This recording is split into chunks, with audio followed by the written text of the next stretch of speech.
Chapter 1. Alpha, you must guard this entrance with unwavering vigilance, allowing no one to pass through here, absolutely no one. The middle-aged knight spoke with piercing eyes and a voice that was both deep and resolute. He tightened the straps of his armor, flexed his wrists, preparing to lead the charge into the ancient castle that was steeped in mystery and danger. Yes, master. You can rest assured that this task is entrusted to me. I shall not fail you. The young knight, Alpha Michel, exhibited a resolute and daring demeanor, unsheathing his glistening longsword without hesitation. The blade traced an elegant arc through the air. He turned to the 5 knights behind him, issuing a few succinct yet powerful commands, before positioning them firmly at the entrance, forming an impenetrable barrier. The middle-aged knight strode purposefully through the expansive hall, his eyes widening in astonishment as he took in the scene before him, his steps involuntarily halting. The walls were adorned with an array of weapons and armor, each piece exuding the weight of time and the echoes of past bloodshed. Some weapons were rusted, while others remained remarkably sharp. The intricate designs and embellishments on the armor seemed to narrate the glory and honor of their former owners. Scattered chaotically across the floor were various debris, dilapidated furniture, shattered vessels, and some unknown artifacts, as if they had borne witness to a fierce battle. At that moment, a faint scent of blood wafted into his nostrils, causing his heart to plummet, a foreboding sensation washing over him. His hand instinctively tightened around the hilt of his sword as he cautiously surveyed his surroundings. Suddenly, a shadow flitted past him like a wraith, its speed nearly impossible to perceive. The middle-aged knight reacted swiftly, pivoting to the side as his longsword was drawn with a swift motion, emitting a silvery flash as it intercepted the assailant's strike. The clash of their weapons rang out with a sharp clang, sparks flying as they collided. In an instant, the two engaged in a fierce duel. Their movements were as swift as lightning, the flashing blades mesmerizing to behold. Drawing upon his extensive combat experience and exceptional swordsmanship, the middle-aged knight gradually gained the upper hand. Each of his strikes was precise and powerful, while his defenses were impenetrable, leaving his opponent struggling to find an opening. As they fought, the middle-aged knight meticulously observed his adversary's techniques and equipment, keenly discerning that he too was a paladin of the order. A sigh of resignation escaped him. He had not anticipated that this seemingly inconspicuous castle would harbor such formidable power, capable of commanding a paladin to serve. "Who are you? Are you also knights of the Holy See?" The middle-aged knight inquired, his voice rising above the clash of steel. As the leader of the Order of the Sacred Paladins, Mars Hamilton understood all too well that the Holy See was not a monolith, its internal factions intricate and rife with hidden currents. Today, he had received credible intelligence regarding the presence of dark forces within this castle. In his understanding, the Holy See and the Dark Cult had always been at odds, their enmity irreconcilable. The notion that the Holy See could collude with the Dark Cult was a widely accepted truth across the continent, at least overtly. The Order of the Sacred Paladins? With your arrival today, you shall cease to exist. The paladin facing Mars, after several exchanges, suddenly withdrew from the fray. However, this only intensified the tension from the corners of the hall. More knights emerged, their strides steady and purposeful, the air thickening with an increasingly palpable sense of danger. "Captain, something feels amiss. These individuals are indeed our fellow paladins, yet their demeanor suggests ill intent," one knight murmured apprehensively to Mars, his voice lowered in a tone tinged with unease. The atmosphere in the hall had turned ominously eerie, reminiscent of the stillness before a tempest. In the blink of an eye, dozens of the Order's paladins found themselves encircled by their foes. The fully armored knights, their helmets and armor obscuring their faces, rendered their expressions unreadable. Yet, the palpable aura of lethal intent they emanated was suffocating. "Is this the will of the Pope?" Mars pondered, confusion clouding his gaze as he scanned the ranks of enemies, searching for a clue. However, his inquiry was met with an unsettling silence, no one daring to respond. "Kill!" A merciless command echoed suddenly, devoid of hesitation. Over 100 paladins drew their weapons in unison, resembling a pack of ravenous beasts as they advanced toward Mars and his companions. Their weapons glinted ominously in the dim light, instilling dread. "Quickly, retreat from castle," Mars commanded decisively, his voice ringing out. He understood that, provided this was not the Pope's command, these individuals could not openly pursue their extermination in such a public arena. Their only hope lay in carving a bloody path to escape.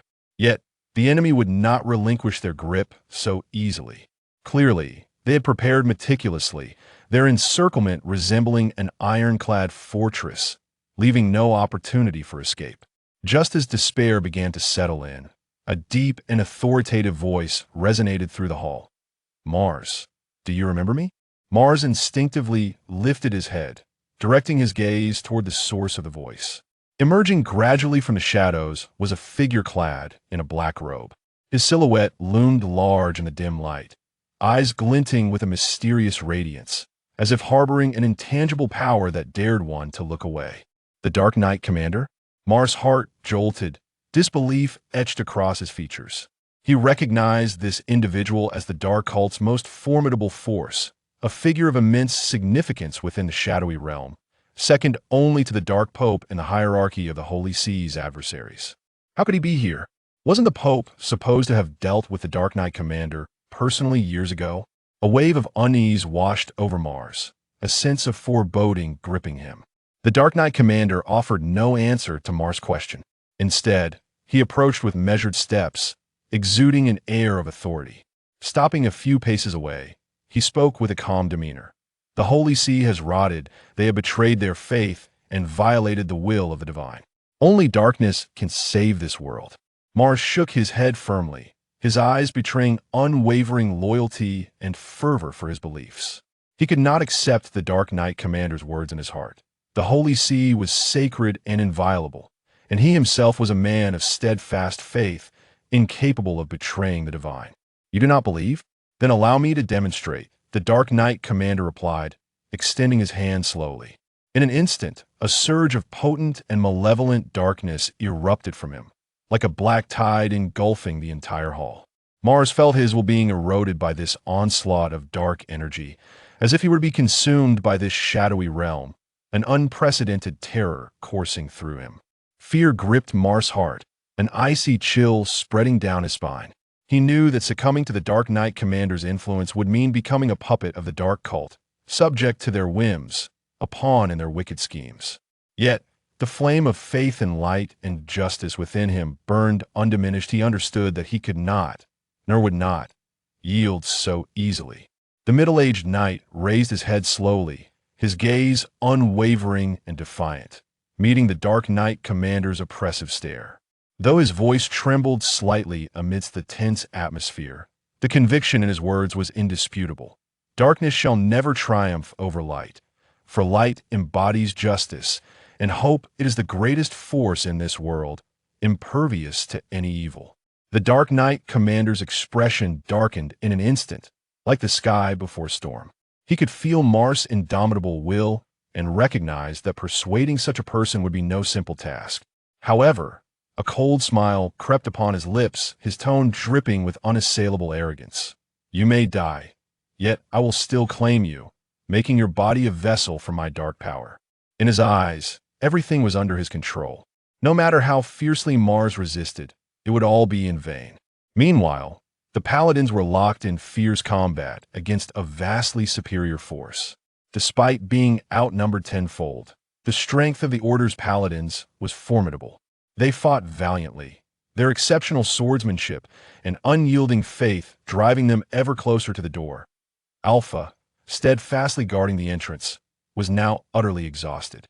He gasped for breath, beads of sweat rolling down his forehead, soaking his collar.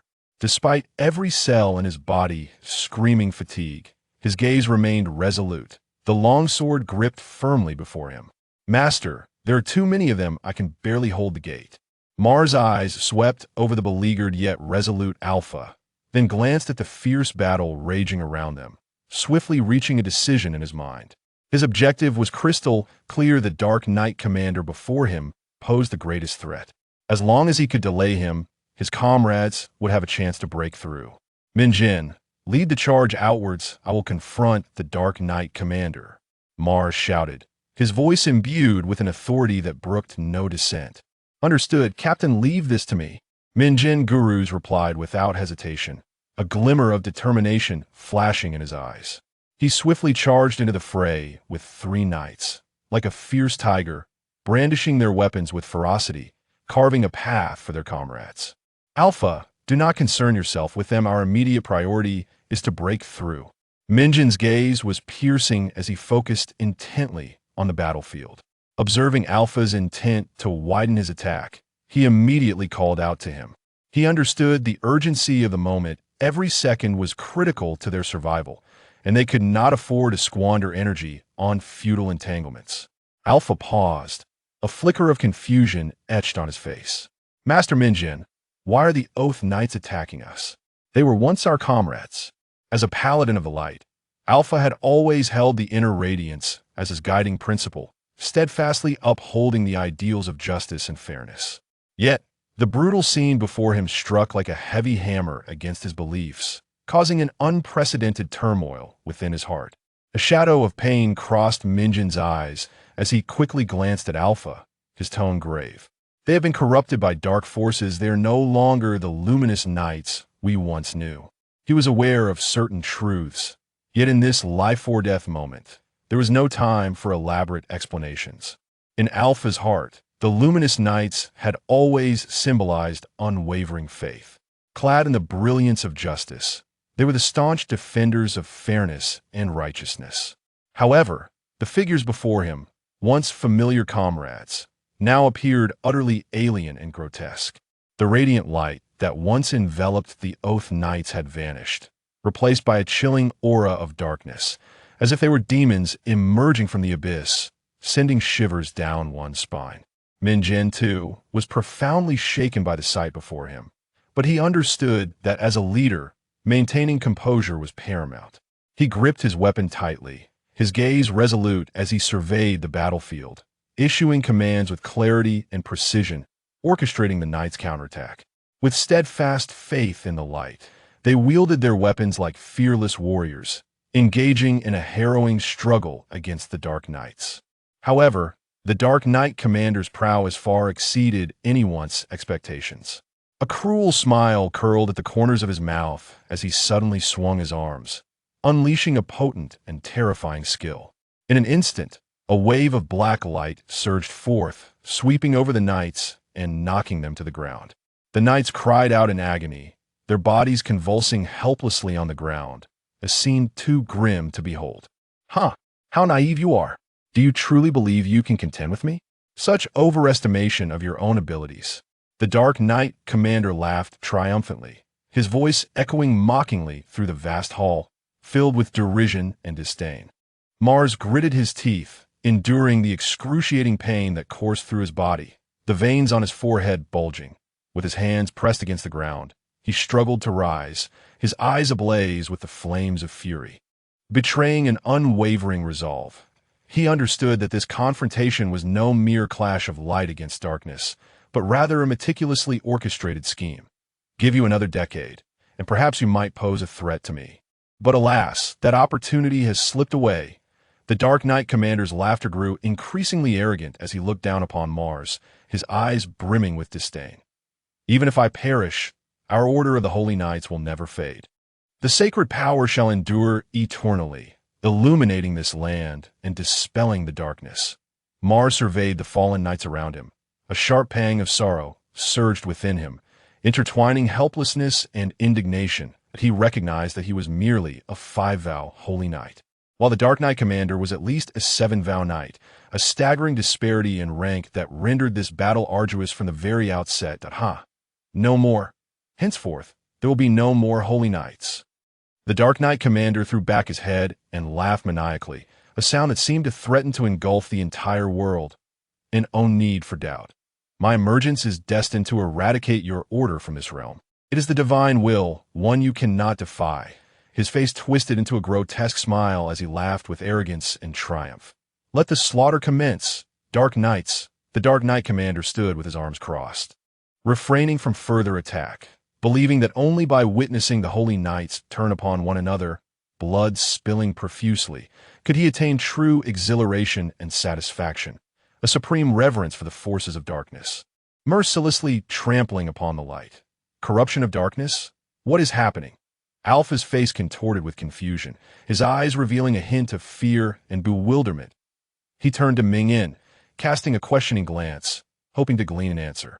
Ming-Yin clenched his jaw tightly, his brows furrowed into a deep frown, worry etched across his features.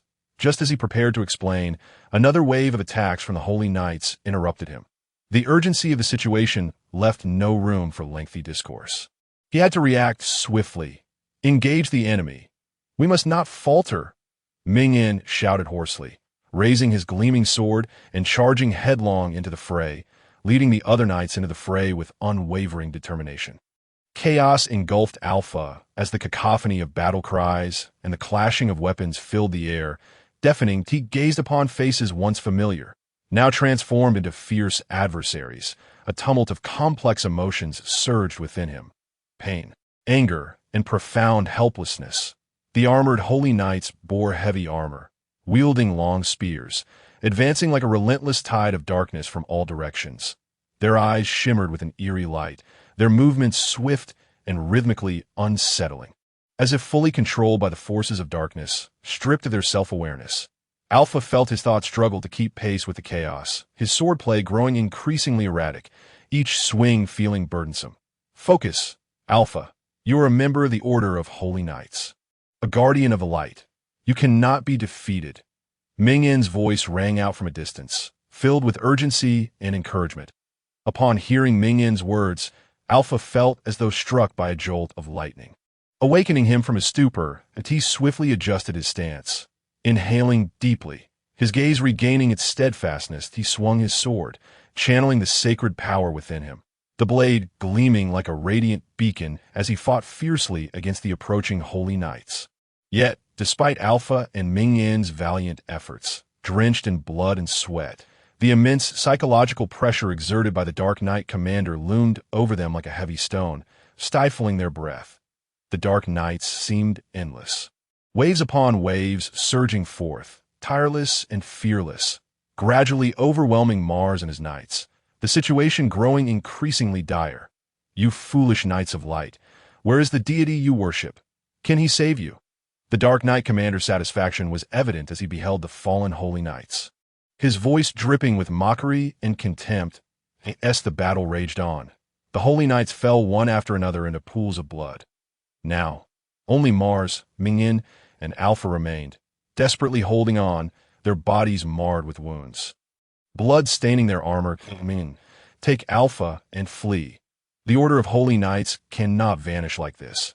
We must preserve the spark of hope. Mars's gaze was resolute and fierce. He was prepared for sacrifice, his sole thought being the survival of his comrades. None shall escape. The ordinary Holy Knights stood no chance of hindering Ming-Yin and Alpha's escape, prompting the Dark Knight commander to finally make his move. He flickered like a bolt of black lightning, appearing before them in an instant. "You face me," Mars roared, a sharp surge of battle energy shooting forth from his sword, slicing through the air as it blocked the Dark Knight commander's path. Unfazed by Mars's reckless assault, the Dark Knight commander smiled derisively, effortlessly deflecting Mars's attack with a casual flick of his sword, subsequently cleaving him beneath the blade. Mars crashed heavily to the ground, blood gushing from his wounds. Yet there was no trace of fear in his eyes. Instead, they blazed with the fervor of battle, divine judgment. Mars gritted his teeth against the searing pain, struggling to rise, chanting fervently. A massive golden cross appeared from thin air, exuding a cataclysmic force as it cleaved through the air, hurtling towards the Dark Knight commander. Even the immensely powerful Dark Knight commander dared not confront this brilliance directly, retreating swiftly to evade its wrath. Seizing the moment of the Dark Knight commander's retreat, Ming-Yin and Alpha took the chance to break through the encirclement, fleeing towards the castle's exit. A pack of useless fools. A thunderous roar erupted, reverberating like lightning. Following this, a fierce surge of battle energy tore through the massive door, splintering it into countless fragments. sending wood shavings flying and creating a deafening cacophony. Unprepared, Ming-Yin and Alpha were caught in the wake of this sudden, overwhelming force, swept back like two drifting leaves. Their once impenetrable armor, capable of withstanding formidable foes, was rendered tattered, as if sliced by countless blades, debris scattering about. They collapsed heavily amidst the ruins, stirring up a cloud of dust. Gasping for breath, their faces as pale as death, merely enduring this strike had drained them of all their strength, leaving them powerless to continue the fight, lying on the ground, their eyes filled with despair and reluctance. The Divine Knight Commander, upon seeing the familiar figure appear at the doorway, a glimmer of hope ignited in Mars's previously dimmed eyes, as if grasping the last straw of salvation. The Divine Knight Commander's expression was severe, his gaze sharp as that of a hawk, surveying the crowd, seemingly fixated on Mars, yet also coldly scrutinizing the Dark Knight Commander. His voice, devoid of any emotion, cut through the air. "You have disappointed me gravely." His words echoed with a chilling resonance, as if emanating from a frozen abyss. "After all, you are still one of us. There is no need for such ruthlessness. At least allow me the pleasure of a fair contest." The Dark Knight Commander showed little surprise at the sudden appearance of the Divine Knight Commander, a mocking smile playing on his lips, his tone laced with provocation. "I will grant you 10 minutes. Should you fail to resolve this, I shall eliminate everything, including you dark creatures." The Divine Knight Commander coldly tossed this ultimatum over his shoulder as he turned, standing at the entrance, his posture regal and unwavering, exuding an undeniable authority, clearly indicating that his purpose for coming was not merely to rescue Mars and the others. Why? A tightening sensation gripped Mars's heart. He could not ignore the underlying implications. He sensed that this was a conspiracy aimed squarely at the Order of Holy Knights, yet he could not restrain himself from questioning, his voice trembling. "I am here to inform you. For the Order of Holy Knights is the Church's last veil of modesty. If the Order does not perish, the Pope dares not defy the doctrine, thus lacking absolute power." The Dark Knight Commander threw back his head and laughed, his mirth echoing through the desolation, starkly jarring. "For under the guise of power, no one could remain unwavering. Are we not right to adhere to the doctrine and uphold the vows?" The fury within Mars surged forth, uncontrollable and volcanic in its intensity.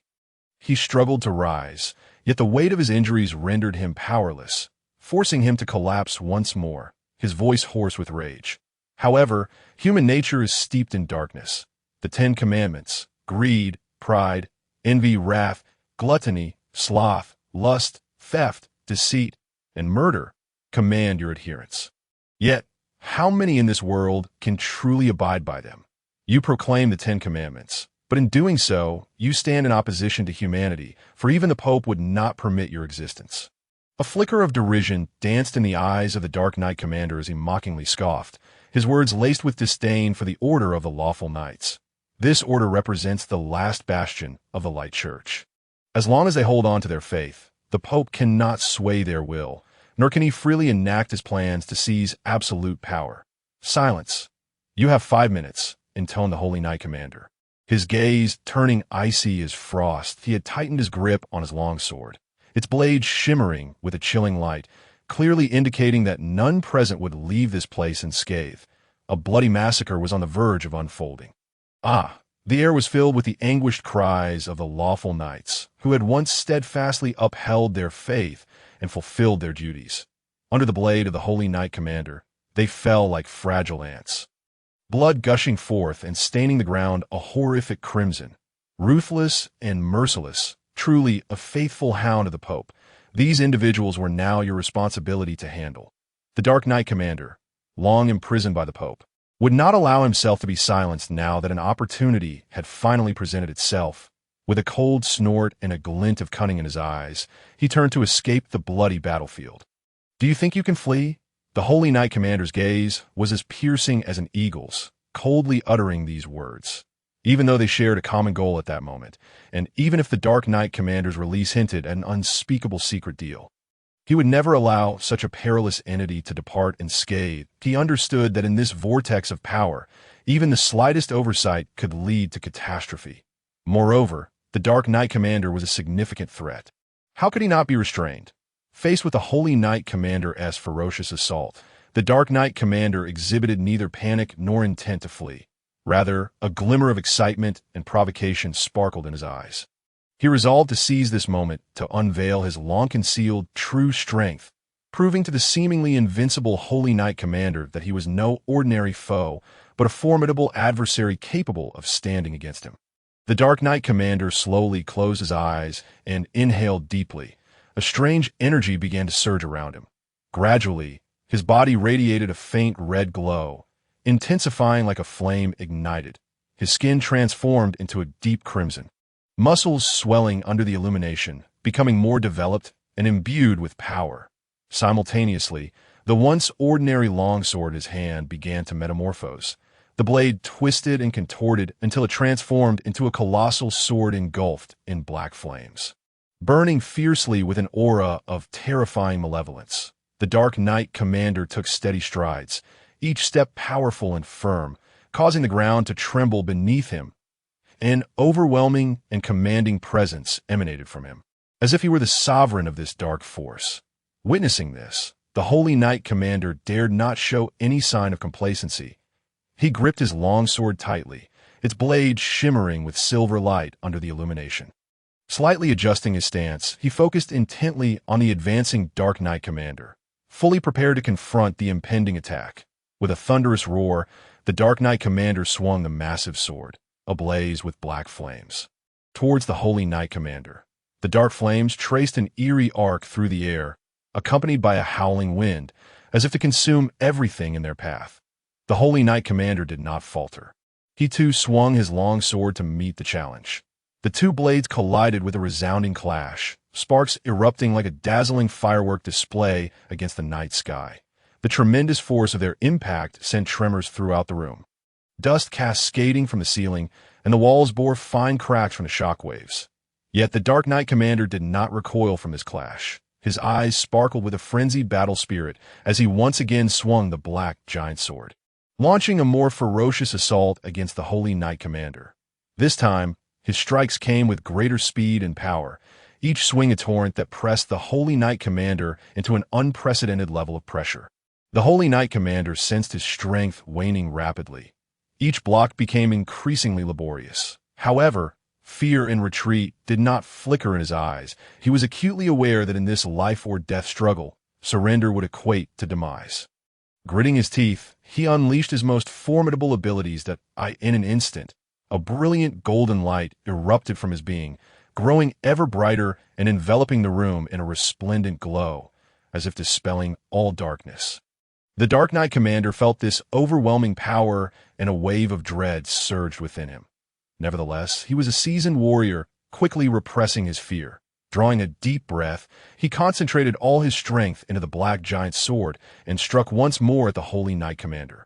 This attack was imbued with a sense of resolve and madness. The black flames blazed more fiercely upon the sword, as if seeking to devour the golden radiance. The Holy Knight Commander also felt the terror of this onslaught, and a flicker of fear arose within him.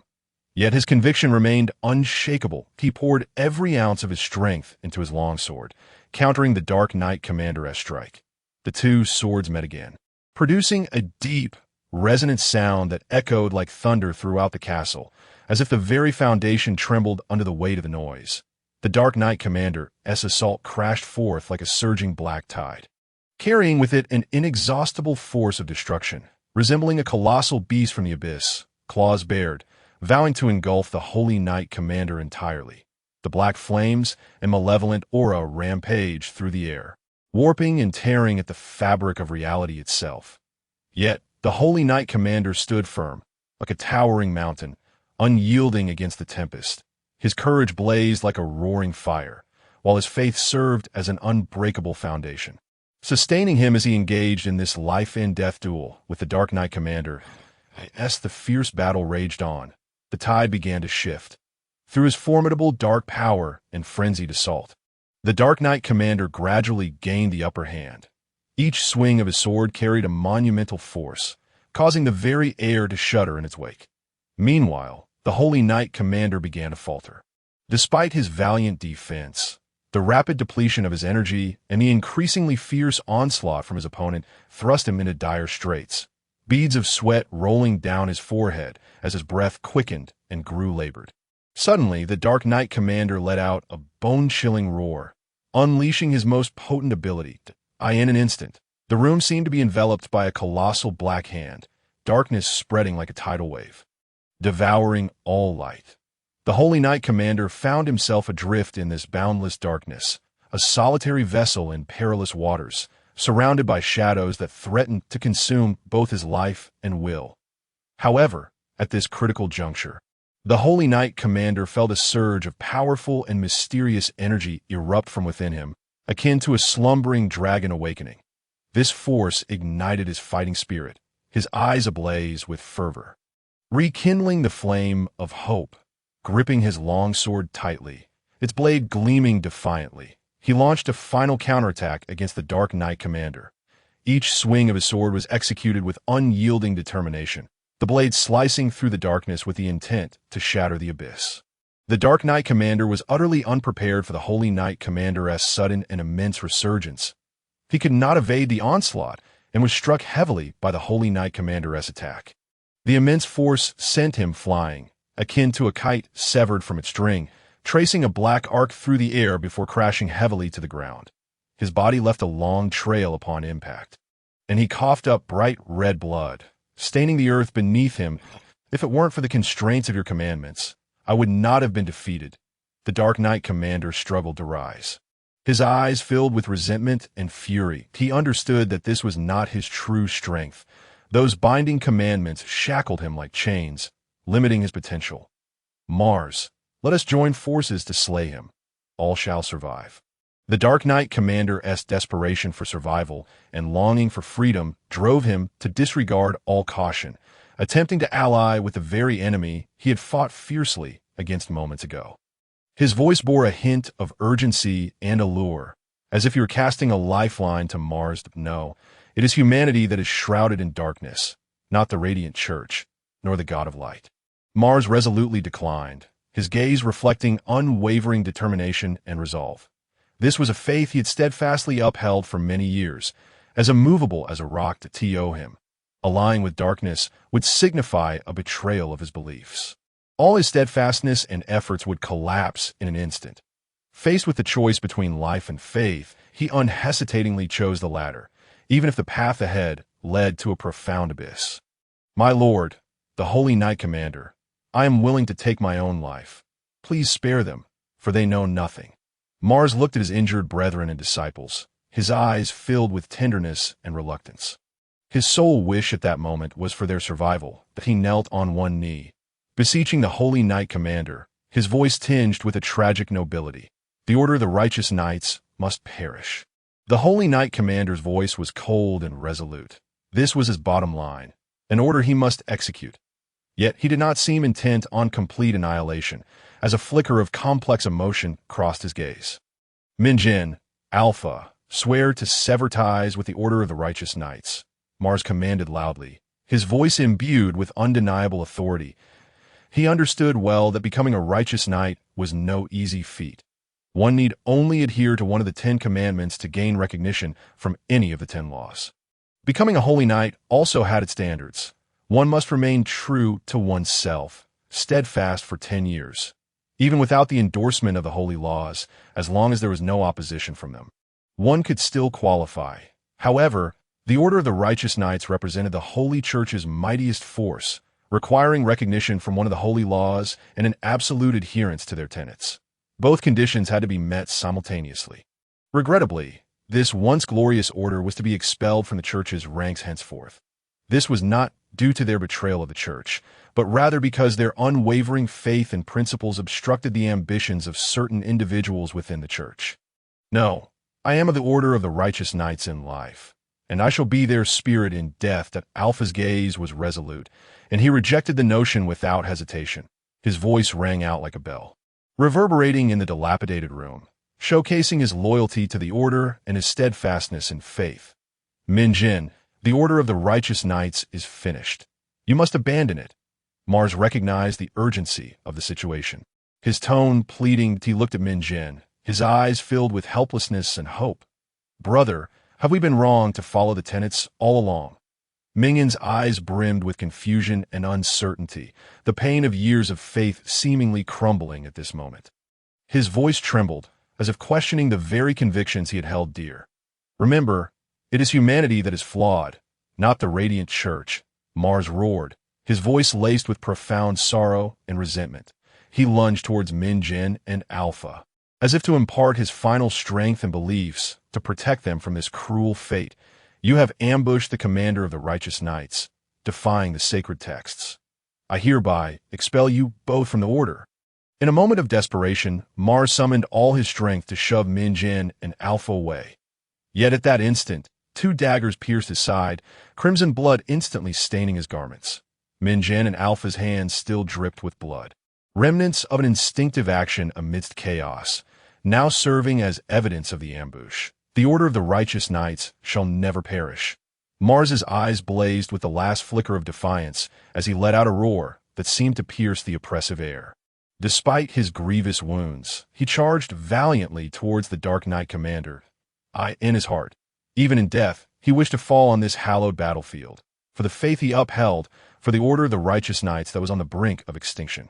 No, Alpha, witnessing Mars's actions, was overwhelmed with grief and desperately attempted to rush out to aid his fatherly mentor.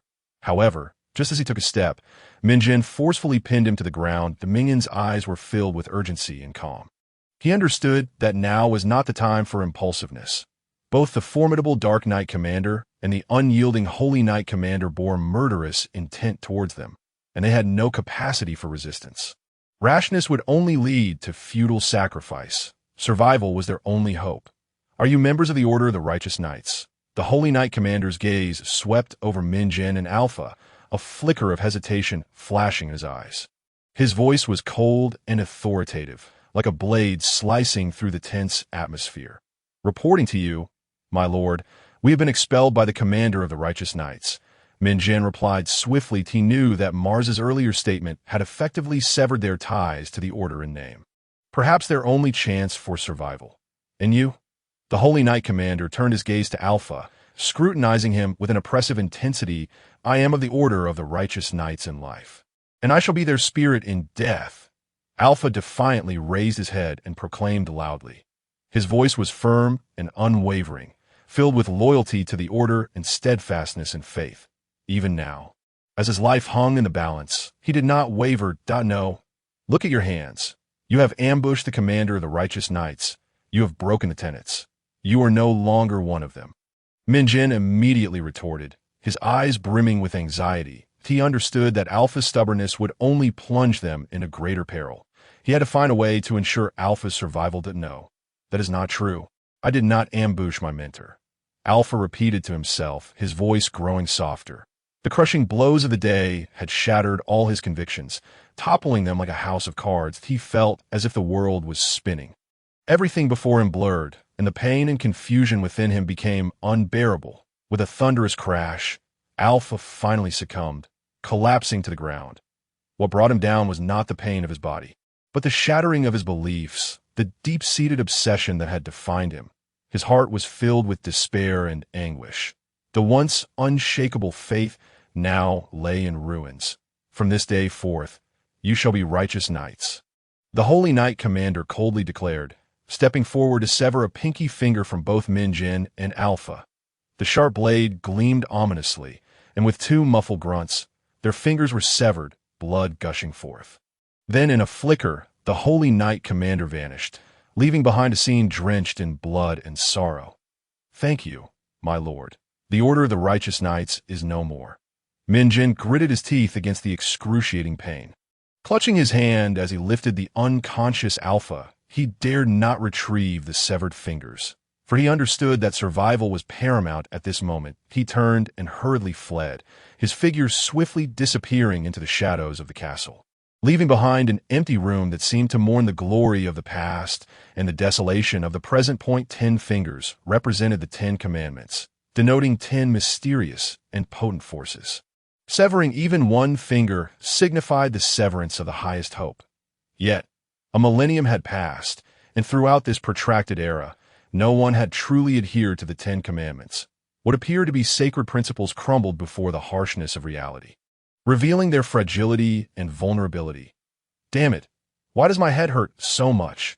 Zhang Mo muttered as he pressed his hand against his temples, striving to clear his mind. A violent headache surged like an overwhelming tide, compelling him to curse, filled with irritation and confusion. Just then, a blinding light suddenly illuminated the room, further aggravating Zhang Mo's discomfort. As if innumerable tiny needles were pricking his eyes, he struggled to open his eyelids, which felt as heavy as lead, and, after finally adjusting to the sudden brightness, the scene before him left him momentarily stunned. What is happening? Everything he beheld was so unfamiliar. Zhang Mo could distinctly sense an unprecedented transformation in his body. The frail, inconspicuous form he once inhabited had now become robust and powerful, with well-defined muscles brimming with explosive strength. He gazed incredulously at his hands, then surveyed his surroundings. The furnishings were strange yet classical, exuding a rich sense of antiquity, as if recounting the passage of time. The glow emanating from these ancient objects shattered any modern memories, resembling a broken mirror that produced a cacophony of temporal disarray, filling his heart with confusion and unease. Why am I here? Countless thoughts swirled chaotically in Zhang Mo's mind as he struggled to make sense of all, just as he was on the verge of clarity. A sudden dizziness overwhelmed him, and he collapsed once more into unconsciousness. When he awoke again, the sense of rejection and agony was no longer as intense as before. Zhang Mo lay quietly, reflecting on his former life. He was merely an ordinary university student, living a life of quiet obscurity after graduation, engaged in a job that offered neither prestige nor fulfillment. Now, in his 30s, he had achieved little of note. He recalled the last time he acted heroically, rushing to assist someone who had been electrocuted, brandishing a wooden stick with unwavering resolve. Yet at that moment, something struck him unexpectedly, and he lost control of his body. When he opened his eyes again, he found himself in an unfamiliar place. Zhang Mo was uncertain whether he could ever return to his original world, yet he harbored no overwhelming desire to do so. His parents had his younger brother to care for them, and the modest savings he had painstakingly accumulated over the years remained uncertain in their accessibility. However, at this moment, all of that seemed as fleeting as smoke, no longer holding any significance. Alpha Michel? Suddenly, a voice thundered in Zhang Mo's ear, jolting him back to reality. Yes, yes, he replied, still adjusting to this new identity. His voice tinged with hesitation and anxiety. He sensed that the original owner of this body had seemingly succumbed to despair. The vibrancy and passion of life long extinguished. Zhang Mo understood that he would likely have to navigate his future under this name.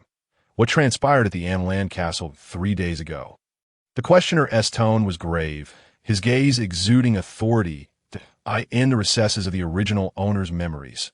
Zhang Mo searched for pertinent information, recalling that it was indeed the castle from 3 days past. However, this incident had merely been a farce orchestrated by the church, a tragedy of self-inflicted chaos. Naturally, Zhang Mo dared not speak these truths aloud. Your Excellency, the Archbishop, Alpha has suffered a grave blow and has yet to fully recover. Ming glanced at Zhang Mo, portraying concern for the role he was to play as Alpha. Zhang Mo knew that the truth surrounding the Amlan Castle incident was something that must remain unspoken, and he and Main's testimonies had to align perfectly. Yet Cardinal Good had stationed himself just outside the door, his vigilant watch preventing any chance for Main and him to coordinate their accounts. Should their statements diverge, for the sake of preserving the church's reputation, they would undoubtedly be silenced without hesitation. Fear not, child. Take your time to recollect. I am in no rush.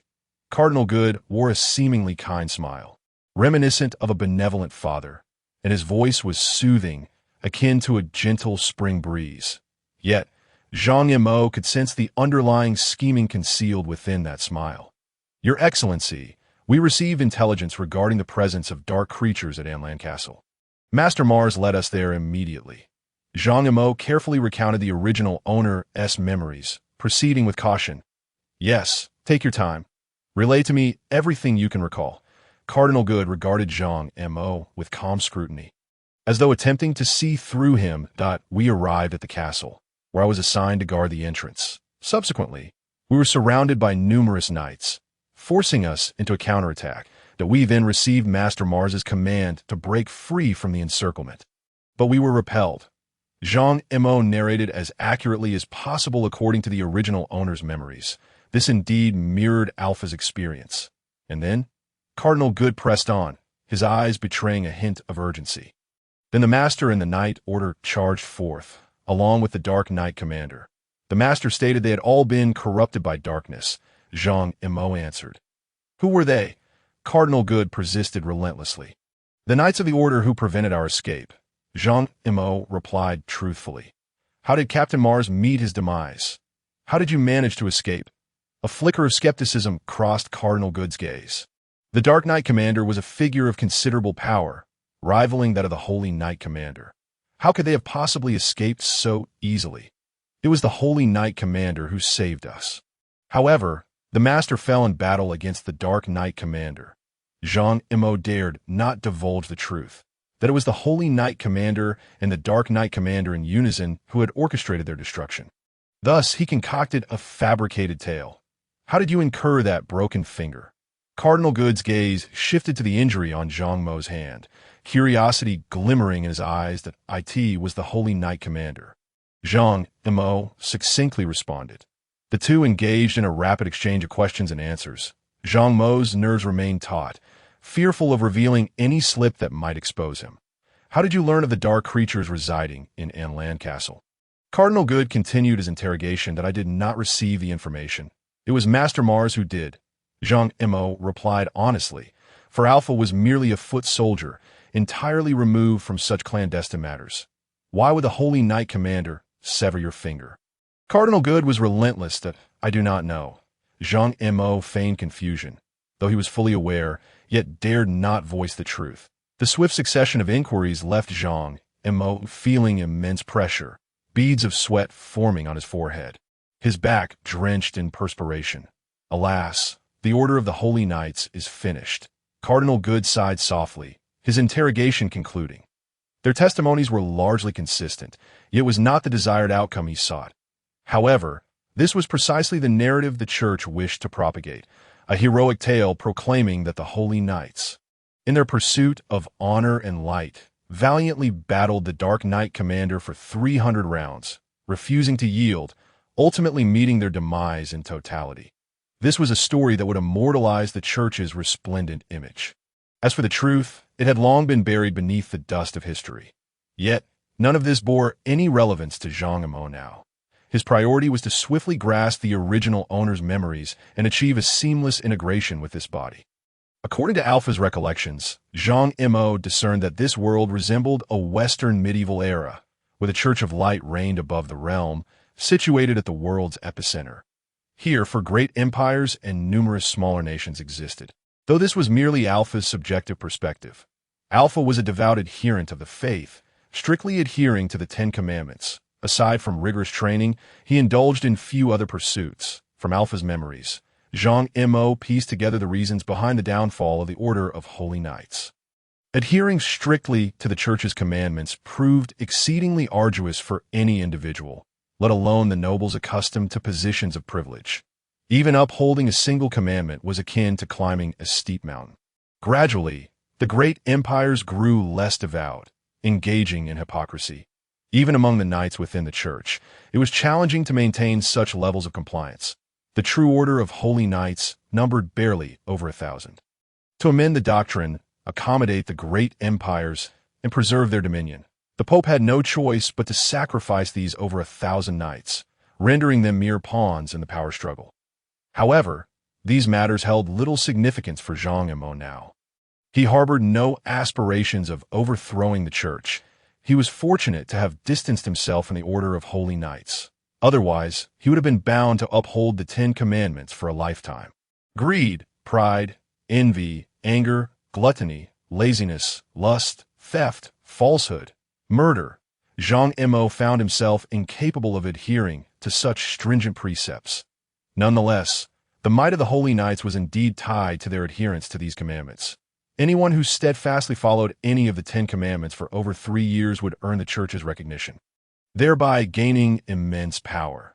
Those who upheld their vows for over 10 years would attain peak strength. Every decade, one could acquire the abilities of the second commandment. However, compliance with the commandments was the foundation of all. Most individuals began by adhering to one or several commandments, thus gaining power before gradually embracing the others. As long as one obtained the strength of any commandment, they could potentially become a knight of the order. Naturally, there existed a portion of individuals who strictly adhered to all 10 commandments, unwavering for a decade. Such knights were regarded as holy knights. Why this classification? Zhang Mo could only aspire to be a knight of the order. Another vital piece of information was that the church comprised 3 main knight orders: the Order of Light, the Order of Commandments, and the Holy Order.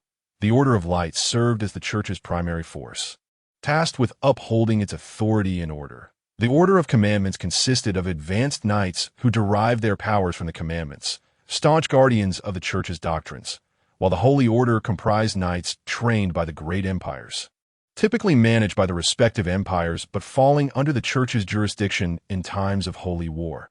The Holy Knights represented the pinnacle of the Order of Commandments, once basking in glory, yet now relegated to the annals of history. For the classification of knights, there were 10 ranks: Apprentice Knight, Junior Knight, Intermediate Knight, Advanced Knight, Bronze Knight, Silver Knight, Gold Knight, Platinum Knight, Holy Knight, and Divine Knight.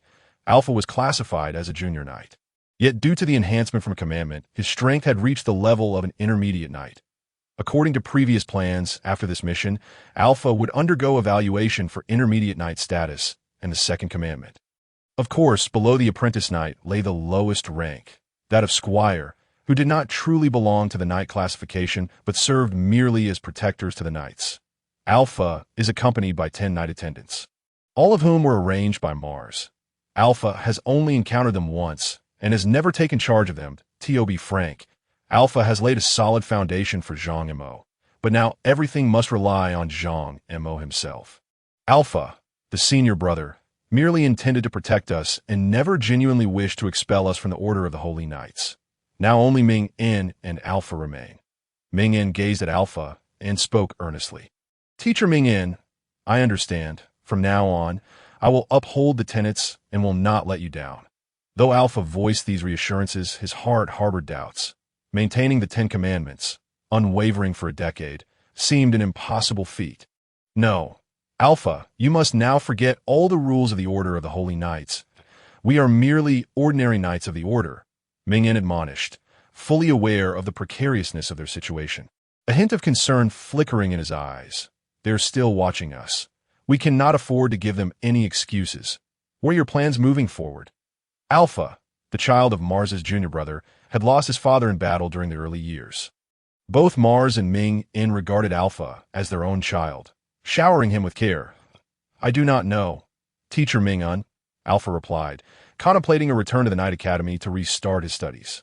After all, Alpha had previously been a hermit, focusing solely on cultivation matters while remaining blissfully ignorant of the world beyond. That I plan to leave this place. Anywhere else will suffice. Only by departing can I find peace. Ming-En expressed his thoughts, tinged with resignation. Listening to Teacher Ming-En's sentiments, Alpha felt naivete for believing the matter would simply fade away, unaware that danger still loomed ominously. Then I intend to undertake the second tenet and intermediate knight assessment first, after which I too shall venture out. Zhang Mo expressed a desire to explore the outside world, curious to discover whether this was indeed Earth and if there existed an Eastern Empire. He was filled with intrigue about the world. The intermediate knight assessment can be conducted in any intermediate city. You may pause for the time being for the second tenet assessment. Do not take it in the capital. Ming-En advised, noting that a knight of over 20 years of age like Alpha, with such rapid advancement in tenets, might raise unnecessary concerns among certain individuals. Very well, teacher, I shall prepare to embark on my trials after Halloween. Alpha stated, aware that only a month remained until the festive occasion and determined to utilize this time wisely. Do you know why the esteemed Holy Knight severed one of our fingers? Noticing that Alpha appeared to be gaining insight, Ming-En seemed inclined to share something, a glimmer of mystery in his gaze. The Holy Knight is not fearful of our continued adherence to the tenets. By severing a finger, He ensures we cannot aspire to the brilliance of the Ten Commandments. Alpha replied, recognizing that the Ten Commandments required the strength of 10 fingers. Now, both he and Ming-En were limited to 9, rendering the pinnacle of the Ten Commandments unreachable. This is merely one reason. The other is that before Mars departed, he bequeathed the power of the 5 tenets to us. We have gained the strength of the tenets, effectively granting us an additional decade. Ming-En explained slowly to it dawned upon them that the final 2 strikes not only provided Mars with an excuse to eliminate 2 individuals, but also conveyed his expectations and protection for them through the transfer of his tenet powers. Afterward, I sealed the 3 tenets your senior brother entrusted to you. As long as time and the tenets align, you'll be able to inherit them, so you need not worry about the tenet assessments. Ming-En disclosed this secret to Alpha only after noticing his calmer demeanor. Concern evident in his eyes, I shall not disappoint the expectations of Teacher Mars, Alpha vowed, a warm current of gratitude washing over him for both Mars and Ming-En. Thus, you possess 2 opportunities to forego the church's tenet assessments. Ming-En stated, is it not 3? Alpha inquired, puzzled, recalling that Mars had passed down 3 tenet powers. The Holy Knight is no fool. He understands your senior brother's actions. He could only sever the awakened tenet, thereby gaining your trust. Ming-En elucidated, wishing merely to remove something inconsequential. Yet such actions could not escape the Holy Knight's scrutiny. To protect Alpha, he was left with no choice. Time passed swiftly, and 3 days later, Teacher Ming-En stepped out of the Night Academy. Take care, teacher. I shall seek you out, Alpha declared, picking up Ming-En's luggage as he exited the headquarters grand doors. The entrance basked in sunlight, a gentle breeze wafting fragrant scents of distant flora. Watching Teacher Ming-En's retreating figure, Alpha felt a bittersweet longing, yet also a surge of anticipation for the path that lay ahead. Eager to uncover the answers he sought. Take care, Teacher Ming-En uttered those 2 words, yet the expression in his eyes conveyed a deeper significance. Genuine concern and blessings for Alpha, if you lack direction. Head east, Teacher Ming-En left this advice before departing without a backward glance. Alpha nodded earnestly, embedding those words in his heart. As he walked, he contemplated his next steps, fully aware that he needed to acquire more skills and experience to better protect himself and others in this perilous and enigmatic world. Alpha resolved to dedicate the forthcoming period to diligent study. Striving to enhance his capabilities, he had heard of the eastern region mentioned by Teacher Ming-En, aware that it was a treacherous land teeming with unknown creatures and mysterious powers. However, Alpha also knew it was rich in invaluable resources that if he could discover something useful, it might aid his cultivation.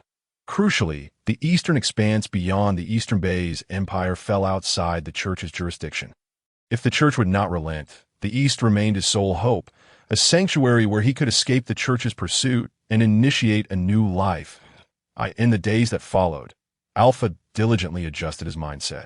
Training rigorously to bolster his strength in preparation for the challenges ahead, he believed that with unwavering effort, he would undoubtedly become a true knight, safeguarding those he cherished and realizing his worth.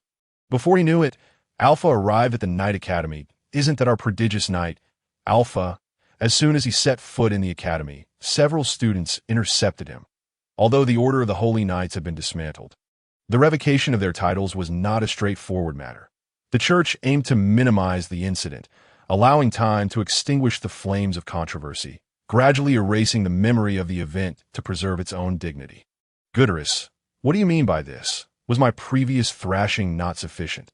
Alpha's gaze fixed on Gutierrez, revealing a hint of disdain and anger. Gutierrez had been among those in the church who supported replacing Alpha, and the two had always been at odds. It was only natural for him to relish Alpha's misfortune.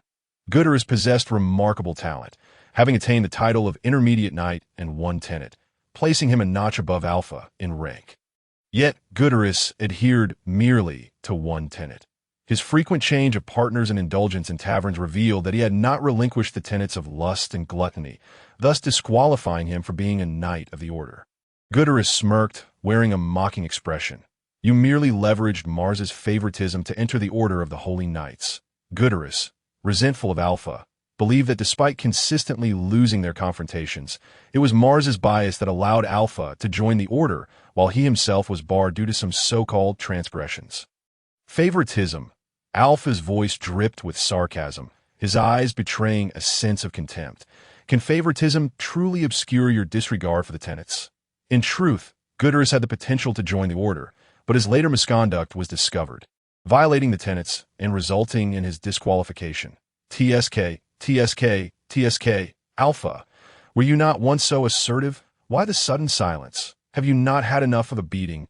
One of Gutierrez's followers jeered, eager to support their leader against Alpha. After all, no one wished to hear their leader belittled by Alpha. For the sake of our shared time as classmates, if you bow 3 times and call us Father thrice, we will let you off. Another student declared arrogantly, a smug grin plastered on his face, as if victory was already assured. Very well, since you were so eager for a beating, I shall oblige, Alpha retorted. Alpha let out a cold chuckle, a glimmer of frost flashing in his eyes as he strode towards the group, emanating a formidable aura that sent a shiver through those nearby. What do you intend to do? This is a school. The sight of Alpha, seemingly ready to act, instilled a sense of fear among the onlookers.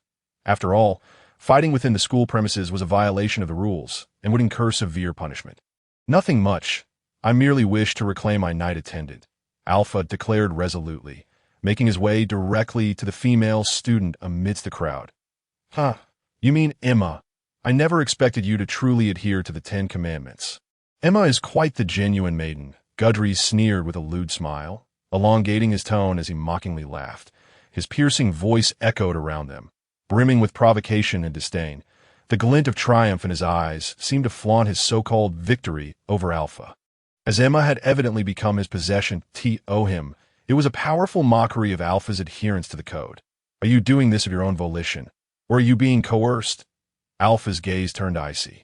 Piercing through the woman before him with a voice heavy with pressure, he held deep respect and trust for Teacher Mars, knowing that the attendants assigned to him were primarily orphans who had survived the brutal battlefield. Their backgrounds meticulously vetted, and their character thoroughly scrutinized, all devoutly adhering to the 10 Commandments. In his eyes, Emma's transformation was anything but simple. There must be hidden circumstances at play. Just tell her he is nothing but an emotionless machine, who cares little for you attendants amidst his endless training.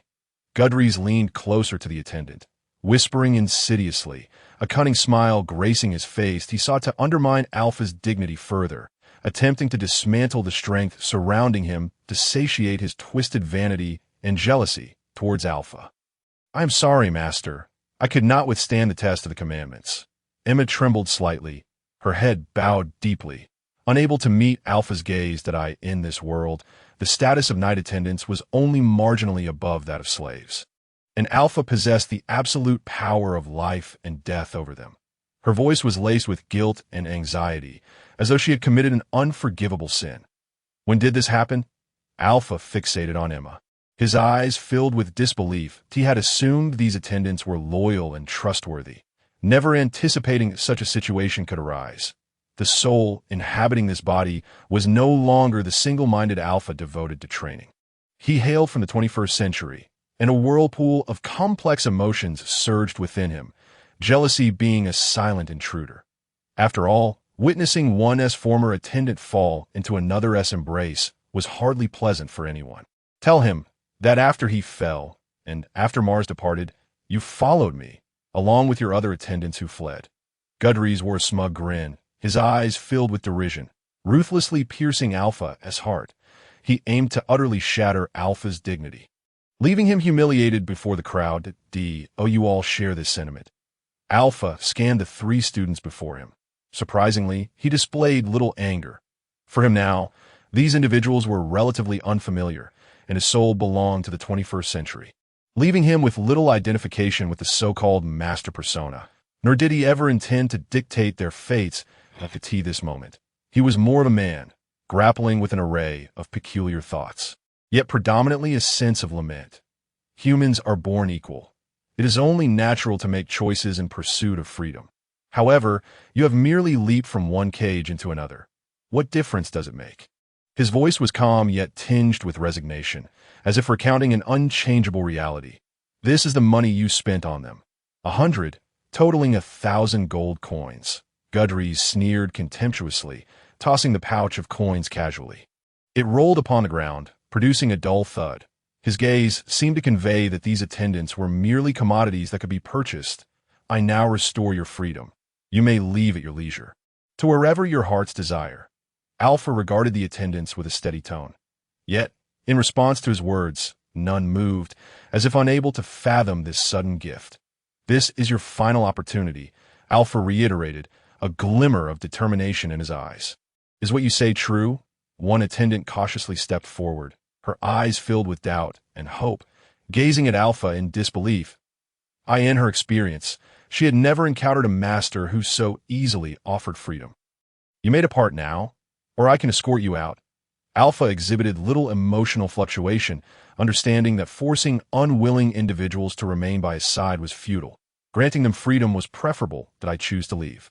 One attendant glanced between Alpha and Gudrys, ultimately deciding to depart. She wished not to remain in this confining environment, nor become a plaything for those so-called second-generation individuals. Wait, Gudrys bellowed, his face contorted with greed and arrogance. They are my purchased slaves. They can't just leave at will. I won't allow it. He reached out, attempting to block the departing attendants. For 100 gold coins could buy 10 female slaves of the slave market, let alone 1,000. But however, Alpha swiftly intercepted his movement, his gaze radiating an undeniable determination. They are mine, not your slave. That Alpha's voice was cold and resolute. Having decided to release these attendants, he would not stand idly by as Gudrys sought to reclaim them, plunging them back into bondage. You have accepted our money. That signifies you have sold them to us. You cannot renege on this now. Gudrys asserted with unwarranted confidence, firmly believing that once money was exchanged, the attendants were his property. That sum is hardly enough to beg for scraps. The combined value of their weapons and armor exceeds 1,000 gold coins, and I assure you, I will never sell a person. Alpha retorted sharply. Although these attendants were initially introduced by Mars, the funds expended on their equipment had been painstakingly saved from Alpha's earnings as a paladin over the years. Recalling the past, Alpha reflected on the meager monthly salary of over 100 coins, which he had scrimped and saved for a decade to accumulate over 10,000 coins. Now, those days of grandeur were but a memory. He could scarcely muster 10 coins. Despite having previously neglected the attendants due to his singular focus on training, the coins spent on each of them were tangible, a testament to his former efforts. Keep spinning your tales, Gudrys scoffed, utterly dismissive. A miserly knight like you, whose own weapon is merely standard issue, could never afford to provide them with specialized equipment. Let us wager then. Simply find a weapons shop and inquire. If their equipment is worth less than 1,000 gold coins, I shall gift you all their gear. However, if it exceeds that value, you will compensate me the full 1,000. That Alpha's lips curled into a mocking smile, confidence radiating from his eyes as though victory was assured. Gudrys do not heed his fabrications. He is now, like us, a paladin, earning only 50 gold coins a month. With such meager funds, he is incapable of affording custom weaponry for a group of attendants. A trainee stepped forward and hastily tried to dissuade Gudrys. His words indeed held some truth. Although the disciplined knight and the disciplined paladin differ by merely one character, their treatments are worlds apart. A fact that everyone is well aware of. We can draw up a written agreement. If these items are of little value, they shall all belong to you. But if they are valuable, you must pay the full price for the equipment of these four. Alpha emphasized once again, his gaze sweeping over those attendants who neither left nor chose to side with Gudrys. This moment, he was no longer the ascetic Alpha who had once wholeheartedly dedicated himself to self-cultivation and cared nothing for money. He was well aware that in this world, money played a crucial role, and he also understood his current situation, that he indeed urgently needed money to make a living and enhance his strength. If you dare not, then forget it. I'm going to study. Alpha feigned an impatient look. He knew clearly in his heart that within this 1-month period, he must thoroughly understand the basic common sense of the continent to make full preparations for the upcoming adventures and challenges. Don't let him go, Gudrys. Didn't you always say that Alpha is just a watchdog of Mars? Now that his master is gone, What are you afraid of? You no longer need to curry favor with his master. Go up and teach him a lesson. Someone in the crowd began to incite, trying to stir up Gudrun's anger. Right, Gudrice, you're the real boss here. Alpha doesn't deserve to be mentioned in the same breath. People around echoed one after another. Alpha had always been recognized as a genius in the Knight Academy. However, his way of doing things and pursuits were completely different from those of these wealthy and official born second-generation individuals, which made them jealous and resentful. They were eager to trample Alpha underfoot to demonstrate their status and might. Fine. Gudrice, challenge you, Alpha. Gudrice was finally persuaded by the words of the crowd. The restlessness and unwillingness in his heart overcame his rationality. He summoned up his courage and issued a challenge to Alpha, his eyes glinting with a fierce light as if he wanted to devour Alpha alive. Very well, since you want to experience the taste of being beaten again. I'll have to grant your wish. The scornful arc curved on Alpha's lips, and his eyes were filled with disdain that in his memory, every previous provocation by Gudrice had ended in failure. This was the gap in the foundation of strength between the two. In the face of absolute strength, all the bluster seemed so feeble. Come on, Gudrice, let me see what you're really made of. As Alpha spoke, he swiftly donned the knight's gear that glinted coldly, his movements skillful and deft. He drew out the long sword at his waist, the blade slicing through the air in a beautiful arc, emitting a faint hum as if eagerly anticipating the impending battle. Seeing this, Gudrice also defiantly brandished his most proficient weapon, a sharp rapier. This sword had a unique shape, with a long and slender blade, extremely suitable for thrusting and charging in Gudrice's hands. It was like a viper waiting for an opportunity, while Alpha chose a two-handed longsword. This sword was thick and powerful, a weapon more suitable for close combat. Held in Alpha's hands, it gave people a sense of indestructibility. With a low growl, the two instantly engaged in a fierce battle. Their weapons intersected continuously in the air, the sound of metal clashing clear and resounding, echoing around like popping beans. Gudrice's skills were indeed very adept. His swordsmanship was like a mountain stream, smooth and natural. Every strike came at a tricky angle, making it hard to defend against. However, Alpha's strength was even more astonishing. Each of his sword strikes contained great power, as if it could slice through the air. Every swing carried an overwhelming momentum, making Gudrice gradually find it difficult to withstand. However, during this intense battle, an accident suddenly occurred. Alpha's sword suddenly became extremely heavy, as if bound by an invisible force. He could clearly sense the direction and position of Gudrice's rapier approaching, and his mind quickly issued an instruction to dodge. But at this moment, his body disobeyed him and couldn't make the fastest response according to his consciousness. In this instant, Gudrice's rapier stabbed over like lightning, sparking violently against Alpha's armor. Although Alpha tried his best to evade, he still couldn't completely avoid this fatal blow. Damn it, could it be a lag in response? Alpha cursed inwardly. The problem he'd been most worried about had finally emerged. Although Jean-Ma had successfully controlled Alpha's body, during this intense battle, a lag problem occurred between his consciousness and body.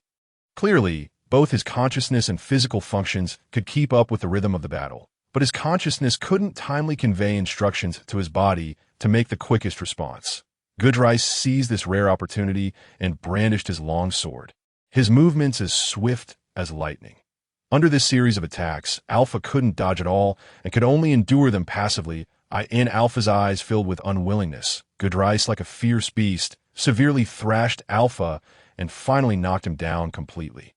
Gudrice looked at Alpha lying on the ground, and a smug smile spread across his face. He raised his long sword high, as if announcing his victory to the people around this moment.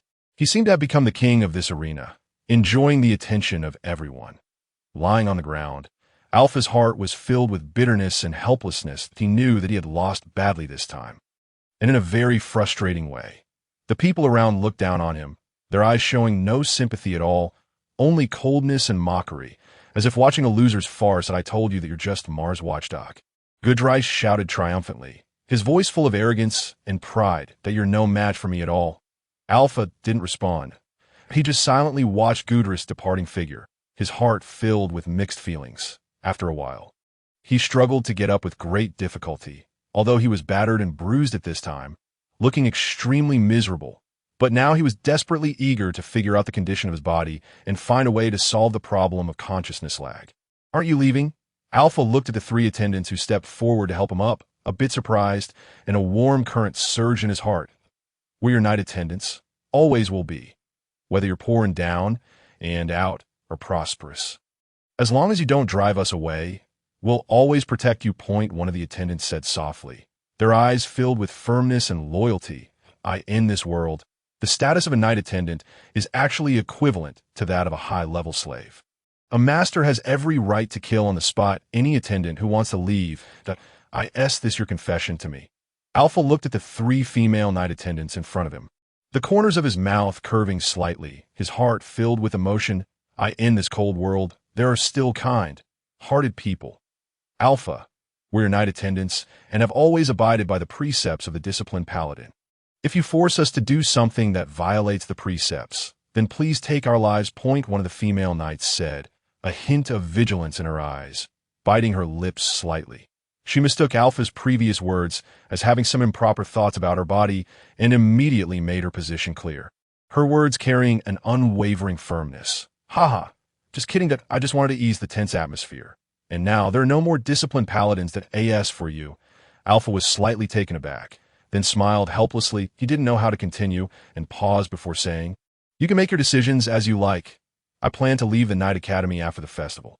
You should also think carefully about the path you'll take in the future." Alpha's gaze swept over the three female knights.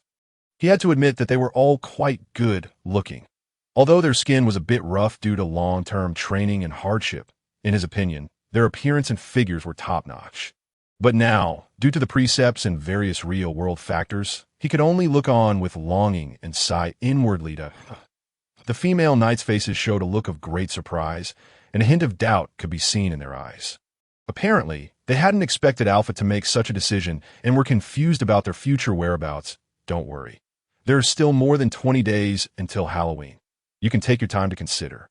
There's no need to make a decision in a hurry during this period." Alpha said softly, feeling a bit reluctant to see their expressions. He knew clearly that if he was no longer a student of the Night Academy, then these three, as night attendants, naturally couldn't stay in the academy either. "I choose to go out with you." As soon as Alpha said there was no rush to answer, one of the knights made a decision quickly, her tone firm and decisive. "What's your name?" Alpha looked at the knight in front of him, slightly surprised. Although these three individuals were all his attendants, yet he truly couldn't recall their names. The tinge of embarrassment involuntarily crept into his heart.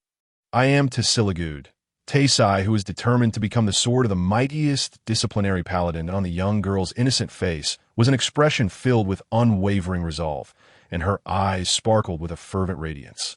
Evidently, she was not jesting, but rather had an unwavering pursuit of her goal. "Why did you make a decision so promptly?" Alpha inquired with a hint of bewilderment. In his view, a rational decision ought to be made after a month, rather than in such haste as at present. "Because I am your night attendant." Taysai provided what seemed to be an official response. To be honest, boasting is not a quality befitting a disciplinary paladin. Alpha's expression grew solemn, and his gaze fixed intently on Taysai, attempting to discern something from her eyes. "Firstly, as your night attendant, it is my duty to obey your decisions. Secondly, I aspire to become the sword of the strongest disciplinary paladin. And since you once defeated me, I am determined to defeat you, the strongest, with my own hands. This is my goal and belief. Thirdly, I am hungry at the moment, yet I have no money for food." Taysai blurted out her reasons in one breath, her tone tinged with a touch of straightforwardness and candor. Her disposition bore a striking resemblance to that of Alpha in the past, despite her ambition to become the strongest. She paid little heed to other worldly matters, just as Alpha would unhesitatingly and meticulously carry out the tasks and plans arranged by Mars previously. "Very well. Here are 100 gold coins. Take them and spend them as you please." Alpha let out a faint sigh, a hint of resignation appearing on his face. Subsequently, he took out 300 gold coins from his money pouch and handed 100 to each of them. After doing so, only 400 gold coins remained in the money pouch, but he wondered how long this sum would last in the days to come. Regarding the four individuals taken away by Gudrais, Alpha was far from being so charitable as to consider retrieving them. in his opinion, everyone had their own choices. Since they had chosen to follow Gudrai's, then so be it. Now, think it over again. What on earth is your decision? Having given out the money, Alpha believed they should have no more concerns at present, as he inquired once more, his eyes sweeping over the three of them one by one. I'll go with you. Taysai answered firmly without the slightest hesitation, almost the moment Alpha's voice faded. Her eyes were filled with an unwavering determination that brooked no doubt. And for what reason? Alpha raised an eyebrow, his heart brimming with curiosity, and couldn't help but ask again. He truly couldn't fathom why this young girl was so resolute in choosing to follow him. There are only night attendants driven away by their masters, not those who leave of their own accord. Could it be that you want to drive us away? Taysai's reply was still official and rigid, with a touch of stubbornness in her tone.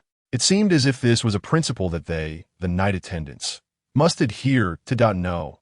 If you want to leave, you can decide for yourselves that in fact, Alpha still harbored a glimmer of anticipation in his heart. Perhaps in the days to come, he might have some amorous encounters and then develop feelings for them over time. Thinking of this, he paused for a moment and then continued, You two don't need to make a decision in a hurry. It's not too late to choose when the time to leave really arrives. Master, you've changed. This moment, the female knight beside Taysai suddenly uttered such a sentence, her tone laced with a hint of doubt and surprise. This statement was like a thunderclap, causing Alpha's heart to jolt. He realized that the sudden transformation from the originally solemn and aloof Alpha to his current self was likely to arouse unnecessary suspicion and bring him trouble. I know it must be the departure of Master Mars that has hit you too hard. Don't worry. Master will always be with you. Without waiting for Alpha's response, that knight had already provided what seemed to be a reasonable explanation on her own. Her eyes full of concern and understanding that what's her name? Alpha's nervousness eased slightly, and he asked curiously. Among these three, this lively little lass in front of him was the most talkative, and he had become interested in her identity. I'm Aladel, Master, and she's Fatambi's. Lena replied with a beaming smile, then reached out to introduce the greatsword knight walking at the end as well. Fatambi's nodded slightly as a greeting, with not much expression on her face. Master, during the battle just now, did you feel like you couldn't control your body? Lena tilted her head, her eyes shining with curiosity as she suddenly asked. How do you know that? Alpha was shocked. This was indeed the situation he had encountered during the battle just now, that he was quite astonished that this young girl could guess it. That I was like that during my first duel.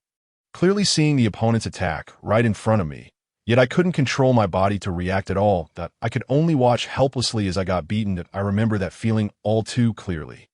Lena wrinkled her nose, a hint of resignation on her face. Evidently, she had a deep sense of empathy for that experience. But I'm not a novice in battles. Alpha murmured to himself.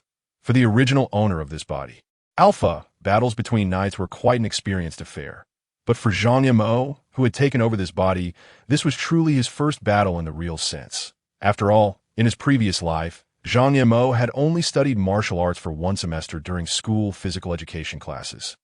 And at that time, everyone was just having fun, which was completely different from this life and death battle.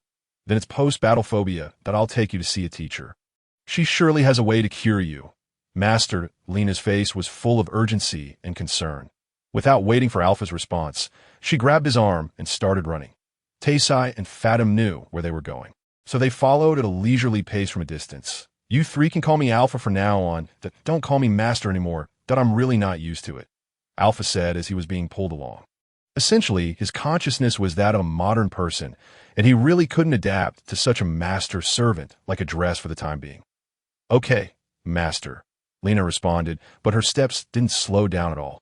Soon, she pulled Alpha to the school's infirmary. This moment, Teacher Sharna was enjoying a lazy nap in the infirmary. Lena walked up and gently woke her up. Teacher, a new classmate has a severe case of post-battle phobia. We really don't know what to do, so we've come to ask for your help, hoping you can assist him. Lena's voice was clear and polite, and her face was full of anticipation. A critical moment.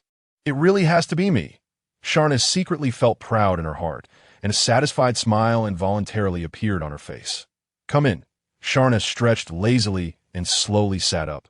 With her habit of staying up late and loving to sleep in, she not only had a stunningly beautiful appearance, but also a graceful figure that was truly eye-catching. Wow, she's so beautiful. This is what the infirmary master should be like. Alpha couldn't help but exclaim in his heart. A faint blush involuntarily appeared on his face, and a hint of shyness showed in his eyes. Evidently, he was astonished by Sharna's beauty and felt a bit embarrassed. This kid is so easily shy. Sharna keenly noticed the change in Alpha's expression, thinking to herself. The corners of her mouth curled up slightly, revealing a faint smile. "Teacher Sharna, we're counting on you." Lena clasped her hands together, her eyes full of sincerity and anticipation, and pleaded again. Alpha, on the other hand, looked at the two of them in a daze, completely unaware of what was going on, his heart filled with confusion. Sharna frowned slightly and said, "Battle phobia is not an easy problem to solve. However, it's not entirely without a solution. Let me ask first, how many times has this child participated in battles? And were there any fatalities during the battle?" "The first time, teacher, and there were fatalities before Alpha could speak." Lena answered eagerly. "The first time? Having post-battle phobia after the first battle? Well, this is a normal situation. There's no need to worry too much." Sharna turned to look at Alpha, a gentle smile on her face as she comforted him softly. "Judging from your condition, you just had a fight, right?" Sharna looked at Alpha, nodded, and then turned her gaze back to Lena. "You have no sense at all, yet you still want to study medicine. Hurry up and apply medicine to him." Sharna's tone carried a bit of reproach. It turned out that there was such a connection between Lena and Sharna, and oh wonder the way they talked to each other was so familiar. "Okay, teacher, let me do it." Lena promptly responded, taking the external wound medicine that Sharna had handed her and carefully applying it to Alpha, her movements gentle and meticulous. "What exactly happened during the battle?" Sharna leaned slightly forward, her gaze focused and earnest as she inquired of Alpha. She understood well that each individual's manifestation of post-battle trauma varies, and only by comprehending the specific circumstances can targeted improvements and treatments be made. "It's as if I can clearly perceive the opponent's movements, yet my body fails to respond in time." Noticing Alpha's hesitation, Lena quickly interjected, her words flowing rapidly as she sought to clarify the situation. "Hold on, I haven't asked you yet." Sharna frowned slightly, pushing Lena's head away with a hint of impatience in her tone. "Teacher, I share a similar sentiment to Lena, but I feel something is a bit different." Alpha, captivated by Sharna's alluring figure as she leaned closer, felt his heart race and quickly averted his gaze, responding with a hint of fluster. "What is different?" Sharna narrowed her eyes, pressing for clarity, determined to uncover the truth. "I can see the opponent's movements, and I sense that my body could indeed evade or resist. Yet my consciousness is unable to control my body to react swiftly." Alpha struggled to articulate, slowly revealing that this was a manifestation of Zhang Mo's inability to fully control Alpha's original body. Though he could not disclose this truth. "Could you elaborate?" Sharna continued her relentless inquiry, her gaze revealing a hint of probing curiosity, as if she sought vital clues from Alpha's response. "When I do not actively try to control my body, its instinctive reactions can evade attacks." This revelation left everyone present momentarily stunned, expressions of surprise etched upon their faces. The notion of relying on instinct to dodge attacks intrigued Sharna, who scrutinized the tall yet somewhat bashful young man before her, her eyes shimmering with contemplation. "Are you still a virgin?" Sharna suddenly posed this bold question, her tone unabashedly direct. Alpha was taken aback by the inquiry, his face flushing crimson like a ripe tomato.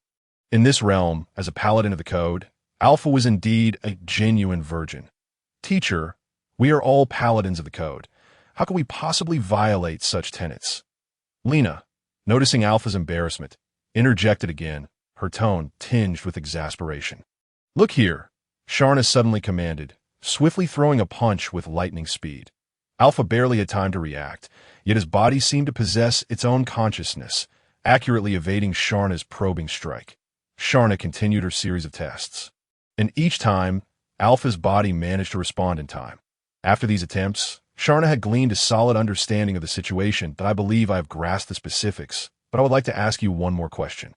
Sharna plopped down onto a chair with a casual demeanor, her posture far from ladylike, yet her gaze remained fixed on Alpha.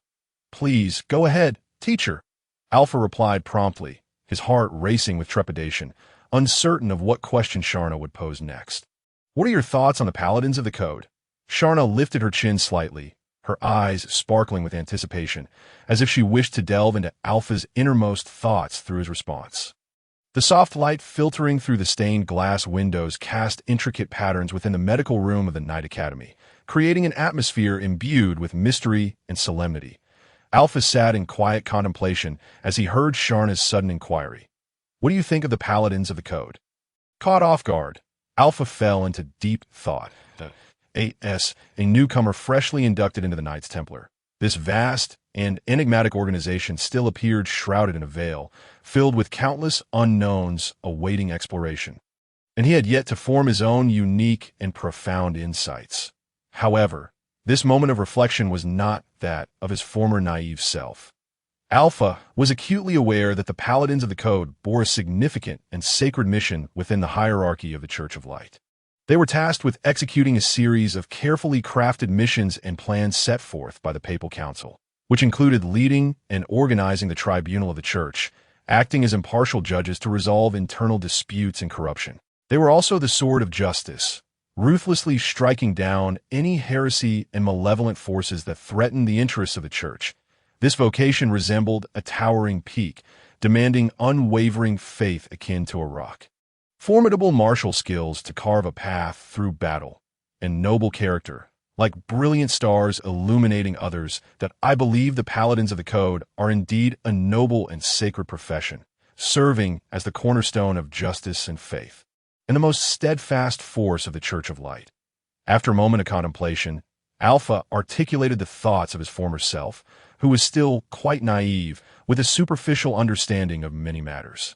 Yet even then, he harbored fervent dreams, firmly believing that through constant learning and practice, he would one day become an exceptional paladin of the Code.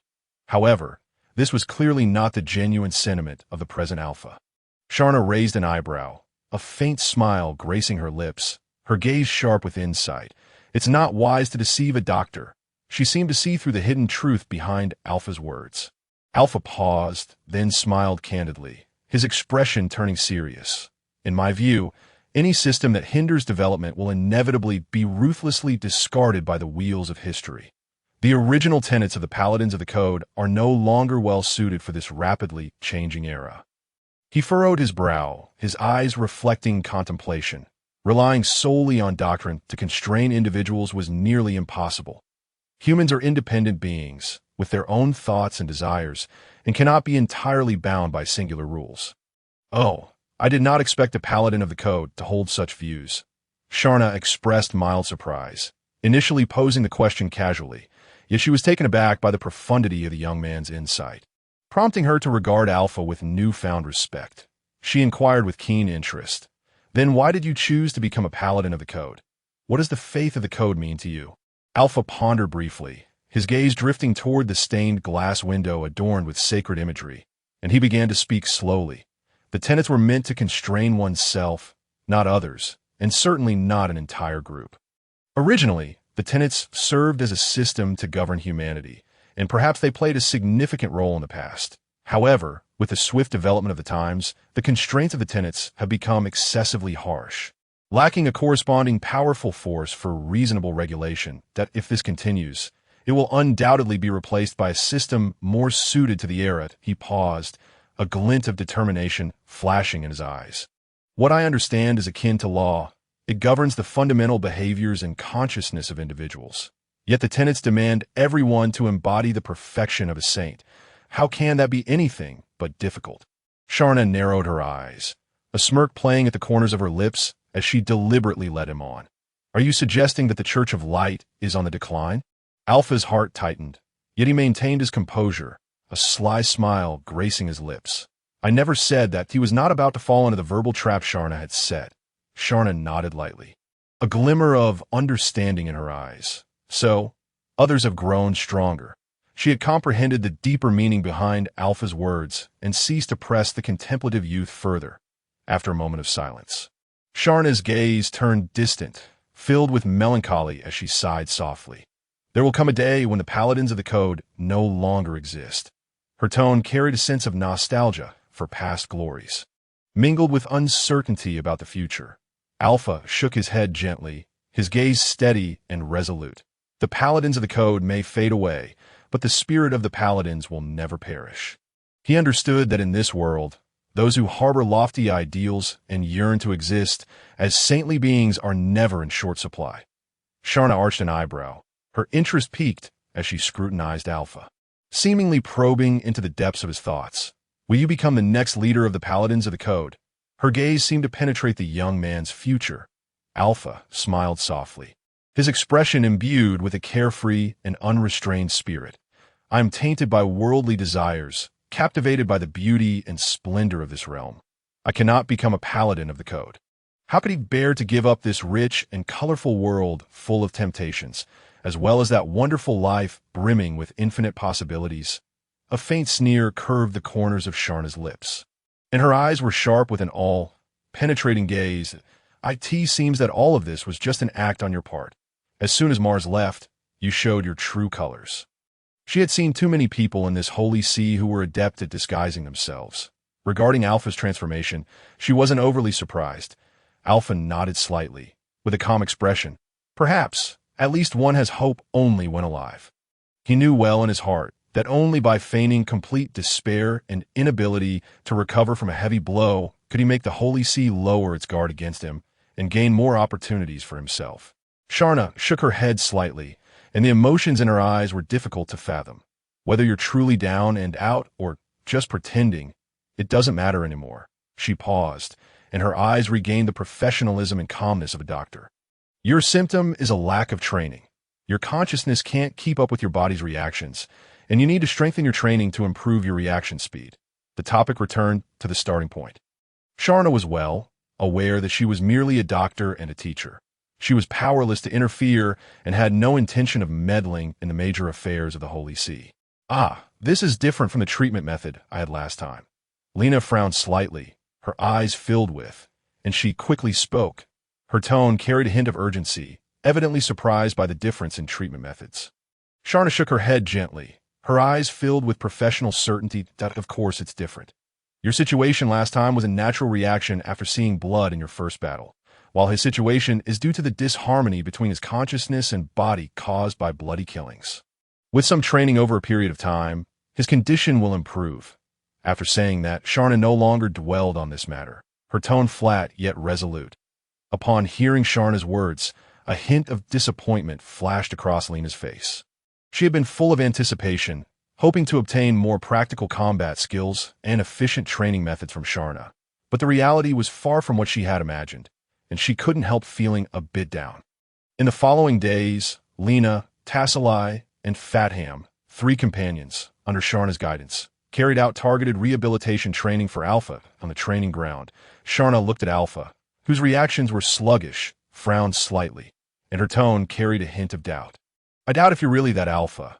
Your reactions are too slow at AT this time. Alpha's soul was that of an ordinary college student, and his basic reaction ability was only at a normal level. How could he possibly reach the height of the former Alpha in a short time?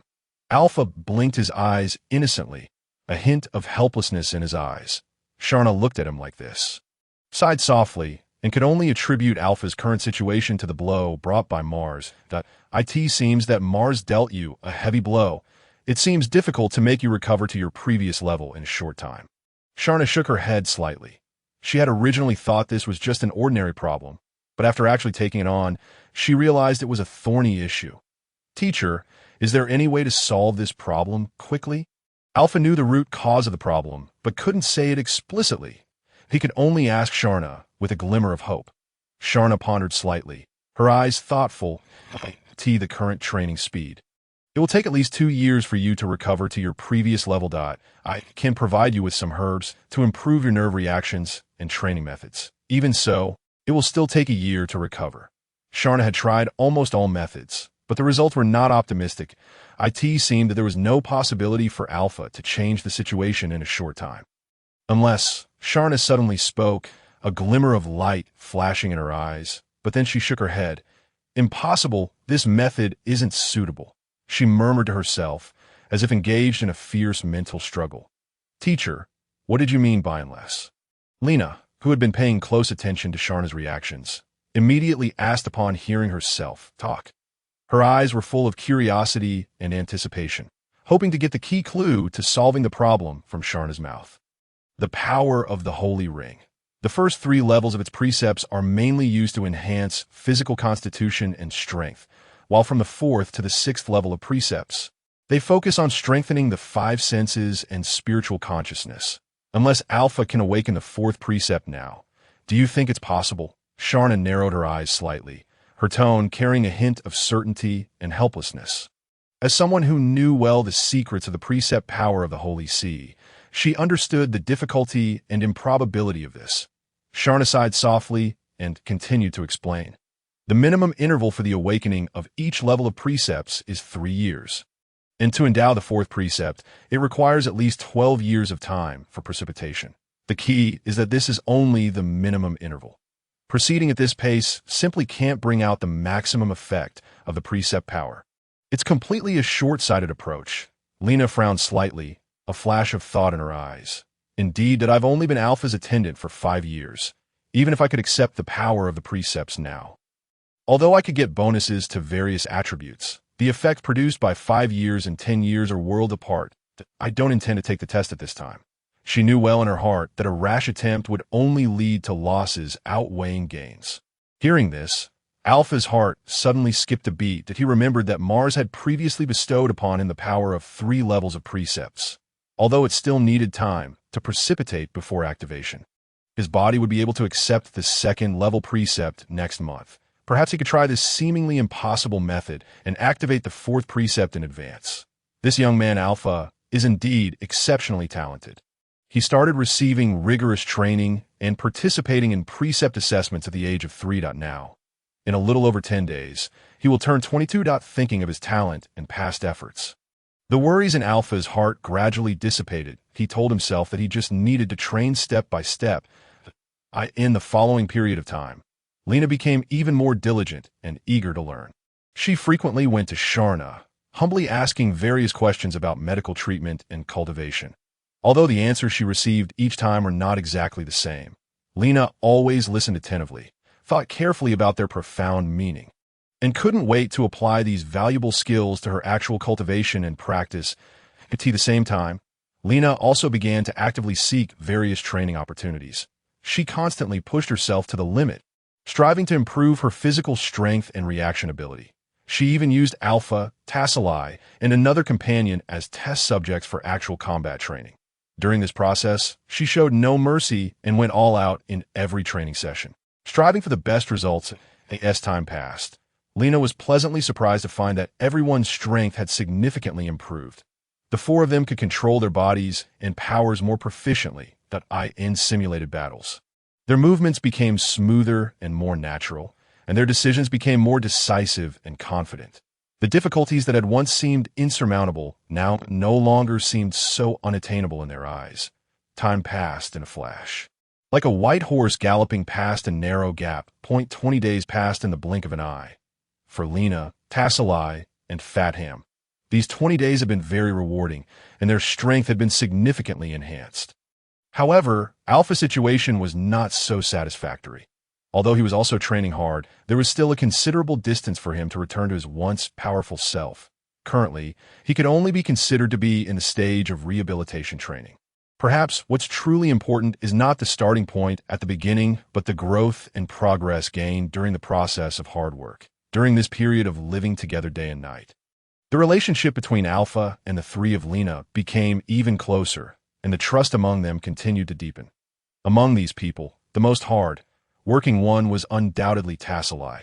She carried a firm dream of becoming the strongest swordsman and dared not slack off for a moment. Tasselai knew well in her heart that if she wanted to become as powerful a warrior as the former Alpha, they still had a long way to go and must continue to work tirelessly. So, she began to think deeply about how to further improve her strength. Tasselai's thoughts couldn't help but drift back to the various battles and experiences she had gone through during this period. She realized that she still had a lot of room for improvement in combat skills and tactical applications. To become stronger, she had to study and research these knowledge more deeply and draw valuable experience and lessons from past experiences. With this understanding, Tassalai immediately took action. She actively asked Alpha and Sharna for advice, not missing any learning opportunities. At the same time, she constantly pushed herself to the limit, going all out in training. Striving to break through her own bottlenecks, she tried to improve her perception ability, enabling herself to more acutely capture the movements of her enemies, strengthened her physical training to have more abundant physical strength to cope with intense battles, and increased her reaction speed to ensure that she could make the right response in critical moments. She repeatedly practiced various combat skills, from fundamental moves to intricate combination attacks, striving for perfection in every detail. In the days that followed, the coordination between Alpha and the three attendants became increasingly harmonious and efficient. They seemed to share a telepathic connection, capable of promptly formulating rational responses and counter strategies according to different enemies and battle situations. Once, when confronted with difficulties and setbacks, they too felt lost and helpless. However, these experiences enabled them to comprehend the essence of combat more profoundly, spurring their continuous growth and gradually transforming them into more outstanding warriors.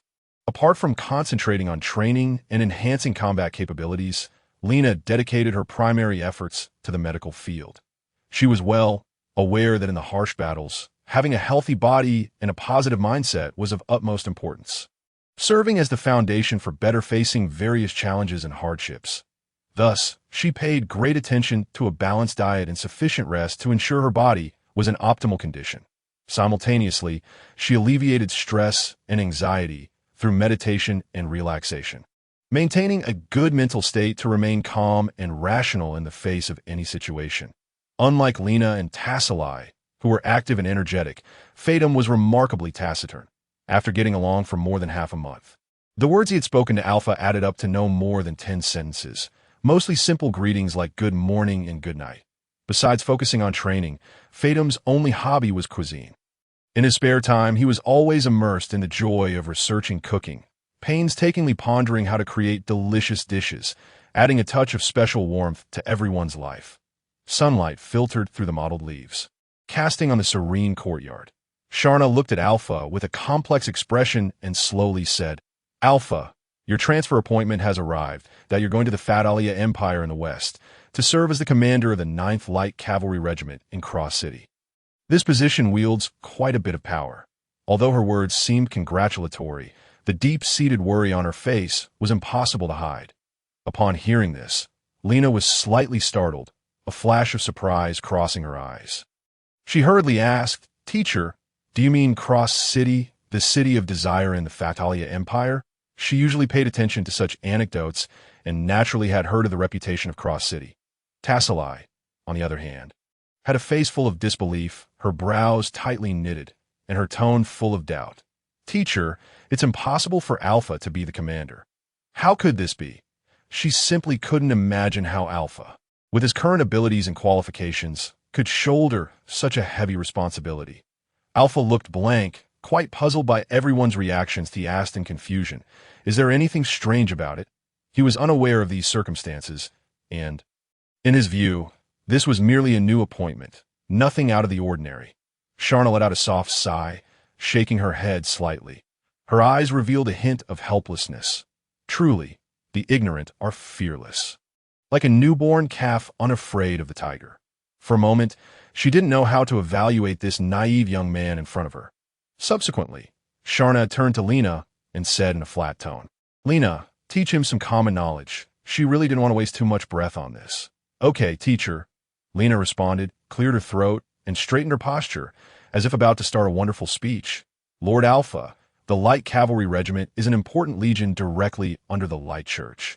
Among them, the 1st to 5th Legions are responsible for guarding Vatican, the core area of the Church, while the 6th to 9th Cavalry Regiments are respectively stationed in the 4 major empires. Each cavalry regiment has a basic strength of 10,000 people, boasting a large scale. Moreover, to be eligible to serve as the commander of a cavalry regiment, one must at least reach the rank of Silver Knight and pass the test personally administered by the Pope." As Lena spoke, she glanced at Alpha, observing his reaction. After hearing this, Alpha couldn't help but exclaim, "Wow, I'm only a junior knight at present.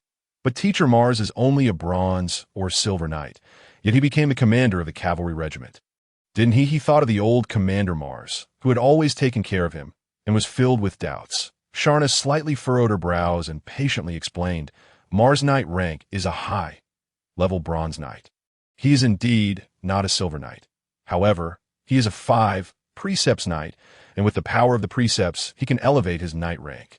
Moreover, Mars holds the highest rank among the precepts paladins. This is a special case and cannot be compared to you. Alpha nodded slightly, a glint of thought flashing through his eyes. He quickly grasped the key point. So, whether in terms of knight rank or contribution to the church, I don't meet the conditions for succeeding as the commander of the cavalry regiment. Then, is there something special about this place called Cross? He keenly sensed that there must be some unknown secret behind this seemingly sudden appointment. I'll explain it. Sharna gently waved her hand, signaling Lena to stop. Then she straightened up slightly, her eyes exuding a solemn and serious look as she began a more in-depth and detailed introduction. The Fatalia Empire is a country filled with desire and power, and Cross City, as the second largest city in this country, appears prosperous and luxurious on the surface, with neon lights, feasting, and revelry. However, behind this prosperity lies endless darkness and greed. Sharna slightly narrowed her eyes, as if lost in memories of that city. The Light Church has launched several expeditions, yet strangely, the Fatalia Empire has never dispatched their holy cavalry regiment during these operations. Moreover, the light cavalry regiment stationed there by the church seems to have gradually slipped out of the church's control, becoming increasingly detached and mysterious. Sharna paused, her gaze fixed intently on Alpha, and continued. The Cross City you're about to go to is the epicenter of a vortex where desire and power intertwine.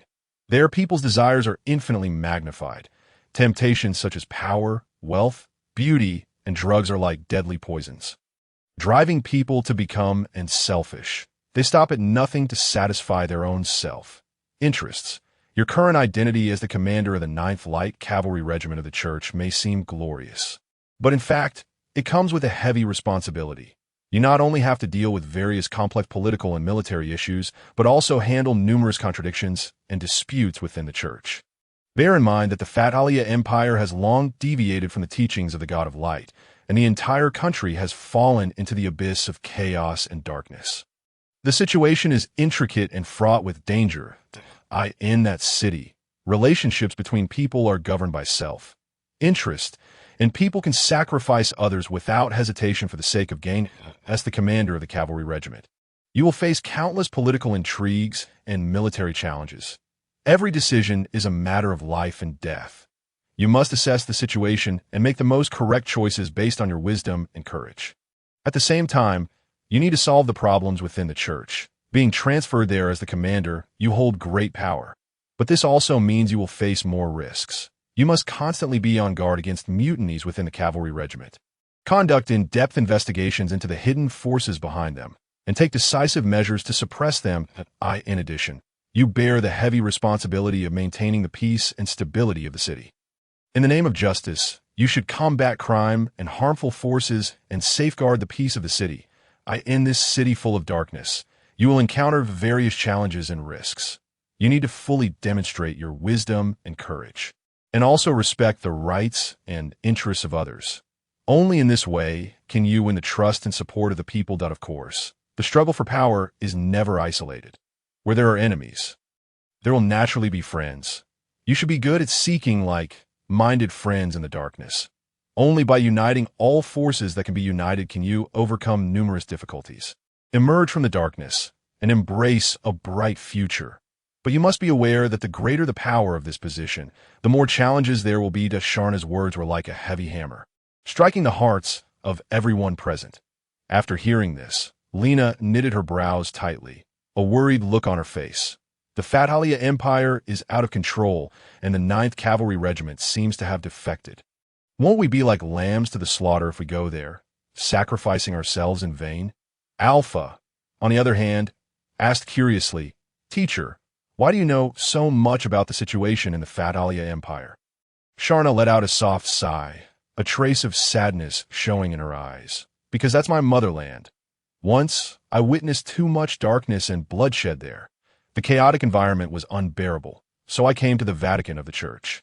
But unexpectedly, this place is not a pure land either. There are also dark corners. After saying that, she gently shook her head, seemingly reluctant to recall those painful pasts. Alpha nodded slightly and fell into deep thought. So, when I get there, apart from the title of commander appointed by the church, I have nothing.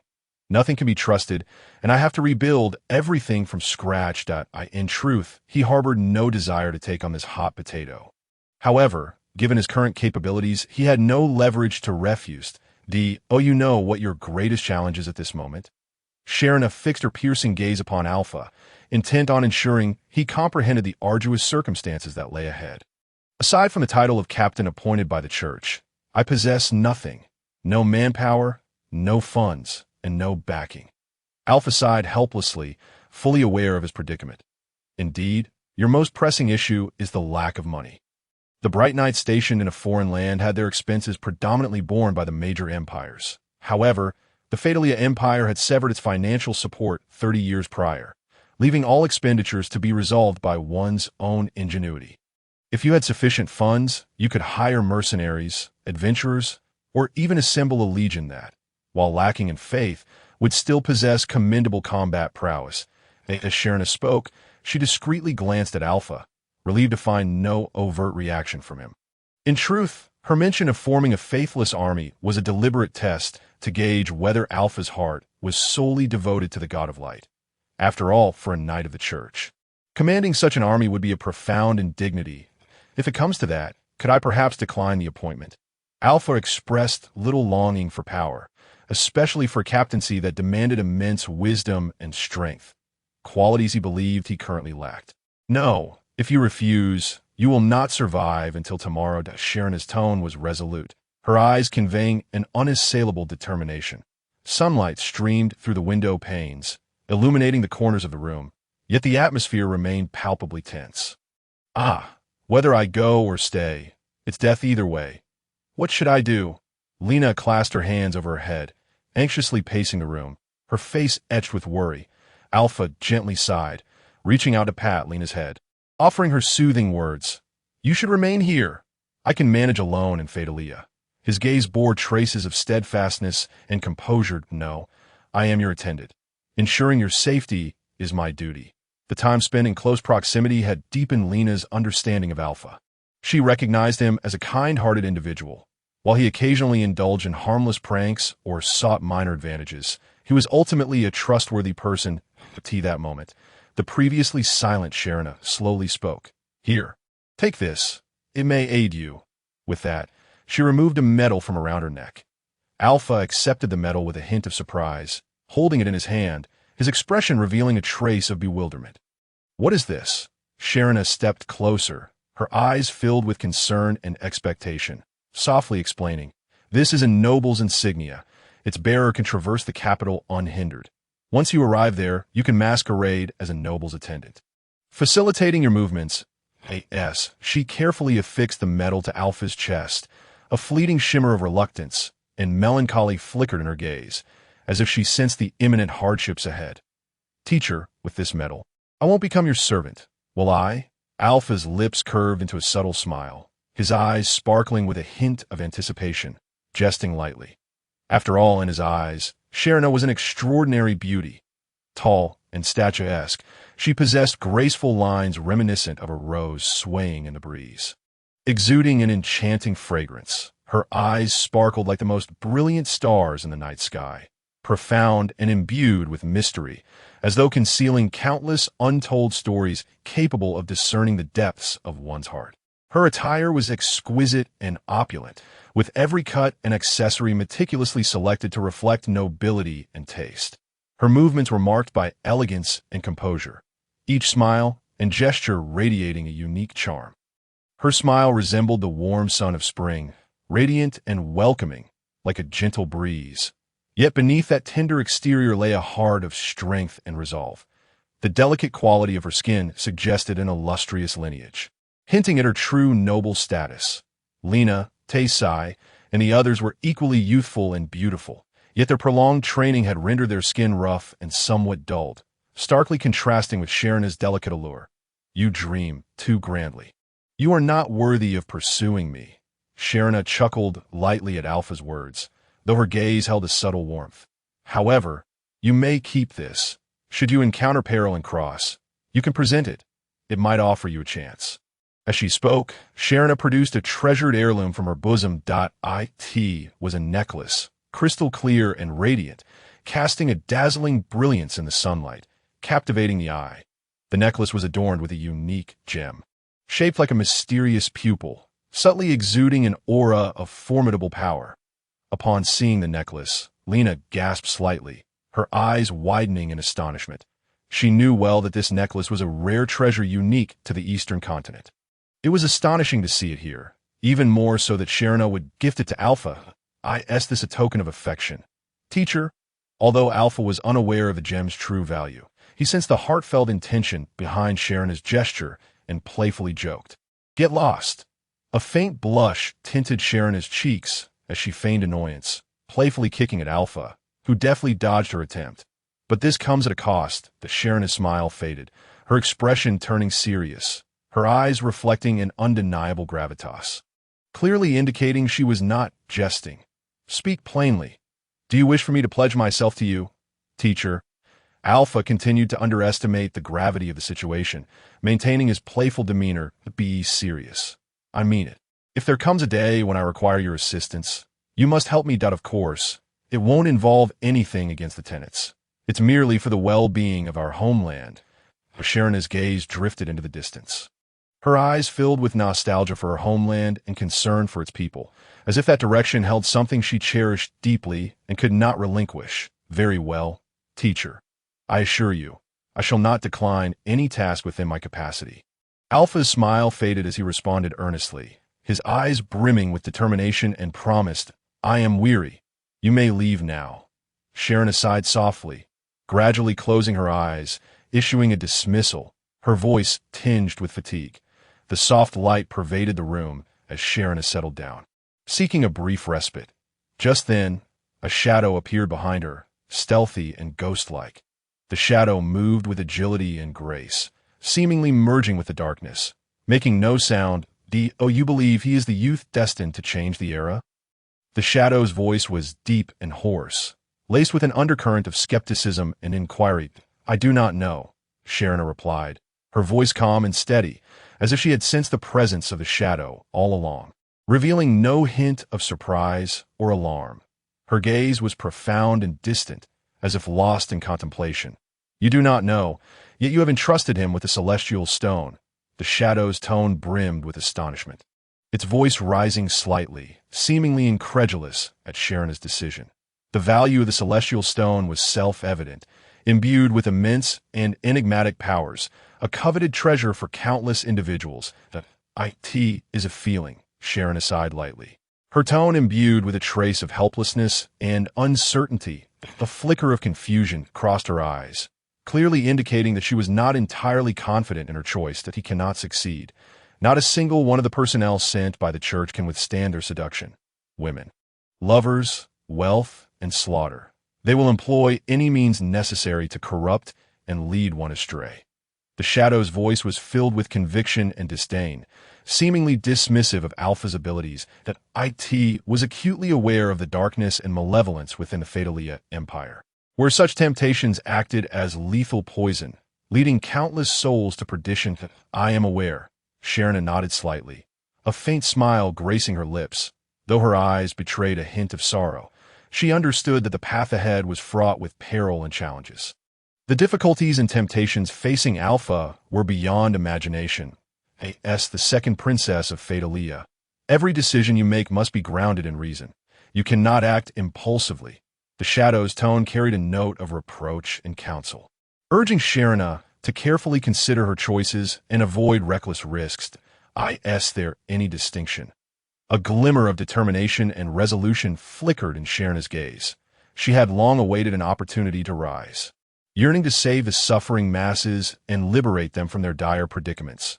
She understood that this path was fraught with thorns, yet she felt she had no other choice.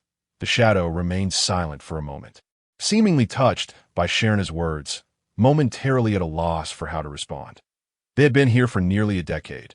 Rather than seeking holiness, they had been driven by necessity, forced to abandon their homes to escape persecution and death. Arriving in this foreign land. "Let us make a wager," Sharon suddenly proposed, her eyes sparkling with a mischievous glint. She recognized that her counterpart harbored doubts about her judgment, and she wished to use this bet to validate her intuition. "What wager?" The shadow paused, his tone laced with curiosity and confusion. He was unaware of Sharon's intentions or the significance of this bet. "Let us wager on the accuracy of my sixth sense." The corners of Sharon's mouth lifted slightly, revealing a confident smile. She firmly believed in her instincts, convinced that Alpha was the one destined to alter the course of history, despite the uncertain road ahead. She was willing to take the gamble. The sun shone brightly, casting a warm glow upon the streets of Vatican City, infusing this ancient city with life and vitality. "Lena, in a couple of days. It will be New Year's. Let us go shopping for some festive items." Alpha exclaimed with a beaming smile, grasping Lena's hand as they made their way toward the dormitories of Tasley and Fathom. His voice was brimming with excitement and anticipation, as if he could hardly wait to welcome the New Year's arrival. "Lord Alpha, are you taking advantage of me again?" A faint blush crept onto Lena's cheeks as she attempted to free herself from Alpha's grasp. But her strength paled in comparison to his, rendering her efforts futile. Yet, deep down, she felt a flicker of anticipation, willing to be led by Alpha in such a manner. "You are moving too slowly. Let us procure some new clothing and supplies. After tomorrow, the school cafeteria will be closed, and we must cook for ourselves," Alpha stated earnestly, trying to mask his ulterior motives. He had received his appointment letter and completed the withdrawal procedures from the school. He had merely 1 week left before departing. "Lena, you should change into something more casual as well. You ought to relax a bit during these rare moments of leisure."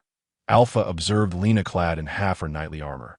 Feeling somewhat helpless, he understood that Lena was a devoted knight, always on guard. Yet he wished for her to unwind during this rare opportunity. A knight must remain vigilant at all times. One cannot forget their combat instincts. Lena replied dutifully, her eyes revealing a hint of steadfastness and resolve. She was acutely aware of her responsibilities and mission, unwilling to allow any slothfulness to creep in. This is Vatican City, the holy city of the Church. Who would dare cause trouble? Alpha playfully pushed Lena into a secluded corner, a mischievous smile dancing on his lips. His eyes sparkled with a playful glint, eager to tease her. "Lord Alpha, what are you up to?" Lena's face flushed crimson, a wave of anxiety washing over her. She wanted to resist, but her body betrayed her, lacking the strength to fight back. "Nothing to worry about. I merely noticed something on your face and thought to help." Alpha leaned closer to Lena's delicate features, his gaze softening with tenderness and affection as he beheld Lena's alluring red lips. An impulse surged within him, and he could not resist the urge to kiss her. "Hey, Lena, why did you bite me?" Alpha cried out in pain, recalling that a woman closing her eyes and pouting typically signified consent for a kiss. How was it that the moment he leaned in, Lena had bitten his lip? "Who told you to have ulterior motives? This way, you'll think twice before bullying me again." Lena shot him a triumphant glance before turning on her heel and dashing away. Her heart was a tumult of emotions, both anger and shyness, as she grappled with how to face Alpha. Next time, it wouldn't just be a kiss that a smile crept onto Alpha's face. Anticipation glimmering in his eyes as he understood that Lena harbored unique feelings for him, and their relationship would only grow closer. The sun bathed the streets in a gentle glow, casting a soft radiance upon the surroundings. Observing Lena, Tasley, and Fathom all donned their regular warrior attire, Alpha's eyes widened with satisfaction as he admired them, a smile gracing his lips. "This is splendid. One should not always be clad in training armor."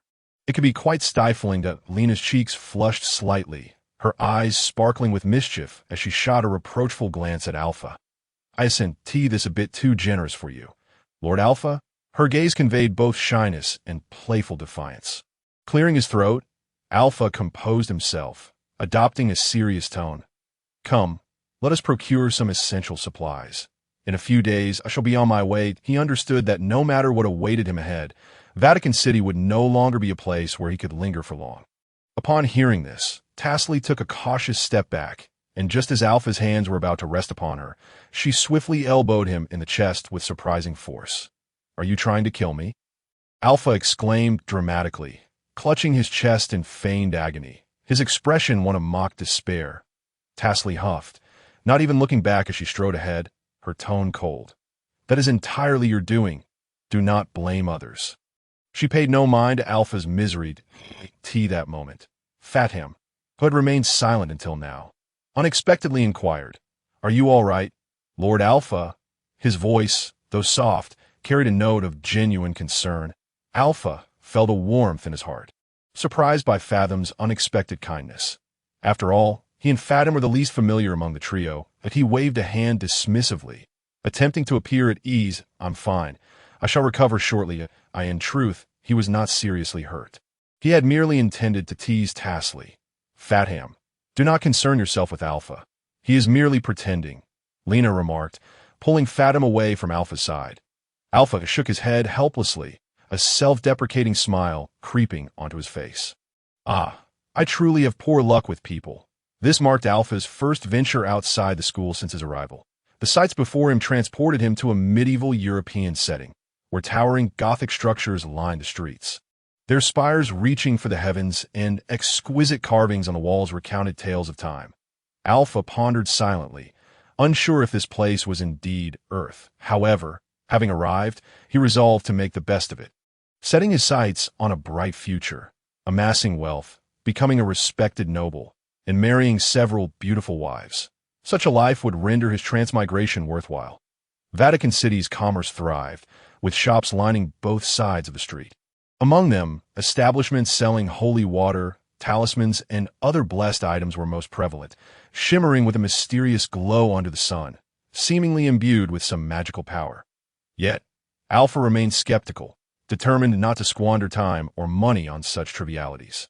Next came the weaponry shops, their windows displaying an array of arms. The disparity between high-end and ordinary gear was stark, each exuding a distinctly different aura. Alpha rifled through his pockets, discovering only 400 gold coins, barely enough for a set of mid-tier gear. High-end equipment was simply out of the question. Fortunately, he was not in dire need of weapons. The previous Alpha had been an ardent practitioner, dedicating all his resources to his own training and that of a few servants. Their current gear was still rather decent, especially their weapons, which gleamed with a cold light, exuding an extraordinary presence. "Today, we shall procure some food supplies and a new set of clothing," Alpha declared from the center of the street, his demeanor somewhat commanding. "And some medicinal herbs," Lena interjected, casting a knowing glance at Alpha, who quickly conceded with a resigned smile. "This food should suffice for all four of us for a month. And each of you should select 2 outfits for change of clothes. What do you fancy?" Having outlined the tasks, Alpha watched as they dispersed within 2 minutes, embarking on their shopping journey. "Goodness, Lord Alpha, what has come over you today? You seem like a mere assistant." Lena giggled, covering her mouth as she teased him. "Indeed, as our esteemed knight commander, how is it that you become a mere errand runner?" Tasley chimed in, a playful smile adorning her face. Alpha offered a wry smile, and faced with her jovial mockery, he could only endure in silence. Who made oneself the money bag of the 3 today? Consumption surely requires spending money that if they really buy some strange things, given their current financial situation, there might not be much money left, and they won't have the chance to obtain many things they fancy. "Tasley, let's go and have a look at clothes," Lena said, pulling Tasley into a clothing store. If they would really buy clothes, Tasley indeed needed to buy more. After all, she had the greatest amount of physical activity. And as females, the 3 of them didn't have many clothes at present. Besides training uniforms, school uniforms, there were only warrior uniform. As soon as they entered the clothing store, magnificent clothes were a feast for the eyes. Alpha's eyes lit up, and he held on to Lena and Tasley. This time, the 2 didn't attack Alpha. Outside, they still showed Alpha some respect. "So our Lord Alpha likes such clothes." Lena looked at Alpha, with a hint of ambiguous smile in her eyes. Alpha scratched his head in some confusion and said earnestly, "This is just normal women's clothing, isn't it?" In his opinion, these clothes were nothing special. It was just that the 3 women usually wore mostly training uniforms, school uniforms, and warrior uniforms, and seldom had the opportunity to wear normal women's clothing. The sunlight spilled onto the bustling street. Alpha and his party entered a clothing store. The clothes in the store were dazzling and colorful. Standing in the store, Alpha shouted loudly, "Boss, how much is this dress?" A middle-aged woman greeted them with a beaming smile, her eyes glistening, and said excitedly, "Sir Knight, you really have an eye for it. This dress is the most fashionable style this year, custom, made specifically from a northern nobles." Tasley, with her straightforward character, impatiently frowned and directly asked, "Cut the crap. How much is it exactly?" 15 gold coins. The saleswoman reported the price without hesitation. 2 expensive 10 gold coins. Tasley started haggling unceremoniously, her tone firm without the slightest hesitation. The woman's face showed a conflicted expression, as if she was truly in a difficult situation, and said with a bitter face, "Beautiful lady, if you haggle like this, I can't even cover my costs. Akin makes things really difficult for me." Alpha was well aware of the trick of haggling, usually cutting the price in half. So he said unhurriedly, 8 gold coins, if it's okay, we'll each take 1 set. How about it? After saying that, he winked, and Alpha pulled Lena and pretended to leave, saying, "If not, we'll go." Seeing that the group was really about to leave, the woman panicked and hurriedly shouted, 9 gold coins for 3 sets. It can't be any less." Alpha thought the price was almost right and didn't want to waste too much time on this.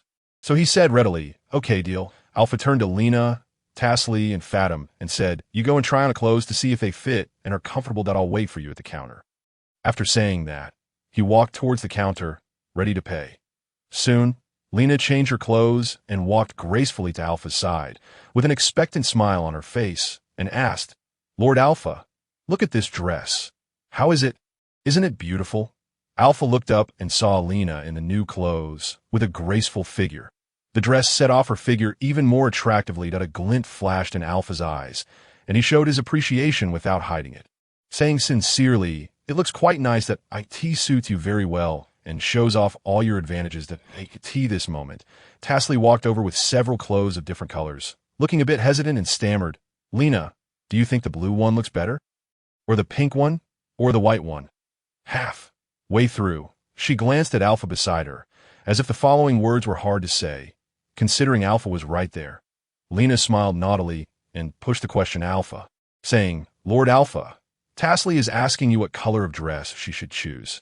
Alpha thought carefully and said, "Pink. Tasley must look very beautiful in pink. That it can bring out your gentle side." Hearing Alpha say this, Tasley's face turned red all of a sudden as she turned around in embarrassment. Lena, however, interrupted and said, "Lord Alpha, this pink one might not be suitable for Sister Tasley, right? Do you want to see Tasley wearing such a dress?" Alpha smiled and continued, "Then Tasley should choose the blue one. Blue is heroic and very much in line with your temperament. Lena, the pink one, is lively and cute, and Fathom should take the white one, youthful and beautiful." This time, Alpha made recommendations based on each person's characteristics, appearing quite rational. Lena nodded in satisfaction and said, "That's more like it." Alpha also smiled with satisfaction and shouted to the boss, "Boss, pack these 3 and calculate the bill." The boss came over with a beaming smile and said, "Sure, 9 gold coins for 1, 17 gold coins for 2, and 25 gold coins for 3. His arithmetic skills seemed to be taught by a PE teacher. Alpha didn't say much and silently paid the money. Then he took the 3 women in their new clothes and continued to stroll on the street. As he walked, he said, "Now that the dried food is ready, if we pick 1 more dress and 2 pairs of shoes, we'll be almost set." The group walked on the street, and the eyes of passers-by were attracted by the 3 beautiful girls all the way. Their eyes showed both envy and jealousy. At this moment, 2 bystander A, started whispering to each other. One of them said, "Hey, look at those 3. They must be the rich young ladies from the new district. What a waste of those clothes." The other echoed, "Incredible, incredible. This whole outfit might be worth more than what we earn a lifetime." The first one said mysteriously again, "I heard that the rich people in the new district are crazy. They dare to spend 86,000 on a piece of clothing. 86,000. Do you know how much that is?" The second one counted on his fingers and said, "1 gold coin is equal to 10 silver coins, approximately equal to 100 copper coins. 86,000 is 8,600,000 copper coins." His arithmetic really wasn't that good. The first one opened his mouth in surprise. My God, a piece of clothing is enough for me to work for 100 years without eating or drinking. The second one shook his head helplessly. What does that have to do with me? I still can't afford it anyway. The first one also sighed, that's right, that I might as well work in a store. Unlike them, who spend all day in dissipation. Forget it, stop talking. Hurry up and work. When I save enough money, I'll go back to the countryside and marry a wife. Saying that, the two left in a hurry to the capital of the Vatican. The city was prosperous and flourishing. The salary and benefits here were quite considerable. An ordinary waiter could earn over 100 gold coins a year, which was about 5 to 10 times that of other regions. Such generous income, like a magnet, attracted countless people with dreams of getting rich overnight and longing for adventures to flock here, hoping to rewrite their fates here. While the two bystander, as we're talking. The sensitive-minded Lena also keenly noticed the strange looks from the people around and the faint sounds of criticism. She slightly frowned, approached Alpha, and said softly, Lord Alpha, did you hear what they said just now? People around us are talking about us. Alpha looked calm, slightly shook his head, and with firm and calm eyes, slowly said, Don't care what others say. They're just blinded by jealousy, so they have those prejudices and unfounded attacks. We just need to maintain inner peace, stick to our beliefs, and follow the voice of our hearts. And no matter how noisy the outside world is, the most important thing is that we ourselves can't lose our composure and our original intentions. His voice was steady and powerful, as if giving Lena and the others a reassurance. Just then, a sharp and sarcastic voice suddenly rang out. Hey, isn't this our useless Alpha? How can you still have the face to wander around here? Don't you even look at what you're like, and you're still with a few pretty girls. It's like a toad lusting after a swan's flesh. A young man in gorgeous clothes, with an arrogant expression on his face, led several attendants and was walking towards them with ill intentions.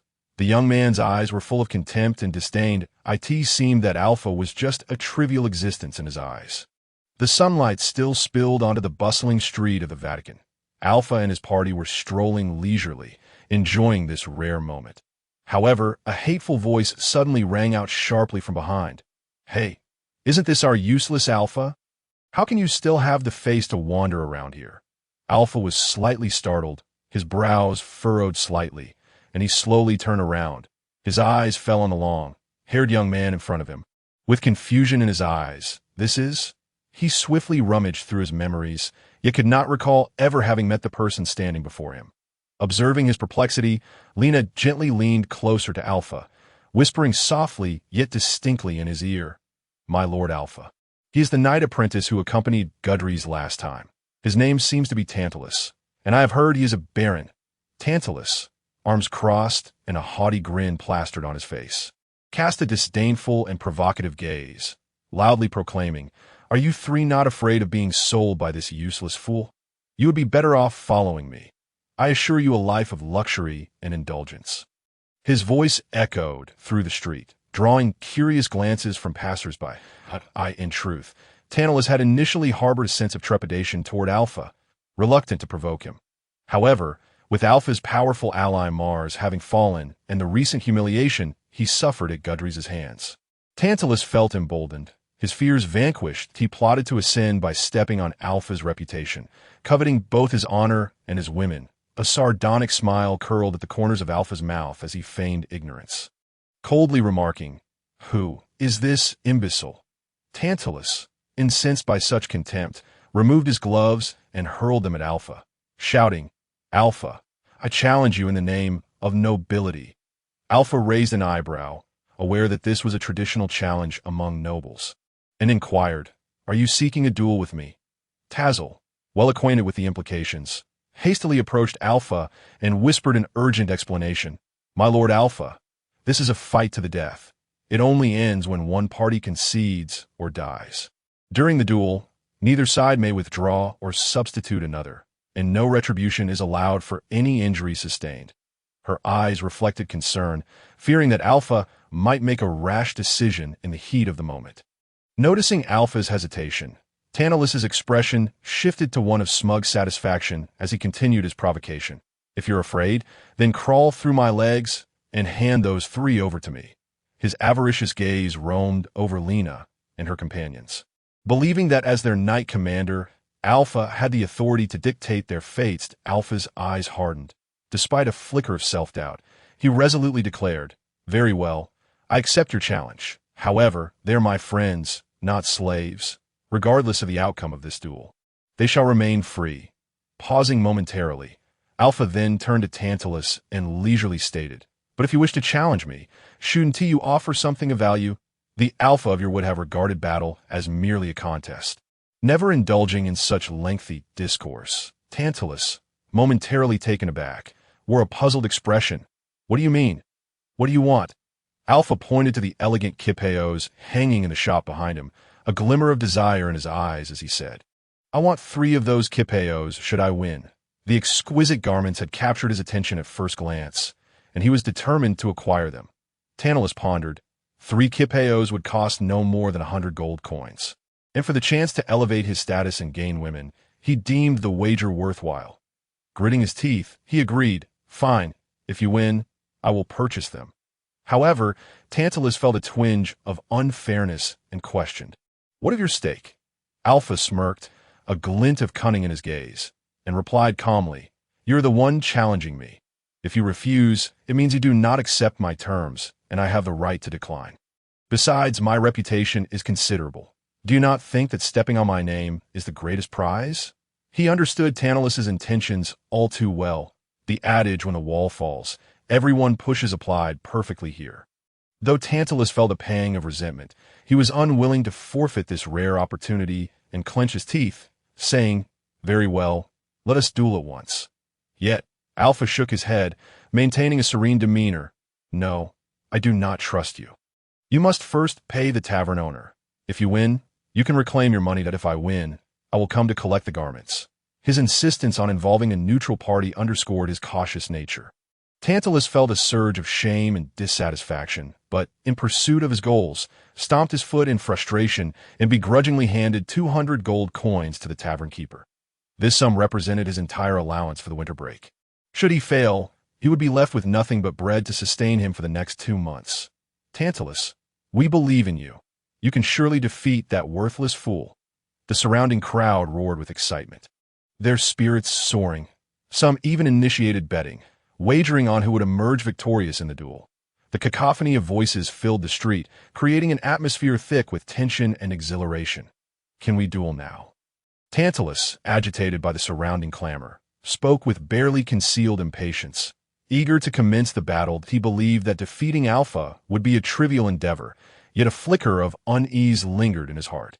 Frankly, Alpha mused to himself, the atmosphere here was undeniably fierce. In his former life, such scenes would have amounted to street brawling and chaos. However, here, the knights tasked with maintaining order did not intervene. Rather, they methodically separated the crowd, with some knights even enthusiastically participating in the betting.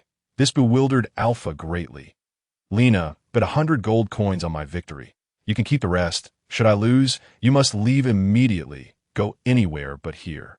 Alpha understood that Tantalus would show no mercy if he were to falter again. Even Lena and her companions would struggle to ensure their safety. His gaze betrayed a mixture of resolve and concern as he earnestly instructed Lena. "My lord Alpha." Lena's voice trembled with reluctance and resistance. She was unwilling to abandon him at such a crucial moment. "Just do as I say," Alpha replied with an undeniable tone, turning resolutely to enter the fray. Preparing to face this life-and-death struggle. "Are you not going to don your armor?" Tantalus observed Alpha's lack of equipment with surprise. In his view, wearing armor during a duel was a fundamental means of protection. "Against you, I have no need for it," Alpha asserted confidently, fully aware that the weight of armor would only hinder him. Presently, he could manage only light or padded armor. The heavy plate armor he once wore would severely impede his movements. Reflecting on his previous encounter with Gudries, he knew that the cumbersome armor had contributed significantly to his defeat, yet it was precisely the armor's formidable defense that had spared him from more grievous injuries during that battle. "Then do not blame me for being ungracious," Tantalus sneered, unsheathing his rapier, its blade gleaming ominously, as if heralding the brutality to come. Alpha mirrored his opponent, swiftly drawing his long sword, its edge glinting sharply under the sun. The combat was imminent, and the air around them seemed to freeze in anticipation. In an instant, they were entangled like fierce tigers, their forms darting with remarkable agility, each movement swift and lethal. Every clash of their weapons sent violent ripples through the air, producing a deafening din. Alpha's strikes were straightforward and forceful, each blow infused with tremendous impact, aimed at shattering Tantalus's defenses. Tantalus's attacks, however, were serpentine, sly and unpredictable, always seeking Alpha's vulnerabilities when least expected. The two exchanged blows, rapidly engaging in dozens of strikes, the intensity of their battle captivating the onlookers, who gasped in awe. Yet, despite Alpha's inherent physical prowess, as time passed, he began to fall behind Tantalus in both strength and speed. Gradually, signs of fatigue and anxiety crept onto Alpha's face. Haha, Alpha, you are but a worthless fool. Did you truly believe you could defeat me? Tantalus, keenly attuned to Alpha's disadvantage, laughed triumphantly, his eyes brimming with contempt. Seizing the opportunity, he intensified his assault, becoming a blur of motion, each strike imbued with lethal force, systematically overpowering Alpha. Hearing Tantalus's mockery, Alpha's heart sank, a wave of fierce indignation swelling within him. He knew that if this continued, defeat was inevitable, and he could even lose his life to Tantalus. Alpha clenched his teeth, desperately trying to recall his past training and combat experience, his mind racing as he sought every possible means to reverse the dire situation. After being suppressed by Tartaros for several minutes, a sudden resolute expression flashed across Alpha's face, and in the next moment, his form flickered and vanished before Tartaros like a wraith. Tried to escape? Futile, Tartaros scoffed, a glint of disdain in his eyes as he prepared to pursue, only to be struck by a surge of immense power from behind, causing his heart to constrict sharply. Tartaros hastily turned around. But it was already too late. Alpha's fist crashed into him with tremendous force, sending him sprawling to the ground amidst a cloud of dust. Like a tea this moment, Alpha cast aside all notions of knightly elegance and decorum. His eyes burned with fervor, and he attacked with raw fists and kicks, each blow infused with his anger and frustration, completely abandoning his usual composure. Kill. Unfortunately, Tartaros' armor was far too robust, despite the ferocity of Alpha's onslaught. The impact proved to be rather limited. Ultimately, Tartaros managed to rise, a sinister expression creeping onto his face. That a waste is a waste. We knights resolve everything with our swords, Tartaros roared, his eyes glinting with madness, filled with rage at Alpha's unorthodox methods of combat. Victory meant everything. Survival was the only hope as a modern man. Alpha held his own combat philosophy, refusing to rely solely on the knightly code to determine the outcome of battle. His voice was resolute and powerful, brimming with a thirst for victory. Nonsense. No wonder the Pope has exiled you to the fallen land of the West. Tartaros mockingly jeered, viewing Alpha's assignment to the West as a form of banishment. Kill. The battle between the two reignited fiercely, the surrounding air seemingly ignited by their conflict. With agile footwork, Alpha deftly evaded all of Tartaros' attacks. The clash of weapons produced fierce sparks as they struck against the armor. However, these assaults failed to inflict any substantial harm on Tartaros. Just once, and you will surely perish, Tartaros taunted confidently, aware that his armor could withstand 100 of Alpha's strikes. He believed that if he could seize a single opportunity, Alpha's defeat would be inevitable.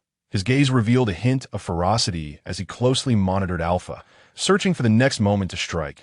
As time ticked away, the intense combat continued. The heavy armor that provided Tartaros with rock-solid defense, allowing him to endure Alpha's relentless attacks, simultaneously drained his stamina significantly. His movements slowed noticeably, each swing of his sword becoming sluggish, beads of sweat cascading down his forehead. That Alpha's condition was equally grim.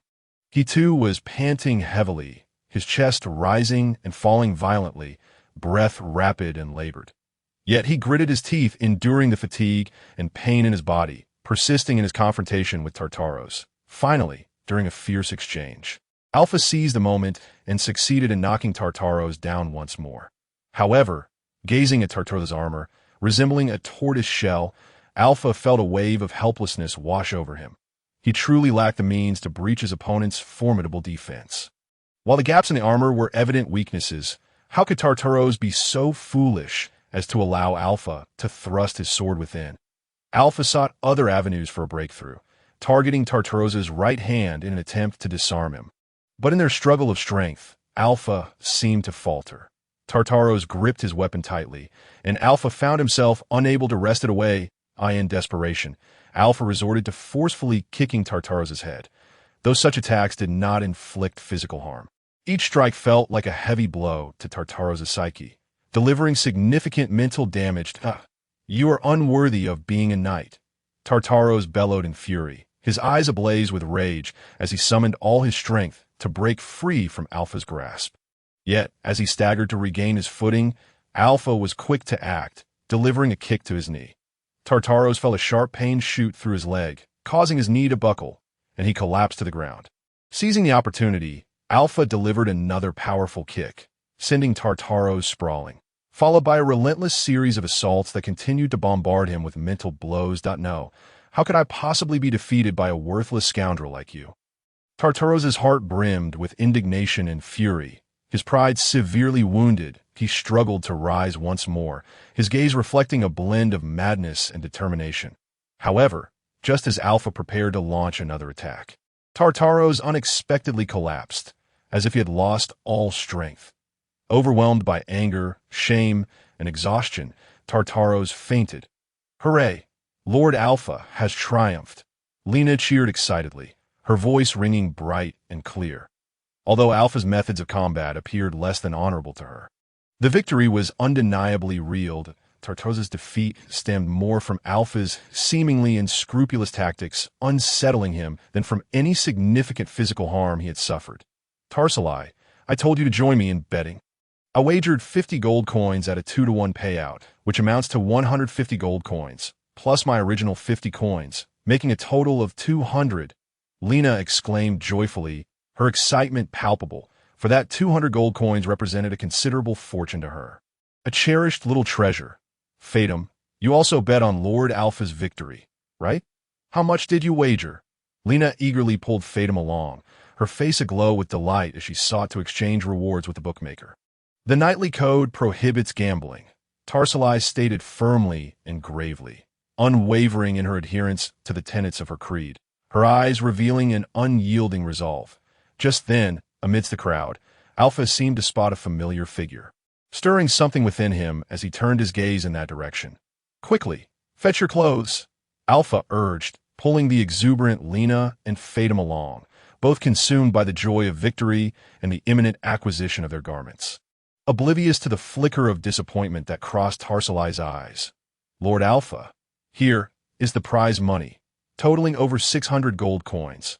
Lena, still basking in the thrill of winning, handed the money to Alpha without even realizing she was being led by the hand, her radiant smile lighting up her face. All right, we'll go buy some herbs together later, but you two must have earned quite a bit as well, Alpha remarked, a slight smile gracing his lips as he noticed Lena and Fatum had participated in the betting.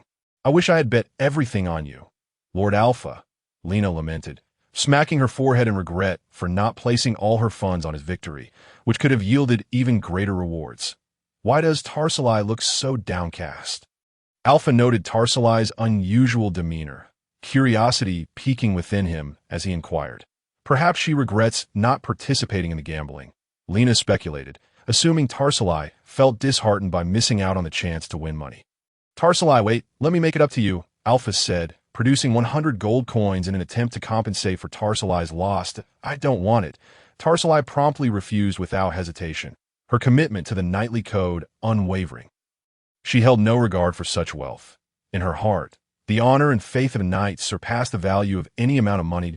Do you believe that as a knight, one must fight with honor, rather than resort to my unscrupulous tactics? Alpha seemed to surmise the reason behind Tarsalai's discontent and tentatively asked, his eyes reflecting a hint of hope and inquiry. Not at all, Tarsalai replied defiantly, her gaze resolute, yet the slight evasion in her eyes betrayed her true feelings. Alpha keenly perceived this, clearly recognizing from her expression that his suspicion was correct. Tarsalai's discontent stemmed from her disapproval of his approach to combat. He sighed softly and asked, "In your view, is it more important to suffer a proud defeat or to achieve a cowardly victory?" There was a note of resignation in Alpha's voice. He too yearned to claim victory with pride. Yet the harsh reality loomed before him, and his sole objective at present was merely to survive. That is it not possible to live proudly? In Tasselai's eyes sparkled a resolute radiance. She harbored the dream of becoming the mightiest knight, hoping to live in a world with a haughty demeanor. Could you always remain the strongest? Only by staying alive can there be hope. Once dead, there is nothing left. That Alpha's tone carried a tinge of weariness. How he longed to live with pride, yet reality repeatedly reminded him that survival came first. However, this was not the chivalry they pursued. Tasselai's voice held a hint of stubbornness. The knightly spirit she had embraced was the most orthodox. In her heart, a knight should be open and aboveboard, adhering to honor and justice. Once you step onto the battlefield, you'll know that staying alive is of utmost importance. Try on the clothes first. Later, I'll take you to meet some people. That Alpha's thoughts drifted back to the past. Recalling the memories in his mind, it seemed he remembered something significant, and a trace of mystery flashed in his eyes. "Lord Alpha, I don't want to wear this Cheongsam." Lena's voice came from the fitting room. She had just changed her clothes and only stuck out her head, with a tinge of shyness and reluctance on her face. "Let me have a look." Driven by curiosity, Alpha pulled open the curtain. "No, Lord Alpha." Lena tried to stop him, but it was already too late. She covered her chest and instinctively blocked her thighs where the slit was. Her perfect figure was fully displayed against the backdrop of the Cheongsam. The tantalizing charm that was half hidden made people's minds wander. The magnificent robe adorns the gentle lady. Her delicate figure shows off her slenderness. Alluring charm emerges in an enchanting way. Walking gracefully like a flying swallow, Alpha couldn't help but murmur the verses from his past memories, his eyes full of admiration. "Lord Alpha, what were you saying? It sounds so beautiful." Hearing the verses, Lena no longer deliberately covered herself. She twirled lightly in front of Alpha, a beaming smile on her face. "It's nothing. These are verses from the East. I was just inspired." Alpha was almost spellbound. Lena in front of him, wearing a Cheongsam, was like a blooming flower, exuding a captivating charm. But it's still so embarrassing that my buttocks are almost showing. Lena coquettishly complained and then pulled the curtain to change back. "Then wear it for me alone in the future." Alpha's mouth curved up, his eyes tinged with a hint of cunning and intimacy. "In a way that you'll just do naughty things to me." Lena gave Alpha a reproachful glance. How could she not understand Alpha's little thoughts? "Lord Alpha, how do I look?" Just then, Fatim's voice came. She had also put on a Cheongsam and walked out slowly. If Lena was a cute and lively little girl next door, and Tasselai was a cold and heroic domineering president. Then at this moment, Fatim was a quiet and refined lady of a noble family. The Cheongsam seemed to be tailor-made for her, vividly presenting her gentle temperament and making her look even more serene and charming. Before her red lips part, her voice is heard. Without moving her body, she enchants plum and peach blossoms. If a beauty wants to be charming, a charming Cheongsam is the choice. Alpha recited the verses again, lavishing praise without hesitation. Although she couldn't understand, she felt full of poetic charm. That Fatim's face beamed with joy. She was very satisfied with Alpha's compliment. But thinking of going out in such a Cheongsam, she was still a bit shy and dared not wear it outside. "I want the same compliment too." There was a glint of eagerness in Tasselai's eyes. She also looked forward to receiving Alpha's praise. With a leisurely mood by the water, her slender waist is like a beauty's, the beauty in fragrant herbs and silk, always with a calm and icy skin grace. She can make the lotus and green leaves sway. The marks in her eyes are deep and profound. In dreams, the blue rain is gentle, with a dignified and beautiful charm of a long jiang. The poetry in her hands is even more magnificent. Alpha tried hard to recall his previous memories and recited these lines. "You pass. Now, what are you going to take us to see?" Tasselai's curiosity was piqued.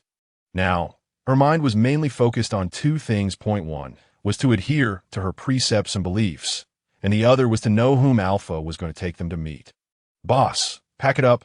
Alpha turned to the boss and said, his eyes filled with anticipation, as if he couldn't wait to complete what came next. Stepping out of the bustling commercial street, the sunlight shone on them. But in Lena's heart, there was full of confusion. She looked at Alpha beside her and softly asked, "Lord Alpha, where are we going next?" They had been in this city for some time, yet she still didn't understand the purpose of this trip.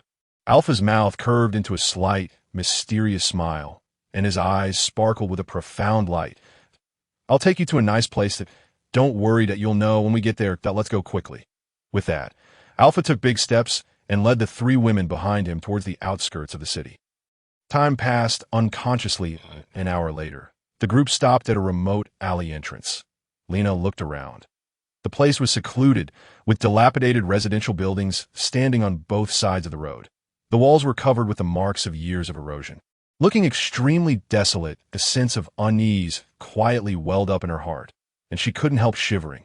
Alpha seemed to sense Lena's fear. He gently patted her shoulder and comforted her tenderly. "Don't worry. I'm here. Just follow me." Then Alpha took the lead and walked into a chaotic slum.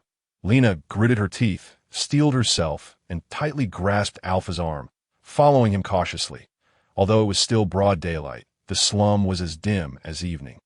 On both sides of the narrow and cramped passage, there were tattered and dirty clothes hanging, swaying gently in the breeze. Only in a few places could the sunlight barely penetrate through the gaps and cast a few faint rays. Lena closely followed Alpha step by step. Finally, they came to the door of a low and shabby house. Alpha stepped forward and gently knocked on the door. Soon, a deep and thick voice came from inside. "Who is it?" Alpha's voice was deep and forceful. "It's me, Alpha." "Open the door."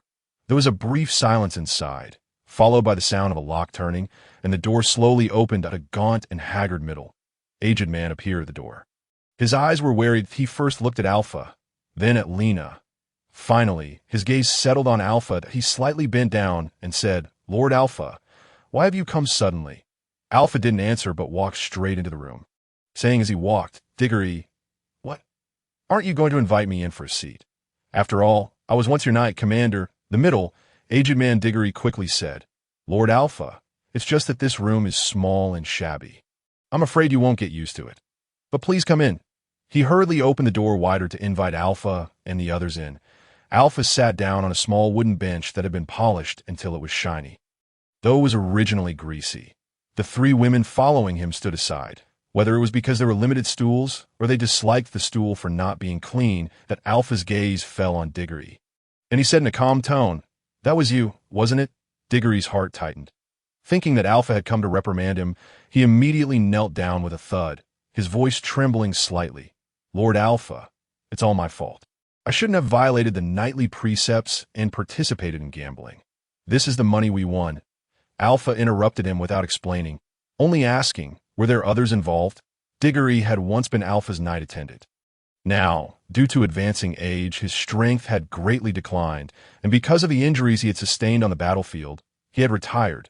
But in the knight's world, once a knight attendant, always a knight attendant. Once summoned, there must be no slightest disobedience. Just then, two men came out from the back room. Their faces were full of guilt. They walked to Diggory's side and knelt down together. "Lord Alpha, it's us. We know we were wrong. This is the gold coins we won that we are willing to hand them over." Alpha looked at the gold coins placed on the table. There were only 3.1. Could imagine how difficult the lives of these three people were. Alpha let out a slight sigh and said, "Stand up. I'm not here to reprimand you. And the Order of Disciplined Paladins has been disbanded. In the future, you don't have to abide by those precepts so strictly."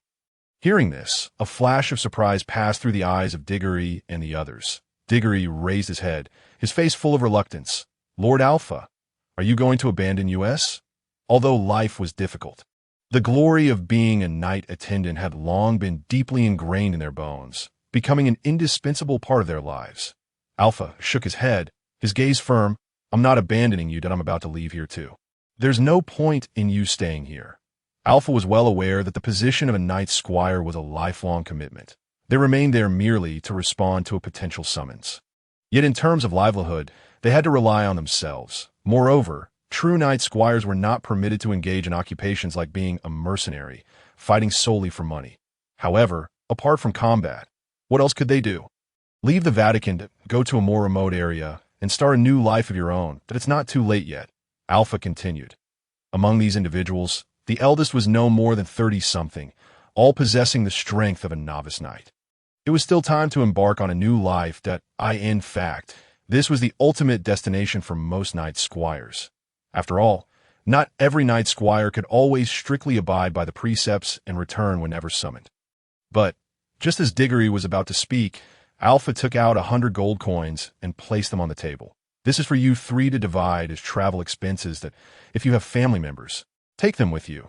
This place is no longer suitable for us. Alpha knew that the Vatican of today was already rife with intrigue and deception. Knights like them, who adhered strictly to the precepts, simply couldn't survive here. Diggory and the others looked at the gold coins on the table, then at Alpha, their eyes filled with gratitude and tears welling up in their eyes. Lord Alpha, will we still be your knight squires? Can we leave with you? Sensing Alpha's different attitude from before, a warm current surged in the hearts of the three, and for the first time, they sincerely desired to continue being Alpha squires. Alpha looked at them and countered, "Don't you want to be my knights, squires anymore?" Diggory quickly replied, "Of course we do. We'll be your squires for life. With just one word from you, even if it's at the ends of the earth. We'll rush there immediately." Alpha stood up, preparing to leave. "It's not convenient for me to take you with me this time. Leave this place on your own and lead your own lives. Settle down somewhere. Whether it's working as a bodyguard or being a mercenary, it's all right. The most important thing is to live well." Diggory and the others felt a bit disappointed upon hearing this, but they also understood Alpha's difficulties. At this moment, Diggory summoned up his courage and asked, "My lord, can we recruit knights in your name?" Having endured numerous hardships in life, they had long realized that mere perseverance from the past was no longer sufficient to sustain them. Alpha looked at them, a hint of seriousness in his eyes. "Yes, but on one condition. Absolutely do not violate laws and regulations, and definitely do not harm the common people. Otherwise, even if you flee to the ends of the earth, I will surely find you and eliminate you." This was Alpha's bottom line, not to be violated by anyone. "Yes, my lord, we promise to follow your teachings," Diggory and the others quickly replied. Watching Alpha's figure gradually disappear from sight, hope rekindled in the eyes of the three that without Alpha's permission, if they left on their own, it would be tantamount to desertion. However, in the intense conflict between ideals and reality, most people ultimately had to compromise. Now, Alpha had given them an opportunity to start anew, allowing them to see the dawn of the future. Have you ever seriously considered that as the years pass, when you gradually grow old or lose your combat capabilities, what will you rely on to sustain your lives? Alpha's gaze was profound as he scanned the people in front of him. Speaking slowly, his voice tinged with a hint of solemnity, he was well aware that life was not merely filled with beautiful aspirations. The harshness of reality, like a cold blade, would eventually make them clearly recognize the truth of life, rather than merely indulging in the illusions of poetry in the distance. For those official knights, their lives were relatively secure. They not only received a fixed salary, but if they were lucky, they could also obtain the status of a noble and possess a fief of their own. Regardless of the size of the fief, at least their basic livelihood was ensured. Nevertheless, the situation of knight squires was entirely different. Their status was more akin to that of slaves, if they had a kind knight master. There might be some hope, at least not having to worry about starvation or cold. But if they were unlucky, what awaited them was likely endless hardship and suffering. Are you really going to abandon us? Lord Alpha, there was both resentment and reluctance in Lena's eyes as she looked at Alpha pitifully, her voice trembling slightly, as if dreading to hear that cruel answer. Alpha slightly raised his eyebrows, a faint smile curving the corners of his mouth, and countered, "So, would you like to follow me for a lifetime? Maybe I can even make you a knight's lady." His tone carried a bit of teasing. Yet it wasn't entirely a joke. After all, in this world, there were not a few squires following knights, especially those female knights with outstanding looks. With Lena's charm, if it were in modern society, Alpha might not even have the chance to get close to her. But now, with all the favorable conditions, winning Lena's heart seemed to be only a matter of time. "Lord Alpha, can I take this as you confessing your love to me?" Lena's eyes narrowed slightly, a blush spreading across her cheeks as she asked, a hint of shyness mixed with anticipation that Alpha's lips curved upward into a mischievous smile. "So, are you willing to accept?" Lena bit her lip, her heart in turmoil. She knew that accepting Alpha's feelings might be the best choice at the moment, but such an opportunity was too rare. How could she agree so easily? I need to think about it. She murmured softly, a hint of hesitation in her eyes. In fact, for female knights, the usual end was to form a union with other knights squires that way. When a conscription mission came, they could take care of each other and act more conveniently. Very few female knights ultimately ended up with their knight masters. After all, as time passed, even the most beautiful faces would fade, and many female knights would ultimately be heartlessly abandoned. Where are we going now? Lord Alpha? Fatham asked curiously, breaking the slightly awkward atmosphere.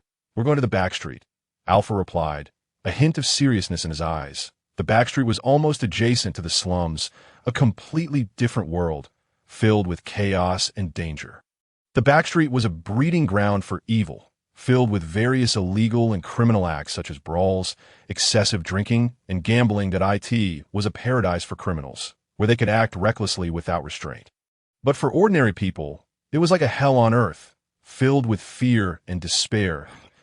In the back street, there were more than 20 gangs, large and small, and the battles between them never ceased. Today one side would take the stage, and tomorrow they might start fighting again over a trivial matter.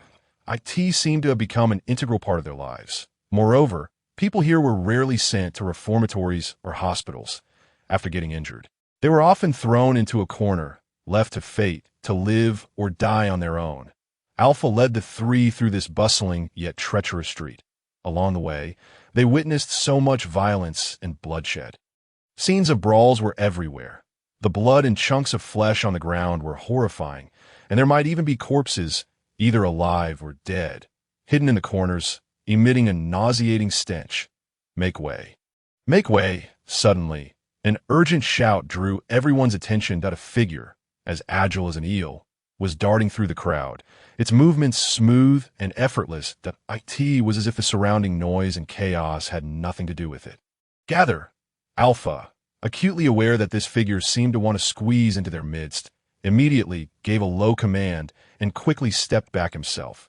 The four of them huddled closely together, forming a solid defense. Seeing this, the figure could only squeeze past them. Before leaving, it gave Alpha a fierce glare, its eyes filled with resentment and anger. Who was that person just now? Lord Alpha? Lena asked curiously, a hint of confusion in her eyes. Could be a thief, a criminal, or someone in a hurry. IT could be anything. But if we let him squeeze in among us, what would happen next would depend on fate and the other person's intentions. Alpha explained he certainly didn't want to hand over his fate and safety to others. The initiative had to be in his own hands. Why, Lord, listen to what's that sound? Lena suddenly stopped, furrowing her brows slightly. As if she had heard some strange noise, Alpha was slightly taken aback, then quickly realized, and a faint smile curved his lips. Pointing to the dark alley beside them, he said, if you're curious, you can go in and take a look. As an experienced person, he naturally knew that it was the lascivious sound of a man and a woman making love, full of temptation and depravity. No. Lena hastily shook her head, a flicker of terror crossing her face, clearly realizing the source of that ominous voice, her heart brimming with dread and unease. Run. There's been a murder. At that moment, a sudden, panicked cry echoed from a distance. The crowd turned their gaze toward the source, witnessing a chaotic brawl erupting among several gang members in the street, transforming the scene into utter disarray. The once crowded thoroughfare quickly became desolate, littered with lifeless bodies and splattered blood, the air thick with a nauseating stench of carnage. Do not approach. This is beyond your control. Alpha firmly grasped Tasley's shoulder, halting her advance with unwavering resolve. How can they behave in such a manner? Even if they have forsaken the knightly order, they ought to adhere to the tenets. Tasley exclaimed indignantly, her eyes shimmering with righteous fury. I enter mind. The tenets were not merely external rules, but deeply ingrained principles that should be strictly observed, regardless of one's location. Those who adhered to the tenets were the knights from the slums. They clung to their beliefs while enduring a life of destitution. Yet these individuals, for the sake of fame and fortune, have descended into depravity, committing wanton slaughter. Alpha explained softly, a trace of helplessness and sorrow evident in his gaze. He led the group through the tumultuous streets, as if they were visiting a living museum of sin, bearing witness to the harsh realities and complexities of human nature. "Father, please do not sell my sister. I can earn money to support you. I beg you." A piercing and desperate commotion jolted Alpha and the others from their daze, akin to a heavy hammer striking them awake. Following the sound, they beheld a heart-wrenching transaction unfolding not far away.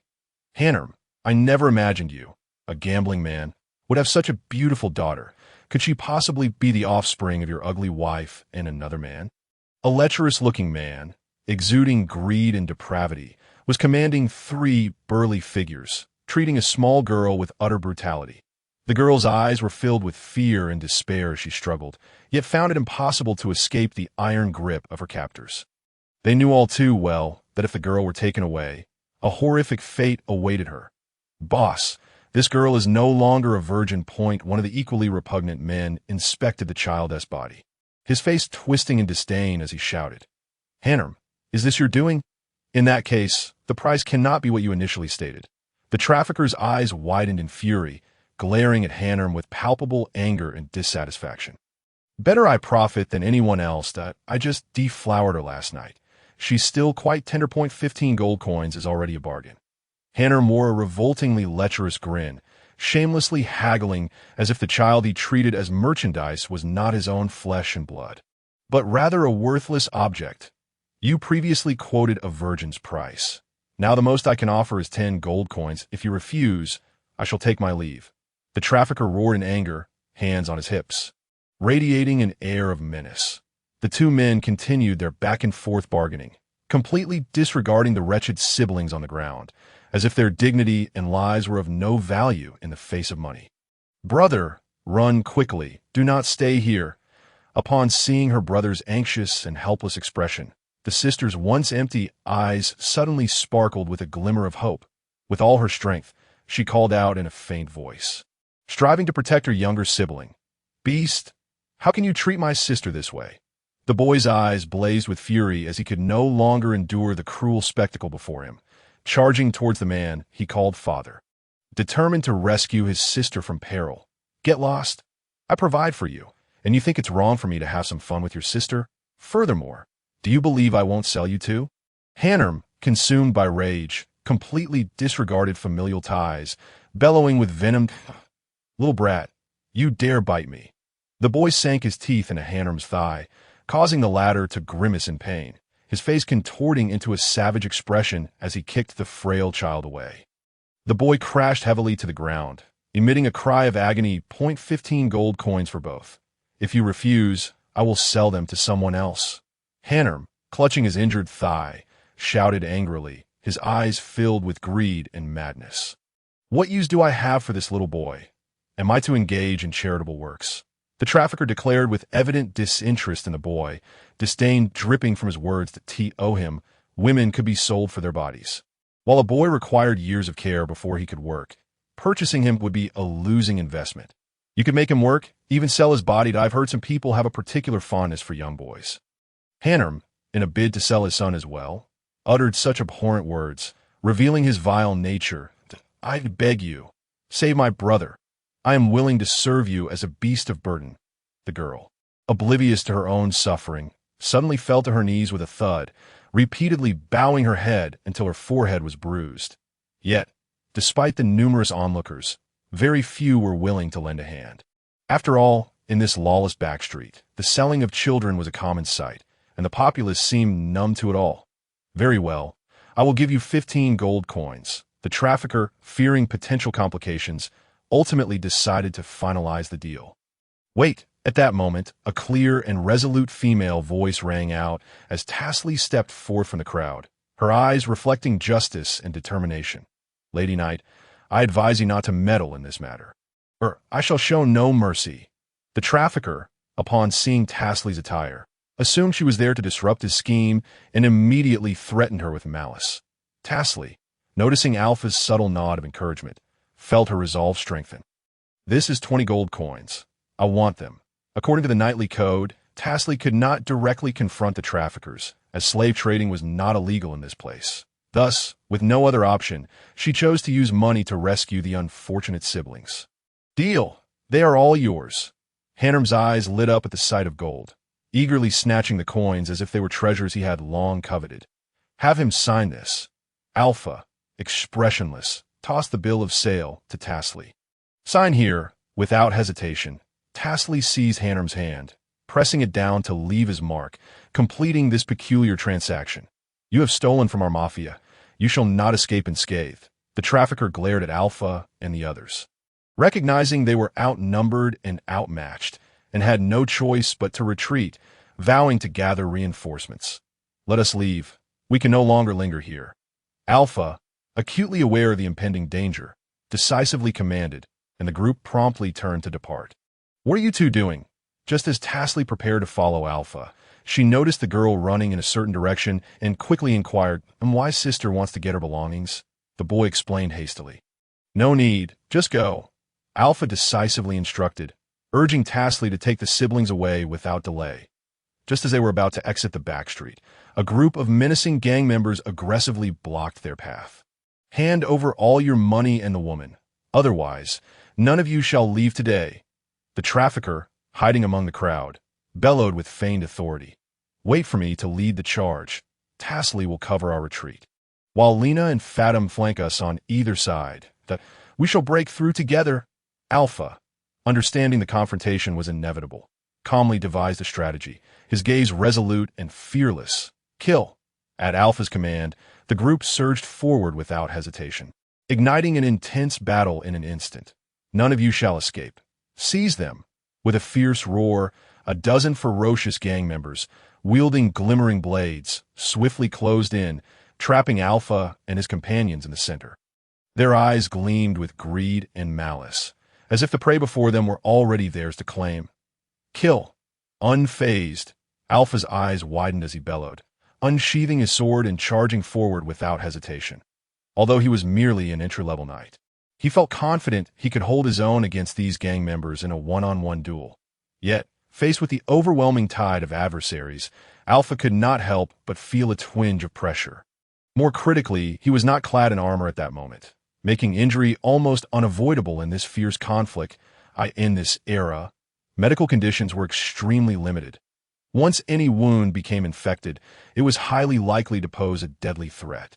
Alpha, holding a long sword, moved with great agility, darting among the gang members like a bolt of black lightning. He deftly evaded the enemy's attacks while seeking opportunities to retaliate. Despite being outnumbered, with his exquisite swordsmanship and extraordinary courage, he managed to hold his own for a while. During the confrontation with the enemies, Alpha keenly perceived that the strength of these gang members was not as formidable as he had imagined. Most of them were merely street hooligans, used to running amok in groups on the streets, having received no systematic combat training.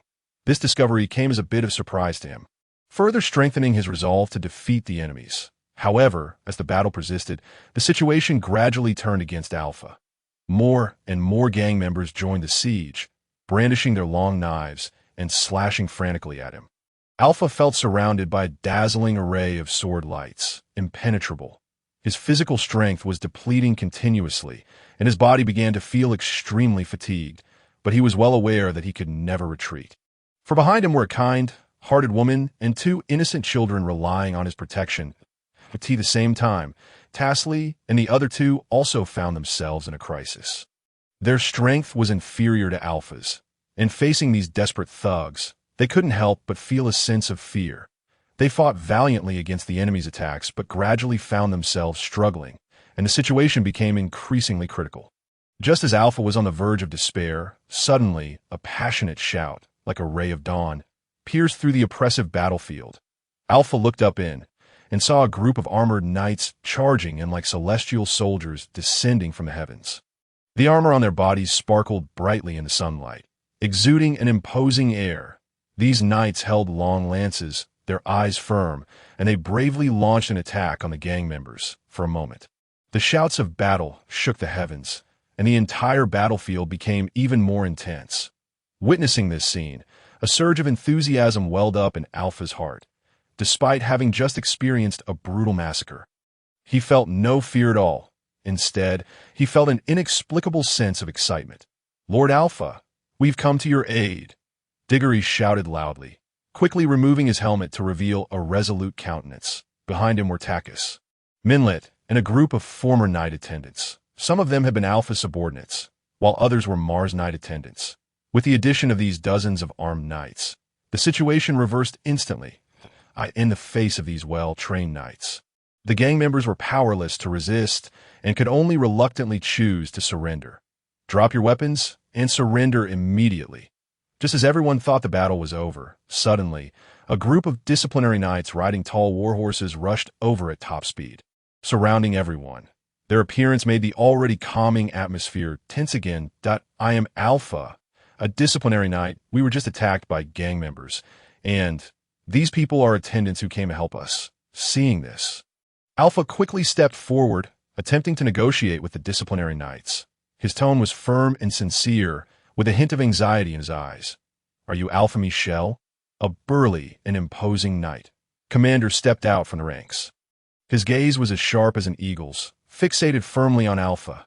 "Yes, I am Alpha Michel." Alpha straightened his back, fearlessly meeting the knight commander's gaze, his voice steady and powerful. "Very well, Alpha Michel. The Pope summons you. Come with me. Everyone disperse immediately, or you will be killed." The knight commander gave the order without hesitation, then turned and had a warhorse led over for Alpha. "Diggory, you take them back first. We're safe now. Lena, you and the others go back to school and wait for me." Alpha knew that the Pope's summons was urgent and dared not delay. He quickly gave instructions, then mounted the warhorse and followed closely behind the disciplinary knights. Galloping towards St. Peter's Basilica. On the way to St. Peter's Basilica, Alpha's heart was filled with doubts and unease. He kept asking himself why the Pope was summoning him and why he had been arranged to go to the Fataria Empire. All the way, his mind was in a turmoil, with various possible reasons flashing through his head. He had a faint feeling that all this was probably intricately linked to the disciplinary paladins. When Alpha followed the disciplinary knights in front and arrived at the square in front of St. Peter's Basilica, he was stunned by the sight before him. The square was already filled with people. Besides the well-equipped and imposing paladins, there were more clergy dressed in resplendent robes and wearing solemn mitres. Seeing this, Alpha's heart tightened. He realized that the Pope had summoned not only him, but had gathered all the cardinals here. This made him understand that what was to come was no trivial matter, and he had to be extremely cautious. It should be known that the number of cardinals is extremely scarce. With less than 200 worldwide, that on average, each country can have at most 5 that on ordinary days, it is extremely rare to see even one cardinal. But at this moment, so many cardinals were gathered in the square, putting Alpha under unprecedented pressure. This time, everyone was devoutly engaged in worship. Alpha carefully made his way through the crowd from the corner and entered the interior of the church. As he walked, he pondered the upcoming meeting, his heart filled with trepidation.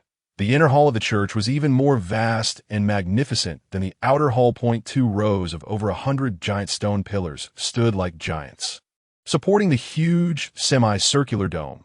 Sunlight filtered through the stained glass windows, sliced into multicolored spots by the pillars, casting a mysterious and sacred glow on the ground, as if draping the entire church in a veil of mystery. In front of the solemn altar of the Holy City Cathedral, the Pope, dressed in a resplendent and sacred robe, stood tall and straight. Beside him were 12 cardinals. All of them had their eyes closed, their expressions solemn and devout, their left hands tightly clutching the Bible, which symbolized faith and wisdom, and their right hands gently placed on their chests, muttering prayers in a low voice, as if engaged in a sacred and secret conversation with the Lord. Alpha, filled with awe and trepidation, dared not make a sound and stood quietly aside. His gaze was sharp and attentive, carefully observing everyone's words and deeds, trying to glean the purpose of this summons from their expressions and behaviors. Time passed slowly in the stillness. After an unknown period, the Pope finally slowly opened his eyes. His gaze, like a warm and bright ray of light, swept over everyone present. Then he said in a loud voice, "Dear brothers and sisters, the love and grace of the Lord are always with you, that we are gathered here to pray devoutly to the Lord, seeking his protection and guidance. I could see this moment. I have a crucial piece of news to announce. The Pope's words echoed through the church, and everyone held their breath, listening intently. The Pope's gaze slowly circled around and finally landed on Alpha, with an indescribable depth in his eyes. Yesterday, under the divine and powerful inspiration of the Lord, an unprecedented holy unicorn appeared on our territory. This unicorn is a symbol of the Lord's will and blessing. Its arrival heralds a great transformation is about to come. According to the ancient and mysterious prophecy, whoever can gain the recognition of this unicorn will become the savior of our church, leading us towards a future of light and hope. After layers of screening and rigorous tests, the lucky one who was finally selected is a young and brave paladin. Alpha, a knight from the disciplinary paladin order. As soon as the Pope's voice fell, the entire church erupted into an uproar. People began whispering to each other, their eyes filled with surprise, doubt, and disbelief. After all, this was a major event related to the future fate of the church, yet it was a seemingly unknown young man who had seized the opportunity. Moreover, judging from Alpha's appearance and demeanor, he didn't seem to possess any special abilities or a powerful background. Alpha was also looking blank and confused at this moment. His heart was filled with countless questions. What on earth had happened? What exactly was this holy unicorn? Why had he been chosen? A series of questions swirled in his mind, leaving him at a loss. Now, I formally appoint Alpha Michel as the commander of the 9th Light Knight Regiment of the Fataria Empire. The Pope's voice resounded through the church again like a tolling bell. Before Alpha could recover from his shock, he was led by an archbishop to receive the Pope's sacred and solemn baptism. Meanwhile, he also received the Knight's Order Medal and the letter of appointment, which symbolize honor and responsibility that in view of the extreme danger of this mission, we are now activating the Angel Blessing Array. No sooner had the Pope's words fallen than a dazzling and sacred light, like a brilliant star, descended from the sky and enveloped Alpha. The light was warm and gentle, making one feel extremely comfortable and at ease. As if in a mother's embrace, Alpha felt his whole body's blood boil instantly, and an indescribable sense of excitement and pleasure welled up in his heart. The 9th Order of the Light Knights? When Alpha heard this name, his face remained blank. It was not until the Archbishop mentioned the extreme danger of this mission that he finally came to his senses, realizing that he seemed to be about to embark on a path full of challenges and glory and become a significant figure. After receiving the Pope's baptism, Alpha carefully put away the light medal that symbolized his status and position. His gaze fell on the letter of appointment, and he glanced roughly at the name Alpha Michel on it. He thought to himself that he was to be this person from now on, and a strange and complex feeling welled up in his heart. He couldn't help but start to daydream. What if he broke the appointment? Would the original owner of this name come looking for him? Amid such random thoughts, Alpha was led by the Archbishop to a vast and open square. In the very center of the square, there was a mysterious and intricate array pattern that resembled the descent of angels in religious legends, exuding a sacred and mysterious aura. I could see this moment. A group of priests suddenly emerged from nowhere around the square. They were wearing black robes and rushed towards the array on the square in a hurry. May the great God of light bless our warrior. May the God of light bestow upon him the most powerful strength so that he can overcome all evil. The priests around the square uttered solemn and pious prayers. Hearing this sound, Alpha finally came to his senses that he noticed that a dazzling and blinding light was emitted from the center of the square. The light was like a golden dragon, enveloping his entire body. Before Alpha could react, this light flowed slowly through his whole body like a warm, hot spring. He felt that every cell in his body was cheering and jumping, as if awakened and nourished like never before. And a comfortable and excited feeling welled up spontaneously. The whole process seemed to last for a very long time, so long that Alpha felt he had merged with that light and couldn't distinguish between them. Under the baptism of this light, he felt a new self growing and transforming rapidly, and a powerful and mysterious force surging continuously within him that I declare that Alpha Michel is officially the Holy Son of the Church of Light. Enjoying absolute favor from the light, the Pope's majestic and solemn voice sounded again. Alpha felt his mind clearer than ever, and a sacred and pure aura slowly emanating from inside his body.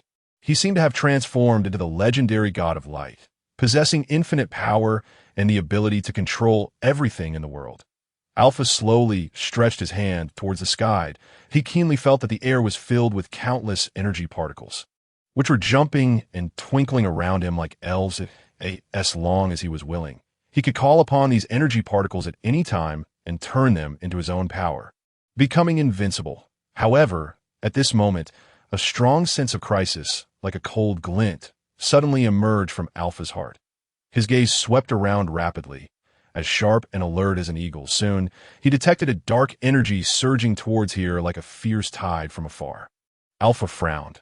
This dark energy made him feel a fear as if facing a demon from the depths of hell. His whole body tensed involuntarily, and every nerve was on high alert. This is impossible. This is the headquarters of the Church of Light, sacred and inviolable. How could such an evil dark energy appear? Alpha was filled with shock and confusion. Countless thoughts flashed through his mind in an instant. Had the evil forces become so rampant that they had infiltrated here? In the blink of an eye, when Alpha was thinking, that dark energy had surged to the edge of the square like a black giant wave. The priests who had been illuminated by the sacred light before now, as if swallowed by the darkness, fell to the ground in pain one after another. Their faces were distorted, full of fear and despair, as if they were undergoing the most cruel torture in the world. This is dark magic. Stop it quickly. The Archbishop's anxious and tense voice reached Alpha's ears, making him even more uneasy. Without thinking much, he quickly raised his hand and swung it forcefully towards that dark energy. That a bright and dazzling light energy shot out from his hand like an arrow, directly hitting that dark energy. The forces of light and dark intertwined and collided violently in the air, producing a deafening explosion. The entire square shook violently at that moment, with sand, stones, and dust splashing everywhere. The surrounding buildings also swayed precariously under the impact of this powerful force. Alpha's heart tightened, but he keenly sensed that the dark energy had not been completely eliminated. Instead, like a cunning viper, it was taking the opportunity to rush towards him. With the continuous influx of dark energy, Alpha felt his body becoming heavier and heavier, as if being crushed by an invisible mountain. The air around him also became thinner and thinner, and he seemed to be in an endless dark abyss, unable to find a way out. No, I can't be swallowed by the darkness. I am the Holy Son of the Church of Light, and I have the protection of the Lord. Alpha clenched his teeth, filled with firm belief in his heart that he struggled desperately, trying to break free from the darkness. Suddenly, he felt a sharp headache, as if countless sharp needles were piercing his brain continuously, or like countless ants were crawling frantically in his brain, making it almost unbearable. Damn dark magic! Alpha raised his head with difficulty, his eyes filled with anger and unwillingness. He found that the priests on the square who had been illuminated by the sacred light were now completely swallowed by the darkness. Their bodies had been corroded by dark magic, full of holes, and turned black and distorted, like evil creatures crawling out of hell, exuding a nauseating smell that I must not let these dark forces succeed. I have to stop them. Alpha gritted his teeth, his face distorted by the headache, and beads of sweat kept rolling down from his forehead. He endured the intense pain and concentrated the last bit of light energy remaining in his body. That energy was like a weak but tenacious fire spark, flickering in his palm. His eyes revealed a resolute determination as he prepared to launch another attack on the dark forces. However, at this critical moment, an even more powerful and evil dark energy, like a surging black tide, swept towards him with overwhelming force from the other end of the square. Alpha's heart tightened suddenly, and his face turned deathly pale in an instant. He clearly felt that the power of this dark energy far exceeded that of before, as if it were the power of a demon from the abyss, terrifying and almost making him feel a sense of despair that he couldn't resist. There's no other way. Only by fighting to the death might there be a glimmer of hope. Alpha shouted in his heart. He took a deep breath, trying to calm his wildly beating heart. Then his hands moved quickly, condensing the light energy in his palms. As he did so, the weak light energy gradually became brighter, shining brightly. With a deafening roar, like a lion's roar, he resolutely rushed towards that dark energy. The forces of light and dark collided and intertwined violently in mid-air, like two giant dragons fighting in the sky. In an instant, a powerful energy fluctuation spread out in ripples, triggering a huge storm. The entire square shook violently under the impact of this terrifying force, and cracks appeared on the ground, as if it were about to collapse at any moment. Alpha felt as if his body was being pushed back violently by an invisible giant hand. The ground under his feet kept shaking, and he could hardly maintain his standing position. He staggered and almost felt that no, I definitely can't lose. I bear the mission of guarding the light and can't fall here. Alpha was filled with unwillingness and anger. He gritted his teeth, and the muscles on his face tensed with effort. He once again mobilized the last bit of light energy in his body, regardless of his physical fatigue and pain, and launched a more fierce and determined attack on the dark energy. Humph, just a clown. Such meager light power dares to confront the darkness. It's simply overestimating oneself. Just as Alpha was about to be completely swallowed by the dark energy at this critical moment, the Pope's majestic and steady voice rang out like a great bell. Almost at the same time, dazzling rays of light representing holiness and justice descended from the sky, piercing through the darkness like sharp swords. Under the impact of this sacred light, the dark energy instantly disintegrated and dissipated into nothingness. The multitude basked anew in the warm embrace of sunlight, as if the heart-stopping scenes of darkness that had just unfolded were nothing more than a fleeting nightmare. In an instant, tranquility was restored. All the priests resumed their normal demeanor, their faces once again adorned with expressions of serenity, as though the preceding turmoil had never transpired. Alpha Knight, follow me. The Pope's voice resonated once more, imbued with an undeniable authority. Alpha momentarily hesitated, but quickly regained his composure and trailed behind the Pope toward the concealed chamber. Upon entering the room, the Pope approached a wall and gently pressed a hidden mechanism. With a creaking sound, a heavy stone door slowly swung open, releasing a deep, resonant echo. The moment the door parted, an ancient and enigmatic aura enveloped the air. Alpha gazed ahead, and the sight before him was one of revelation. Though the furnishings within the chamber were modest, they exuded a profound sense of gravitas. The colossal conference table dominated the space, flanked by neatly arranged chairs on either side. The walls were adorned with exquisite murals, each vividly illustrating the breathtaking battles and glorious moments once experienced by the illustrious order of the Sacred Knights. The knights, clad in resplendent armor and wielding weapons that shimmered with light, bravely fought against the forces of evil on the battlefield, their valor captured in stunning detail, evoking the fierce and brutal essence of the conflicts. "Please, take a seat." The Pope gently patted Alpha on the back. His gaze softened with warmth, signaling him to sit. Alpha nodded slightly, casting a grateful glance at the Pope before slowly settling into the chair. The Pope took his place across from him, his eyes radiating kindness as he regarded Alpha. A gentle smile gracing his features. "My child, it brings me great joy to see that you have not succumbed to the darkness. Your courage and perseverance are a source of solace to me. The power of darkness is insidious and merciless, akin to a serpent lurking in the shadows, quietly eroding the human spirit, capable of utterly shattering one's resolve. Yet I steadfastly believe that in this world, light shall always prevail over darkness, and justice will ultimately triumph over evil." As the Pope spoke, he rested his hand lightly upon Alpha's shoulder. Instantly, a soft and warm white light emanated from his palm, akin to the gentle rays of spring sunshine, gradually flowing into Alpha's being.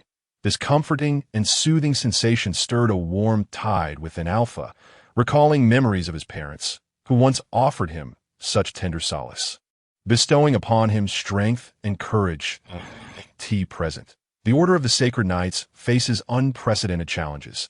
The forces of darkness are surging from the shadows, their conspiracies and destruction plunging our world into crisis. We must unite and collectively confront this dire challenge. You, Alpha, are the new hope of the Order. Your emergence is a manifestation of destiny, and you shall bear a burden more arduous and significant than ever before. The Pope's tone grew solemn and resolute, his gaze imbued with trust and expectation for Alpha. Alpha listened intently, a swell of excitement and determination rising within him. He understood that the Order of the Sacred Knights had once stood as one of the mightiest and most revered forces on the continent, safeguarding justice and light, ushering peace and tranquility to the people. However, recent times had seen the Order beset by a series of tribulations and setbacks, the machinations of dark forces leaving them on the brink of annihilation. I require your assistance, Alpha, that I wish for you to journey to the Empire of Fatalia, where you shall reconstitute the Order of the Sacred Knights, restoring our glory and bringing light and justice back to this land. Will you accept this mission? The Pope's gaze remained fixed upon Alpha, awaiting his response. Rest assured, Your Holiness, I shall not fail your trust. I will devote myself wholeheartedly to this mission and must revive the Order of the Sacred Knights.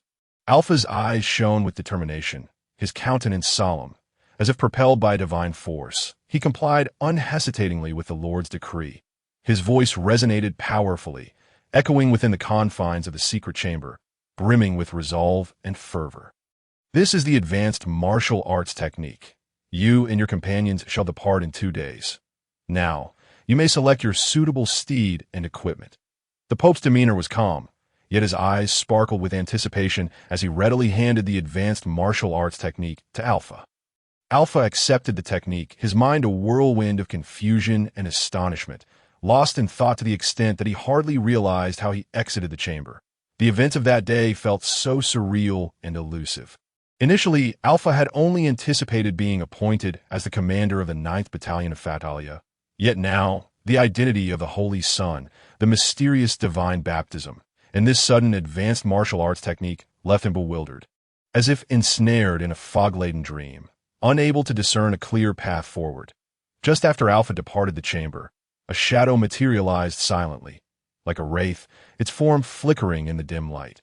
This figure was none other than the Pope's enigmatic subordinate, who entered the chamber, his gaze penetrating as he fixed his eyes upon the Pope, inquiring, Your Holiness, is it truly worth the immense investment you have placed in him?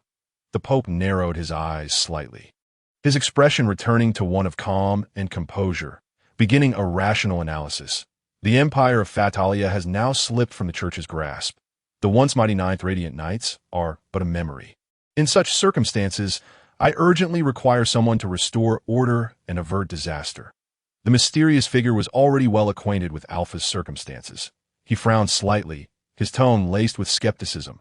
However, given his current strength and strategies, he is indeed ill-equipped for such a monumental task. In this chaotic state, how can he possibly alter the course of fate? The Pope shook his head gently, a glimmer of determination in his gaze. He possesses the fortitude to withstand the trials of the praise of light. Even amidst darkness, he can remain steadfast in his inner light, and that alone is sufficient. There was a hint of resignation in the Pope's voice. He had previously dispatched 4 waves of individuals of varying prowess, valiant warriors, cunning strategists, and those skilled in winning hearts. Yet all had met with failure, some even succumbing to darkness. It was for this reason that the Pope felt compelled to employ the dark baptism to entice Alpha. Hoping he would emerge as the pivotal figure to shift the tides, that we must trust in divine providence. Become the Holy Son. One must endure divine trials. This is his mission, and it is our hope. The Pope asserted with an undeniable authority, as if to bolster both himself and the mysterious figure in the face of the current predicament. He had no further choices but to place his hopes in Alpha. The mysterious figure nodded slightly before shifting the conversation. Now, a more pressing concern lies with the Eastern Empire of Bays. While they outwardly appear to comply with the Church's directives, they are clandestinely recruiting soldiers. And the implications behind this are indeed troubling. In contrast, while the internal issues of the Empire of Fatalia are formidable, their inherent limitations are insufficient to undermine the Church's foundation. Your Holiness, do you truly intend to resurrect the Order of the Sacred Knights? Filled with doubt, the mysterious figure could not help but inquire again. The Pope squinted slightly, gazing into the distance, and spoke slowly. I hope he can achieve something significant from afar, even if he cannot entirely reconstruct the Order of the Sacred Knights. He may still realize our objectives to some extent. In truth, the might of the Order of the Sacred Knights had once imposed tremendous pressure upon the Pope, compelling him to navigate the balance of power while simultaneously feeling as though he were walking on eggshells. Unable to fully relish the pleasures of life, seemingly reading the thoughts of the mysterious figure, the Pope smiled gently and continued, "Fear not, my knight commander. You previously severed a finger from Alpha, rendering him incapable of attaining sainthood. The advanced martial arts technique I bestowed upon him, while facilitating rapid cultivation, imposes a significant burden on the body. The so-called divine baptism merely enhances his recuperative abilities, ensuring he does not meet an untimely demise. None of these arrangements will allow the Order of the Sacred Knights to rise again and threaten our standing." The Pope was confident in his plan, fully aware of the Knight Commander's concerns. After all, the downfall of the Order of the Sacred Knights had been orchestrated by the Knight Commander himself, naturally giving rise to fears of Alpha seeking retribution should he grow strong. "Your Holiness, I have devoted my everything to the divine. I am willing to remove all obstacles for you, braving any peril without hesitation." The mysterious figure knelt on one knee, solemnly pledging once more, his eyes reflecting loyalty and steadfastness. "It seems as though one is willing to sacrifice everything for the benefit of the Pope and the Holy See. Here are your war horses, weapons, armor, and the supplies and funds required for this journey. Please take note." The logistics officer of the Holy See presented various items before Alpha with utmost respect, yet his gaze betrayed a lack of enthusiasm.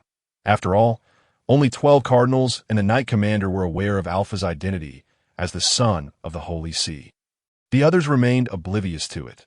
Thus, Alpha did not receive any preferential treatment due to this special status. "Very well, I understand." Alpha maintained a calm demeanor, nodding slightly in acknowledgement, and proceeded to carefully stow away the supplies. Once everything was organized, he strode purposefully towards the school, his mind preoccupied with the preparations he needed to undertake upon his return. Suddenly, a familiar yet slightly feeble neighing reached Alpha's ears, as if it were a call echoing from the depths of distant memory. Pulling his thoughts back to the present, following the sound, he spotted 2 gaunt horses standing not far away. Their emaciated frames revealed protruding ribs, their dull coats reminiscent of 2 withered sticks. These were Windchaser and Swift Shadow. A shock coursed through Alpha as he recognized these pitiful war horses from the remnants of Alpha's original memories. They had once served as the steeds of the former Alpha and Mars, surely accompanying their masters through numerous trials and tribulations in times past. Alpha was utterly astonished. These horses were the Gus breed, renowned as the finest war horses in the world. Mars was particularly famous for selecting top-tier Gus horses. Once they must have been majestic and imposing, yet how had they come to be in such a wretched state? "Brother, may I inquire if I could take these 2 horses?" Though perplexed, Alpha resolved to make the request. For the Pope had granted him only one opportunity to select a mount, and he was uncertain whether such a request would be permitted. "Alpha, while it is true they are indeed Gus horses, something seems amiss. Perhaps they are ill. They haven't eaten a thing in 10 days and appear to be on the brink of death. If you take them away and they perish, do not come to me with complaints," warned the logistics knight with a resigned expression, a hint of regret in his eyes. "Rest assured, I promise I will not cause you any trouble. I am departing from the Vatican the day after tomorrow, and these 2 horses are of great importance to me." Alpha's tone was resolute.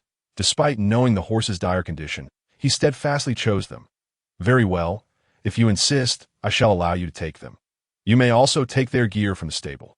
The knight shook his head helplessly, leading away Alpha's original Gus horse. After all, a healthy war horse was worth far more than 2 dying ones. "Windchaser, Swift Shadow, what have you endured to end up like this?" Alpha tenderly caressed the manes of the 2 horses, murmuring softly to himself. He swiftly gathered some dried beans, carefully feeding them to the frail steeds. Perhaps sensing a familiar presence, the 2 horses managed to swallow the beans with great difficulty. Watching them struggle to eat, Alpha felt a sharp pang in his heart. He tied together the scattered saddles and other gear. Given Windchaser and Swift Shadow's current condition, they could clearly not bear the weight of the equipment. Under Alpha's attentive care, the 2 horses gradually regained some spirit after having eaten and drunk their fill, and the dullness in their eyes began to flicker with a glimmer of life. Seeing this, Alpha felt a slight sense of relief as he led the 2 horses slowly towards the school. Due to the need to care for these sluggish steeds, Alpha's pace was considerably slower than usual. As he walked, a lingering question occupied Alpha's mind. He could not comprehend how his once-beloved warhorses had fallen to such a tragic fate. In his understanding, Gus horses were renowned for their exceptional speed and endurance, coveted by every knight. Yet now, these two before him were so weak, leaving him bewildered and perplexed. Alpha resolved to take diligent care of these two horses in the limited time available, providing them with the finest food and care, allowing them to recover their former health and vitality. He believed that with heartfelt attention, these once magnificent steeds could be revitalized and accompany him on new journeys. Alpha led the two frail horses slowly down the street. After a while, his gaze suddenly fixed upon a familiar figure ahead. "Florentino, I never expected to encounter you here. What brings you to this place?" Alpha exclaimed in surprise. Florentino was Alpha's classmate at the Vatican Academy. Known for his gentle and kind nature, always eager to assist Alpha and their peers, fostering a deep friendship between them. Upon hearing his name, Florentino turned, and upon seeing Alpha, his expression mirrored that of surprise. "Alpha, I thought you had already left the Vatican. Why have you returned so soon?" "I came back to bid farewell to everyone."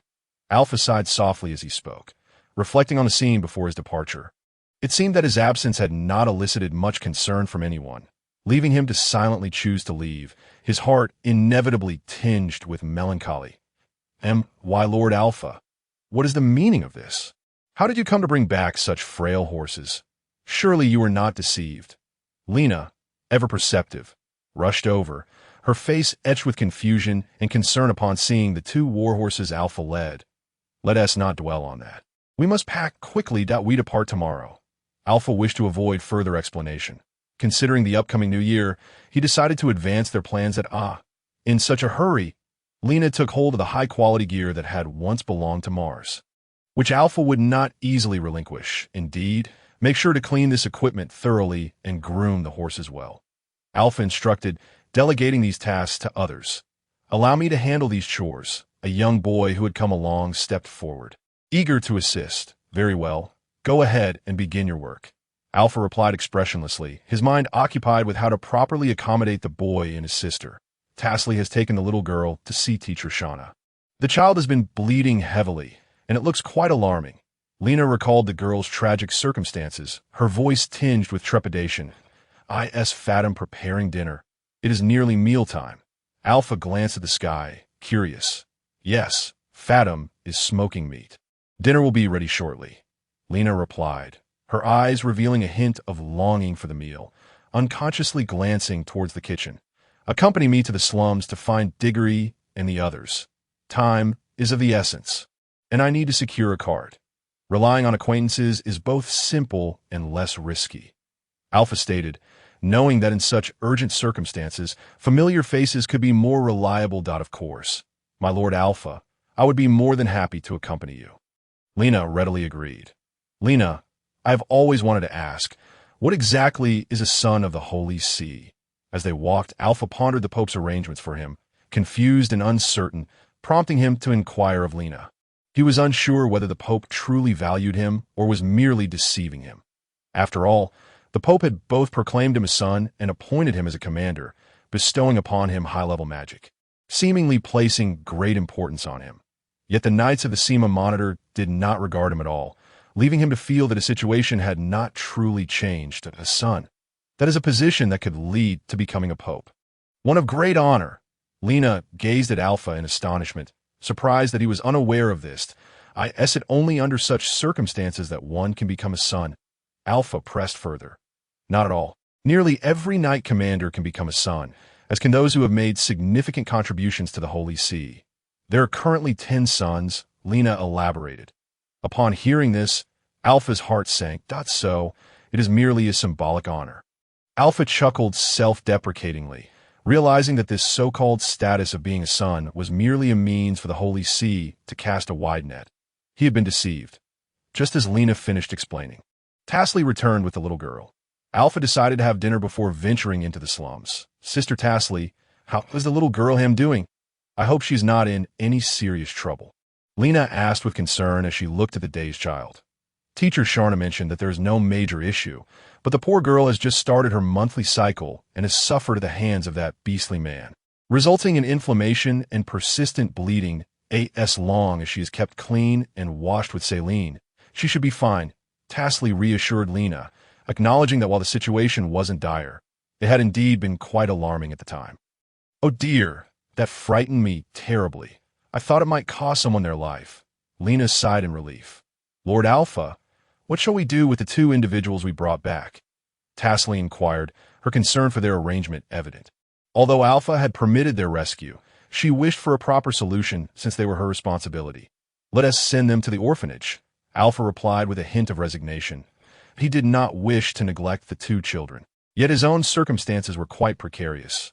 But Tasley began to speak, only to be cut off by Alpha.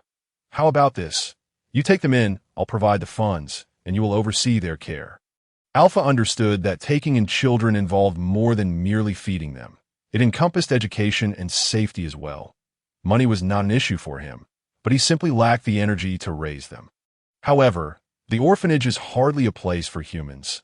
It is essentially a public den of human traffickers, Fatim interjected, revealing that she had once resided in such a place. Fortunately, she had met Mars and escaped her grim fate. For the children in the orphanage, the best outcome was often to be chosen by a wealthy family as a servant, or worse, sold to a brothel, or cast out the age of 15 or 16. Left to fend for themselves. "Benefactor, we beg of you. We are willing to work like beasts of burden, washing and cooking. Please don't send us away," Little Ham implored, having realized that Alpha was the one in charge. "As long as you can take my brother and ensure he lives well, I will work to earn money and give it all to you," Ham pleaded, yearning for her brother to have a proper home and live like a normal child. "Sister, I want to leave. We must stay together," the young boy Hanta rushed in, tightly embracing his sister and declaring loudly. "Let us have dinner first," Alpha said, momentarily at a loss for a better plan. "Sir Knight, please do not cast us away. I promise I will repay you." Him clung to Alpha's leg, pleading incessantly. "Follow Tasley for now. We will discuss the future later. First, let us eat." Alpha accepted the simple meal that Fatim brought and took a few bites. To be honest, the variety of food here was severely lacking, consisting merely of bread, roasted meat, and a few leaves of vegetables. While it was manageable to eat occasionally, having it daily was quite an adjustment. "Lena, come with me," Alpha instructed. "Tasley, please help them tidy up. We depart tomorrow afternoon." After finishing his meal, Alpha took Lena and stepped out of the academy, preparing to seek Diggory in the slums regarding the carriage issue. As night descended, the chaos of the back streets surged like a tide. Various vendors shouted, creating a cacophony that resembled a noisy yet vibrant symphony of life. Come one, come all, whether rich or poor. A once-in-a-lifetime opportunity awaits. You won't regret it. Genuine mythical beast mounts are on sale. The enticing calls echoed through the narrow streets, capturing the attention of passers-by at this moment. The thoroughfare was congested, bustling with a throng of people. Stalls lined both sides of the street, showcasing an array of goods that dazzled the eyes. "Lord Alpha, how do we get in?" Lena asked, a twinge of fear creeping in her heart as she surveyed the crowd. She clutched Alpha's sleeve tightly, her eyes betraying her unease. Alpha himself was taken aback by the vibrancy of the night market, with the incessant shouts of vendors and a plethora of goods on display. He furrowed his brow slightly and reassured her, "Do not worry. I am here to protect you." With that, Alpha grasped Lena's hand firmly and pushed through the throng as they made their way. He skillfully avoided those who sought to cause trouble and pushed past the enthusiastic vendors trying to entice customers, relying on his strength and courage to navigate toward the area where Diggory was located. Eventually, they arrived at the familiar house. Dim light filtered through the windows, faintly indicating the presence of occupants. Alpha approached and called out, "Diggory, are you in there?" Yet, only silence answered him, devoid of any response. Puzzled, Alpha knocked again several times, but the door remained firmly shut, showing no signs of opening. He gestured for Lena to position herself beside him, then forcefully kicked the door open. "Do not enter, or I shall not be courteous." As the door swung open, they were met with three figures, a family of three. The man stood at the forefront, gripping a fork tightly, his body trembling slightly, eyes filled with fear and caution. Alpha did not step inside, but remained at the threshold, politely inquiring, "Where are the people who lived here during the day? Where have they gone?" "They sold the house to us. This place now belongs to us," the man answered, summoning his courage, though his voice still quivered. "Oh, you know where they went?" Alpha pressed, filled with confusion. "I do not know. I only saw them packing their belongings. It seemed they were leaving the city," the man replied honestly. "Then why did you not open the door when we knocked?" Alpha's tone turned stern. "This is the slums. It is dangerous to open the door at night," the man explained helplessly. Indeed, in this lawless area, opening the door indiscriminately at night was perilous, even after the noise of Alpha kicking the door. No one else had come to investigate. "Very well. Fix the door," Alpha instructed, tossing a gold coin inside as compensation for the repairs. After watching the man mend the door, Alpha and Lena turned to leave. "Lord Alpha, a single gold coin is enough to buy an iron door. He only repaired this one, and it hardly costs a silver coin." Lena followed behind Alpha, unable to restrain her complaints. "Then you can go back and retrieve the money," Alpha replied flatly. "Unwilling to waste time haggling over such trivial matters, I refuse to do that." Lena pouted, her reluctance stemming from her underlying fear. "Lord Alpha, what shall we do now?" Lena asked as they returned to the bustling backstreet. "Let us search for someone selling a carriage," Alpha explained, preferring to avoid the carriage shop, where one could easily be cheated. In Alpha's recollection, many individuals in the backstreet sold carriages, primarily those who intended to settle in Vatican City long-term. However, entering the city required a fee for carriages, and once one decided to stay, they had to dispose of their vehicle. Unless one were wealthy, the annual fee for a carriage was enough to purchase a new one. That Alpha patiently wandered the backstreet for a considerable time until he finally discovered a suitable carriage in a secluded corner. Though it lacked a grand appearance and any noble insignia, it appeared comfortable and spacious to Alpha's delight. The wheels were equipped with high-elasticity springs, indicating that the previous owner was someone who appreciated the finer things in life. "This carriage looks promising. What do you think?" Alpha turned to Lena for her opinion. She nodded, a satisfied expression crossing her face. "It indeed looks good. The price shouldn't be too steep, right?" However, when the seller quoted 30 gold coins, both Alpha and Lena were taken aback. "What? 30 gold coins? That price is utterly outrageous. For this carriage, I could buy a brand new one." Alpha frowned at the seller's price, secretly lamenting that it exceeded his expectations.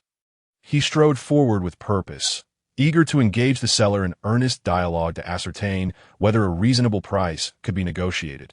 Observing Alpha's skepticism regarding the price, the seller, Robinson, calmly elucidated, "Dear customer, you are perhaps unaware that this carriage has only recently arrived in Vatican City, and its quality is beyond reproach. The elevated price is justified by the numerous high-end modifications it boasts. Just take a look at these shock-absorbing springs and the all-metal frame.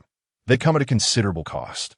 Moreover, the two horses pulling this carriage are prairie horses. While their explosive speed may not rival that of certain breeds, their endurance and adaptability are unparalleled. Whether faced with the frigid chill of winter or the sweltering heat of the desert, they can manage with ease."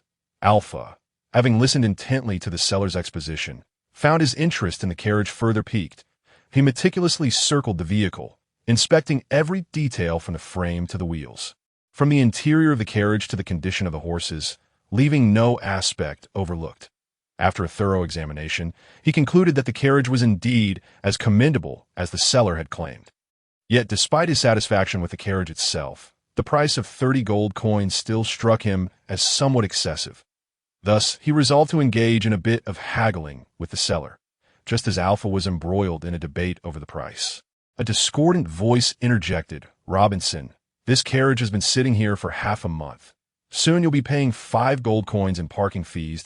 If you don't act soon, it may well end up being a burden you cannot bear." "Don't say I didn't warn you that I was a passerby," mockingly taunting the seller. "Mind your own business. I shall sell at whatever price I deem fit. Your unsolicited concern is unwelcome," Robinson retorted indignantly, unwilling to allow his merchandise to be undervalued. Well, you do have quite the temper. I offer 15 gold coins, which is a fair price. If you are willing to sell, I can conclude the deal now. But you will need to cover the parking fees yourself." The mocker, seeing Robinson's obstinacy, boldly made his offer, which would ultimately leave Robinson with a mere 10 gold coins. Get lost. I will never sell to a dealer like you. Robinson finally grasped the individual's intentions, realizing he was merely a shrewd dealer seeking to capitalize on his desperation. His resolve to refuse the offer only strengthened. After dismissing the dealer, Robinson turned to Alpha and inquired, 15 gold coins. Are you interested? If so, I shall sell it to you. Clearly, he had little regard for the dealer and preferred to sell to Alpha at this price. However, 15 gold coins was not a trivial sum for the carriage, particularly as the costs of modifications should not be fully included in the selling price. Very well, if that is your final offer, I shall cover the parking fees, and you may take it for 15 gold coins. I do not wish to take too much advantage of you, Alpha replied, recognizing that while the price remained high, it was within his acceptable range. He preferred not to quibble excessively over the cost, and readily agreed. Ultimately, Alpha acquired the carriage at a relatively fair price. Robinson graciously included the remaining tent and fodder as well, understanding that these items would serve little purpose to him now that the carriage was sold. The two swiftly completed the transaction, and the carriage officially became Alpha's property. You fool, 15 gold coins could buy a brand new carriage at our dealership. You truly are a gullible one. The dealership owner jeered as Alpha concluded his purchase. Realizing he was no longer a potential customer, Alpha, incensed by the insult, raised a finger in a universally recognized gesture of defiance, retorting, Fool! Enough of him. We now possess our own carriage, and that is what truly matters. Alpha said, turning to Lena with a smile. Taking her hand, he approached the carriage and gently said, Let us board. We are ready to depart. Lena nodded, her face radiant with excitement as she climbed aboard the carriage alongside Alpha. He firmly grasped the reins, giving a gentle tug, and the carriage began to move forward at a steady pace. Throughout the journey, Lena appeared particularly animated, gazing out the window with wide-eyed wonder at the vibrant shops lining the streets, the diverse passers-by, and the myriad of fascinating sights, truly absorbing the city's splendor and liveliness. Lord Alpha, I still feel 20 gold coins is a bit steep. The owner just said 15 would suffice. You opted to cover the transport fees, and I can't help but feel it was somewhat unwise. Lena expressed her concern, though her excitement remained palpable. Haha, worry not, we shall take the internal route of the Vatican, thus incurring no transport fees whatsoever. I am no fool to spend money unnecessarily. Alpha chuckled, revealing his foresight in planning the route to save costs. Then we essentially received the tent and fodder for free. What a remarkable deal! Lena exclaimed, her worries dissipating as a beaming smile graced her face. Take a look at these curtains. They are undoubtedly of high quality. They not only shield against wind and rain, but also provide excellent insulation. The shock absorption is unparalleled.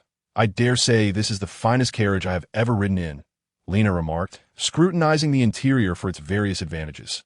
Meanwhile, Alpha, focused on guiding the carriage, enthusiastically shared with Lena the rich history and culture of the city. He explained that it was once an immensely grand city, steeped in a wealth of cultural heritage and precious historical relics, with every building and street imbued with countless tales. How marvelous! I had no idea this city held so many captivating stories and legends. Lena marveled, her eyes brimming with longing.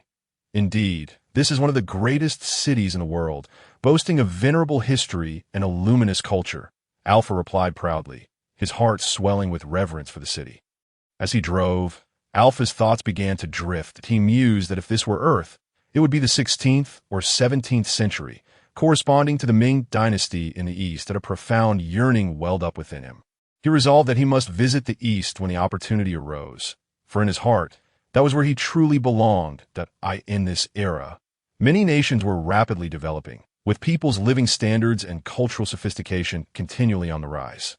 Alpha recognized that it was from this time that the West began to ascend, gradually surpassing the East, which left him somewhat contemplative. Let us return and rest, Alpha eventually declared, noticing the sky darkening as he prepared to steer the carriage back to the school. He gently embraced Lena, continuing toward their destination. Lord Alpha, you can let go of me now, Lena playfully protested, attempting to extricate herself from his embrace, yet ultimately resigned to his hold. However, Alpha was not as straightforward as he seemed. Rather than returning directly to the school, he directed the carriage to the second highest point in Vatican City, intending to savor the city's views. After all, access to the towering St. Peter's Basilica was not casually granted, making this location ideal for appreciating the city's splendor. Lord Alpha, this doesn't appear to be the school. Why have we come here? A bewildered Lena finally regained her composure, surveying her surroundings and feeling a tinge of confusion as she inquired. Ah, this is the Mons Vaticanus. Once it served as the highest defensive platform of the inner city. However, it has been over a millennium since anyone has attacked Vatican City. It has gradually transformed into a tourist hotspot. From here, the view is magnificent, allowing one to behold the entirety of Vatican City, Alpha patiently explained, guiding the carriage to a quieter, scenic spot. Wow, how beautiful! Lena exclaimed, following Alpha's gaze and marveling at the breathtaking vista. At that moment, atop Mons Vaticanus, the beauty of Vatican City unfolded like a vibrant tapestry before them. There was no cacophony of city life, only a refreshing breeze gently brushing past, carrying with it a sense of tranquility and contentment. Captivated by the stunning scenery, Lena instinctively extended her arms, tilting her head slightly back, closing her eyes to fully embrace the soft caress of the wind against her skin, as if wishing to merge this beauty into her very being. Alpha stood quietly beside her, a gentle smile gracing his lips, his gaze tenderly fixed upon Lena. He was acutely aware of the profound love that resided deep within the girl's heart for nature. And perhaps it was this very tranquility and beauty that she longed for in that moment. Him. The sight of Lena harmoniously juxtaposed against the breathtaking landscape formed an extraordinarily captivating tableau. My Lord Alpha, is there something on my face? Why do you keep staring at me? Lena seemed to sense Alpha's fervent gaze, and with a hint of shyness, she touched her face, finding nothing amiss, and blushingly inquired, Not at all. In my eyes, you're the most beautiful scenery in this world. Alpha's voice was soft and imbued with affection, as if woven with a kind of magic that made Lena's heart flutter. My Lord Alpha, you are teasing me again. I shall ignore you. Lena lowered her head, unable to meet Alpha's earnest gaze, her cheeks blooming with a deep crimson, reminiscent of blooming peach blossoms. Yet, unable to contain himself, Alpha gently lifted Lena's chin, leaning slightly closer to press a tender kiss upon her lips. And why, Lord Alpha, we cannot do such things here, Lena exclaimed, suddenly awakened to the intensity of Alpha's passion. Realizing they were outdoors at risk of being discovered, her heart racing with apprehension. However, Alpha, lost in the haze of desire, found it difficult to quell his fiery emotions. In an instant, half of Lena's attire had been discarded, her body trembling slightly, her eyes betraying both shyness and anxiety. Fear not. This carriage is well insulated. No one shall notice that Alpha's voice carried a note of urgency and yearning, unwilling to relinquish the beauty that lay so tantalizingly close. But my Lord Alpha, you must be gentle with me. I won't perish, will I? Under Alpha's insistence, Lena gradually ceased her struggles, though her body remained taut, filled with unease and trepidation. Just as Alpha prepared for his final advance, he suddenly noticed glistening tears brimming in the corners of Lena's eyes, and in that instant, it felt as if a bucket of cold water had doused him, awakening him fully. I am sorry. Lena, I was too impulsive. Alpha's gaze was filled with remorse and self-reproach as he gently helped Lena don her garments once more, his movements tender and cautious, as if fearing to cause her any pain. My Lord Alpha, I truly care for you. For you, I would sacrifice anything. Though Lena felt a pang of disappointment, she summoned her courage to speak. She had prepared herself, yet at the last moment, Alpha chose to retreat. Then why did you cry just now?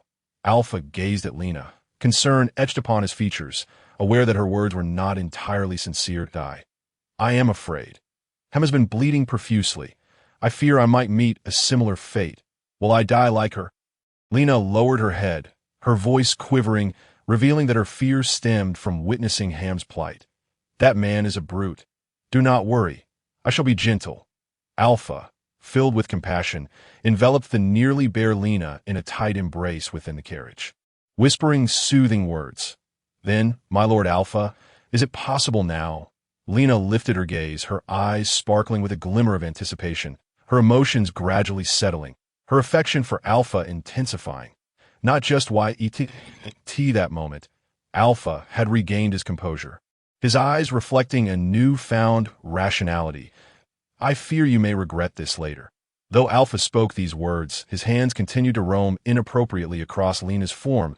I shall not regret. My heart is resolute. Lena declared steadfastly, her eyes brimming with trust and love for Alpha. Perhaps in a few days, tomorrow, I plan to have everyone depart separately. Alpha suddenly announced, realizing he had spoken of granting them freedom while failing to truly offer them a choice. What do you mean, my lord Alpha? I do not quite understand, Lena inquired, her face a mask of confusion. That I intend for you to set off first. I will wait outside the western city until noon. Should you choose to leave, this will be your opportunity. Afterward, I shall travel to the town of Rona to rest for a night, before officially embarking on my journey the next day, Alpha patiently explained. His intent clear. He wished to provide everyone ample time to contemplate and decide, without feeling compelled to risk their safety alongside him. Why, Lord Alpha, do you not trust us? Lena gazed at Alpha with a hint of indignation. Feeling somewhat wounded by his decision, that of course, I trust you all. I merely wish to give you a genuine choice. Moreover, if you accompany me, I fear I may lose control and inadvertently harm you again, which is why I'm letting you go today. Alpha spoke earnestly, truly setting the carriage on a course back. Why, Lord Alpha? Rest assured, I will follow you without fail. I swear it, Lena asserted resolutely, her gaze revealing her loyalty and commitment to Alpha.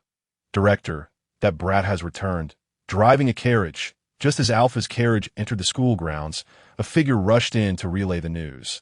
Let us go and intercept him at the dormitory. In the director's office, a man rose in a furious huff, his face a mask of anger and dissatisfaction. Very well, Director. We shall go at once. The messenger replied hastily, following the director toward the dormitory. It is explicitly stated that no horses are allowed on campus. Did none of you know this? We are here to seize these 2 war horses. Do you intend to resist? A group of knights, led by the corpulent director, approached Alpha and his companion steeds with an imposing demeanor, preparing to forcibly take the horses. You shall not take my Lord Alpha's war horses. Absolutely not. A young boy's eyes brimmed with urgency and fury as he clung desperately to one of the horse's legs. His small frame dwarfed by the knights, rendering his efforts futile as they continued to tug at the reins. When the wealthy rode their horses into the school, why did you not intervene? Why single us out? Tasley exclaimed indignantly, her brows furrowed as she attempted to advocate for her side.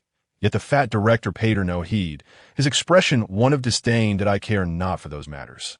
I only see that you have violated school regulations. And since you have, you must face the consequences. The director's ample form quivered slightly with his words, delivered with a tone of unapologetic arrogance. Suddenly his gaze fell upon Tasley, a glint of lasciviousness flashing in his eyes as he licked his lips and leered. Unless, do not even think about it. In an instant, Tasley grasped his sordid intentions, cutting him off with a fierce denial, her eyes flashing with resolve and revulsion. Take them away. Do not hesitate. If they dare to detain us, simply eliminate them. Enraged by the rejection, the director barked a vicious command, his demeanor as if he intended to devour everyone before him. Halt! As the knights prepared to forcibly remove the war horses, a calm and commanding voice rang out. Who dares oppose? The director whirled around. Fury etched across his face as he bellowed. That moment, 2 familiar figures appeared at the dormitory entrance. Leading the way was a tall man clad in tight-fitting attire, his robust physique accentuated to perfection.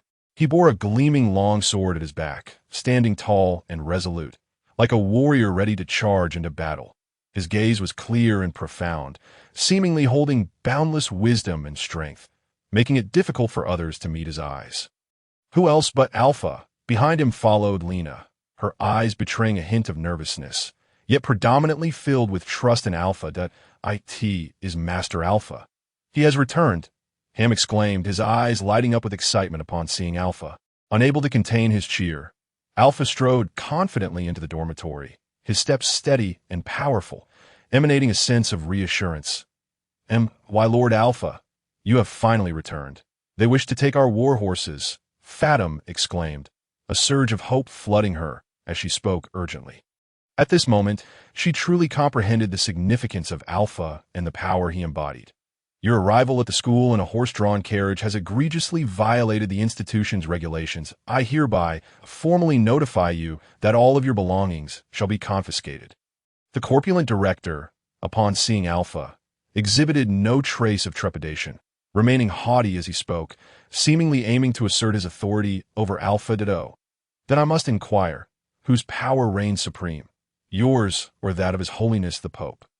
Alpha's lips curled into a faint smile, imbued with a hint of derision, as if he regarded the corpulent director with disdain. Undoubtedly, the Pope's authority surpasses yours. That is a given. The director, although brimming with resentment and curses towards Alpha, dared not utter a word against the Pope, mustering the courage to respond. Since you acknowledge that the Pope is paramount, allow me to inform you that it is His Holiness who has entrusted me with the task of collecting my belongings as I assume my new position. To dare confiscate the warhorse bestowed upon me by the Pope is sheer audacity. Alpha, having recognized the director's acknowledgement of the Pope's authority, feigned intimidation, attempting to instill fear in the corpulent director. Impossible! You, a mere youth, how could you possibly have an audience with His Holiness? Spare me your nonsense. The director, utterly skeptical, widened his eyes in disbelief and disdain. Believe what you will. I am returning to gather my belongings. If, upon my return, I find my steed missing, I shall remain here. Should the Pope inquire why I have not departed, I shall inform him that you have seized my horse. Alpha replied nonchalantly, turning to lead his companions back into the dormitory. Leaving the corpulent director and others dumbfounded. Director, what should we do? Shall we still take these horses? A knight, observing Alpha's retreating figure, felt a twinge of apprehension and cautiously inquired, You believe his wild claims? I have been at this school for 30 years, and aside from the sacrificial ceremonies, I have never laid eyes on the Pope. What merit could a young lad like him possess to meet the Pope? Although the corpulent director spoke with bravado, his tone grew increasingly feeble, revealing his own uncertainty. I have heard that Knight Alpha is indeed preparing to serve the kingdom of Fatalia. However, there has been no word of the Pope personally summoning him. Interjected another knight, well versed in the latest gossip. Very well, let him be cunning. After you finish moving your belongings, you are to vacate the school immediately. After much deliberation, the corpulent director, ultimately unwilling to take risks, feigned calmness and issued his command while dispatching someone to keep a vigilant watch over Alpha and his party. Upon returning to the dormitory, Alpha silently exhaled a sigh of relief. He understood that his gamble had paid off. The corpulent director was not inclined to act recklessly. In truth, even if the director were to confiscate the carriage, few would take notice, for the Pope had not disseminated any information regarding a personal summons for Alpha, nor had he disclosed Alpha's specific circumstances. Alpha was acutely aware that he could not afford to leak such sensitive information. Should it escape his lips, he might find himself unable to leave the Vatican. My Lord Alpha, shall we begin packing our belongings now? Lena inquired softly, her eyes brimming with curiosity and concern for the forthcoming arrangements. Let us wait until tomorrow morning to pack. For now, we shall convene and finalize our plans to depart punctually in the morning. Alpha replied with a slight shake of his head, his gaze resolute. He did not wish to abandon the dormitory at this juncture, as the situation outside remained uncertain, necessitating thorough preparation. What about the individual outside? Lena inquired further, her gaze instinctively drifting towards the window, where a knight stood guard like a vigilant hound, intently observing their every move. Fear not. If he presses you, simply toss out an article of clothing and disregard him. Alpha waved dismissively, his expression one of disdain. He had no desire to engage with the bothersome knight, perceiving him merely as a blusterous figure. Everyone, pay heed, the matter I am about to discuss tonight is of utmost importance. We shall set off tomorrow morning, but you must all depart separately. We will reconvene at noon outside the western gate, Alpha stated with a serious demeanor, enunciating each word clearly. He was a man of his word, determined to provide everyone with the opportunity to choose freely while ensuring their safety through this method. But what if we become separated? What if someone is late? Fatim's face was etched with worry, her brows knitted together, her eyes revealing a glimmer of anxiety. After all, in this world rife with uncertainty and peril, separation and tardiness could yield unforeseen consequences. You may depart ahead of me. I shall follow along Westgate Avenue. If everyone is not present, I will remain outside the western gate until noon.by afternoon. I will proceed to Ronnet Town, 10 kilometers away, to rest for the night, and we shall officially depart the following day. During this time, take the opportunity to reflect on your choices, that if anyone wishes to leave, there is no need to bid me farewell. Simply depart. However, if you choose to stay, be prepared to endure hardships and face various trials alongside me. Alpha patiently elucidated, his eyes radiating anticipation, hoping each individual would make the most suitable decision for themselves. Why, Lord Alpha, I wish to accompany you. To everyone's surprise, the usually reticent Fathom was the first to step forward, resolutely declaring her intent. Her eyes shimmered with trust and determination, as if Alpha were her beacon of hope. No, whether you desire it or not, you must part ways. This is for everyone's safety. Alpha firmly rejected Fathom's proposal, his tone leaving no room for dissent, his gaze exuding the authority of a leader. What about those two children, Ham and Hanta? Lena, having already gleaned some information, did not display excessive astonishment. She gazed tenderly at the two children, her heart heavy with concern for their future. They're still too young and lack the capacity to care for themselves. They shall remain with me. Alpha's response seemed to set the tone for the children's future.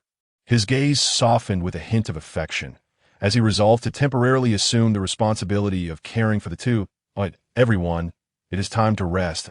I will join you shortly, Alpha remarked, glancing at the knight still vigilantly stationed outside. Feeling a lingering unease, he was all too aware that if the knight were to succeed in seizing the carriage, his options would be severely limited. Come out. How long do you intend to keep us waiting? The knight outside, having lost patience, roared in anger. After all, in the biting cold of winter, where the wind cut like a knife, anyone standing outside for too long would find it intolerable. The Pope hasn't urged me. Who do you think you are to dictate terms here? Alpha retorted fearlessly from the doorway, resolutely refusing to step outside. His eyes brimmed with contempt, dismissing the knight entirely. You are merely a fallen knight. If you possess the ability, let us engage in a contest and see who the true victor is. To Alpha's astonishment, the knight issued such a challenge, his eyes glinting with provocation, seemingly eager to humiliate Alpha. Very well. If you wish to compete, I shall oblige. Embracing the blessing of light, Alpha felt a significant enhancement in his physical prowess, brimming with confidence, though he could not fully unleash his full potential. He was certain of showcasing at least half of his strength. Moreover, he understood that the effects of the blessing of light likely extended beyond this, and he saw this as an opportunity to unravel its mysteries. Come forth, Alpha Michel, and show me your true mettle. The knight readied himself, exuding an aura of combativeness, his eyes ablaze with fervor. An intense confrontation seemed poised to commence on the vast battlefield. Alpha's keen gaze met the young knight's steadfast stare, the air thickening with tension as an epic clash loomed on the horizon. Both combatants engaged in a fierce struggle, their blades flashing as they exchanged blows, the intensity of the battle escalating rapidly. In days gone by, Alpha, with his abundance of combat experience, had been an invincible force on the battlefield, easily toppling his adversaries. However, times had changed. Though Alpha remained formidable, he could no longer dominate as he once did. The young knight before him was no ordinary foe. Agile and swift as a leopard, his youthful physique endowed him with boundless energy and endurance, allowing him to match Alpha blow for blow in their fierce exchange. As Alpha fought, he endeavored to adapt to the capabilities of his current form. As time went by, his control over his body became increasingly proficient, and his strength was steadily ascending to this moment. Alpha was clad in a unique suit of armor. The main part consisted of sturdy plate armor, safeguarding his vital parts like an impregnable fortress. His limbs were covered with lightweight leather armor, ensuring protection without impeding the flexibility of his movements. His head, however, was left unprotected, solely to maximize the reaction speed of his body and not miss any opportunity for combat. The battle grew increasingly intense. Relying on the rich combat experience in his mind, Alpha, like a hunter, keenly detected every subtle flaw of the young knight. The young knight, not to be outdone, became more agile in his movements, and his strength kept rising during the battle. Every swing of his sword carried a fierce momentum as he engaged in a tit-for-tat contest with Alpha. Looking at the young knight's rapid growth in the battle, a sense of admiration welled up in Alpha's heart. He was well aware that such an opponent was truly rare. Thus, Alpha decided to hold nothing back. It was time to reveal his true strength. With a loud shout, he forcefully swung the sword in his hand, and a dazzling light burst forth from the sword like a bolt of lightning, illuminating the entire battlefield. The young knight was enveloped by this powerful light and instantly felt his breath catch. It was as if an invisible force was pressing on his chest. In the moment when he was slightly distracted, Alpha, like a black bolt of lightning, dashed towards him with great speed, the sword in his hand. Accompanied by a howling wind, stabbed fiercely towards the young knight's chest. The critical moment. The young knight reacted, but it was too late to dodge. He could only quickly raise the sword in his hand and desperately block Alpha's attack.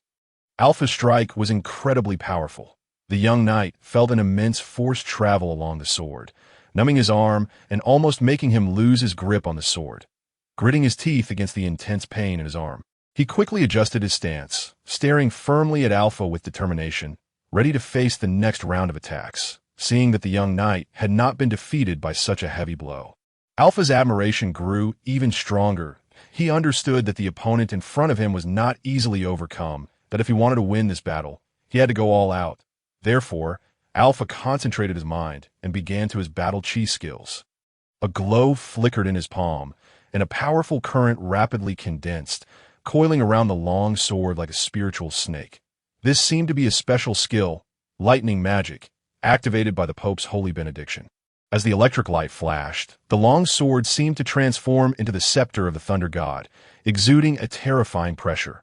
Seeing this, the young knight did not hesitate to swing the sword in his hand, attempting to sever this powerful current. However, the moment his sword made contact with the current, it was like hitting an invisible wall, and the powerful force of the backlash sent his sword flying. The current spread rapidly like a persistent parasite, hitting the young knight's body in an instant.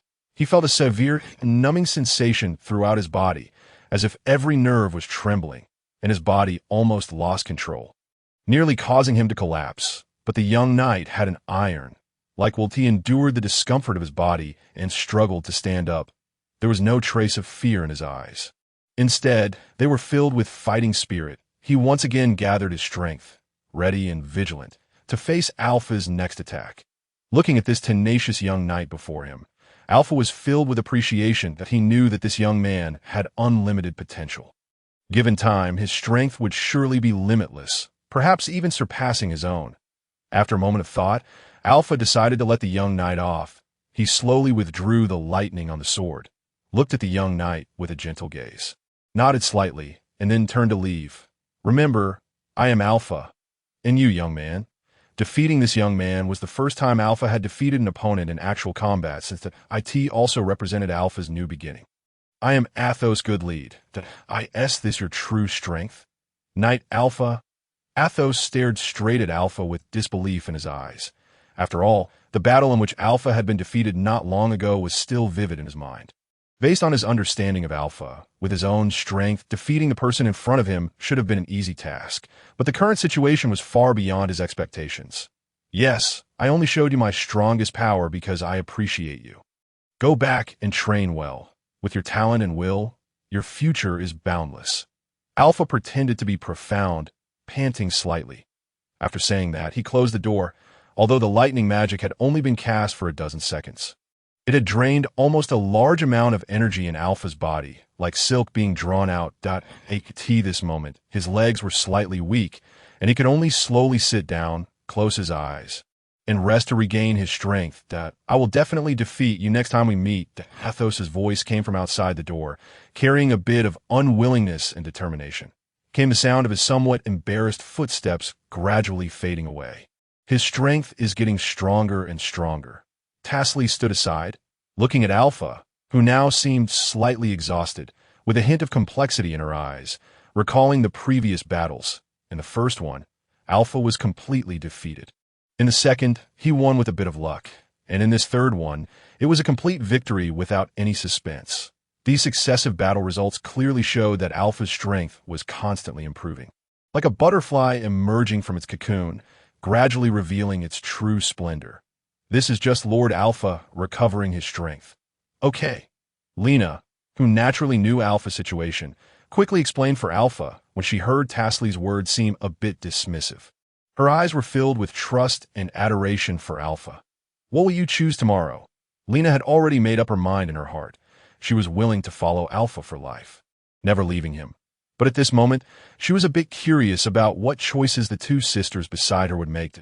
I don't know. Fata met Lena's gaze. Looking at her expectant eyes, she felt a twinge of entanglement in her heart and didn't know how to answer. Before, as Lord Alpha's attendants, we had no choice, but now, Lord Alpha has given us a chance to make a new choice. This is a new journey of life for us, and I won't abandon Lord Alpha. Lena spoke first, her tone firm, and her eyes revealing an unwavering determination. What can you do if you leave Lord Alpha? With our current strength, we can't even reach the level of a junior knight, and no one would be willing to accept us. Lena continued, her voice tinged with a hint of helplessness and sentiment. She was well aware that the choice between a knight and an attendant was mutual and closely linked. A knight would select a strong and loyal attendant, and an attendant would choose a powerful and worthy knight to follow. Once the two were combined, they became a community of shared destiny, either prosperous together or suffering together. When a knight returned in glory, the attendant could also obtain a stable and beautiful destination. But if the choice was wrong, even if one managed to survive the cruel battlefield, the future would surely be filled with hardships and misery. Forget it, I'm going to rest. Lena sighed slightly as she looked at her two silent sisters. She knew that Lord Alpha's decision to let them make their own choices was correct. Some people were destined not to walk together. Tasley, what about you? Fatum didn't have any grand ideals or ambitions. She only desired to live a peaceful life, simple and serene. I could see this moment. She turned her gaze to Tasley and asked softly, I don't know, do I want to become the strongest sword and the strongest disciplinary paladin? But Lord Alpha seems to have forgotten the initial starting point. I don't know what the right choice is. Tasley spoke slowly, a hint of confusion and struggle in her eyes. During the month she had spent with Alpha, she could feel that Alpha was a kind-hearted person. But this was not the image of an ideal knight master in her mind. Then you should follow Lord Alpha.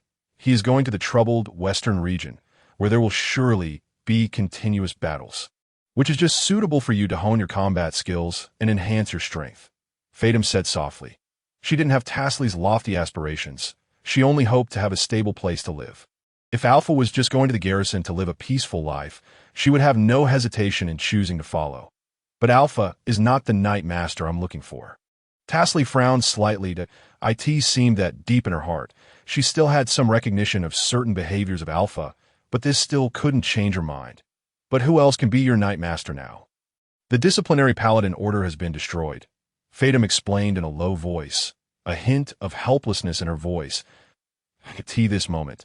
They still didn't know that the Pope had ordered Alpha to go to the west to rebuild the disciplinary paladin order. I'm going to rest, Tasley. Fatum looked at the silent Tasley, knowing that further persuasion was useless, so she stopped talking.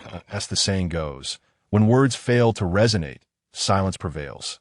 Ultimately, the two chose to part ways, each turning to walk in a different direction. Perhaps this farewell would mark a lifetime of separation. In the future, they would each tread their own paths, venturing toward the unknown horizons. How incredibly comfortable it feels to sleep. Alpha gradually awoke, lazily opening her eyes, only to discover Lena lying beside her. The faint fragrance lingered in the air, causing Alpha's body to involuntarily respond. Why, Lady Alpha, you're awake. I'll prepare breakfast for you, Lena said, her cheeks flushed with a rosy hue, akin to a blossoming flower. Her movements were slow, as if she were still enveloped in the shyness of sharing the same space with Alpha. As she languidly climbed out of bed, Never mind, let us rise together. We must depart today. Alpha glanced at Lena, whose attire remained pristine, understanding in her heart that they had merely shared a bed the previous night. Without crossing that final threshold, this moment, Fatim had already risen and busied herself in the kitchen, preparing a sumptuous breakfast. Meanwhile, the siblings Ham and Hanta had neatly packed their belongings and were now tending to the horses patiently beside the stable.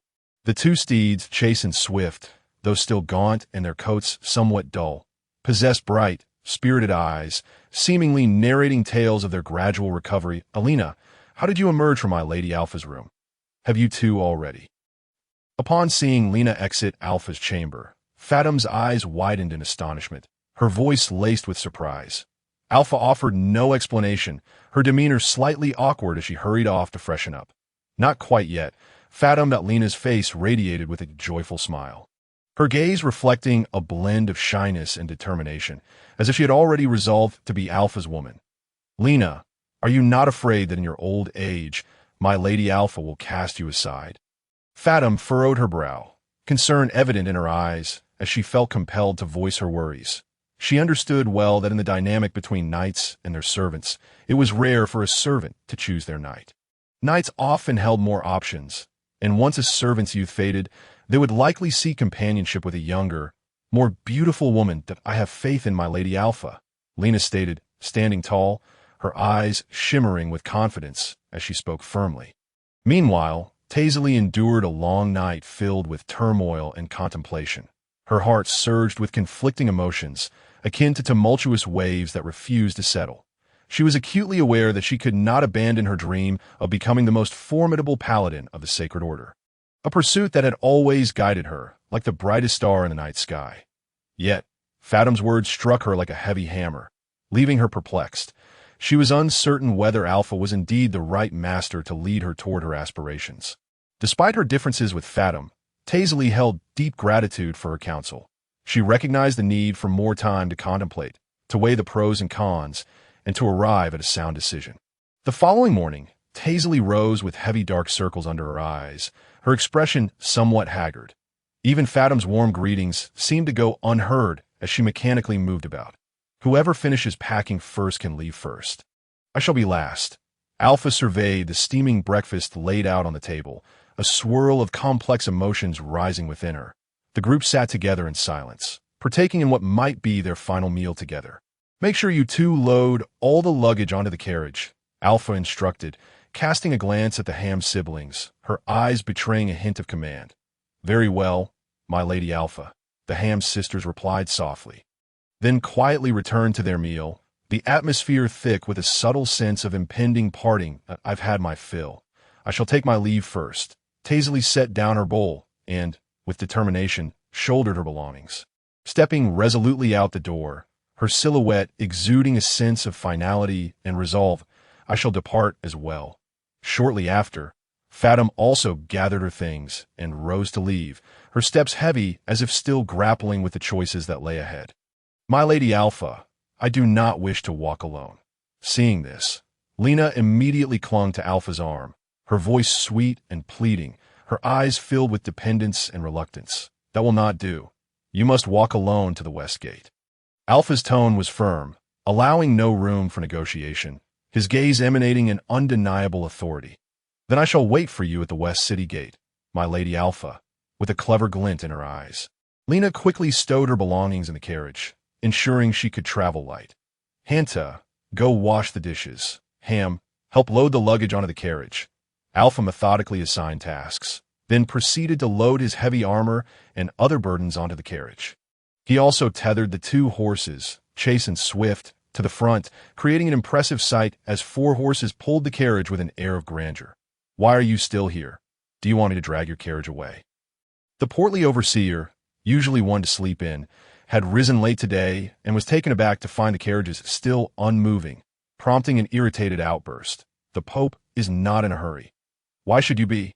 Alpha replied calmly, continuing to pack. His tone laced with disdain, he gently lifted the Ham siblings onto the carriage, his movements both tender and strong. "I've already shown you great courtesy.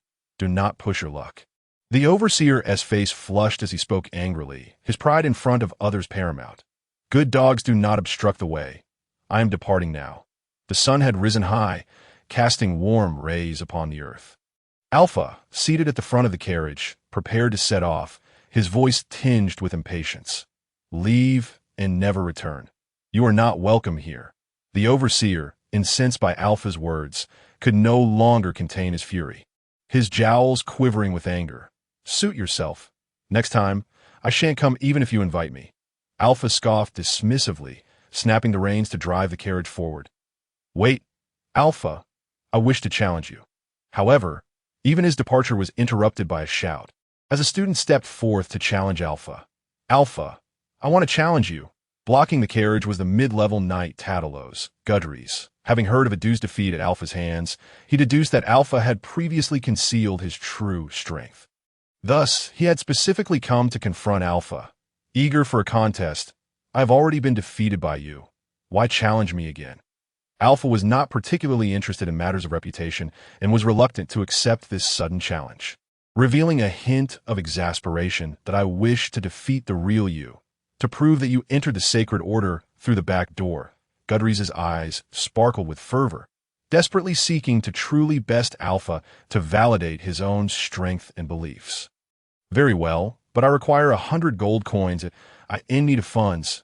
Alpha saw an opportunity to earn some money before his departure and proposed this condition, his eyes glinting with cunning. "You must also pay the same price." 100 gold coins was no trivial sum. It represented Gudries' entire monthly allowance, and he was naturally reluctant to agree, countering with an equal demand. "Then I shall take my leave." Seeing Gudries' proposal, Alpha felt it lacked merit and unhesitatingly declined, preparing to drive away. "Fine, I will pay." Gudries gritted his teeth and ultimately acquiesced, his competitive spirit compelling him not to forfeit this chance to challenge Alpha. "Hand it over to me. I don't trust you." Alpha, wary of potential deception, insisted on receiving the money first, his gaze filled with caution. "Hand it to you? What if you run off?" Gudries harbored doubts about Alpha, concerned he might abscond with the funds. "Suit yourself. If you defeat me, I cannot escape either." Alpha adopted a nonchalant expression, spreading his hands as if to dismiss the concern. "Here you go." Gudries, left with no choice, complied and handed the money to Alpha. "Good. Let us proceed to the training ground." Alpha took the money with satisfaction, tied the carriage to one side of the playground, then strode onto the arena. A fierce battle was about to unfold. The strength of Gudries could not be underestimated. Compared with Adu's, he was in no way inferior, which forced Alpha to be fully alert and deal with this battle with great caution. Gudries, while intently vigilant about every move of Alpha, secretly regretted in his heart. He thought that if he had known earlier, he should have prayed for Alpha to leave the holy city of Vatican earlier. He wouldn't have been compelled to challenge Alpha again amidst the jeers of the crowd, thus bringing such trouble upon himself that, in a few minutes, the battle became increasingly fierce. Gudries, like a valiant cheetah, launched over a dozen fierce attacks in succession. However, Alpha was by no means an ordinary person. Relying on his agile movements and rich combat experience, he effortlessly blocked these attacks one by one. Nevertheless, during the intense confrontation, the breastplate on Alpha's body was not spared, bearing numerous scars of varying depths, as if recounting the intensity of the battle. As the battle continued, a great deal of physical strength was consumed. Gudries was well aware that time was turning increasingly unfavorable for him, that if he couldn't defeat Alpha within the next few breaths, the outcome of this battle would be uncertain. Therefore, while closely defending against Alpha's possible counter-attacks, he was like a beast waiting for an opportunity, striving to find the opponent's flaws in the fierce battle. Just then, the situation suddenly changed. Gudries suddenly accelerated his attack on Alpha in front of him. But he only felt a sudden blur in front of his eyes, and an inexplicable force instantly drained all the strength from his body. Intense pain, like a surging tide, swept over him from every part of his body, causing his vision to go black and his body to sway involuntarily. Gudries fell heavily to the ground. Looking at Alpha, standing in front of him, his heart was filled with unwillingness and anger. He shouted frantically, "I will not admit defeat. I will not admit defeat. You got here through underhanded means. You got here through underhanded means." The voice echoed in the field. After shouting more than a dozen times in a row, it gradually subsided, and the voice was full of despair and unwillingness. It turned out that at the moment when Gudries was fully on the defensive, Alpha decisively unleashed his skill, lightning phantom, but a flash of light surrounded Alpha. And instantly 3 vivid phantoms were conjured. Gu miscalculated in a panic and couldn't tell which was the real Alpha in his panic.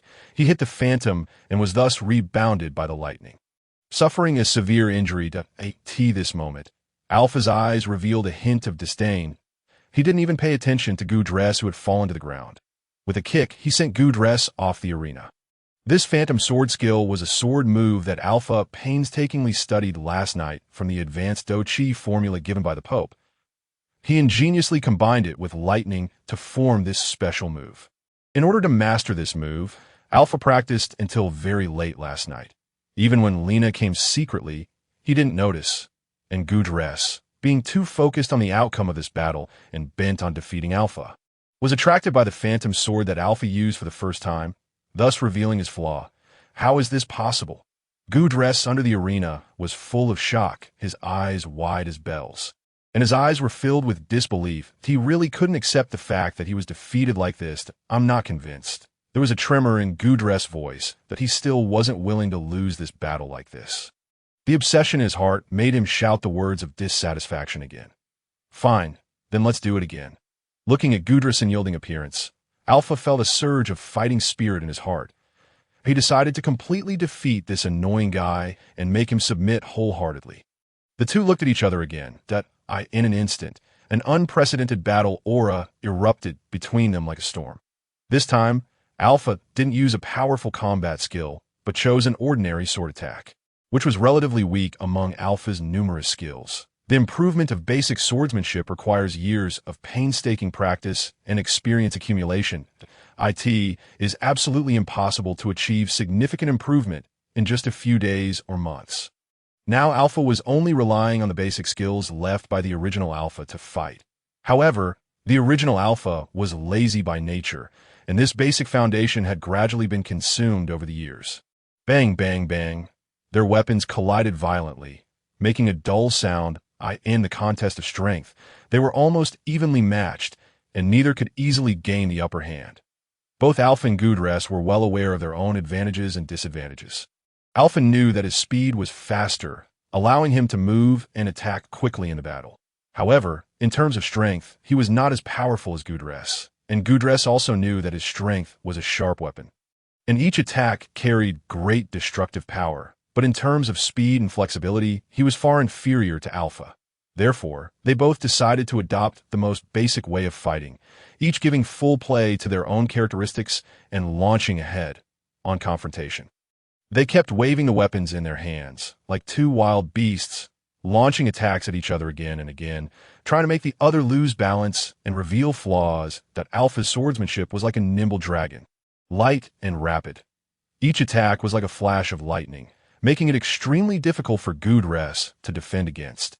And Gudrun's attacks were like a surging tide, fierce and powerful.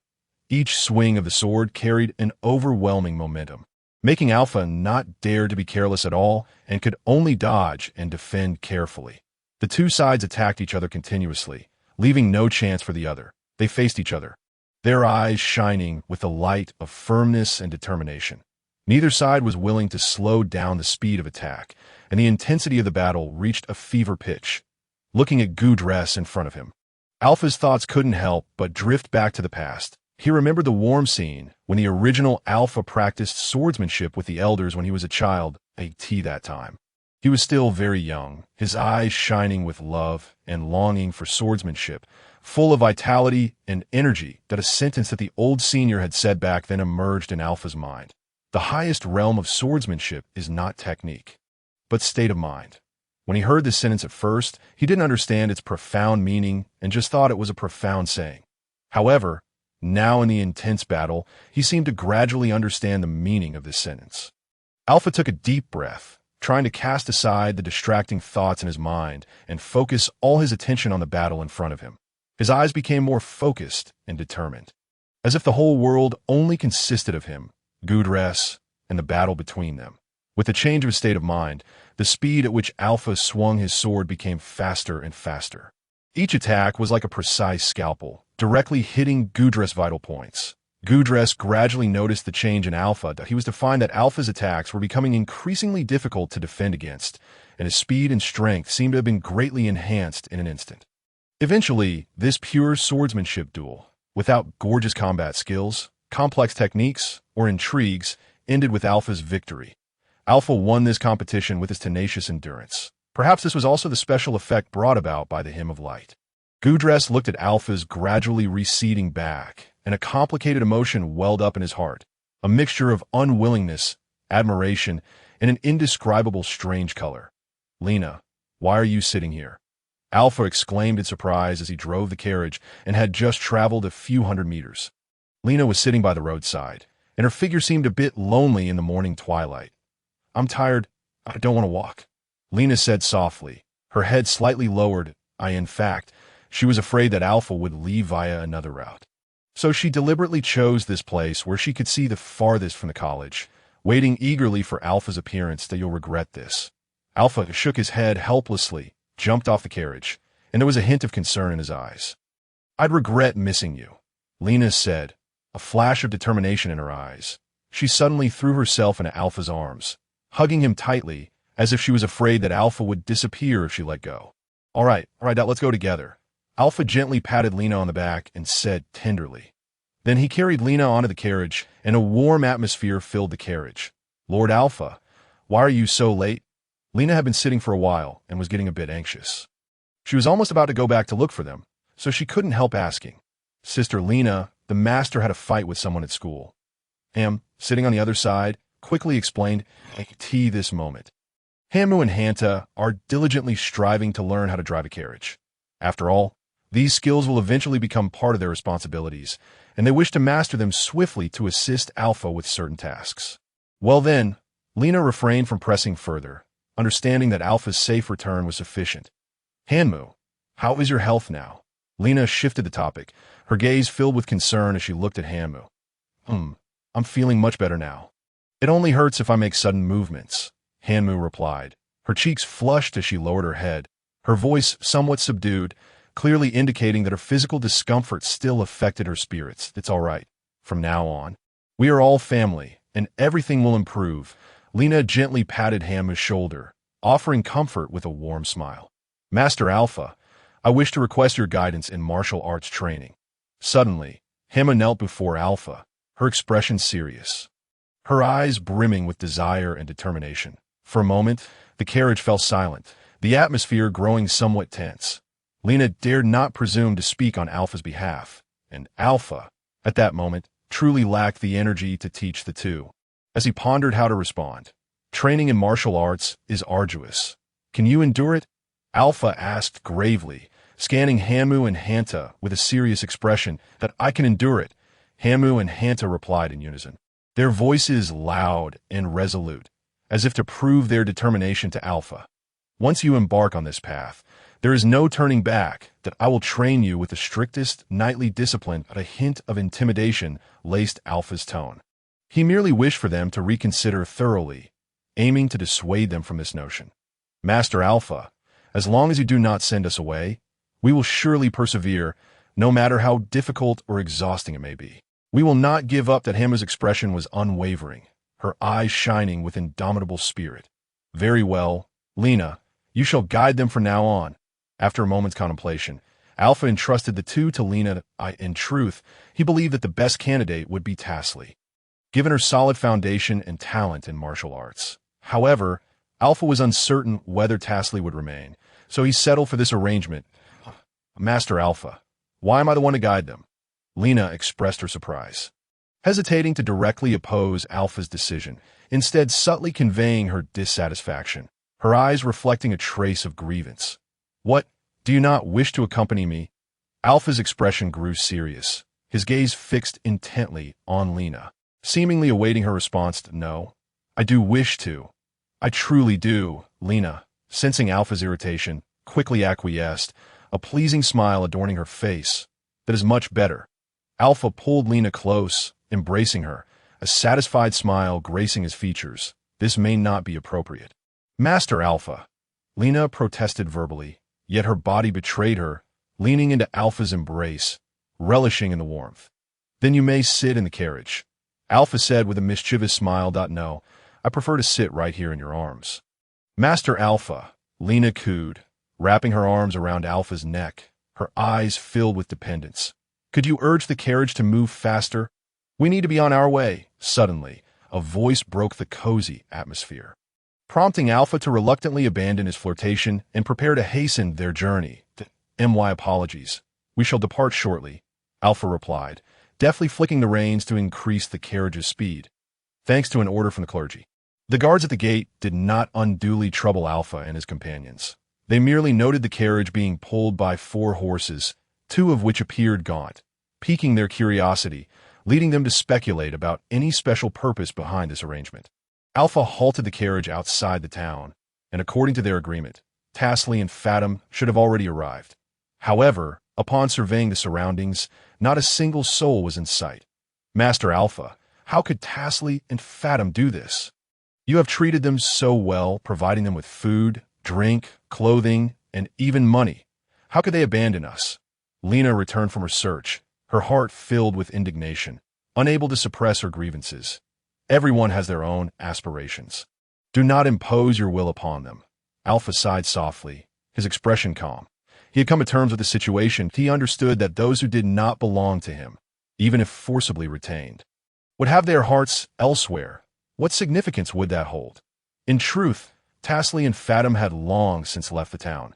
Tasley embarked on a new journey, seeking her own answers, while Fathom remained lost. Uncertain about her future, I could see that moment.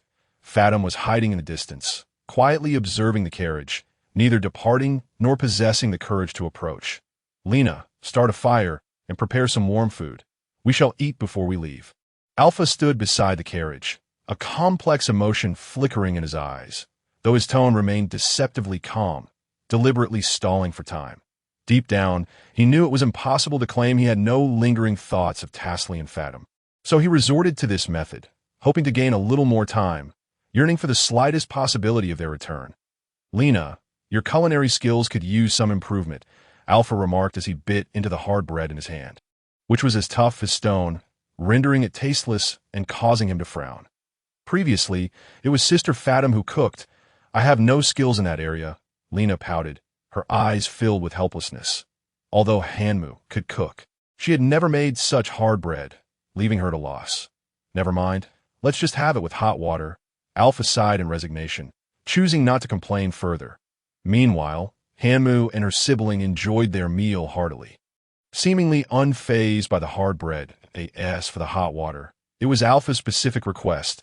He simply could not acclimate to the local fare, and thankfully, the hot water allowed him to swallow it down with some semblance of ease. Let us go. They will not be coming. Alpha gazed at the sparse city gates, disappointment evident in his eyes. After finishing their lunch, they rested until 2 in the afternoon, yet neither Fathom nor Tasley appeared. Alpha understood in his heart that they would not be returning. He let out a soft sigh, reluctantly urging the carriage to move forward at a slow pace. Lena, we are about to embark on a new chapter in life. Are you afraid? Alpha looked ahead at the road, feeling a lack of confidence regarding the new journey that lay before them. As for the task assigned to him by the Pope, he had not given it much thought. For now, he was still striving to comprehend this unfamiliar world and the advanced martial techniques he was to master. Yet, he was troubled by the fact that he could not freely cultivate his martial arts. Fortunately, the former Alpha had left a solid foundation, allowing his body to gradually accumulate martial energy, barely maintaining his current state. However, he felt fortunate to be able to utilize this power. Otherwise, he would truly be at a loss. After all, while others became prodigies after their transitions, he found himself reduced from genius to mediocrity, a disparity that left him somewhat disheartened. As long as I am by Master Alpha's side, I fear nothing. Lena gazed at Alpha, her eyes brimming with resolve and trust. She held no grand ambitions. She merely wished to accompany the man she loved, enjoying sustenance and security, content with a peaceful life. Very well. Let us consider this a journey through life, Alpha replied, a slight smile gracing his lips. Though he harbored some concerns, more so, he felt anticipation for the future. With life offered another chance, he resolved to leave no regrets behind. to cherish every moment and fully embrace this splendid youth. After a slow journey of several kilometers, the carriage finally reached its destination around 5 in the afternoon. It was a modest little town, comprising just over 100 households, with only one inn available, leaving no other options. Alpha rented 2 rooms. After the Hammer sisters finished their meal, they went to tend to the horses, while Alpha returned to his room to continue studying the advanced martial techniques provided by the Pope. The martial technique primarily comprised 2 parts: the application of energy and the sword techniques that present. Alpha could only study the sword techniques, as he had yet to uncover the key to energy manipulation, let alone learn it. He understood that without mastering the martial techniques, he would never be able to transcend the realm of advanced knight, remaining merely an ordinary warrior. Only those who successfully externalized their martial energy and formed martial armor could be deemed to have genuinely embarked on the path of cultivation. Master Alpha, what are you studying? Lena approached quietly from behind, her curiosity piqued. Oh, nothing much. I am merely examining the martial techniques, he replied. Alpha did not conceal the truth and responded candidly. This is a high-level fighting technique. See if you can master it. He harbored no narrow-minded thoughts merely because he struggled to learn it himself. He hoped that if Lena could grasp it, she would become self-sufficient, as he might indeed require her protection in the future. Lord Alpha, can I truly learn this? Lena gazed at Alpha in disbelief, her eyes brimming with astonishment and uncertainty.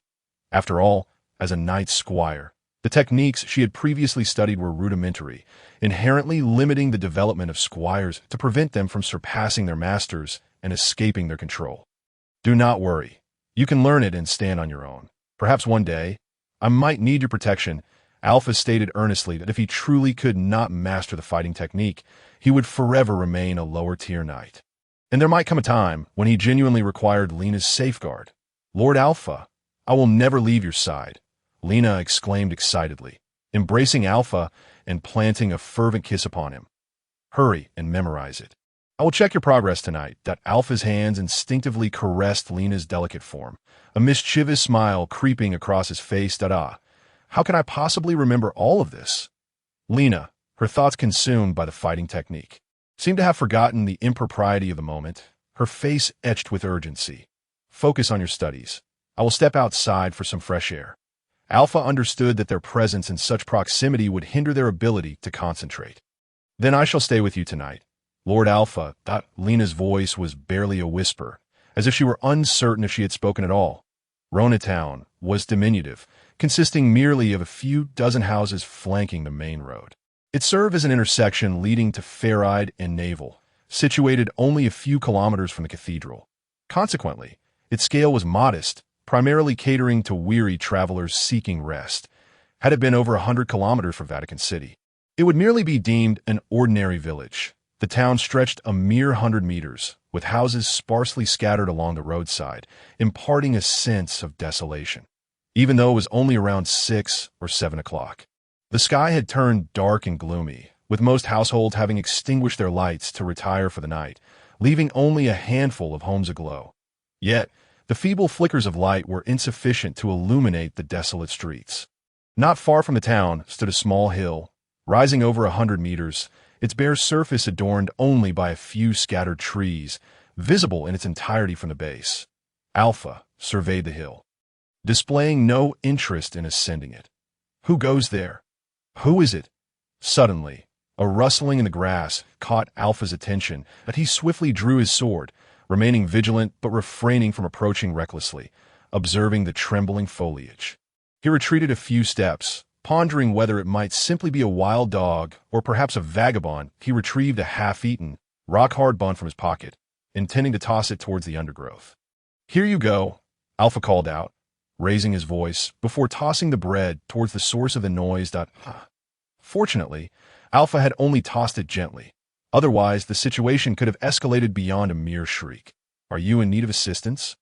Should I escort you for treatment?" Alpha felt a pang of guilt for his earlier actions, yet he remained cautious and did not approach hastily. "If all is well, I shall take my leave." Alpha began to slowly back away, thinking it prudent to avoid unnecessary trouble. Such a hard bun. How can one eat this? At that moment, A familiar voice drifted from the grass. You know Lena's culinary skills. Why not return and help us prepare meals? Alpha's voice emerged teasingly from behind the foliage, laced with anticipation. Monster! The woman hidden in the grass was startled, letting out a scream as she bolted from her concealment. The face revealed was none other than Fathom, her eyes still reflecting lingering fear. Lord Alpha. Fathom lowered her gaze, unable to meet his eyes, resembling a child caught in wrongdoing. Fathom, what brings you here? Alpha gently took her hand and guided her to sit beside him. His expression filled with curiosity. I do not know where to go. I have simply followed you. Fathom's voice carried a hint of grievance, akin to a lost little girl finally finding solace. Why did you not call out to us? Alpha noted that his carriage traveled at a leisurely pace, merely matching the speed of a normal person. Given Fathom's martial prowess, catching up should have been effortless. I do not know where to go. Fathom reiterated. Upon closer inspection, Alpha noticed the dirt smeared across Fathom's face, a large tear in her knee, and her shoes worn down, suggesting she had endured considerable hardship along the way, stirring a sense of compassion within him. Let me have a look. Alpha cautiously lifted Fathom's right leg, intent on examining her knee injury, his eyes filled with concern. Lord Alpha, please no. Fathom attempted to pull away, but found herself unable to resist Alpha's strength, allowing him to tear her pants and gently clean the wound. Have you thought about what you will do next? As the question escaped his lips, Alpha realized it was superfluous. Fathom had yet to resolve the immediate predicament, let alone contemplate the future. Perhaps you could continue as my squire. Absolutely not. Fathom firmly rejected him without hesitation, her tone resolute. I do not wish to be a knight. I simply desire to live quietly as a cook. Fathom spoke softly, revealing her innermost dream, simple and pure. How about you become my woman and assist us with our meals? Alpha blurted out unexpectedly, immediately surprised by his own words, a sense of trepidation creeping into his heart. Yet, contrary to his expectations, Fathom did not outright refute him. She merely sat in silence, her eyes betraying a complex array of emotions. Unlike Tazili, who was fiercely independent, Fathom possessed a gentle disposition, often hesitant in her decision-making, accustomed to relying on others to chart her course. Now, faced with the necessity to make her own choices, she found herself at a loss. It shall be. You will be my woman. You need not fight. Simply provide us with support. Alpha, no longer wavering, swept up Fathom's delicate form and began making his way to the end. He understood that if he allowed Fathom to ponder her decision further, they might never reach a conclusion. Must I accompany you in bed? Fathom's voice was barely audible, like the hum of a mosquito, as she murmured, a faint blush coloring her cheeks. Not just yet, Alpha replied without urgency, recognizing that matters needed to unfold gradually, ensuring not to startle the innocent girl. Furthermore, there remained issues concerning Lena that required his attention. Oh, Fathom softly responded, unsure whether to feel relieved or a twinge of disappointment, her gaze reflecting an enigmatic emotion. Owner, I require another room. Alpha, holding Fathom, approached the front desk, his tone calmed. I apologize, sir, but all rooms have been rented out.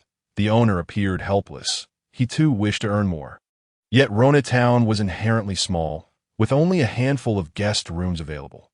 Very well. Then it is of no consequence. Alpha returned to his room, only to find Lena missing, stirring a sense of unease within him. I shall fetch some water. You rest for now. Alpha gently set Fathom down, speaking softly, before heading downstairs alone to heat the water. Lord Alpha, allow me to assist. Though she had returned with Alpha, Fathom remained acutely aware of her role as a squire, eager to contribute in any way she could. Today, you are injured. Let me take care of it. Alpha gently pressed Fathom back down, his gaze filled with undeniable tenderness. The service at this inn leaves much to be desired.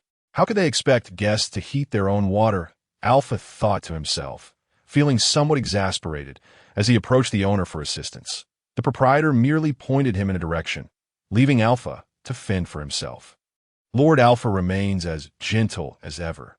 Fathom carefully removed her soiled garments, meticulously tending to her injury. Suddenly, she heard the sound of Alpha entering the room, followed by the rustling of items. I apologize. I was unaware you were still undressed. Alpha entered with hot water and a towel, his face displaying a hint of fluster. Appearing somewhat flustered, he hurriedly placed the towel and water on the table before swiftly closing the door behind him. Exiting the room, Fatim gazed at Alpha's retreating figure, a hint of melancholy gracing her features as she softly murmured, "Must I always take the initiative?" It was not that Fatim was unwilling to take the initiative. Rather, it was her nature that made her reluctant to express her feelings first. The timid Lord Alpha, Fatim murmured softly, her heart filled with helplessness. Just then, Alpha happened to push the door open again. Fatim had already put on her coat, but that fleeting hint of charm that emerged inadvertently instantly made Alpha feel a rush of heat, as if a fire was burning in his heart. "You can stay here tonight, and I'll go stay elsewhere." Alpha's face flushed scarlet, and he quickly apologized while walking out of the room. In his haste, he accidentally dropped the items in his hands. Fatim looked at Alpha's departing figure, the corners of her mouth curving slightly upward, revealing a barely perceptible smile that I didn't expect. "Lord Alpha, that you're still so easily flustered." Fatim still lowered her head to tend to her wound, but her mood became much more cheerful. It was as if the gloom in her heart had been swept away by this small episode.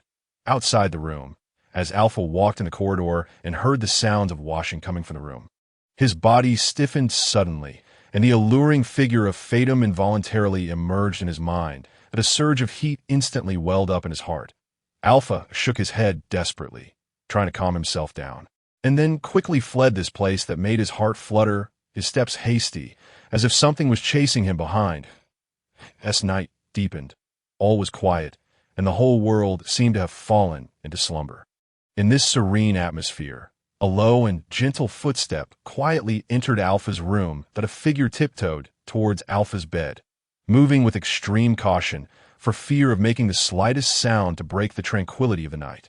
The two people on the bed didn't speak at this moment. They just quietly felt everything around them, as if tacitly consenting to what was about to happen.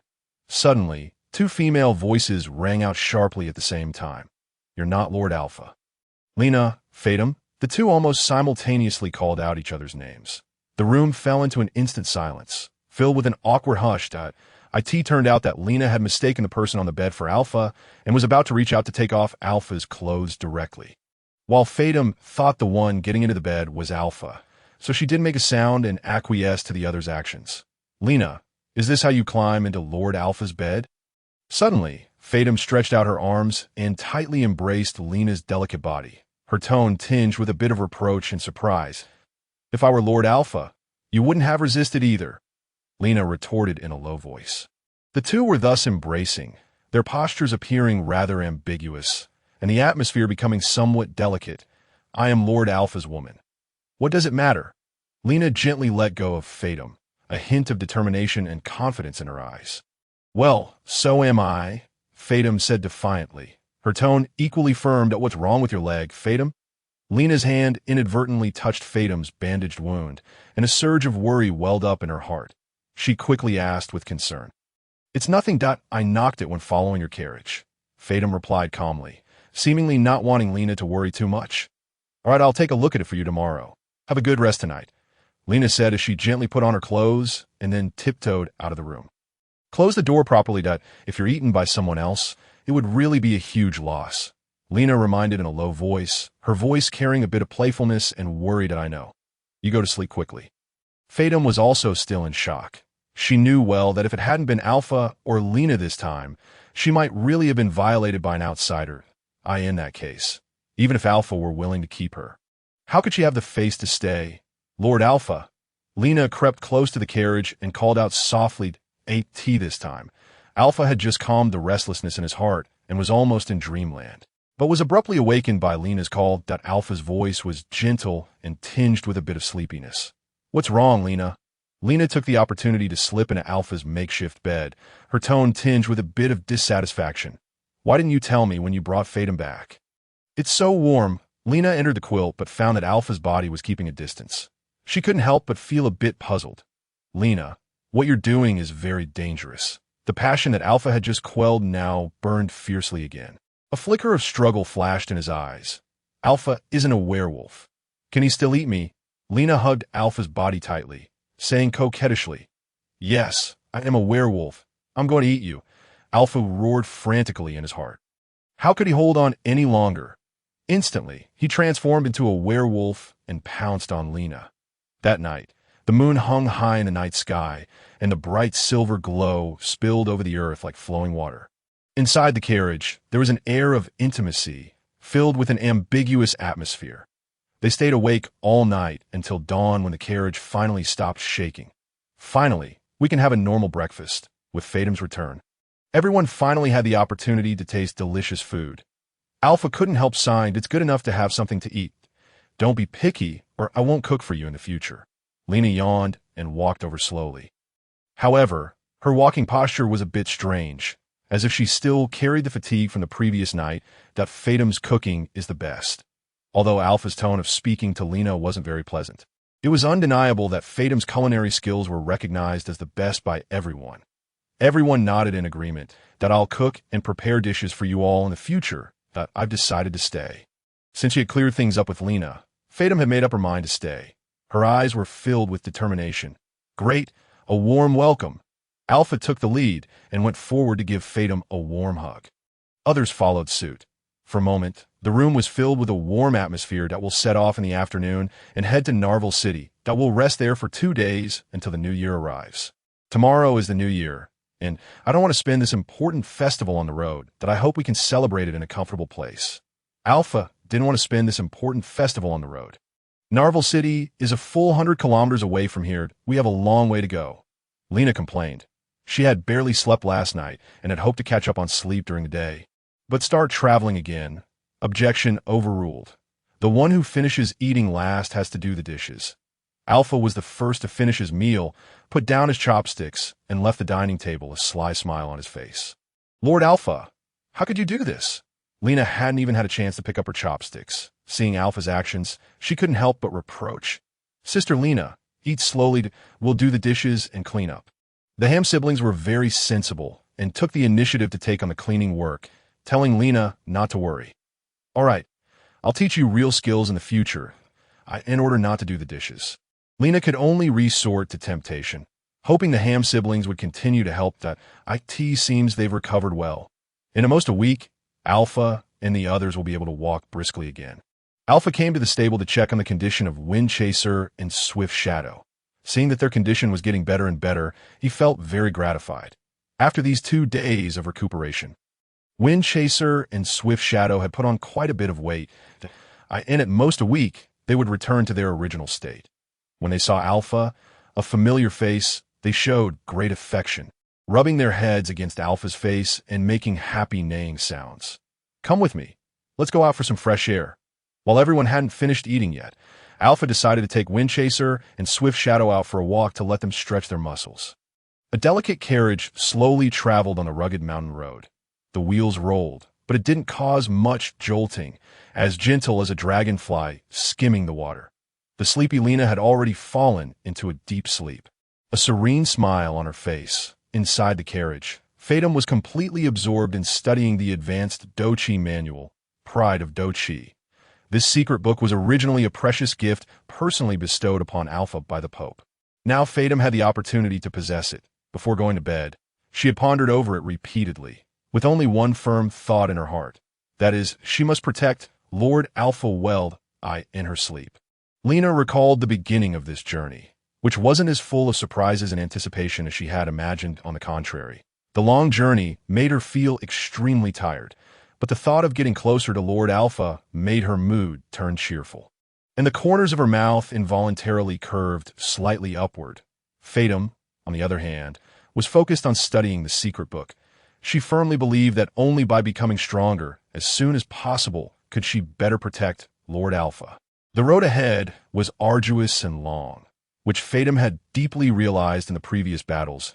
It is precisely for this reason that she was hesitant about the question of whether to stay or not.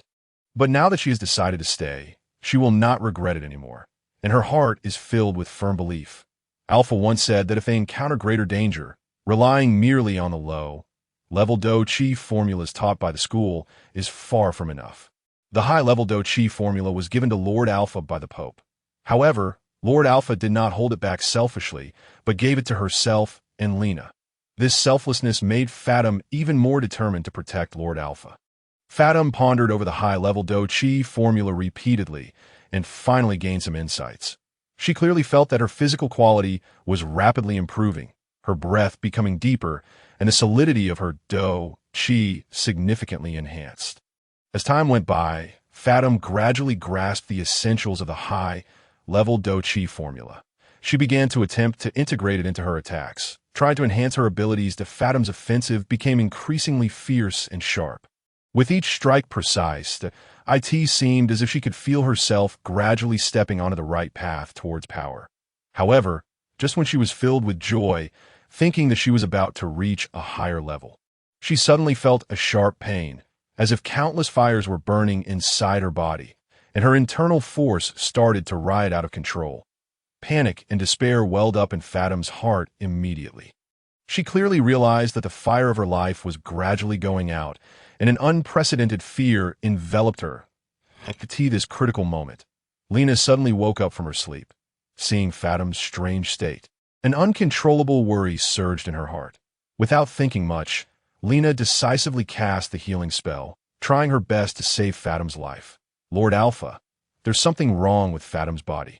Hearing Lena's cry, Alpha immediately stopped the carriage and rushed into the carriage to check Fathom's physical condition. However, for Alpha at this moment, it was an extremely difficult task. After all, his own Do-Chi couldn't even circulate on its own. Fathom, can you hear me? How are you feeling now? Alpha looked at Fathom's burning body.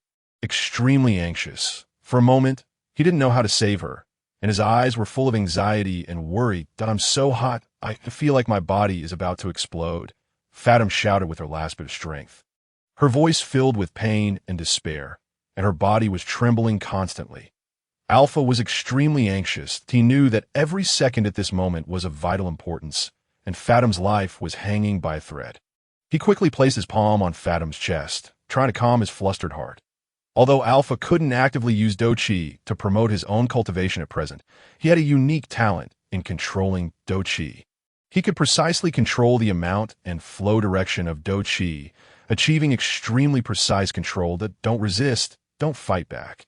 Alpha said softly but firmly, his voice seeming to carry a magic that could soothe people's hearts. Feeling Fathom's body, which was as hot as fire, and the wild Do-Chi energy in her body like a runaway wild horse, Alpha concentrated all his spirit and carefully guided the Do-Chi to flow slowly in the original normal direction. His eyes were focused and determined, and fine beads of sweat appeared on his forehead.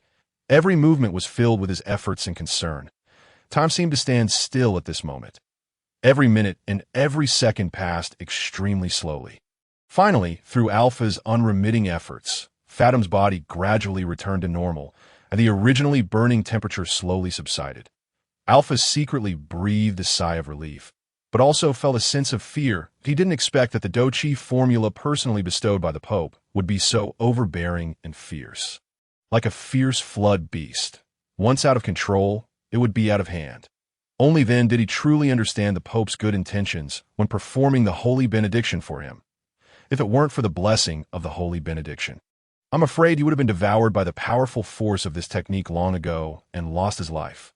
Lord Alpha, I feel very good, extremely comfortable. Fathom slightly opened her eyes, a satisfied smile appearing on her face. Although she had just experienced a life and death crisis and almost lost her life, at this moment, she felt refreshed. Her whole body seemed to have been washed by a warm current. Feeling smooth and full of vitality, you almost lost your life, and you still dare to practice. Alpha frowned, his tone carrying a hint of blame and worry. Judging from Fathom's words, it seemed that she was still going to continue practicing this dangerous Do-Chi formula. None of you can practice this technique now.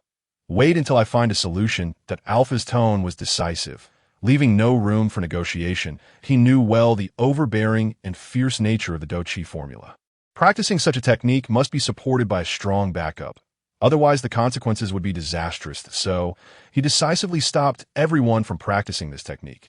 Then what shall we practice now? Fathom tilted her head slightly, a hint of confusion in her eyes, having just experienced the power and ferocity of the Do-Chi formula. The feeling of it pouring down like a waterfall was unforgettable to her.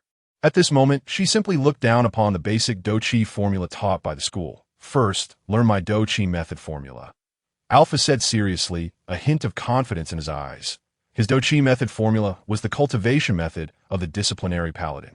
Although its power might not be as strong as the douchi formula, it also belonged to a high-level douchi formula and had its unique subtleties. Okay, Lord Alpha, Fatima agreed without hesitation. She already regarded herself as completely belonging to Alpha. She gladly accepted the douchi formula given by Alpha with a heart full of gratitude. Alpha carefully put the douchi formula into his bosom. A hint of caution in his eyes. Before finding the knack of practicing it, he would never attempt it easily because he knew well the danger of this technique. Lena and Fatima originally had a very solid foundation. Now, upon hearing that there was a better martial arts secret book to learn, their eyes immediately sparkled with excitement. During the learning process, they became even more diligent and dedicated themselves wholeheartedly. Soon, the two found the feeling of practice, and their progress was very smooth. Their cultivation became twice as effective with half the effort, as if they had found the key to the door of martial arts. Master Alpha, can we also practice douchi?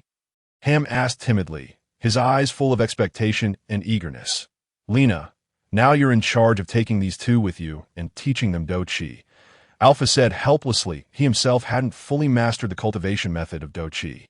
So how could he teach Ham and Hanta? It's me again, Lord Alpha. Lena pouted, a dissatisfied look on her face, her tone carrying a hint of coquetry. Then you could be the cook and the logistics supervisor. Alpha smiled, giving her two options, a hint of teasing in his eyes. All right, I'll teach them. Okay. Lena sighed helplessly and finally agreed. She knew that she couldn't refuse Alpha's request because she was willing to do anything for Alpha. Due to the sudden situation when Fatima was practicing the douchi formula before, everyone had to spend time dealing with it, even though they sped up their journey along the way. When they arrived at Null City, it was almost 6 o'clock in the evening. The afterglow of the setting sun sprinkled on the ground, draping a thin layer of golden veil over the city. First, find a place to stay. We need 3 rooms. Alpha slightly frowned, his tone carrying a hint of fatigue, that he knew well that everyone needed a comfortable place to rest. Lord Alpha, we'll have many expenses in the future. We can't waste too much on accommodation. 2 rooms are enough. You can have 1 room, and the 4 of us can share one. As the logistics supervisor, Fatima had her own considerations in these matters. She said clearly, with a capable look in her eyes, "It'll be too crowded and inconvenient like that." Alpha subconsciously shook his head. He didn't think much about the economic aspect, only thinking about making everyone live comfortably. It's okay, Lord Alpha.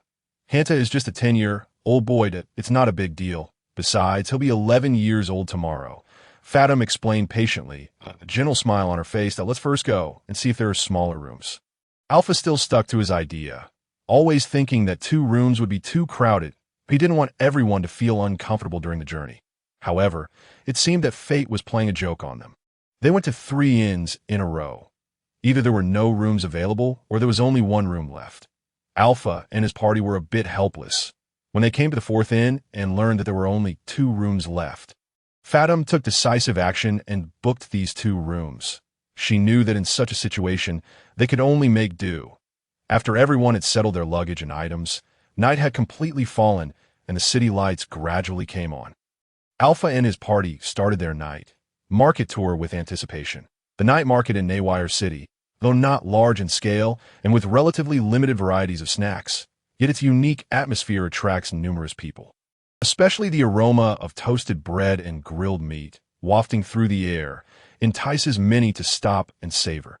The toasted bread here is meticulously crafted from high-quality flour, a local specialty, and a unique yeast. Once out of the oven, its soft and resilient texture, paired with brightly colored, sweet and delicious jams and honey, makes one's mouth water just at the sight.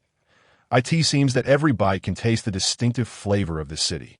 As for the grilled meat, it selects beef, mutton, and pork raised locally. Through special marinating and grilling techniques, the meat is tender, juicy, and full of fragrance, making people eager for more, besides toasted bread and grilled meat. There are some other special snacks in the Naywire Night Market. such as golden and crispy fried chicken, sweet and delicious roasted corn, and soft, sweet and glutinous roasted sweet potatoes, etc., although these snacks seem ordinary. Each has its unique preparation method and flavor, leaving people with an endless aftertaste. It's as if a wonderful culinary journey unfolds on the tip of the tongue. In the night market, Alpha, like other tourists, is deeply attracted by these delicacies. Everyone sits around, tasting toasted bread and grilled meat, experiencing their unique taste and texture, with satisfied smiles on their faces. Meanwhile, Alpha also meets some warm-hearted and hospitable locals. They sit around, savoring the food while exchanging ideas about food culture and local customs. Alpha listens attentively to the locals' accounts, as if opening a new window to understand the city, and develops a deeper understanding and affection for Naywire City. Although the Naywire night market is not large, it is full of vitality and has a unique charm. Here, people can not only taste local special food, but also gain an in-depth understanding of the local culture and history, and feel the warmth and friendliness of the locals. Like other tourists, Alpha has an unforgettable and wonderful experience in this small night market. It seems that time stops at this moment, leaving precious memories. After spending a pleasant time in the Naywire night market, Alpha and his party left the night market with a lingering feeling of satisfaction. Although the night market is not large, everything here is unforgettable. The vibrant atmosphere, delicious snacks, and warm-hearted locals are all deeply missed. Everyone not only feasted on various delicacies in the night market, but also bought some practical things that Fatim's clothes and shoes had been badly damaged during the previous journey. And Alpha thoughtfully bought each person a new set of clothes, hoping that everyone could continue the next journey with a brand new look. Back at the accommodation, just as Alpha lay down and was about to rest, Lena gently woke him up. Her voice was gentle with a hint of coquetry. "Lord Alpha, may I sleep with you tonight? Is this appropriate?" Alpha was slightly startled. In fact, he was more than willing in his heart. But he still hesitated a bit, worrying that such an arrangement might not be proper. "What's inappropriate? Do you want Fatim to join us too?" Lena winked playfully, the corners of her mouth curving up. Her eyes filled with a hint of cunning, teasing Alpha. "Forget it. Stay then." Alpha could no longer resist. He embraced Lena, gently carried her back to the bedroom. "Can you endure it tonight?" Alpha looked at Lena with concern in his eyes. He knew about the previous journey and fatigue, and worried that Lena's body might not be able to take it. Then Lord Alpha should be gentle. Lena wrapped her arms around Alpha's neck, looking at him affectionately, her eyes full of love and anticipation. "That you're such a charming little devil." Alpha looked at Lena's charming appearance. How could he hold on? The defense in his heart collapsed instantly. "Does Lord Alpha like me very much?" Lena asked with a happy smile on her face. "Of course I like you. That I want to devour you right now." "Little devil," Alpha replied with a smile, his eyes full of doting. The two were immersed in a sweet atmosphere, as if the whole world consisted only of each other. Time is like sand between the fingers, slipping away quietly without notice. In just 2 days, time passed as fleetingly as a white horse passing through a narrow G. In these idyllic 2 days, Alpha, Lena, Fatim, and the Ham siblings, etc., enjoyed a leisurely and comfortable time to their heart's content. They put aside their daily busyness and pressure, fully immersing themselves in eating, drinking, playing, and having fun. Their cheerful laughter lingered in the streets and alleys. Their figures feasted in front of food stalls. In the bustling market, they eagerly selected their favorite trinkets. The intense training on weekdays was temporarily forgotten, and everyone's face was filled with a relaxed and happy smile. It seemed that the whole world was only filled with joy and beauty. At this moment, Lena was lying lazily in Alpha's arms. A glint of curiosity flickered in her eyes, and she suddenly asked, "Lord Alpha, what do you think Tazzle is doing now?" Alpha was slightly taken aback, and his thoughts instantly drifted back to the time spent with Tazzle. He frowned slightly, pondered for a moment, and then slowly replied, pursuing her own dream. "I guess that in his memory, Tazzle was a woman full of ideals and ambitions." Her eyes always sparkled with longing and hope for the future. Lena nodded gently, a hint of sentiment showing in her eyes. She continued, "At that time, if you hadn't separated from Tazzle, she wouldn't have left on her own initiative." Lena knew Tazzle's character very well. She knew that Tazzle was a loyal and affectionate person, and once she made up her mind about someone, she wouldn't give up easily.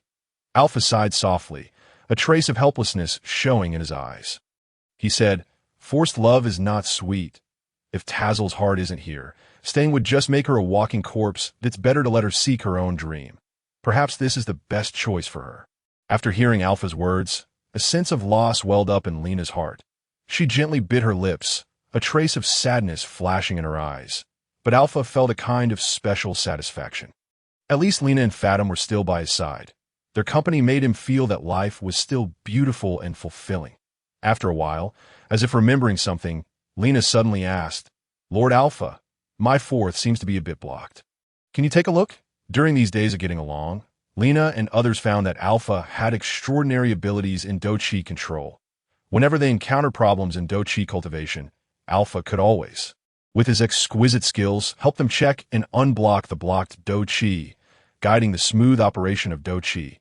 Alpha nodded silently, a look of concentration and earnestness showing in his eyes, and began to help Lena check the problem of Do-Chi operation. Although after these days of inspection and exploration, Alpha found that the speed of his Do-Chi operation was only 1/10 that of a normal person. He also had his unique advantage, an endless supply of Do-Chi. Due to physical limitations, Lena and Fathom can practice for at most 4 hours a day, while Alpha can practice tirelessly for 24 hours. In terms of time, his cultivation duration is 6 times that of a normal person. Overall, Alpha's Do-Chi cultivation speed is about half that of Lena. However, what Alpha doesn't know is that the attendants selected for him by Mars are gifted, at least their cultivation speed is twice that of ordinary people. In comparison, Alpha's current Do-Chi cultivation speed is only at the level of a normal person, and this is only 1/3 of his original strength. Once he was extremely powerful, but now his strength has dropped significantly. This makes him secretly determined to restore his strength as soon as possible to go to sleep. "Little girl," Alpha said gently after the check. He turned over and pressed Lena under him, his eyes flickering with tenderness and love. "Lord Alpha, do you think we'll have a baby?" A trace of worry flashed in Lena's eyes as she asked softly if it's possible. When Alpha heard this question, a large part of the fire of desire in his heart was instantly extinguished. He knew that it wasn't the right time to have a child. Their future was full of unknowns and challenges, and they still needed to strive for their dreams and goals. "When was your last menstrual period?" Alpha realized that it might be a bit late to discuss this issue now, but he still decided to ask clearly. "Does it matter?" Lena's cheeks instantly flushed red, looking a bit embarrassed. "We can calculate the safe period to roughly judge if there's a problem." Alpha has the knowledge and awareness of a modern person, and he is well versed in these basic common sense things. It's been about 20-odd days. IT should be coming soon these days. Lena shyly hugged Alpha's body, her voice as soft as a mosquito's. "Well, there should be no problem." As Alpha absorbed Lena's response, the fervor within him was rekindled. The two were like kindling igniting a blaze, enveloped in the warmth of their affection beneath the tranquil night sky. "My Lord Alpha, the path ahead diverges. Which route shall we take?" At that moment, the carriage driver Lena and Hanta exchanged puzzled glances with Alpha, who sat beside them. Fathom and Ham comprised one team, taking turns as the driver. Each time they swapped roles, Alpha would mount his formidable steed, ever vigilant, ensuring the safety of their group. "Lena, consult the map. Our next destination is Bristol. Which road should we take?"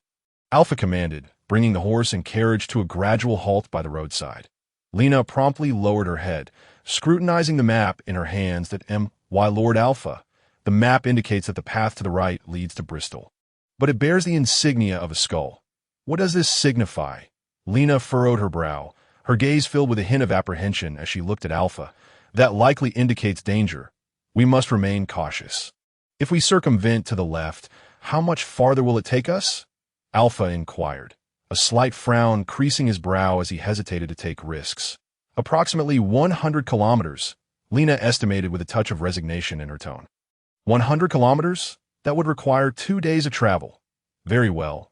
Let us proceed directly ahead," Alpha declared decisively, gesturing with his whip for the carriage to continue onward. There was no need for haste. At their current pace, the group could only cover 50 to 60 kilometers in a day. The carriage meandered along the winding mountain path, and within the cabin, The occupants noticed an anomaly with the map. What should have been a village now presented nothing but desolation. Hours later, the night descended like ink, shrouding the land in darkness. The thick clouds completely obscured the starlit sky, as if a vast black curtain had fallen over the earth. Soon after, a torrential downpour erupted in the distance, drenching the ground with large, pounding raindrops that splashed and sent up sprays of water. The temperature in their vicinity plummeted, a chill spreading through the air, foretelling a night fraught with uncertainty and challenges. "My Lord Alpha, there are no road signs in sight. It seems we might be lost." The biting cold wind howled, causing the passengers to instinctively pull their cloaks tighter. Lena's voice bore an edge of urgency. "Ahead lies a large stone. We can rest there and tend to our horse's armor." Alpha surveyed the surroundings, his eyes reflecting a calm determination. "I shall scout the area. You all remain here and refrain from lighting a fire for cooking." Yet, in the impenetrable darkness, the wind cut like a blade, and the towering trees loomed around them, their branches intertwining. Alpha could barely see his own hands and proceeded with utmost caution. The horses trudged through the muddy path, their movements awkward, while the trees stood like an impenetrable green wall, inducing a sense of oppression that if enemies were concealed within this forest, detecting them would prove exceedingly difficult. Alpha remained inwardly vigilant, but did not venture far before deciding to retrace his steps. However, the unrest within him grew stronger, as though unseen eyes were watching from the shadows, danger lurking in every corner, ready to strike. Perhaps I am overly sensitive. We have left that city behind, and there should be no immediate threats. Alpha reassured himself, striving for composure as he made his way back to the large stone. A gust of cold wind surged forward, causing Fatim, seated in the carriage, to shiver involuntarily. She looked up to find Hanta trembling as well. "It feels as if the temperature has dropped significantly. A snowstorm may be imminent," Fatim remarked, her brow furrowed. "Regardless of whether it snows, we must kindle a fire. It will keep us all warm," Alpha said, patting Fatim on the shoulder to bolster her spirits. Turning to Hanta, he instructed, "Hanta, accompany me to gather firewood." "Certainly, my Lord Alpha," Hanta replied, straightening his attire before lifting the carriage flap and stepping down without hesitation. Fatim began preparing to ignite the fire, while Alpha and Hanta ventured nearby to collect wood. Alpha earnestly cautioned, "Fatim, keep an eye on the fire and the cooking. Let Lena and Ham equip the war horses with their blankets and armor, just in case."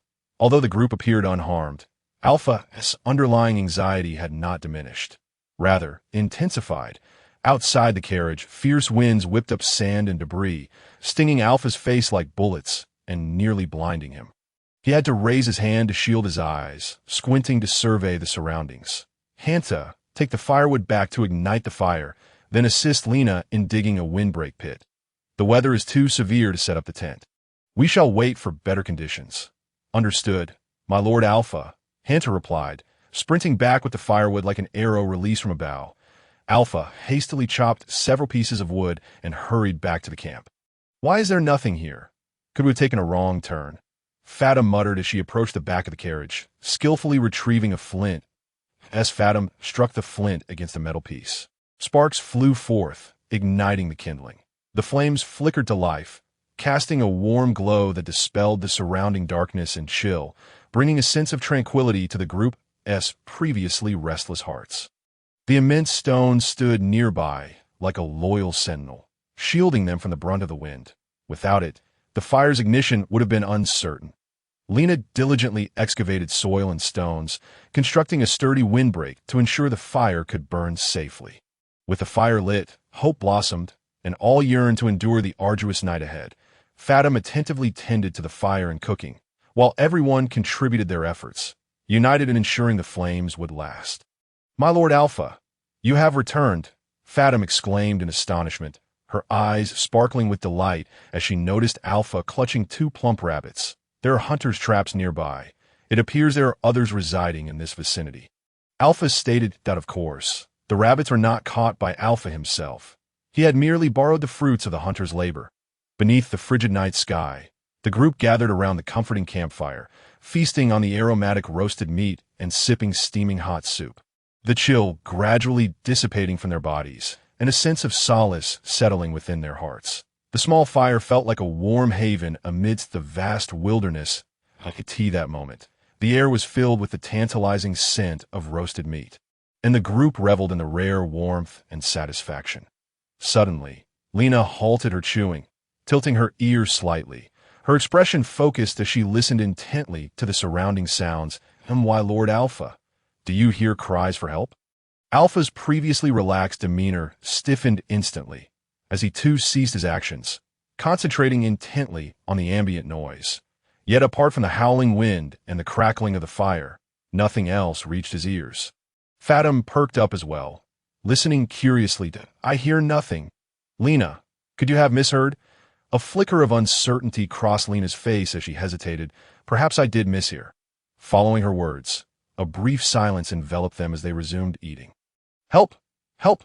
At that moment, a piercing cry for help sliced through the stillness like a dagger.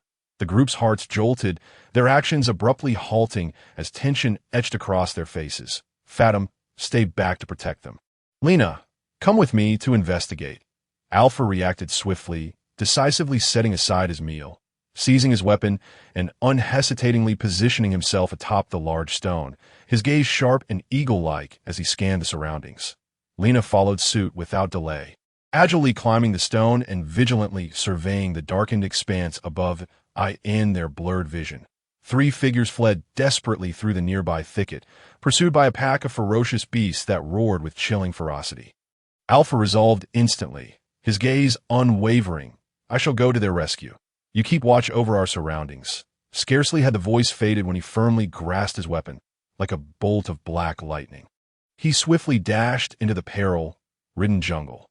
Lena immediately picked up her weapon as well, intently scanning the surroundings, remaining highly vigilant at all times, lest any wild beast should launch a sneak attack from other directions.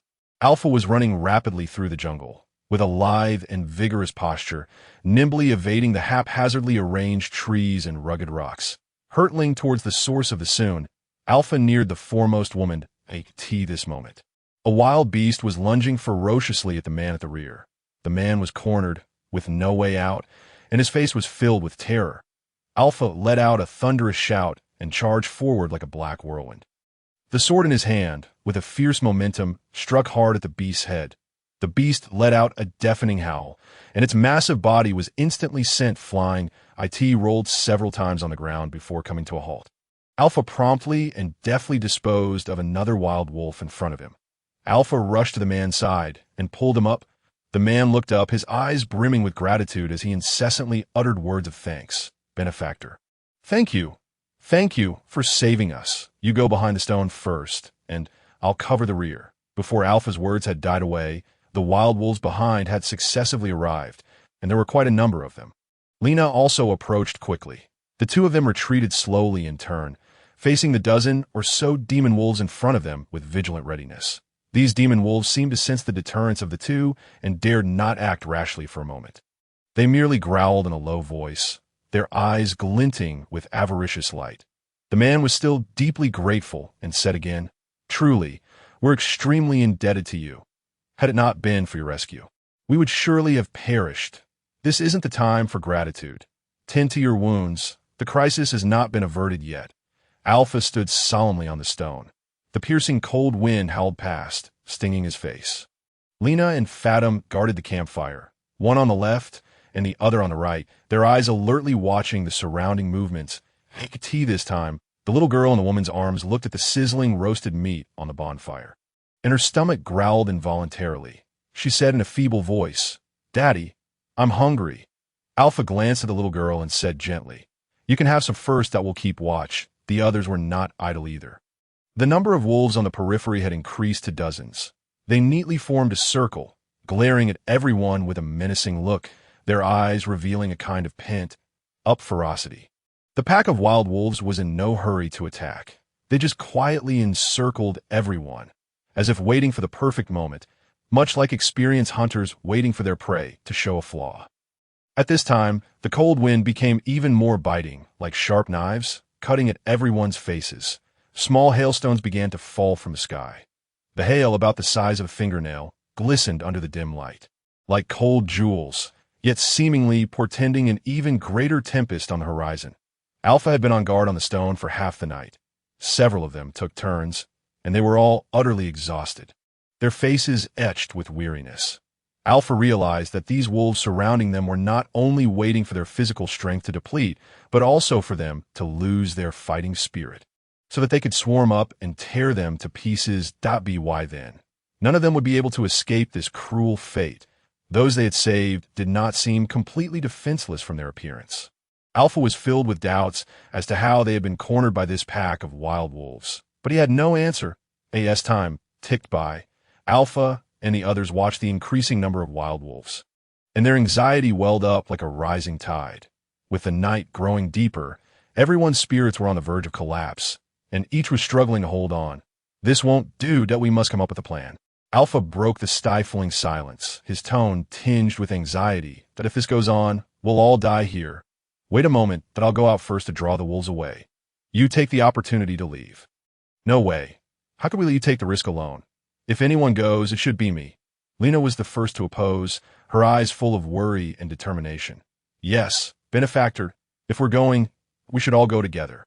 Even if we die, we'll die together." The man also hastily opposed Alpha going alone, his face showing resoluteness that "No, you're injured now. You can't move. Even if we all go, it's just sacrificing more lives and won't guarantee saving everyone. Someone among us must survive and inform others of the situation here." When Alpha looked at the others, they all fell silent, their faces showing complex expressions. Everyone knew Alpha was right, yet no one was willing to let him take the risk alone. "Hold on, Sir Alpha, that you're a true knight." The man seemed to have something to say, his eyes showing a hint of admiration. "Thank you for the compliment, my friend, but this isn't the time for such words. We need to find a way to leave here as soon as possible.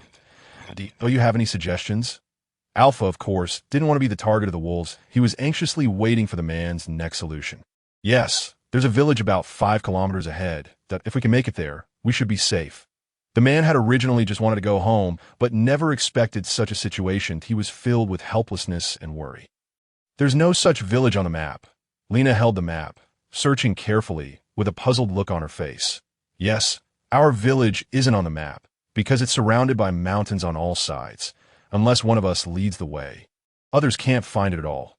The man finally revealed the truth, his tone tinged with pride and helplessness. Alpha glanced at the three of them and thought to himself that this place was so secluded.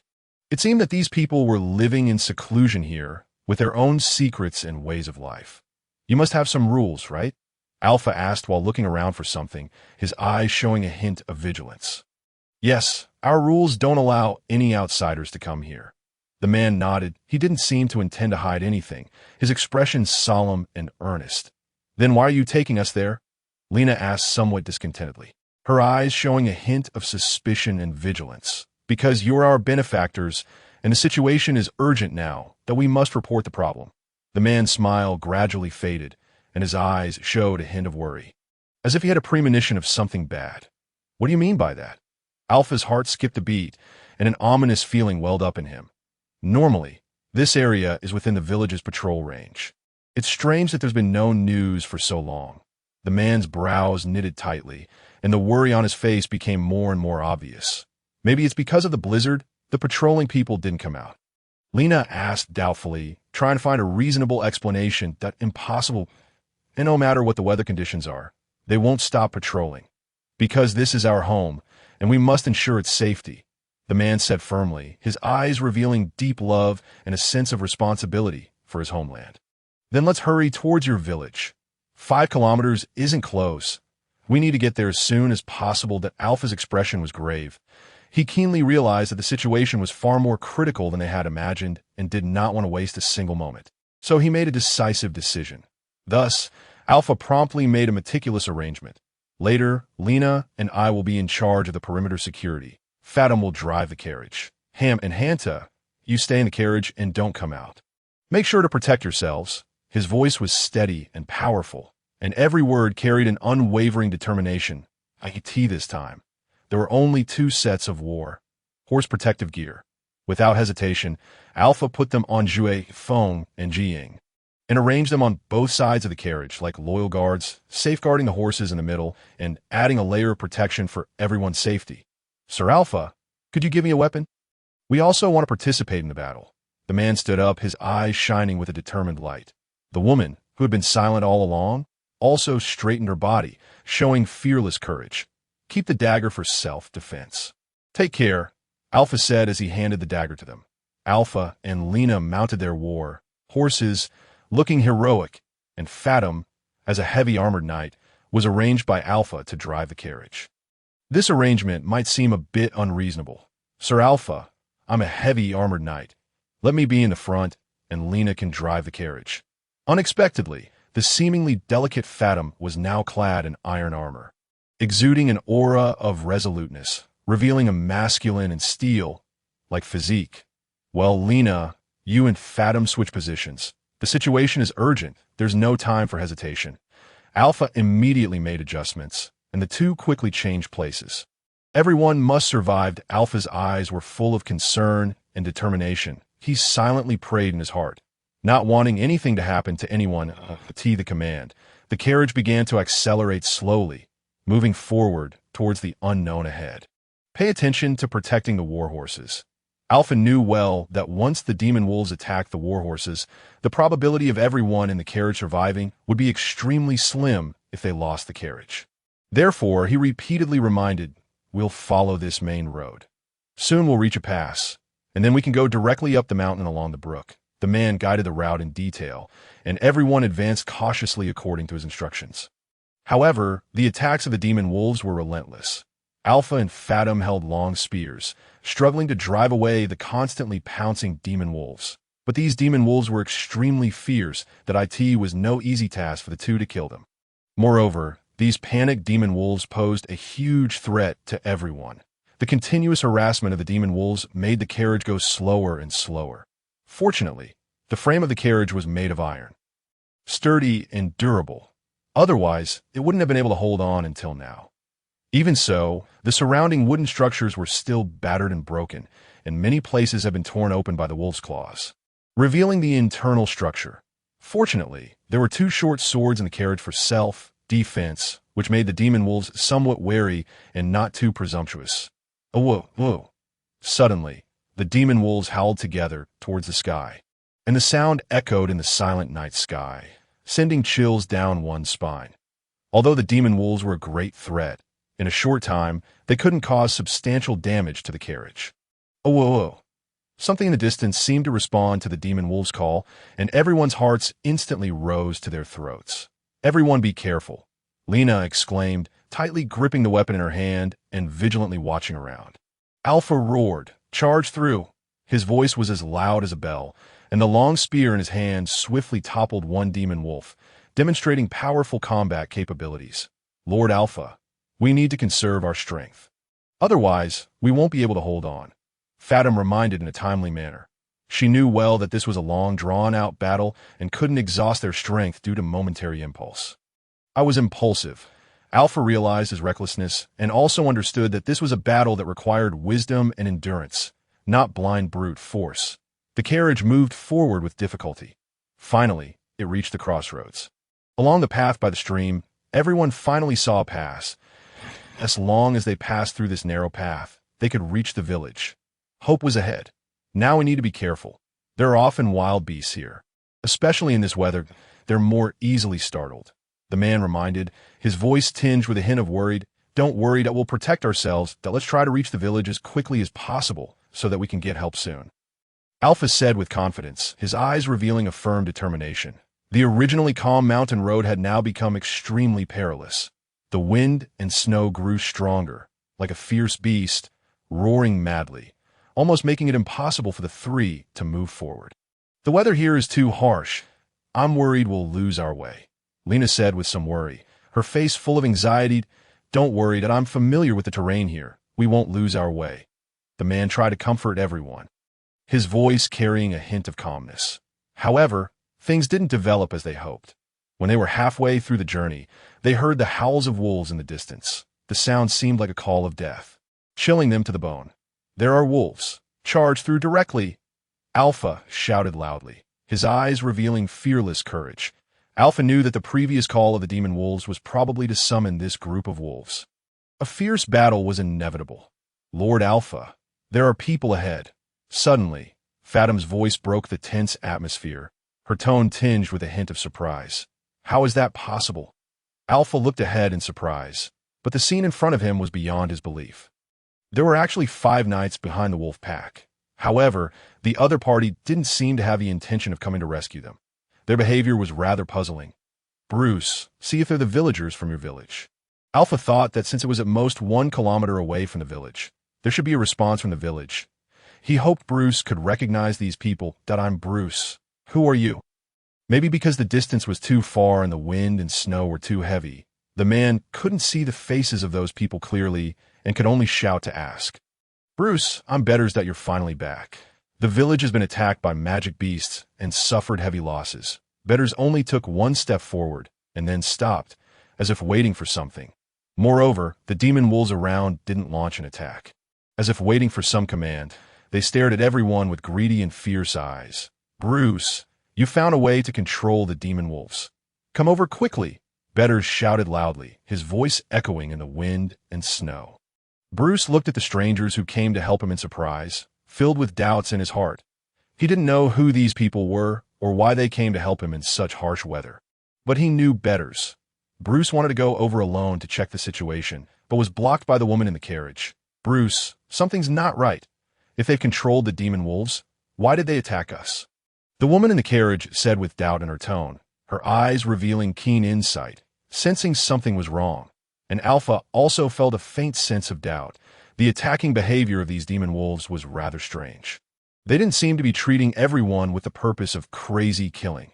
Judging from their actions, they seemed to be trying their best to stop everyone from moving forward. Bruce fell silent. He didn't know how to explain the situation in front of him for a moment.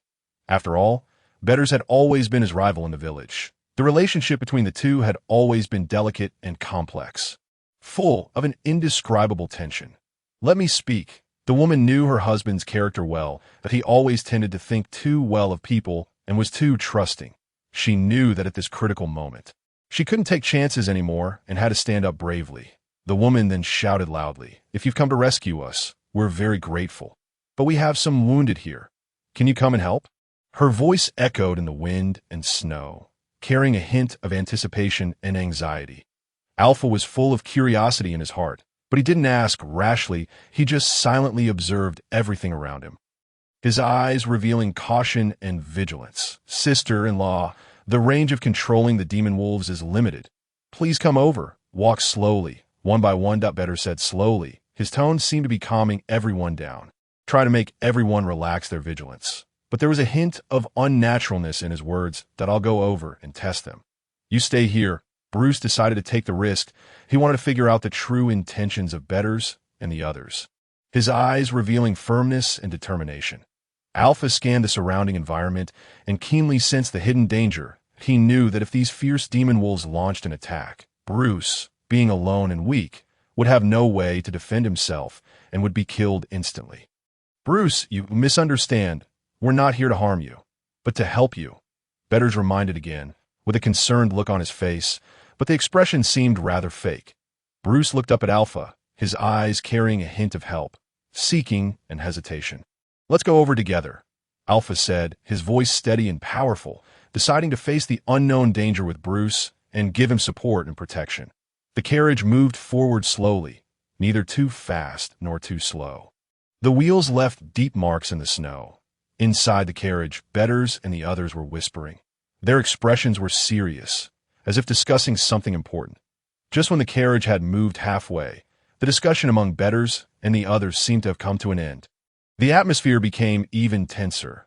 The demon wolves around seemed to sense some kind of signal and began to stir restlessly. Their eyes glowed with fierce light, and low growls came from their throats. Bruce, leave here quickly. We can no longer control these demon wolves. After Betters said this, the demon wolves seemed to receive an order and started attacking everyone. And this attack was completely different from before. Before, the demon wolves were mainly to stop the enemy and their actions were relatively restrained. Now, these demon wolves seemed to be on a killing mission, becoming extremely fierce, and not letting go of anything they bit. In an instant, chaos engulfed the crowd. Cries, roars, and the clashing of weapons intermingled, creating a scene of utter carnage. A thunderous boom erupted as a sudden storm illuminated the pitch-black night. Blinding lightning cleaved the sky, followed by a deafening rumble of thunder. The inclement weather intensified the brutality of the slaughter, as snowflakes mingled with blood, swirling through the air in a chilling dance. Bruce, there's trouble in the village. The woman clearly saw the distant flames and rising smoke engulfing the hamlet. Even as the snow fell like feathers, it could not obscure the fierce blaze and thick smoke. Her voice was laced with terror and concern. "Bet, what on earth has transpired in the village? Why are you here?" Bruce demanded to understand, his eyes brimming with confusion and anger. He could hardly fathom that this childhood friend would betray him. Nor could he believe that Bet would inflict harm upon the villagers, leaving him engulfed in pain and disappointment. "Bruce, people aspire to ascend. Just as water flows downward, we possess such formidable strength. Why must we remain hidden in this forsaken corner?" Bet's face contorted into a sinister grin, a smile that sent shivers down the spine. "I advise you to lay down your arms and return to the royal city with me. I can assure you that your family will receive the finest treatment." Bruce's brow furrowed tightly. He had not anticipated this betrayal at such a critical moment, nor did he wish to be taken away. He knew he would never relinquish his weapon, nor accompany Bet and his cohorts to the royal city.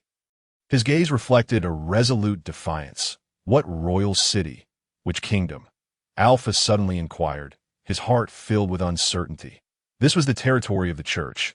According to regulations, no nation could wage war against it, for such actions could ignite severe international disputes and potentially trigger a holy war, the consequences of which would be dire. "What concern is it of yours?" Bet retorted, his eyes betraying a hint of hostility, as if guarding some unspeakable secret. "There's no need to waste words on the dead." A knight nearby glared menacingly, his voice cold and ruthless, as if already viewing the crowd as mere lambs awaiting slaughter. "The time has come. We need not conceal our strength any longer. Let the world witness our power. This is why I call upon the village's youth to follow me, to betray our home." Bet laughed maniacally, his laughter echoing through the night, filled with madness and ambition. Bruce stared at Bet in disbelief. This once familiar friend. Memories surged forth like a tidal wave. He recalled their joyous childhood days in the village, running through fields and playing by the stream, believing they would always protect this home. Yet now, Bet sought to betray it, turning his back on their former oaths and camaraderie.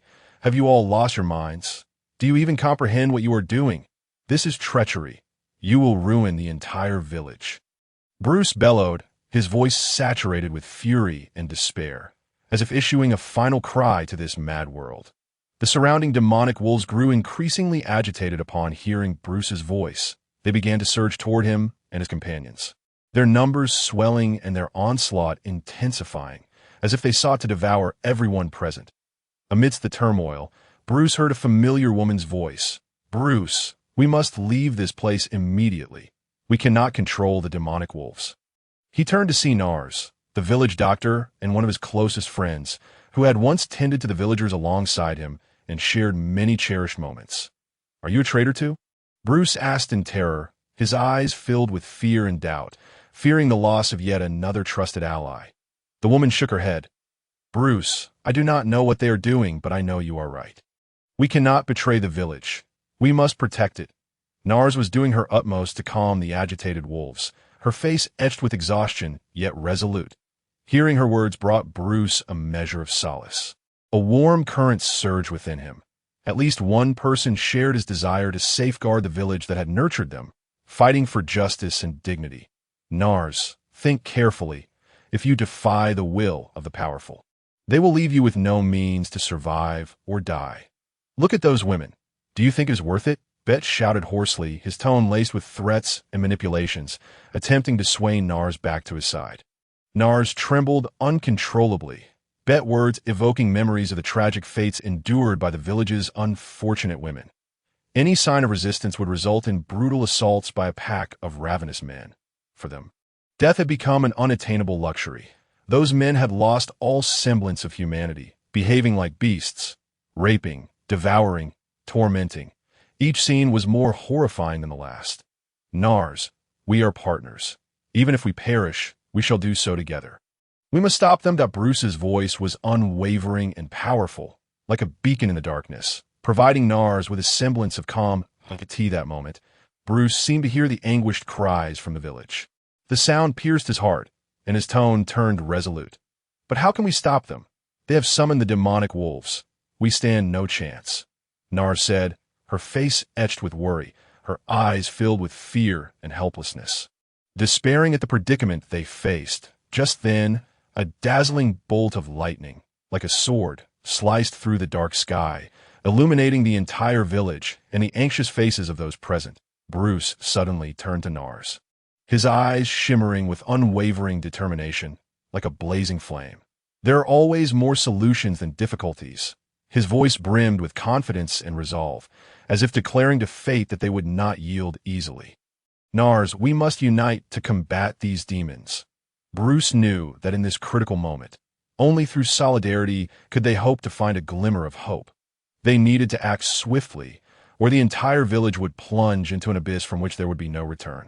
I believe in you, Bruce. Nars gazed into Bruce's steadfast eyes, a surge of strength blossoming within her, filling her with confidence and courage. She resolved to stand by Bruce's side, together defending the village they cherished. Night Alpha, there's a grave matter concerning our village. I implore you to save my wife and children from this calamity. I must go rescue my village. Bruce's heart was heavy with concern and worry. For his greatest fears were for his wife and children. He knew the village was facing tremendous danger, and he must step forward. Bruce, I shall stay too. Nars' face was resolute and firm, her tone devoid of hesitation. She was willing to face danger alongside Bruce. United in their guardianship of this land, I can manage alone.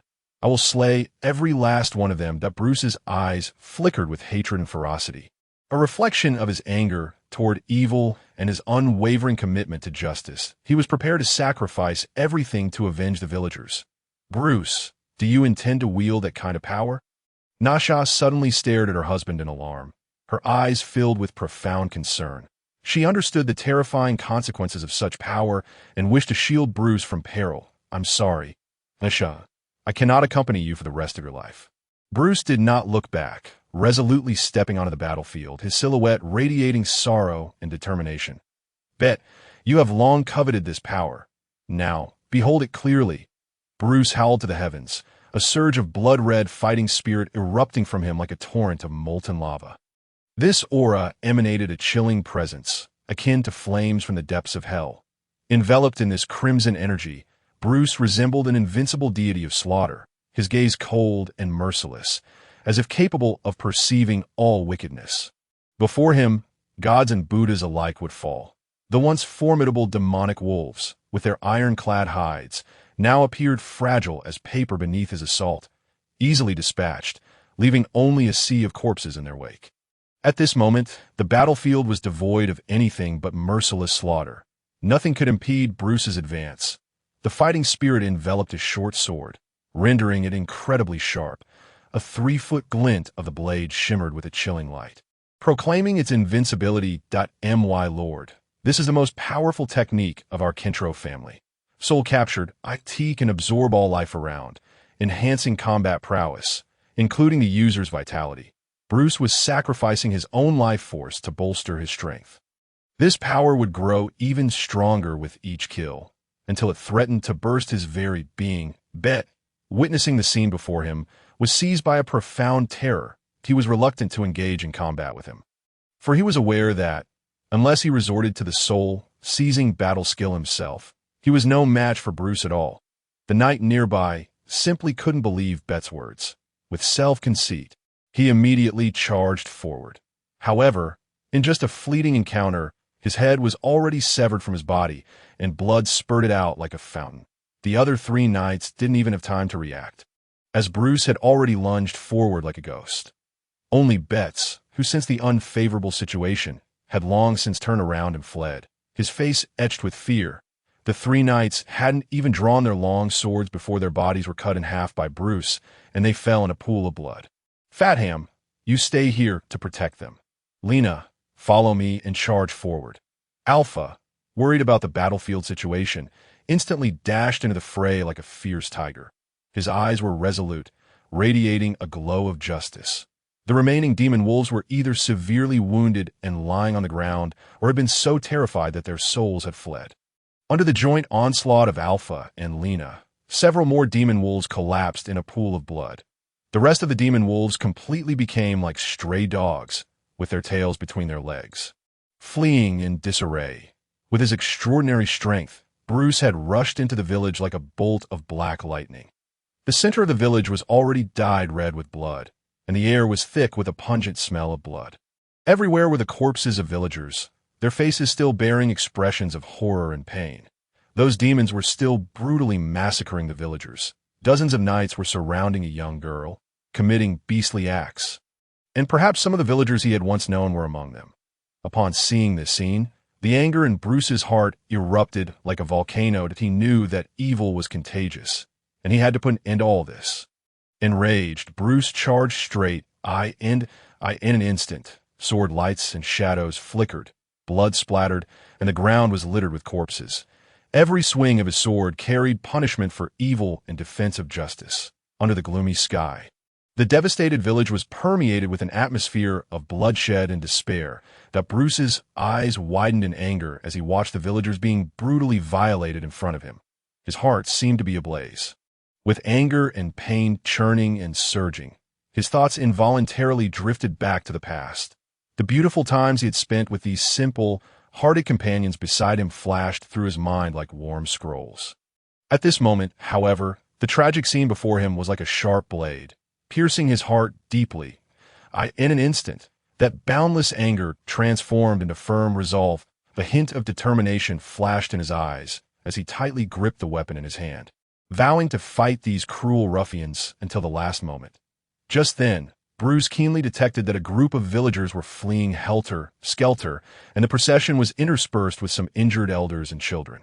Those ruffians, these inhumane beasts, didn't seem to care about these defenseless elders and children. They had already brutally killed all the men in the village and were wantonly raping the women. These elders and children would probably soon become their next targets of abuse. However, at this moment, Bruce's rationality had already been completely consumed by the impulse of revenge. In his heart, only by eliminating all these murderers could he slightly quell the blazing killing intent deep within him. Therefore, there were only those ruffians in his eyes, and he had no time to spare to rescue these fleeing villagers. At the same time, Alpha and Lena had rushed into the village like a gale. Their eyes were sharp, and they immediately saw the villagers who were fleeing in a sorry state. "Lena, save them!" Alpha shouted without hesitation, his voice carrying an unwavering firmness. Without the slightest hesitation, the two of them immediately rushed towards the direction of the villagers, determined to do their utmost to rescue these innocent lives on the other side. Manny, a crucial figure in this village, was desperately fleeing with the last few loyal warriors beside her. They stumbled along the rugged path. Manny's heart was filled with fear and despair. She kept praying, looking up at the gloomy sky, her eyes full of supplication, hoping that there really was a God who could hear her call and extend a helping hand to save her and those around her. However, the enemy was too powerful. Along the way, villagers kept falling under the enemy's axes and swords, and the blood dyed this once peaceful land red. Manny was heartbroken, and a tide of guilt overwhelmed her. She was well aware that if it weren't for protecting her, these warriors might not have been injured. They had sacrificed themselves for her. Thinking of this, tears welled up in her eyes and trickled down her cheeks involuntarily. She is Manny, the saint of our village, a mage who could dispel the soul, seizing battle skill. Somehow, a group of beasts like ruffians surrounded them. Among them were even some men from the village, their eyes revealing greed and wickedness. "God will punish you." Manny watched as the last few warriors around her all fell, her heart filled with despair. She knew that she was no longer able to fight, but she was determined not to let herself be wantonly toyed with by these beasts. She slowly turned her eyes to the sky, her eyes full of determination, praying that the gods would send down punishment and let these demons receive their just deserts. Don't let her commit suicide. A sharp-eyed warrior noticed a glint of light in Manny's hand and immediately realized her intention, shouting loudly, Everyone rushed forward. This time, Manny was already exhausted and didn't even have the strength to commit suicide. Damn bitch, still daring to prey. A group of men pounced on Manny like hungry wolves. Their hands groped and tore at her clothes randomly. Manny struggled desperately, but her resistance seemed so feeble in front of these beasts. She felt her strength draining away little by little. Ha ha, a saint, huh? Soon you'll be at our mercy. The men let out wild jeers, and the sound was particularly harsh in this desolate village. Numerous unruly hands groped and tore at Manny's body. Before long, there was nothing left on Manny to cover herself. Her eyes were filled with humiliation and despair, and tears kept streaming down. God, please punish these beasts. If it was just about herself, Manny might have been able to endure. But the incessant screams of the villagers around her were like a knife stabbing her heart. She could no longer bear it, and once again cried out in grief and indignation to the sky. Just then, a shrill scream rang out abruptly from behind. However, the beasts immersed in their sins didn't notice it immediately. It was only after half of them had fallen that these beasts panicked and realized that someone was launching a surprise attack. Who are you? A warrior stood up in a fluster, even picking up the wrong weapon in his haste, his voice trembling slightly. I am a knight of light. I now judge your crimes in the name of the Lord of Light. Alpha said loudly. Although his faith in God was not as firm as that of those fanatical believers, his cultivation during this period had made him understand that by borrowing the power of the gods, he might be able to suppress these frenzied beasts in terms of momentum. A knight of light. You're from the Holy See. A hint of doubt flashed in the warrior's eyes, and a trace of uneasiness showed in his gaze. Do you know who they are? The warrior pointed his trembling finger at the villagers struggling in pain in the blood-stained light. Whoever they are, in the eyes of God, everyone is equal. God loves all mankind. Lay down your butcher knives and accept God's judgment, Alpha said, but a strong sense of disgust welled up in his heart. He even felt like vomiting. The actions of these ruffians in front of him made him doubt God's so-called equality. Fine, then don't blame me for being ruthless. Brothers kill. The warrior flew into a rage, shouting loudly. 5 warriors surrounded Alpha menacingly. This critical moment, Lena appeared like a bolt of black lightning. She quickly grabbed Manny and ran toward a safe place. Along the way, she softly comforted Manny's wounded heart while keeping an eye on the surrounding situation, looking for an opportunity to save the other suffering villagers. As for Bruce, at this time, he was engaged in a fierce battle with those devil-like ruffians. With his agile movements and tenacious will, like a fierce cheetah, he deftly blocked the enemy's attacks time and time again. However, these demons were no ordinary foes. Some of them possessed extraordinary abilities and were able to act recklessly within the territory of the Holy See of Light, which showed that they didn't fear the power of the Holy See at all. Facing such powerful and ferocious enemies, Bruce didn't flinch in the slightest. The fighting spirit burned in his eyes, and he still fought tenaciously. Every punch he threw carried boundless anger. During the intense battle, Bruce's strength was actually constantly increasing. His eyes became increasingly cold, making those demons truly realize what a real demon was. His attacks were as fierce as a tempest, leaving the enemy overwhelmed. After a thrilling and intense battle, Bruce finally succeeded in defeating those devil-like beasts at dawn, when the first ray of sunlight slowly shone on this devastated land. Everything finally returned to peace. The fiends and beasts lay either slain upon the ground or had fled in disarray. Bruce slowly surveyed his surroundings, the scene before him leaving him utterly astonished.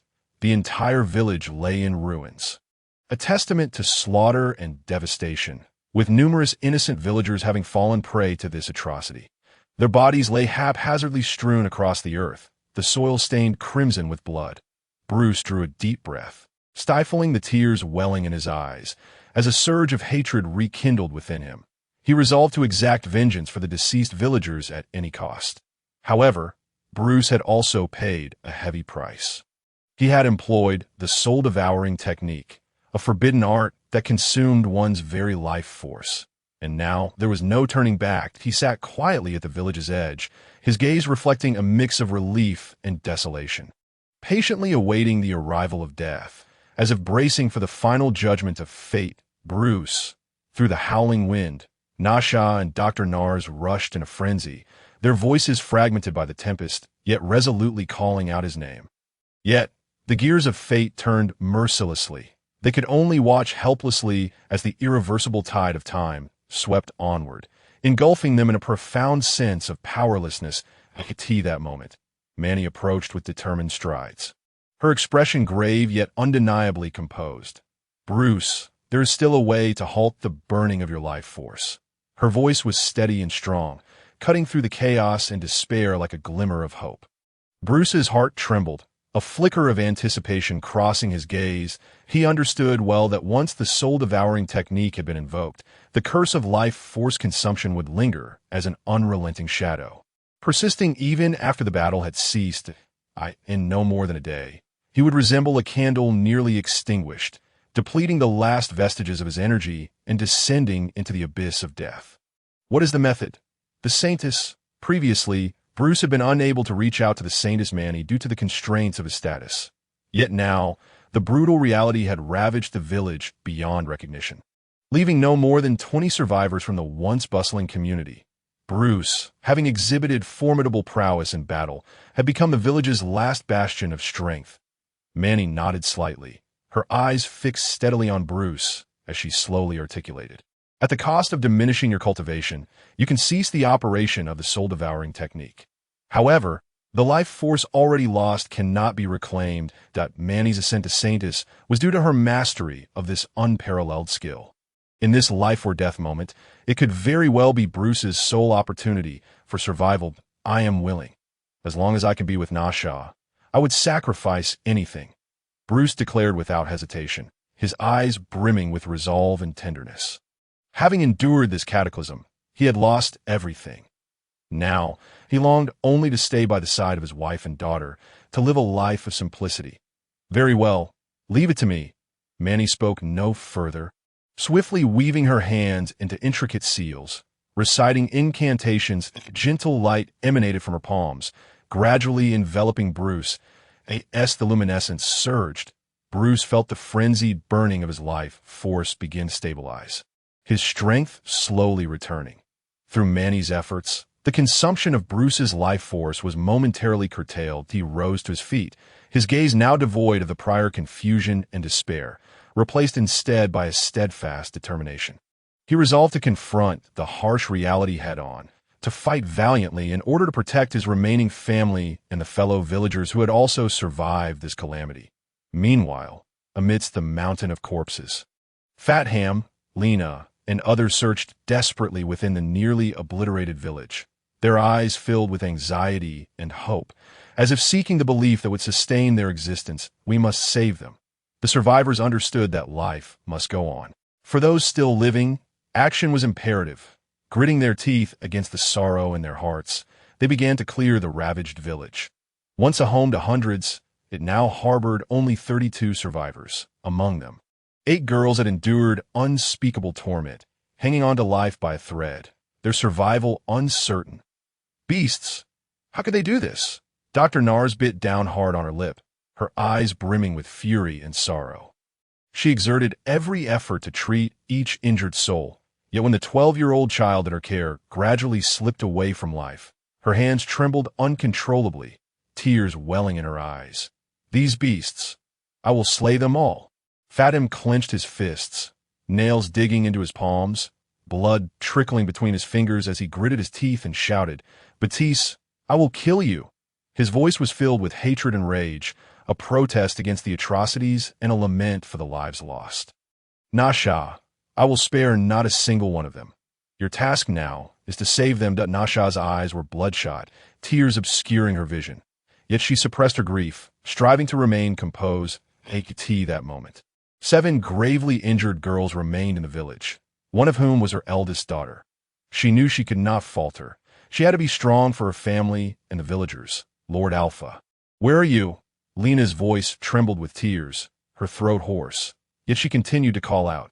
Her eyes were filled with fear and concern, terrified she might never see the man who loomed so large in her heart again. "Lena, when was the last time you saw Lord Alpha? What was he doing?" Fatham knew it was crucial to maintain composure, yet the anxiety within him grew like wild grass. Outside, the snow fell heavier. And with each passing second, Alpha's life was in greater peril. Even if he had not perished in battle, he was likely to succumb to the relentless cold. I saw Lord Alpha fighting against 5 warriors. He ultimately headed in that direction. Lena's voice quivered, her memory sharp. She recalled that Alpha had charged into danger to create an opportunity for her rescue. Let us go. If he is alive, we must find him. Fatham gritted his teeth, leading the others swiftly in the direction Lena indicated. They trudged through the snow, each step fraught with difficulty, yet their resolve remained unshaken until last, beneath the ruins of a collapsed building. They found Alpha. The moment they laid eyes on him, the weight in their hearts plummeted. Alpha lay rigid, his body drained of color, his life force so faint it was nearly imperceptible. Lena could no longer contain her emotions. She burst into tears, her sobs cascading forth like a flood. Fatham gazed at Alpha, feeling as though his heart was gripped by an icy hand, the pain rendering him breathless. He could hardly believe that the vibrant Alpha, full of life and spirit that morning, now lay there like a lifeless ice sculpture. I end this catastrophe. Alpha may not have been the strongest warrior in the village, but he had steadfastly held the most perilous front line, shielding everyone from countless attacks, protecting each and every one. Lena cradled Alpha's body, tears streaming down her face like pearls released from a broken string. For her, Alpha was her entire world, the most significant person in her life. Now, with Alpha's fate uncertain, her heart brimmed with guilt and regret. She loathed those inhuman beasts who had ravaged the girls, despised the merciless marauders who had destroyed the village, and most of all, she loathed her own impotence, her inability to safeguard Alpha. The mere thought of Alpha possibly departing from her life inflicted a pain akin to 1,000 knives, as if countless needles were stabbing at her heart. Lena bit her lip tightly, a glimmer of resolute determination flashing in her eyes. She vowed, "Alpha, rest assured, I will avenge you. As long as I, Lena, draw breath, I will ensure those responsible do not escape unscathed." She gently stroked Alpha's cold cheek, her voice tender yet unwavering, as if promising her resolve to him. "Lena, I am not dead. I am so cold." Just as Lena was engulfed in sorrow and rage, a faint and familiar voice suddenly reached her ears.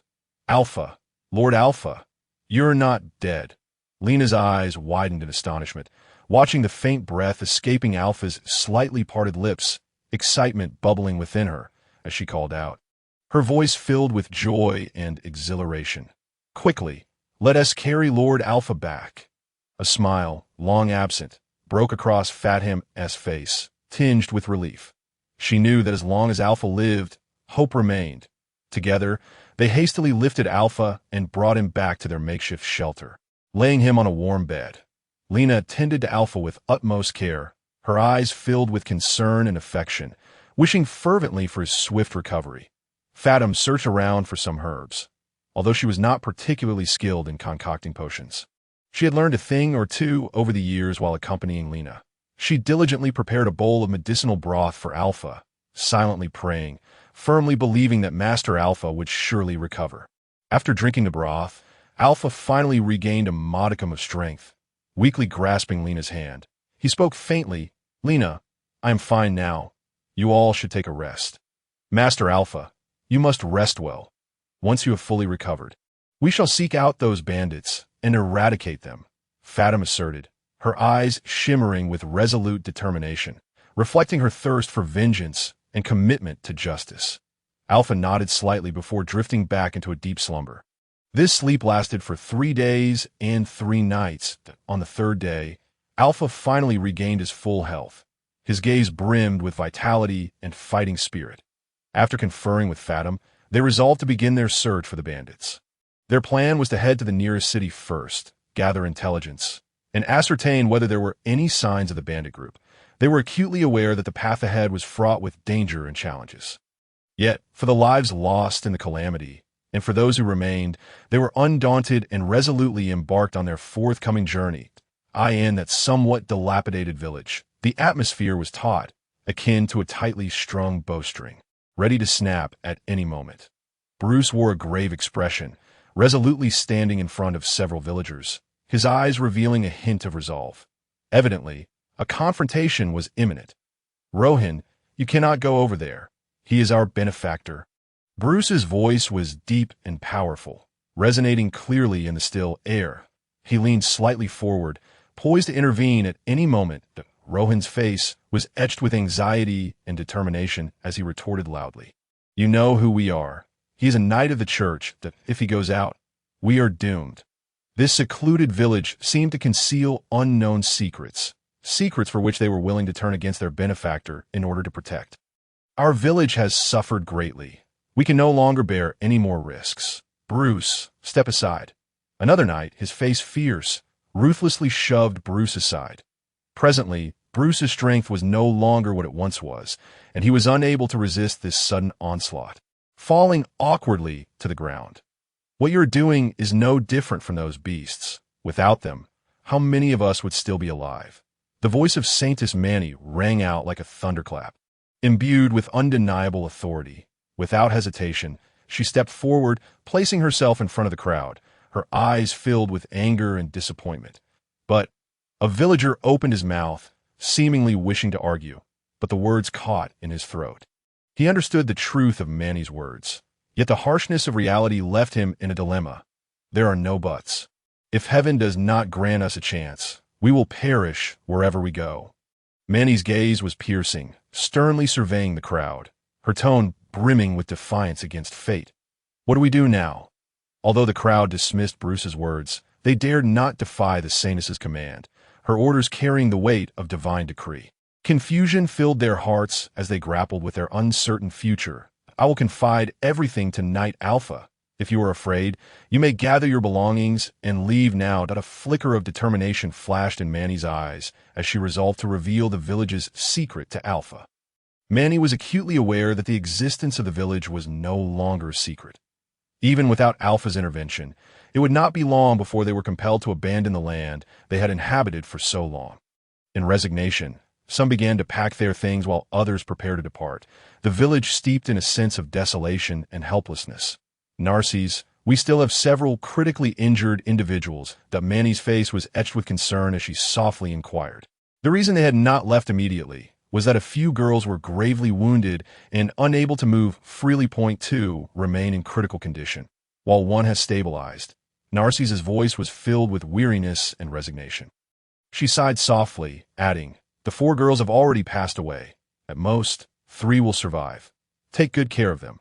Manny gently patted Narcisse's shoulder, her expression imbued with compassion.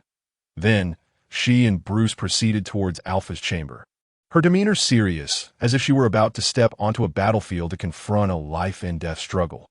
Inside Alpha's room, the atmosphere was notably somber. Manny took a deep breath and slowly began. "Master Knight Alpha, the situation is as follows. We accept all your punishments." She recounted the circumstances of the village in detail, her eyes filled with trepidation, hoping for Alpha's forgiveness. Alpha listened quietly, his face betraying little emotion. He gradually understood the village's secret. A century ago, Bruce's nation was deemed heretical by the church, which instigated a holy war that led to the annihilation of the entire country. Those who survived bore the mark of heretics, and anyone could hunt them at will, with bountiful rewards from the church. This also gave rise to a cadre of knights specifically tasked with hunting down heretics, and faced with such enticing rewards. Few could resist the temptation. "I asked that all?" Alpha raised an eyebrow, a hint of indifference gracing his features. His skepticism towards deities was well known, and he certainly did not care for the so-called heretics. "Leave now. Forget the events of a century ago. Let them be carried away by the winds." A trace of pity flickered in Alpha's gaze. He understood that while he was indifferent to such matters, it did not mean others would share his lack of concern for the generous rewards. Thus, he deemed it inevitable that they should depart from this place. "Will you not punish us, Master Knight Alpha?" Manny's eyes widened in disbelief as she gazed at Alpha. In her understanding, a knight of the church should have acted without hesitation to slay heretics. Yet before her stood Alpha, who not only refrained from such actions, but was instead inclined to set them free. "How about this? I will grant you new identities, allowing you to walk freely in the world as my retainers." Alpha's proposal was undoubtedly the best outcome available. However, it also meant that these individuals would become his personal belongings henceforth. Of course we are willing, but to release heretics requires an order from at least the Knight Commander. If you do this, we will bring you trouble. A flicker of hesitation crossed Manny's eyes. She knew that the status of knightly retainers was not something just anyone could possess, and Alpha's actions would undoubtedly carry considerable risk. Do not worry. I am capable. Alpha smiled faintly, confidence radiating from his demeanor. Although his strength was not the pinnacle, his status was quite elevated. Before the astonished gazes of Manny and Bruce, Alpha solemnly pressed down the seal of the Knight Commander. This seal could not simply be stamped by anyone. It required the personal touch of the individual. Otherwise, no special mark would appear, nor would it hold any legal significance. Thank you, Knight Commander. Manny accepted the document with both hands, her eyes shimmering with tears of excitement. This document represented the lifelong dream of her and her kin, symbolizing new hope and freedom. As for seeking revenge against the church, although hatred simmered within them, they lacked the courage to act. While the church's influence had waned over the years, its deep-rooted power remained. The friliest of camels is still larger than the strongest horse, and they were but insignificant figures unable to easily alter its structure. They could only cherish this hard-won opportunity and embark on a new life. Sunlight bathed the land still scarred by the remnants of war, casting a warm glow over the ravaged village. Standing before the crowd, Alpha's figure was upright, his gaze imbued with steadfastness and gentleness. Master Knight Alpha, I wish to follow in your footsteps, to embrace the divine and bask in its glory. Bruce's voice trembled slightly. Filled with gratitude and admiration, Alpha's decision shone like a brilliant light, illuminating their previously dark path, guiding them from the shadows of persecution into a realm of brightness, the warmth flooding his heart, nearly bringing him to tears. Alpha furrowed his brow, grappling with a sense of helplessness. He understood that everyone had their own lives and attachments. He, too, was engulfed in confusion, the road ahead shrouded in uncertainty. Moreover, traveling with so many people posed a significant challenge in terms of the cost for sustenance and necessities. After all, he currently had no stable source of income. You all have families and concerns. I too have my own mission. Let us part ways here. Alpha's voice was calm yet resolute, carrying an undeniable finality. Master Alpha, where do you intend to go? Once we have arranged matters for our family, we shall follow in your footsteps. Bruce pressed eagerly, his gaze betraying a hint of reluctance and anticipation. His heart brimmed with admiration for Alpha, yearning to realize his own worth at the side of this noble knight. After a moment's silence, Alpha ultimately refrained from divulging the next destination to Bruce, for even he himself was uncertain of the path ahead. Bruce was about to press further when the saintly maiden, Manny, gently tugged at his sleeve, signaling him to refrain from inquiry. Thus, Alpha, accompanied by Lena and a few others, once more embarked upon the uncertain journey. Within him, alongside his confusion, resided a resolute belief. He must uncover the origins of those bandits. Recalling the harrowing scenes of villagers cruelly slain filled him with rage and sorrow, rendering him incapable of turning a blind eye. After Alpha's departure, Bruce and Manny began conversing in a relatively quiet corner of the village. Holy Maiden, why must you prevent me from inquiring about the whereabouts of Sir Alpha? Bruce questioned, his countenance filled with bewilderment and a tinge of eagerness. As a warrior, he longed to follow a formidable knight, to either become a powerful knight himself, achieving glory and nobility, or to assist a mighty knight, making significant contributions under his banner. Manny shook her head gently, her gaze profound, as if able to see through the very essence of things. She spoke slowly. Sir Alpha is unlike the previous Knights of Light. His methods and ideals may prove difficult for the rigid and dogmatic church to accept. However, as the leader of the Knights, he is likely dispatched by the church to undertake a mission. They are heading westward towards the kingdom of Fatalia. In recent years, the relationship between the Fatalia Empire and the church has been quite strained. It is said that the Ninth Order of Light Knights is no longer under the church's control. Sir Alpha is probably going to address matters concerning the Ninth Knights, utilizing her wisdom and understanding of the situation. Manny inferred the general truth from the most basic information. Upon hearing this, Bruce erupted in anger. Isn't that tantamount to sending Sir Alpha to his doom? His voice echoed through the desolate village, laden with worry and indignation. Manny sighed softly, a flicker of helplessness in her eyes. This is the church's method towards those who think differently. Even among their own, they show no mercy. Alpha is a true knight, embodying the honor and responsibility of knighthood.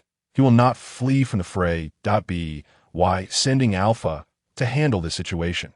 If he fails, the church effectively eliminates dissent. If he succeeds, they reclaim the order of light knights.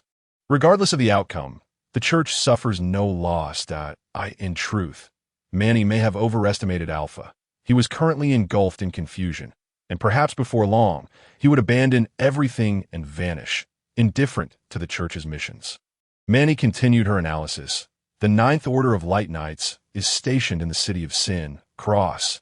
It is a place rife with danger and uncertainty. I fear for the uncertain fate that awaits Sir Alpha. A hint of concern flickered in her gaze, as though she could foresee the grim fate that loomed over Alpha. Yet Bruce had already resolved within himself, stating firmly, "I shall follow Sir Alpha." His eyes shone with determination and loyalty beyond question. Manny gently advised, "We now bear the identity of the light. We can walk proudly beneath the sun. We should embark upon a different life."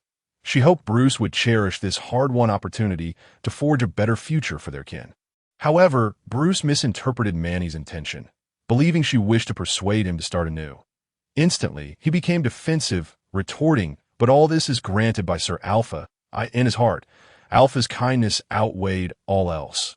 Manny smiled helplessly, patiently explaining, "What I mean is, what is our family's strength? Is it merely the few of us? Our village has been nearly obliterated. Everything we once possessed has vanished in a thin air. What do you intend to follow Sir Alpha with?" Bruce emphasized, "Our Kintro family is renowned for producing powerful warriors." He brimmed with confidence in his family's might. Manny, however, shook her head, pointing out the truth Bruce was reluctant to acknowledge.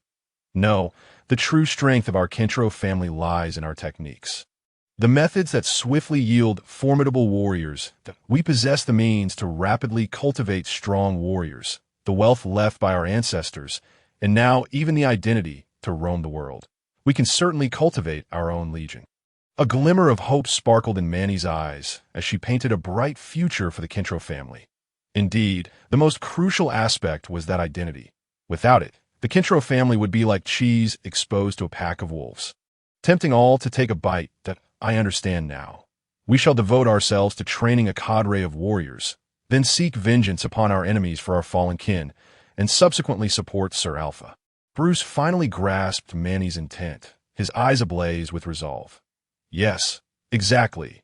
We must restore the glory of our Kintro family." That a look of satisfaction graced Manny's face, for those endowed with great strength often refuse to settle for mediocrity and ease. "Nars, summon all our kin," Bruce declared. Now shouldering the responsibilities of the village as its leader, he wished to convey this pivotal decision to everyone. "Bruce, 6 warriors have already departed," Nars explained helplessly, a hint of disappointment in her gaze. Fearing further danger and death, some had chosen to leave.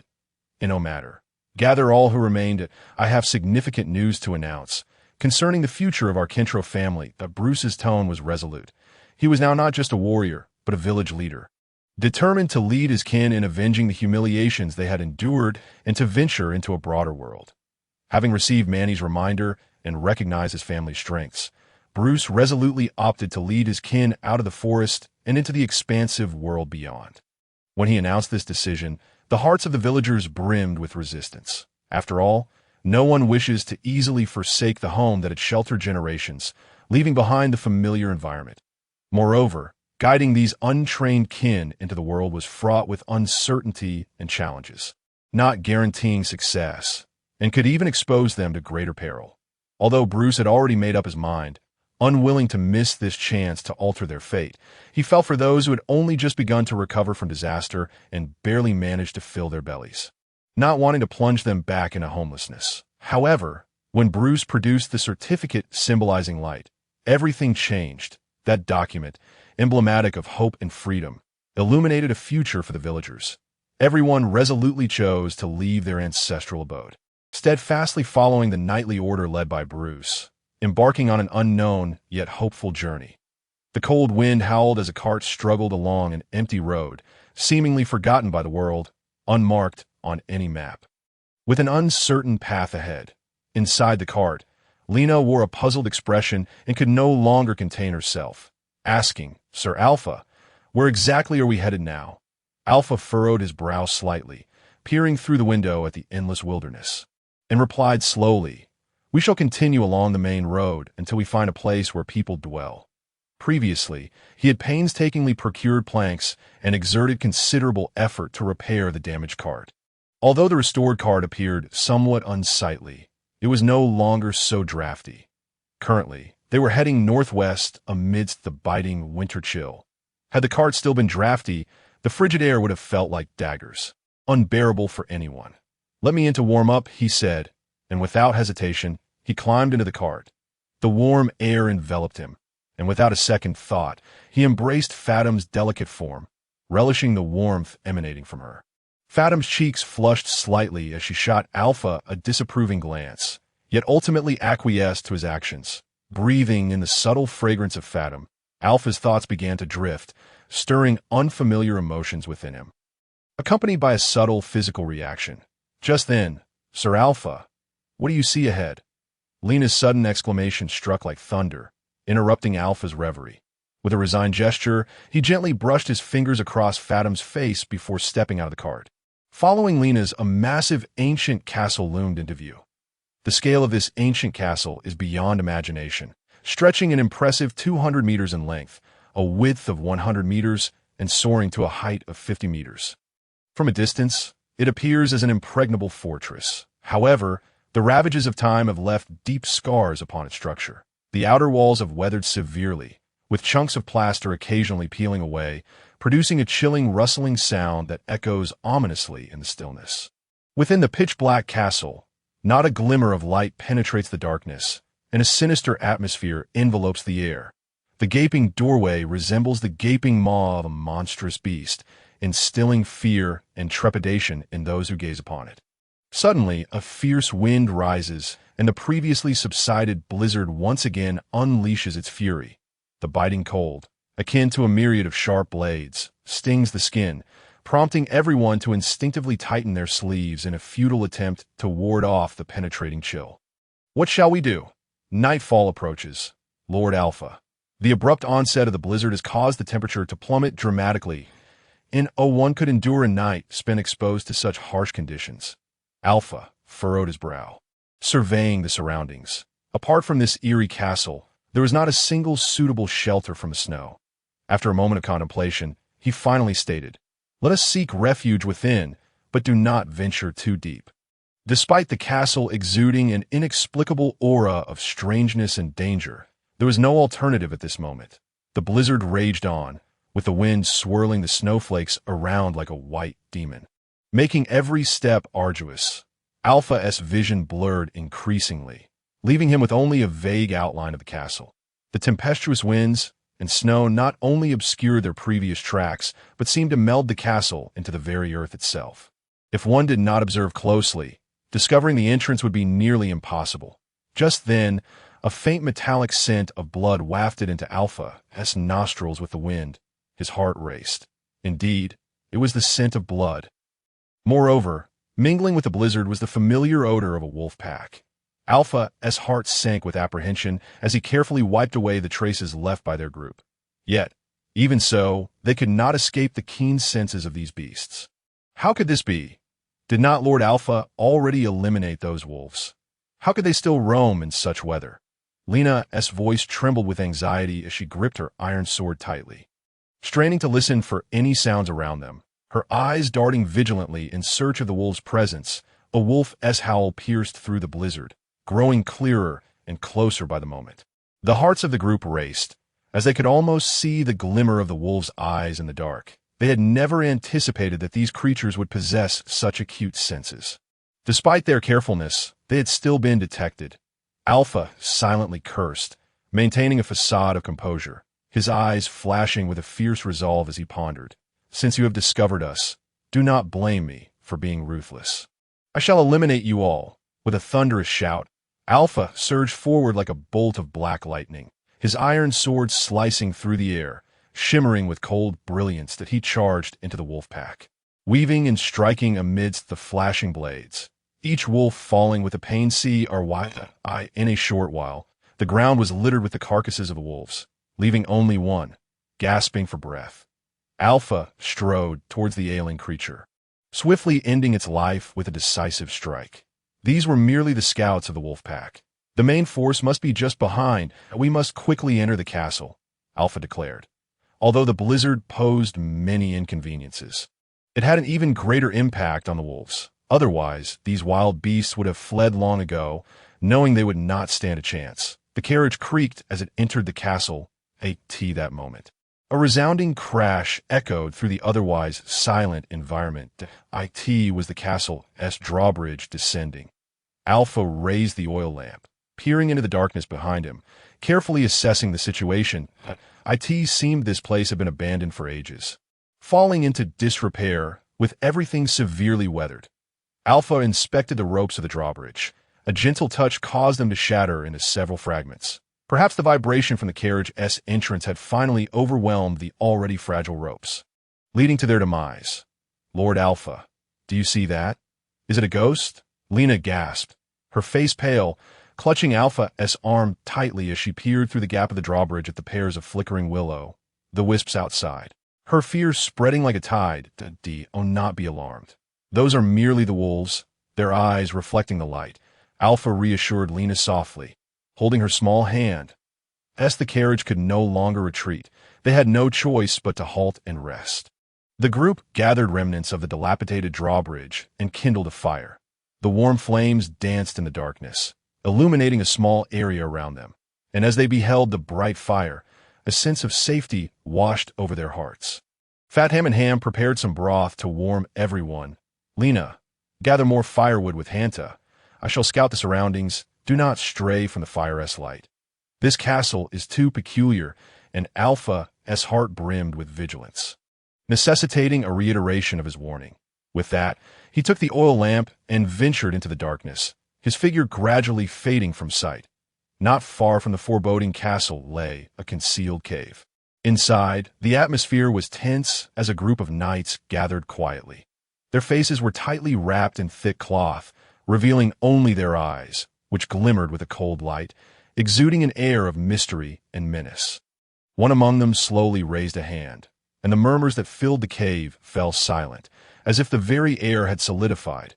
News has just arrived that our advance party has been attacked by a pack of wolves. His voice was deep and forceful, reverberating within the cave.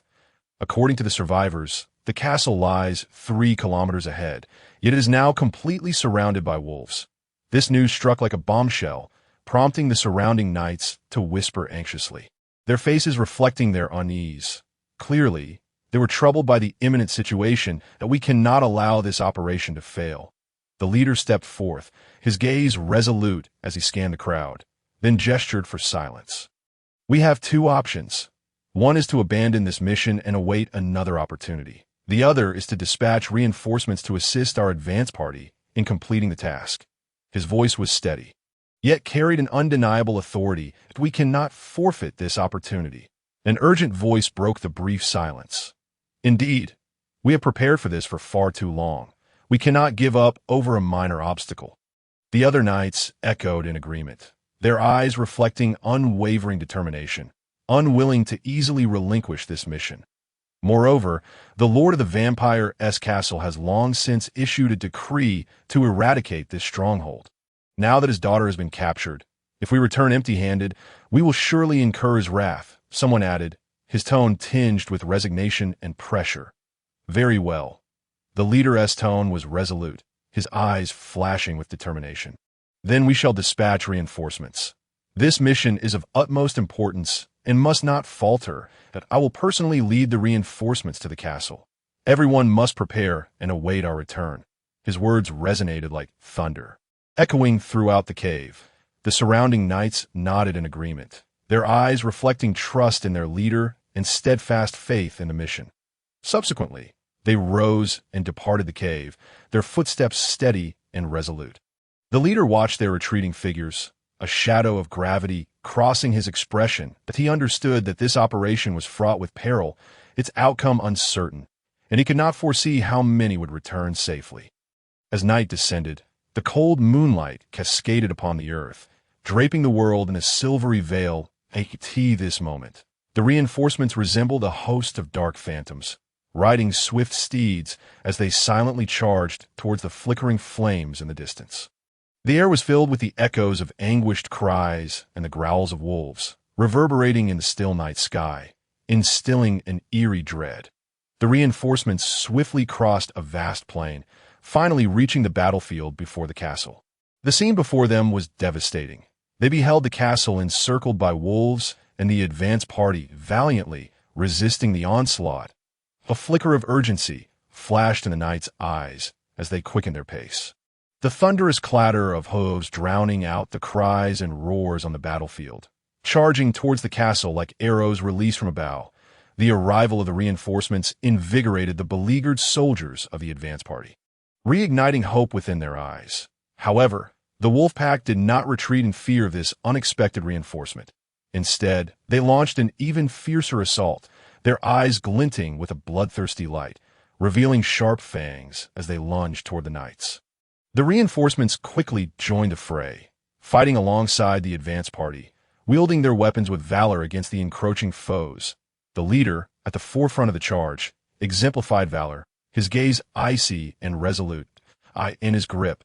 The long sword gleamed like a streak of black lightning, slicing through the air with deadly precision, each strike claiming the life of yet another werewolf. His countenance remained stoic, save for the unwavering determination glinting in his eyes, as if to declare to the wolf pack their indomitable resolve and courage. Beneath the moonlight, the sword shimmered with a frigid radiance, while the iron hooves of warhorses thundered against the earth, producing a somber resonance. The soldiers bore expressions of unwavering confidence, devoid of fear or hesitation. They understood that only through unity and collaborative effort could they vanquish the formidable foe before them and fulfill this arduous quest. The battle raged on for what felt like an eternity, both sides enduring tremendous losses.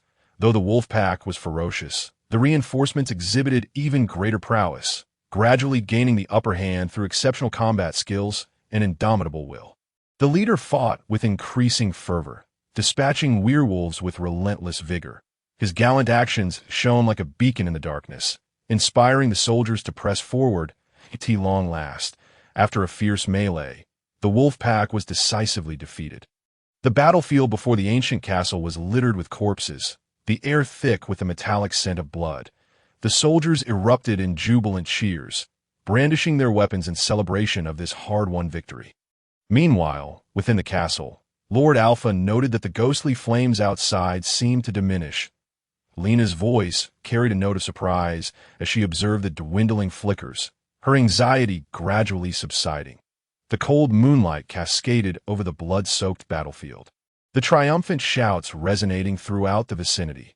This was a momentous victory. The commander stood atop the castle's rise, raising his sword high, his voice booming like thunder, reverberating with a power that stirred the heart. The soldiers, filled with fervor, responded in kind, lifting their weapons in jubilance, their faces alight with the joy of victory. Yet, beneath this celebratory atmosphere lay a heart-wrenching and solemn tableau. Before the castle's gates, bodies lay strewn about, blood flowing like a river, staining the ground a horrific crimson. The leader's smile gradually faded, replaced by a somber gravity and sorrow. He descended slowly from the heights, his gaze sweeping over the fallen comrades.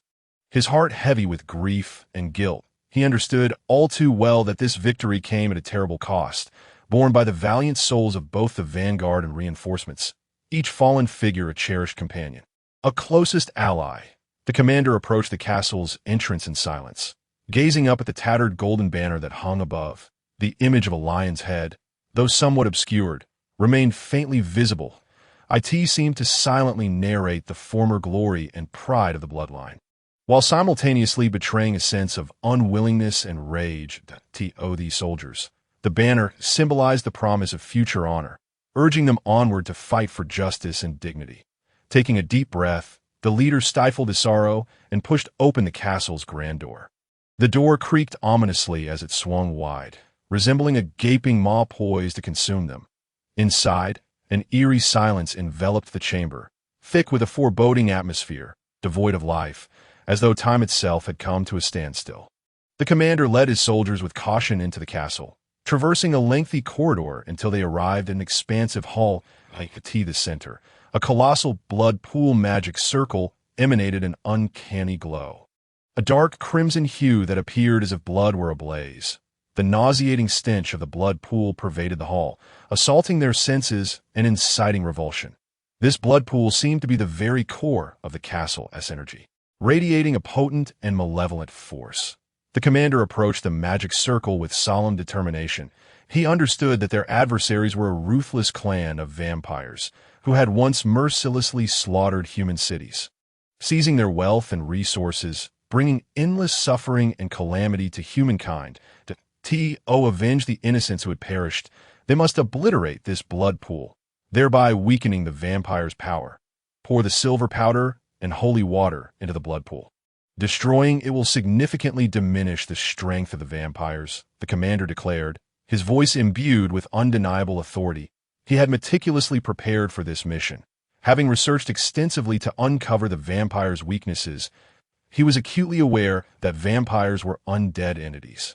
Only by destroying the blood pool could they sever the source of their power, stripping them of their very foundation.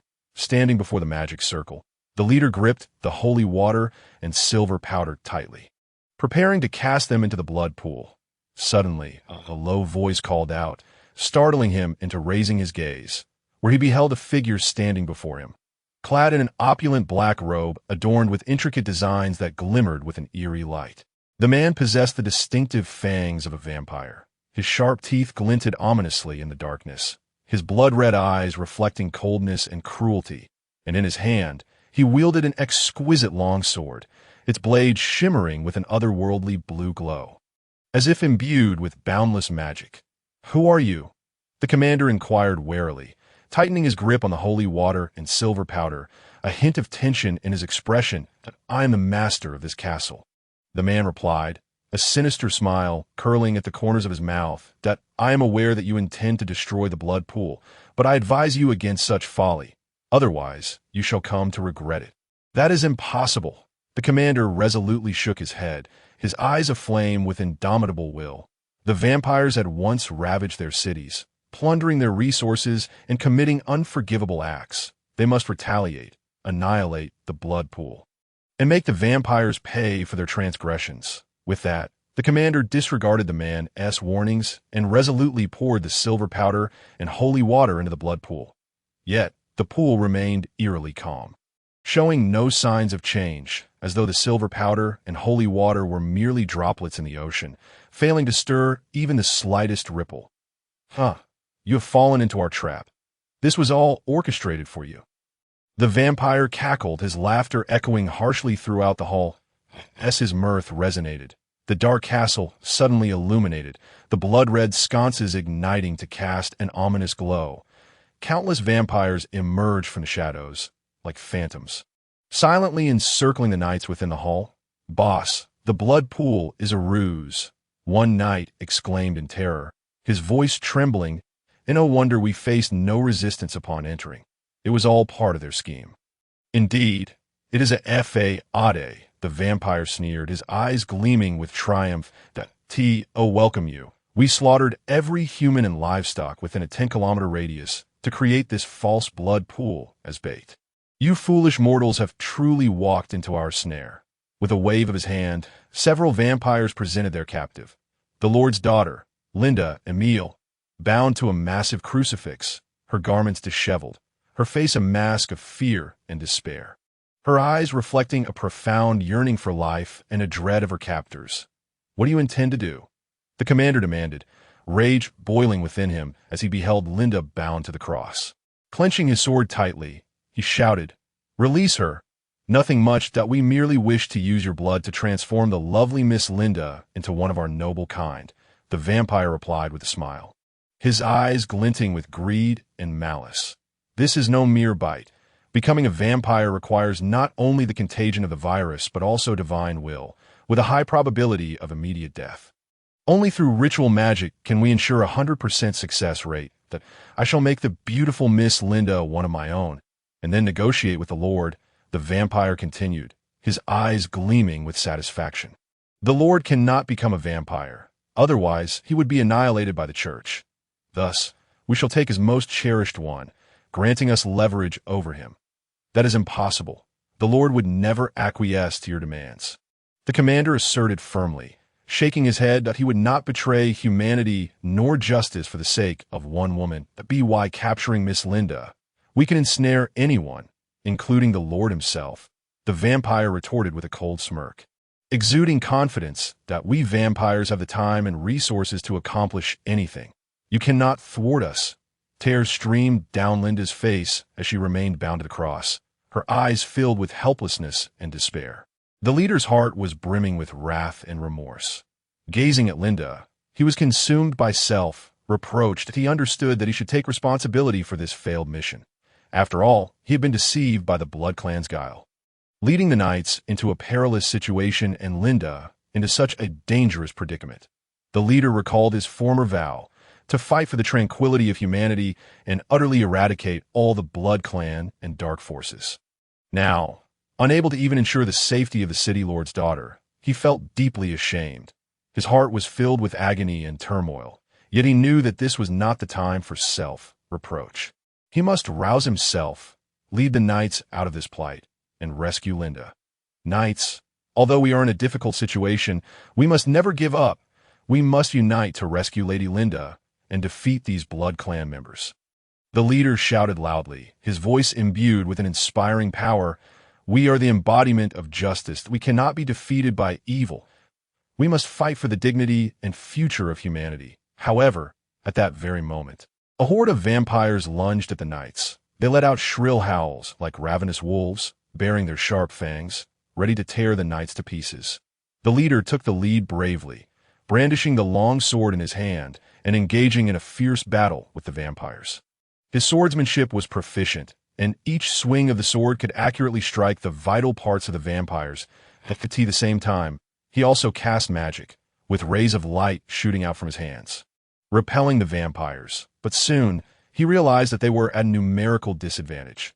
The vampires kept pouring in, as if endless. The leader began to feel despaired. He knew well that if this continued, everyone would lose their lives to the vampires. But he was unwilling to yield. His heart was filled with a persistent pursuit of justice and a strong desire for life. He decided to make a final desperate attempt, to exert all his strength to strive for a glimmer of hope for the knights and an opportunity to rescue Linda. The intense battle erupted in the ancient castle. The shouts of killing, the howls of the vampires, and the glows of magic intertwined, forming a tragic and solemn scene. The leader and his knights fearlessly fought against the vampires. With their unwavering courage and determination, they strived to protect the city lord's daughter. For the justice in their hearts and the future of humanity, they were willing to pay any price. Inside that gloomy ancient castle, the atmosphere suddenly grew tense. The previously quiet surroundings were suddenly illuminated, and the light was a heart-pounding blood-red color. Lena keenly sensed this abnormality. Her eyes instantly became vigilant, and she immediately stood up, saying with a hint of nervousness in her voice, "Lord Alpha, why has it suddenly become brightly lit around here, and the light is all blood red?" Alpha's face immediately turned serious. He reacted swiftly and gave a decisive order. "Put on your armor and get ready to fight." Then he methodically assigned tasks. Fatum, Ham, Hanta, open the gate. If you can't, use fire. Lena, keep watch around.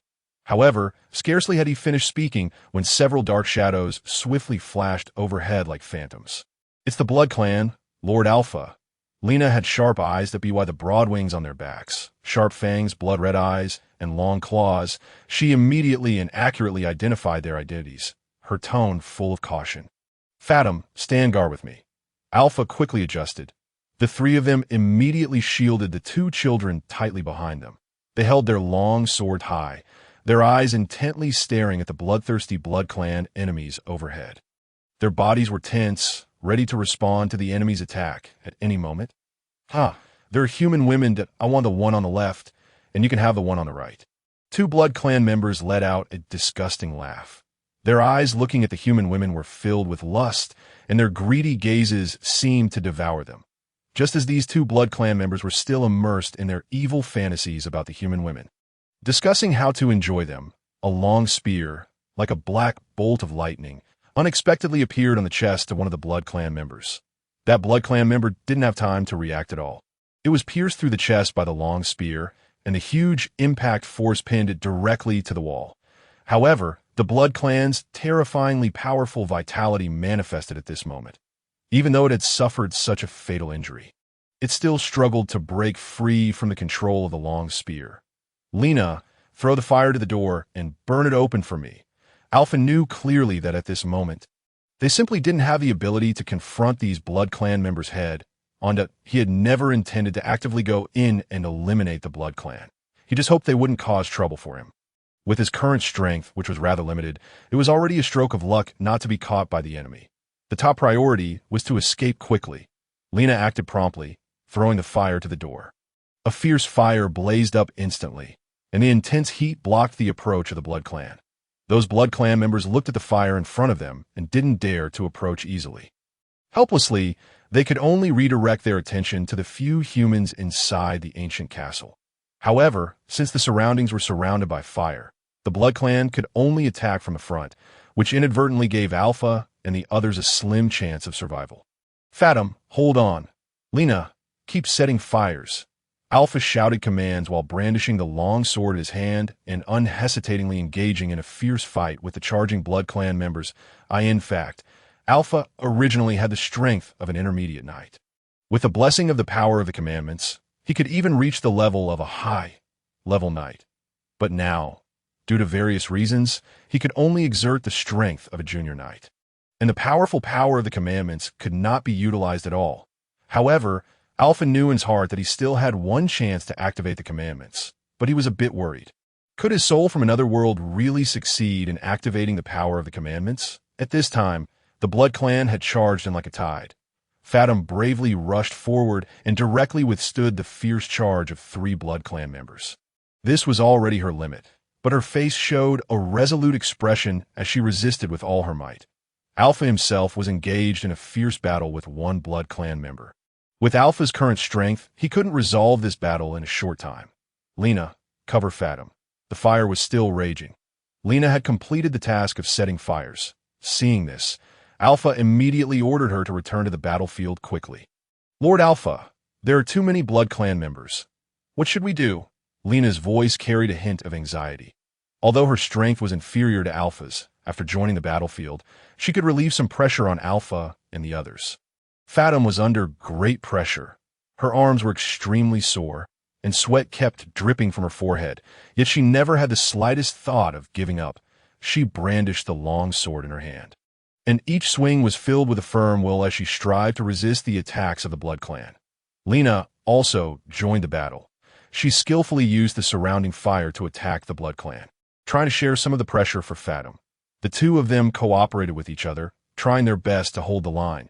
Just as the situation became increasingly critical, Alpha no longer hesitated. No longer considering the possible risks brought by his soul from another world, he decided to take a risk and attempt to activate the power of the commandments. He knew clearly that this was their only chance to survive. If they missed it, there might never be hope again. "Hold on for 1 minute," Alpha shouted loudly. Then he quickly withdrew from the battle, knelt on one knee, and began to mutter mysterious incantations. As he muttered, a sacred and powerful force slowly emanated from his body. This force was full of majesty. Even those ferocious Blood Clan members involuntarily retreated a few steps upon sensing this force. Lena and Fathom felt the power emanating from Alpha. Hope rekindled in their eyes. The two of them unhesitatingly stood in front of Alpha. Their bodies trembled slightly as they felt the baptism of that sacred power, their hearts filled with awe and anticipation. Suddenly, a soft and dazzling light emanated from Alpha's ring finger, that a golden commandment mark appeared on his finger. A powerful force, like a surging torrent, poured into Alpha's body. This inspiring scene shocked Lena and Fathom. They knew that a turning point had arrived. Alpha clearly felt this powerful force. His whole body's blood began to boil, and his body and soul reached an unprecedented high level of integration. At this moment, he truly felt the improvement in the perfect fit brought about by the integration of soul and body. This feeling filled him with strength and confidence at the same time. He also felt the awakening of an inexplicable ability. He was aware that this ought to be a special ability brought about by the awakening of the precepts that it was a force of oscillation. Alpha soon comprehended its formidable nature. It could manipulate the fixed frequency of the weapons he came into contact with, achieving high-frequency cutting, rendering the weapons incredibly sharp, capable of slicing through hair and severing metal, and seemingly omnipotent. However, this powerful force was not without its drawbacks. Firstly, its usage consumed an enormous amount of energy.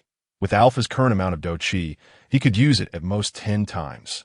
Secondly, due to the strong impact of the oscillating force, weapons were prone to being damaged during use and could not be continuously used in battle. Thirdly, it could only take effect when in contact with a weapon. Once the weapon left his hand, the oscillating force would vanish as well. But regardless, the emergence of this force allowed Alpha and the others to glimpse a glimmer of hope for victory in this arduous battle. Prepare to fight our way out. Alpha's voice was deep and resolute. Even though he had now obtained the protection of the precept's power, the first thought that flashed through his mind was still to lead everyone to escape this peril-filled place. The oscillating force within his body surged like a turbulent tide. He turned around to face the massive and thick gate behind him, a determined look flashing in his eyes. The next moment, he rushed out like a bolt of black lightning. The gate, which had originally been extremely sturdy, under the augmentation of the oscillating force, was as fragile as tofu and could not block his path at all. With a loud boom, Alpha broke through the gate with irresistible force, and the air was filled with dust and debris of broken stones. Get in the car and charge out, Alpha's figure flashed. And he quickly stood behind the car. His eyes revealed an undeniable authority, his signal. The two children got into the car one after another. Lena and Fatim exchanged a glance. They were aware of their identities and the situation they were in, and at the same time, they were deeply worried about Alpha's safety. Lord Alpha, you get in the car first. Lena's voice carried a hint of anxiety and concern. Alpha, however, shook his head without hesitation and said firmly, I order the two of you to get in the car first. Lena, go in first, and Fatim followed. In his heart, his women must not be placed in danger, and he was willing to take all the attacks for them. Go. After seeing the two get in the car smoothly, Alpha quickly started the car and sped forward. However, at the moment he turned around, two black shadows suddenly appeared like phantoms. Fatim didn't have time to react at all and was knocked out of the car by a powerful force. Ha! A virgin, she's mine. Point one of the bloodsuckers let out a sinister laugh that, in the blink of an eye, Fatim was abducted by the two bloodsuckers and disappeared into the darkness. Lena, drive away from here. I'll go save Fatim. A flash of anger crossed Alpha's eyes. He stopped the car without hesitation and prepared to rescue Fatim. In his heart, he would never allow any of his companions to fall into the hands of the enemy. Lord Alpha, be careful. I'll wait for you to come back. Lena shouted loudly as she watched Alpha's receding figure, her eyes filled with worry and reluctance. The blood-suckers seemed to be restricted by some mysterious force and never dared to step out of the castle gate. Otherwise, Alpha wouldn't have dared to let Lena and the others leave first. This time, a dozen blood-suckers crowded at the castle gate, bearing their fangs and claws, emitting low growls. Their appearance was extremely terrifying. Alpha tightly grasped the long sword in his hand, his eyes revealing a fearless courage. He charged towards the bloodsuckers without hesitation. The bloodsuckers originally thought that Alpha was still the weakling who could be easily bullied before. I didn't take him seriously at all. However, in just one encounter, Alpha's long sword flashed like a bolt of black lightning. Two bloodsuckers didn't have time to react and were cut in half at the waist, falling into a pool of blood. Even though the bloodsuckers had a powerful recovery ability, they couldn't recover from such a fatal injury in a short time. Kill him, seeing their companions being slaughtered by a human. The bloodsuckers finally realized that they couldn't be careless any longer. Three bloodsuckers let out a roar and surrounded Alpha from different directions simultaneously, trying to capture him in one fell swoop. Sweep away thousands of troops. Alpha let out a loud shout and the oscillating force within his body erupted again. The long sword in his hand turned into a fierce arc and swept towards the three bloodsuckers. With the augmentation of the oscillating force, this strike was extremely powerful, directly cutting the three bloodsuckers in half. However, during the attack, Alpha's shoulder was scratched by one of the bloodsuckers, and black blood spurted out like a fountain. He didn't notice that the black venom had entered his body along the wound. Just then, a sacred force surged out from his body, instantly neutralizing the venom and resolving this crisis. After using the oscillating force 4 times in a row, Alpha felt dizzy, and his body seemed to be completely drained. Although this ability was extremely powerful, the consumption was also astonishing, and his physical and mental strength were approaching their limits. Who else? Alpha endured the discomfort of his body, stabilized his figure, and shouted loudly, trying to cover up his fatigue with his voice. Have the guts to follow us. The raging fire around them seriously hindered the movement of the bloodsuckers, forcing them to confront Alpha head-on instead of launching sneak attacks from behind. A bloodsucker stood in the distance and shouted provocatively, have the guts not to run. Alpha gritted his teeth and resolutely removed the extra equipment on his body to reduce unnecessary physical exertion in order to rescue Fathom, even if there were mountains of knives and seas of fire or traps set by the enemy ahead. He would still charge forward without hesitation. Entering a gloomy black wood forest along with the bloodsuckers, Alpha immediately felt a strong aura of death permeating the air. But he couldn't help but wonder in his heart why this ancient castle was located in this strange forest. Was it an illusion, a magic array, or an alternate dimension formed by the distortion of time and space? In this world, there existed the cultivation of Do Chi. The study of magic was also prevalent. And there were those who believed in the gods. These were already common elements to Alpha. However, the strange atmosphere of this black wood forest made him feel a bit uneasy at this moment. A bloodsucker quietly jumped down from a tree, lunging at Alpha like a black ghost. Alpha reacted quickly, sidestepping to avoid this sudden attack. Then he swung his sword towards the bloodsucker. However, just as the long sword was about to strike the bloodsucker, he found that the sword seemed to be blocked by an invisible force and couldn't cut through the dead wood in front of him. The bloodsucker let out a sinister laugh, and its figure flashed, disappearing into the darkness again. Alpha didn't dare to be careless at all. He keenly sensed that the surrounding environment was beginning to change. The plants and trees in the forest seemed to have come to life and started attacking him. Suddenly, a dead tree burst with a bang, and a blood-colored hand stretched out from it, grabbing towards his neck. Alpha quickly retreated, his body as agile as a cheetah, barely avoiding this fatal blow.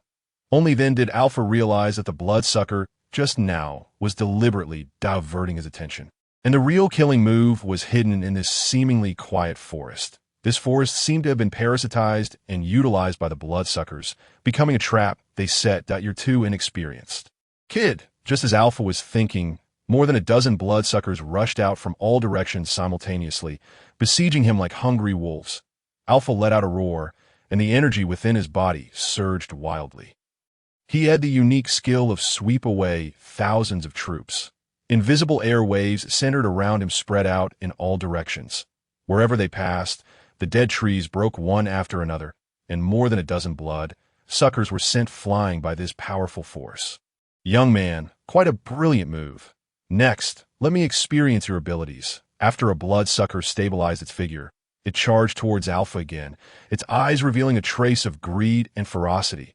Alpha smiled calmly, and with a flick of the long sword in his hand, sword chi slashed out in all directions.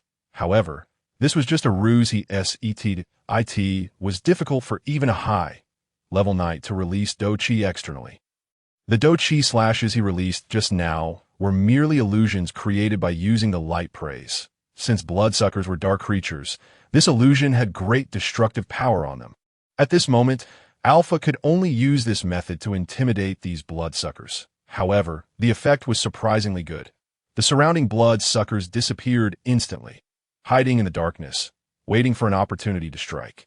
The moonlight was like frost, sprinkling on the quiet forest. Alpha's steps were light yet cautious, each step as if treading on invisible thin ice. His gaze was as sharp as that of a falcon, vigilantly scanning the shadows around him. The unknown threats hidden in the darkness could pounce on him like wolves at any moment. Just as Alpha was fully on guard, several black shadows rushed out from the side like phantoms. Alpha's gaze sharpened, and without a moment's hesitation, he unleashed a dazzling sword strike that shot forth from his hand like a meteor, carrying an imposing momentum that bore down upon one of the bloodkin. The bloodkin, witnessing this, hastily raised its sharp claws in a futile attempt to thwart the deadly blow.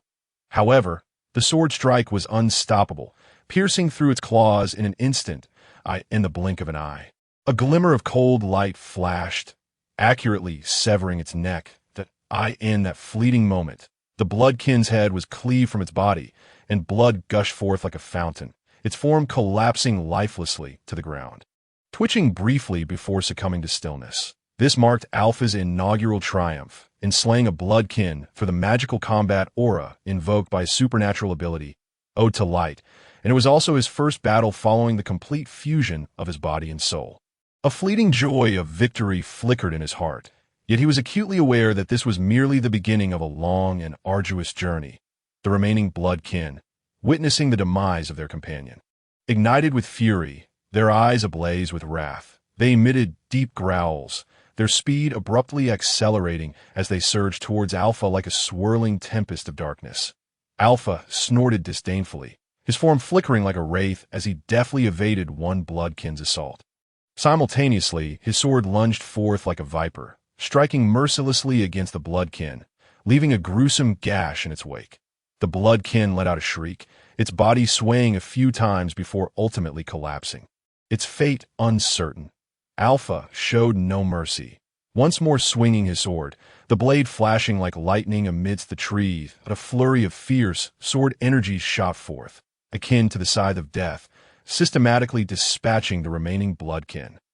As the battle concluded, Alpha breathed heavily, his gaze coldly sweeping over the fallen bloodkin corpses, disdainfully uttering, "You are far too weak to even serve as a warm-up." With that, he sheathed his sword and strode away from the forest. Thick with the stench of blood, Alpha understood that he had pushed his limits in the recent skirmish. Yet, the true challenge loomed ahead, the unknown dangers lurking like a monstrous beast concealed in fog, poised to reveal its ghastly fangs at any moment. Thus, he dared not slacken his vigilance, remaining perpetually alert. During the protracted journey to the bloodkin's ancient castle, Alpha encountered innumerable trials and tribulations. Terrifying beasts lunged at him with claws bared, malevolent sorcerers conjured eerie magics, and concealed traps lay in wait, ready to obliterate the unwary. Nevertheless, Alpha overcame these challenges through his indomitable will and exceptional martial prowess. At last, he arrived at the threshold of the bloodkin's castle. The castle loomed over a desolate expanse, ancient and foreboding. As Alpha stood at the entrance, a powerful and oppressive aura struck him, momentarily halting his heartbeat. This pressure emanated from the depths of the castle, as if the noble and potent bloodline of the kin silently proclaimed its dominion. Taking a deep breath, Alpha quelled his unease and cautiously slipped through the crevice of the door. Upon entering the interior of the castle, he was taken aback by its vastness, far exceeding his expectations. Ornate tapestries adorned the walls, exquisite carpets covered the floors, and various decorations shimmered with opulence. The center of the grand hall. A bloodkin reclined languidly in a massive chair. Clad in a black robe embroidered with mysterious runes, a faint crimson glow emanated from his face, his gaze cold and cruel, as if capable of piercing through one's soul. A tightness gripped Alpha's heart. Instinctively, he recognized this figure as the fabled Blood King, his ultimate adversary on this perilous journey. Before the Blood King lay a vast blood pool, at the center of which stood a colossal crucifix bearing a nude woman. Although her features were obscured by distance, her frail aura tugged painfully at Alpha's heart. Surrounding the blood pool, a dozen knights were bound to wooden frames, their faces etched with agony and despair. Scores of bloodkin encircled the pool, murmuring incantations as if conducting some vile ritual. Alpha concealed himself in the shadows, his gaze unwaveringly fixed on the scene unfolding at the blood pool. A tempest of fury brewing within him. Seizing the moment when the bloodkin were engrossed in their dark ceremony, he leapt forth, proclaiming loudly, "Fatum, I've come to rescue you." His voice echoed through the vast hall like a thunderclap, shattering the eerie atmosphere that enveloped the place. Like a bolt of black lightning, Alpha charged into the hall, his sudden appearance akin to a boulder crashing into a placid lake, instantly stirring tumultuous waves that left the bloodkin present in shock, rendering them momentarily paralyzed. Alpha sprinted toward the crucifix, liberating the woman bound upon it. When he finally beheld her visage, a flicker of surprise coursed through him. This was not the Fathom he had yearned to save. Yet, without a moment's hesitation, he swiftly removed his outer coat, gently draping it over her shoulders before placing her in a relatively safe corner. Next, he hastily untied the ropes binding the surrounding captives, his movements deft and resolute. The Blood King remained seated, his expression devoid of any rage, as though the arrival of Alpha and his companions was entirely anticipated. He slightly raised his chin, his eyes radiating an air of absolute confidence, as if he held dominion over all that moment. Fathom was brought forth by several bloodkin, her eyes brimming with fear and concern. Yet upon spotting Alpha, a glimmer of hope flickered within her gaze. "Lord Alpha, they seek your blood," she uttered, her voice trembling, fixed intently upon him as if imparting some crucial message. "Indeed, I require the blood of a true knight, for only then can I walk in the light." The Blood King's voice was low and frigid, his gaze like a blade aimed directly at Alpha. It transpired that he initially intended to transform the Lord's daughter to augment his own strength. However, upon discovering that Alpha was a paladin of the law, he conceived far grander ambitions. "Release Fathom, and I shall remain." Alpha's tone was resolute and commanding, his eyes reflecting an unwavering determination. His astonishment. The Blood King indeed gestured, and those restraining Fathom released her, causing her to stumble towards Alpha. The Blood King made no demands, a testament to his absolute confidence in his own power and his complete control over the situation. "Lord Alpha, why did you come to rescue me? You place yourself in peril. If anything were to happen to you, how would I endure?" Fathom clung tightly to Alpha, tears welling in her eyes. Her voice quivered, laced with concern and gratitude for him. "Fathom, are you attempting to strangle me?" Alpha's face flushed as he half-jested, taken aback by the unexpected strength of the seemingly delicate Fathom at that moment. I apologize, Lord Alpha." Fathom quickly released her grip, a hint of remorse coloring her expression. "It is of no consequence. I have promised that as long as you follow me, I shall not abandon anyone. Especially not you, my beloved." Alpha enveloped Fathom in a warm embrace, his voice imbued with unwavering resolve and tenderness, igniting a comforting warmth within her heart. "Lord Alpha, you must leave first. I will hold them off." Fathom attempted to push away from Alpha's embrace, her eyes betraying a fierce determination. Yet her body instinctively leaned closer to him, caught in a tumult of conflicting emotions that if we are to depart, we shall do so together. If we are to stay, we shall remain side by side. Alpha's tone brooked no dissent, firmly holding Fathom close, his gaze embodying an unwavering commitment. At that juncture, a knight commander staggered forward, his face marred with scars, yet his eyes radiating an indomitable spirit. "Lord Paladin, I am Velrose, the commander of the Torres City Knights. That is our Lord's daughter, Linda Emile. Please, we will hold back the bloodkin. You must take Our Lady out of here, we beseech you." His voice brimmed with earnestness and hope, aware that he and his comrades might not escape, placing their hopes upon the young knight before them. "Ha! Do you truly believe you can escape?" The Blood King erupted in laughter, his mirth echoing throughout the hall, laced with mockery and disdain. Suddenly, the hall was encircled by a throng of bloodkin, surging forth like a tide of darkness, ensnaring Alpha and his companions within their confines. Even more terrifying, bizarre plants sprouted around the hall's perimeter, their tendrils intertwining and overlapping, forming an impenetrable barrier, rendering escape impossible. Capture the king first, Alpha resolved within himself, knowing that only by vanquishing the Blood King could there be a glimmer of hope. Drawing a deep breath, he summoned the remaining vestiges of his combat aura, launching forth like a black meteor toward the central figure of the Blood King. In response to Alpha's assault, the Blood King remained motionless, as if awaiting something. That moment, a Blood Clan guardian surged forth from his side, his speed akin to a streak of black lightning as he lunged towards Alpha. Overestimating oneself, Alpha scoffed, a glint of disdain evident in his eyes. He swiftly summoned the fighting spirit within him, and the long sword in his hand erupted with a blinding radiance.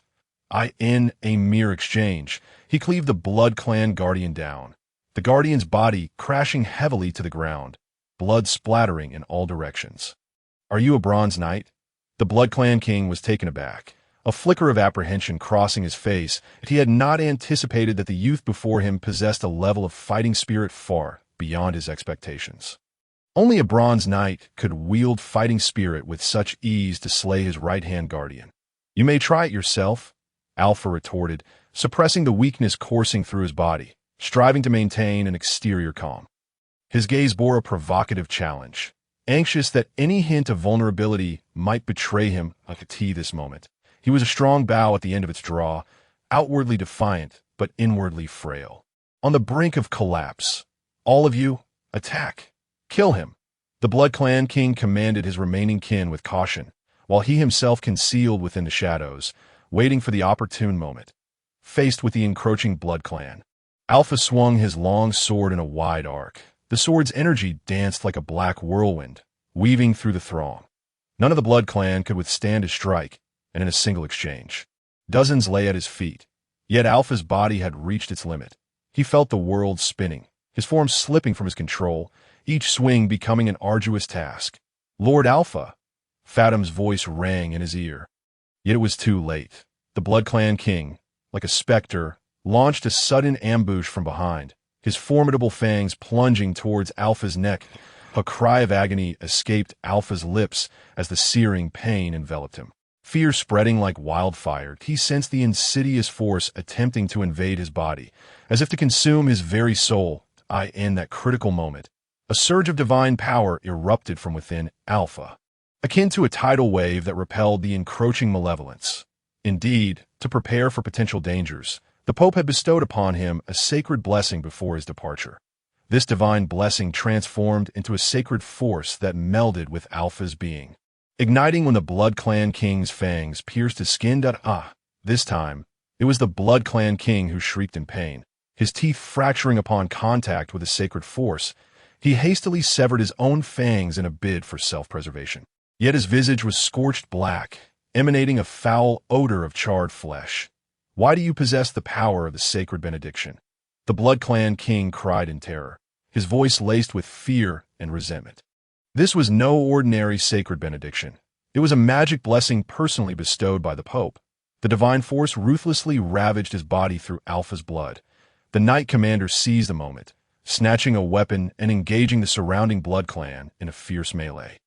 His eyes radiated a resolute determination, as if to vent all his wrath upon these fiends. "Lord Alpha!"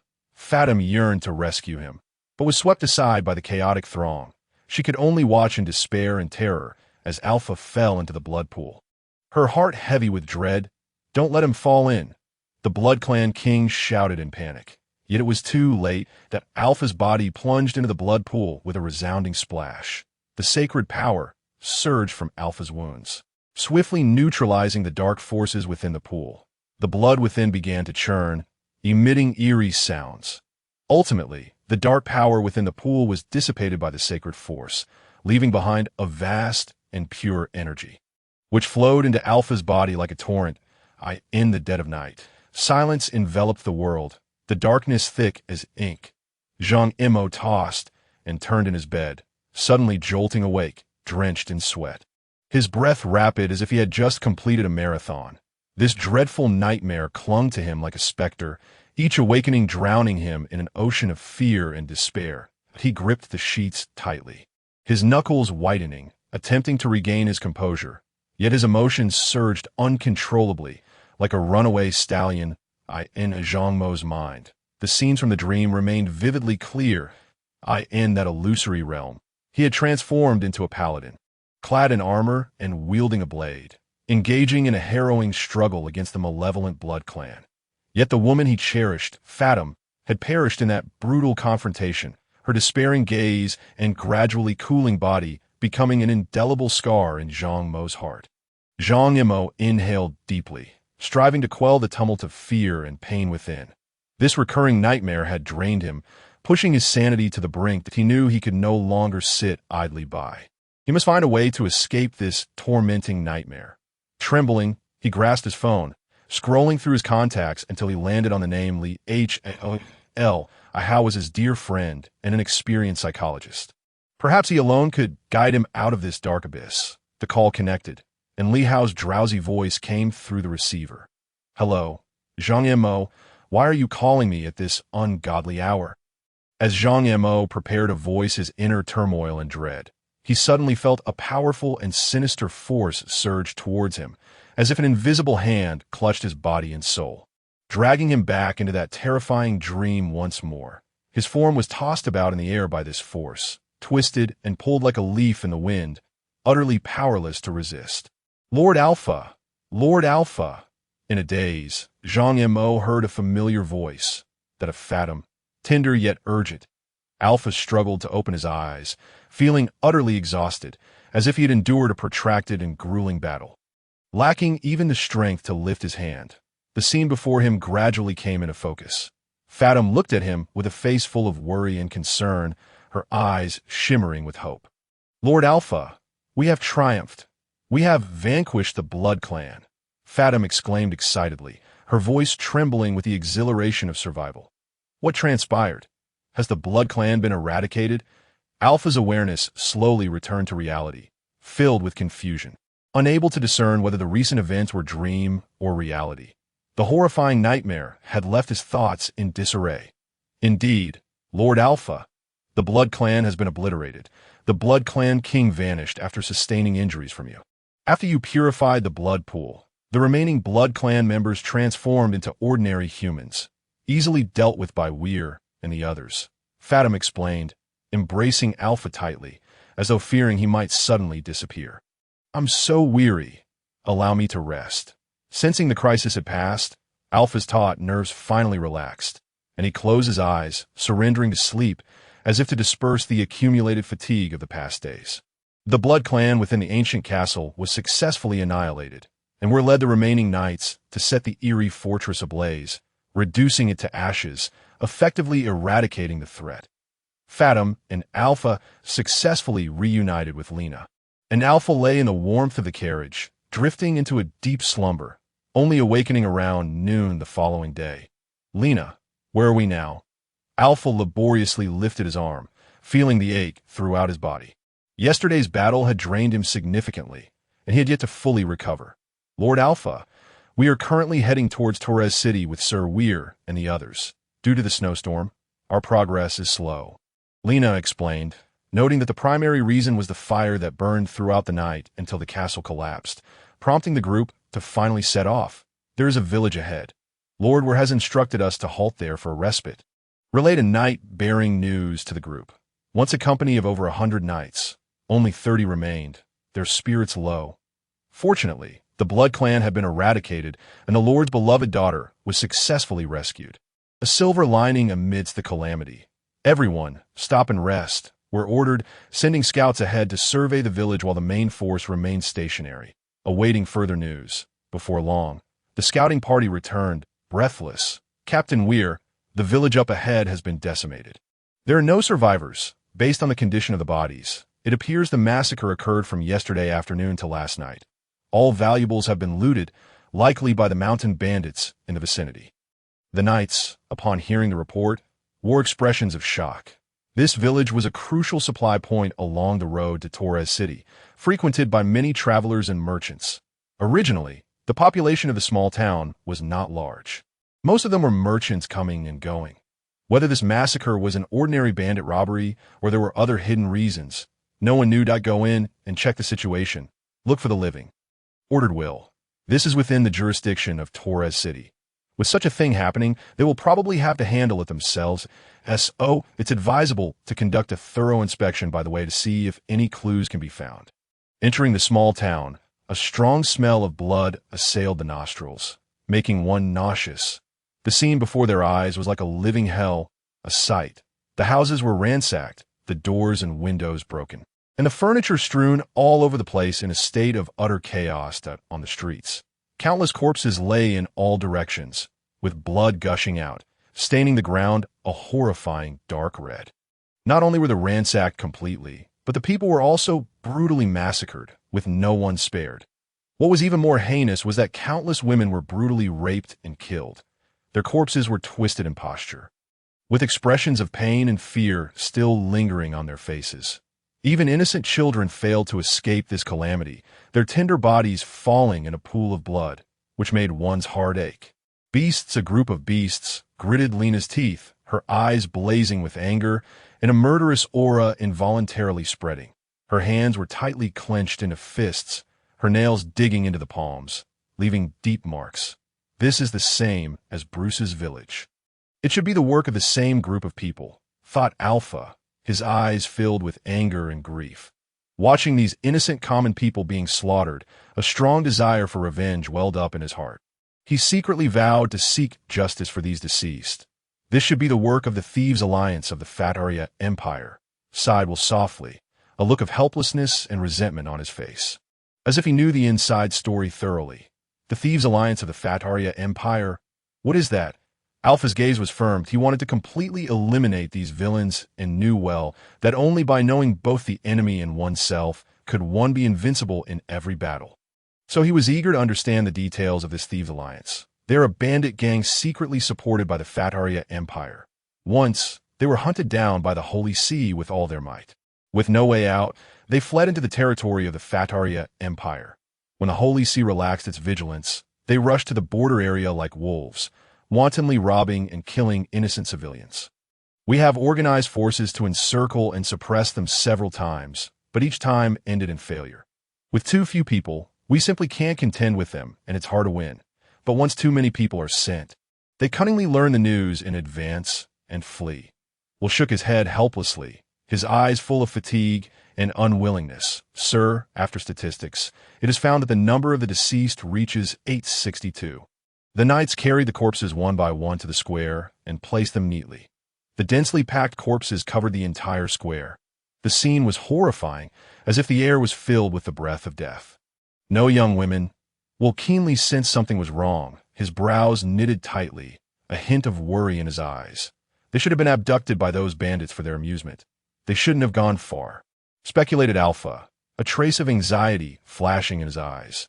However, Will's main purpose of coming this time was to rescue Miss Linda. If Linda unfortunately lost her life, then no matter how much was done, it would be of no avail and everything would become meaningless. Will lead people to kill all those bandits. After this crisis, Linda seemed to have matured a lot overnight, witnessing the tragic scene of the small town like a living hell. She no longer feared for her own safety. There was only anger and hatred towards the bandits in her heart. Sir, there's a 100-man team approaching here outside, that a scout rushed over, bringing this unexpected news. After hearing it, everyone fell into silence, and the atmosphere became tense. I asked their flag. Asked Alpha if there was a flag, perhaps the identity of the other side could be judged. And most likely they were not enemies. There is nothing to... It seems to be a bandit gang. The scout shook his head, a look of helplessness on his face. He didn't find any other useful information. It seemed that this 100-man team was not Will's reinforcements. This time. The small town, which was already scarred, had no defensive power left, and the situation of everyone became extremely dangerous. Everyone retreat to the church. After a brief thought, Will quickly made a decision.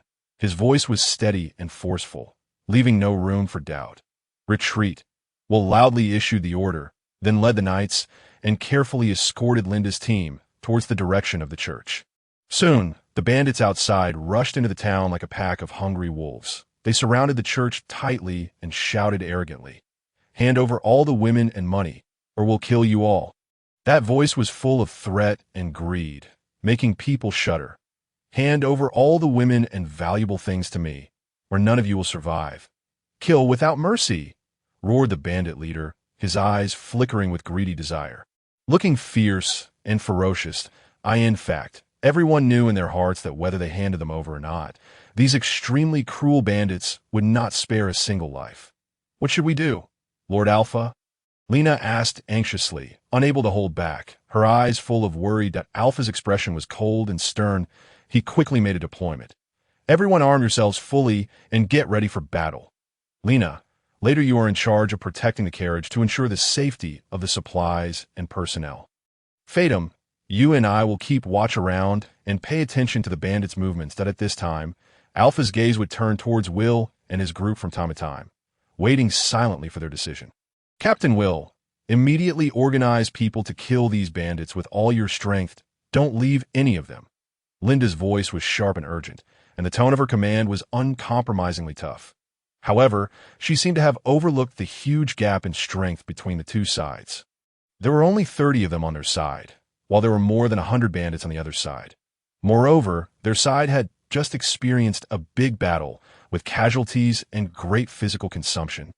Not being in a perfect state, Will looked hesitant, weighing the pros and cons in his heart.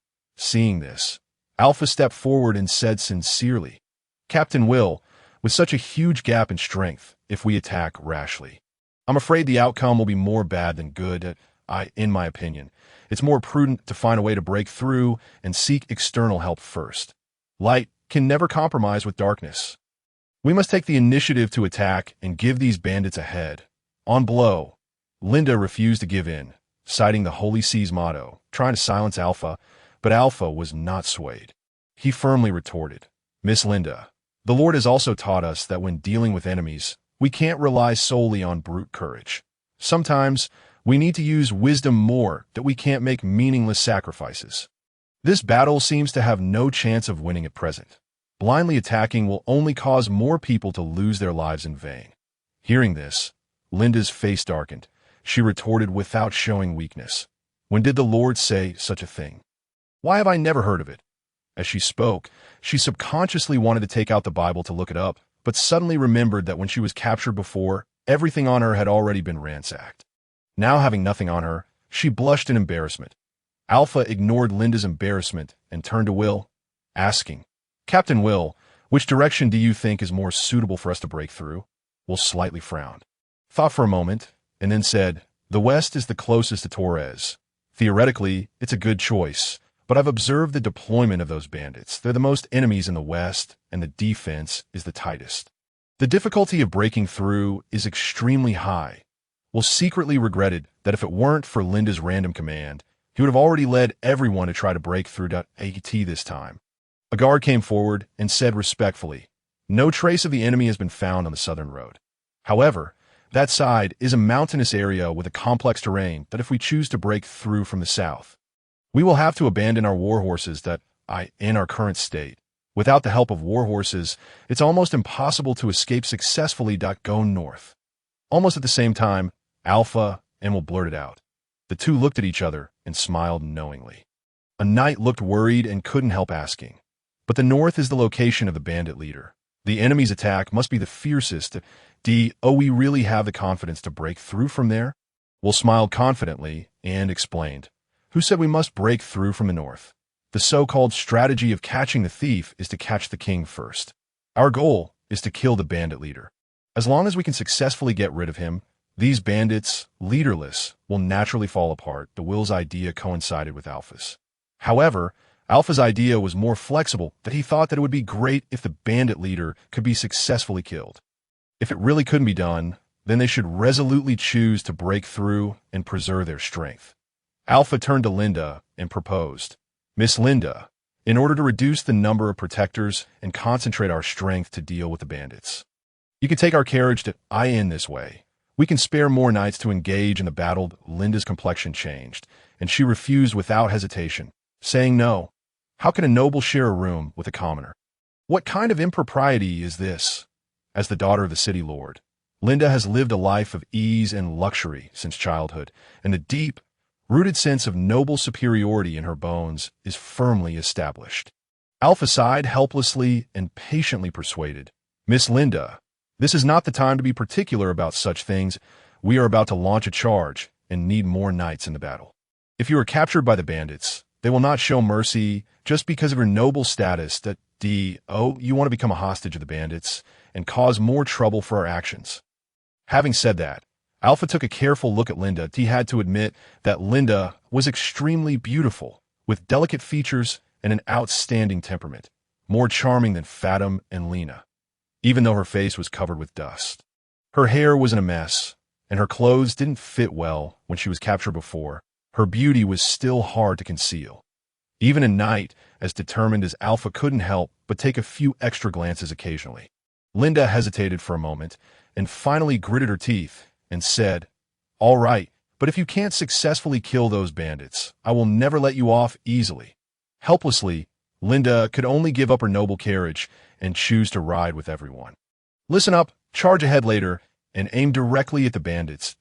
If we can't quickly end the battle, Knight Alpha will lead the first team to protect Miss Linda and break through, and I will lead the second team to stay behind and cover your retreat."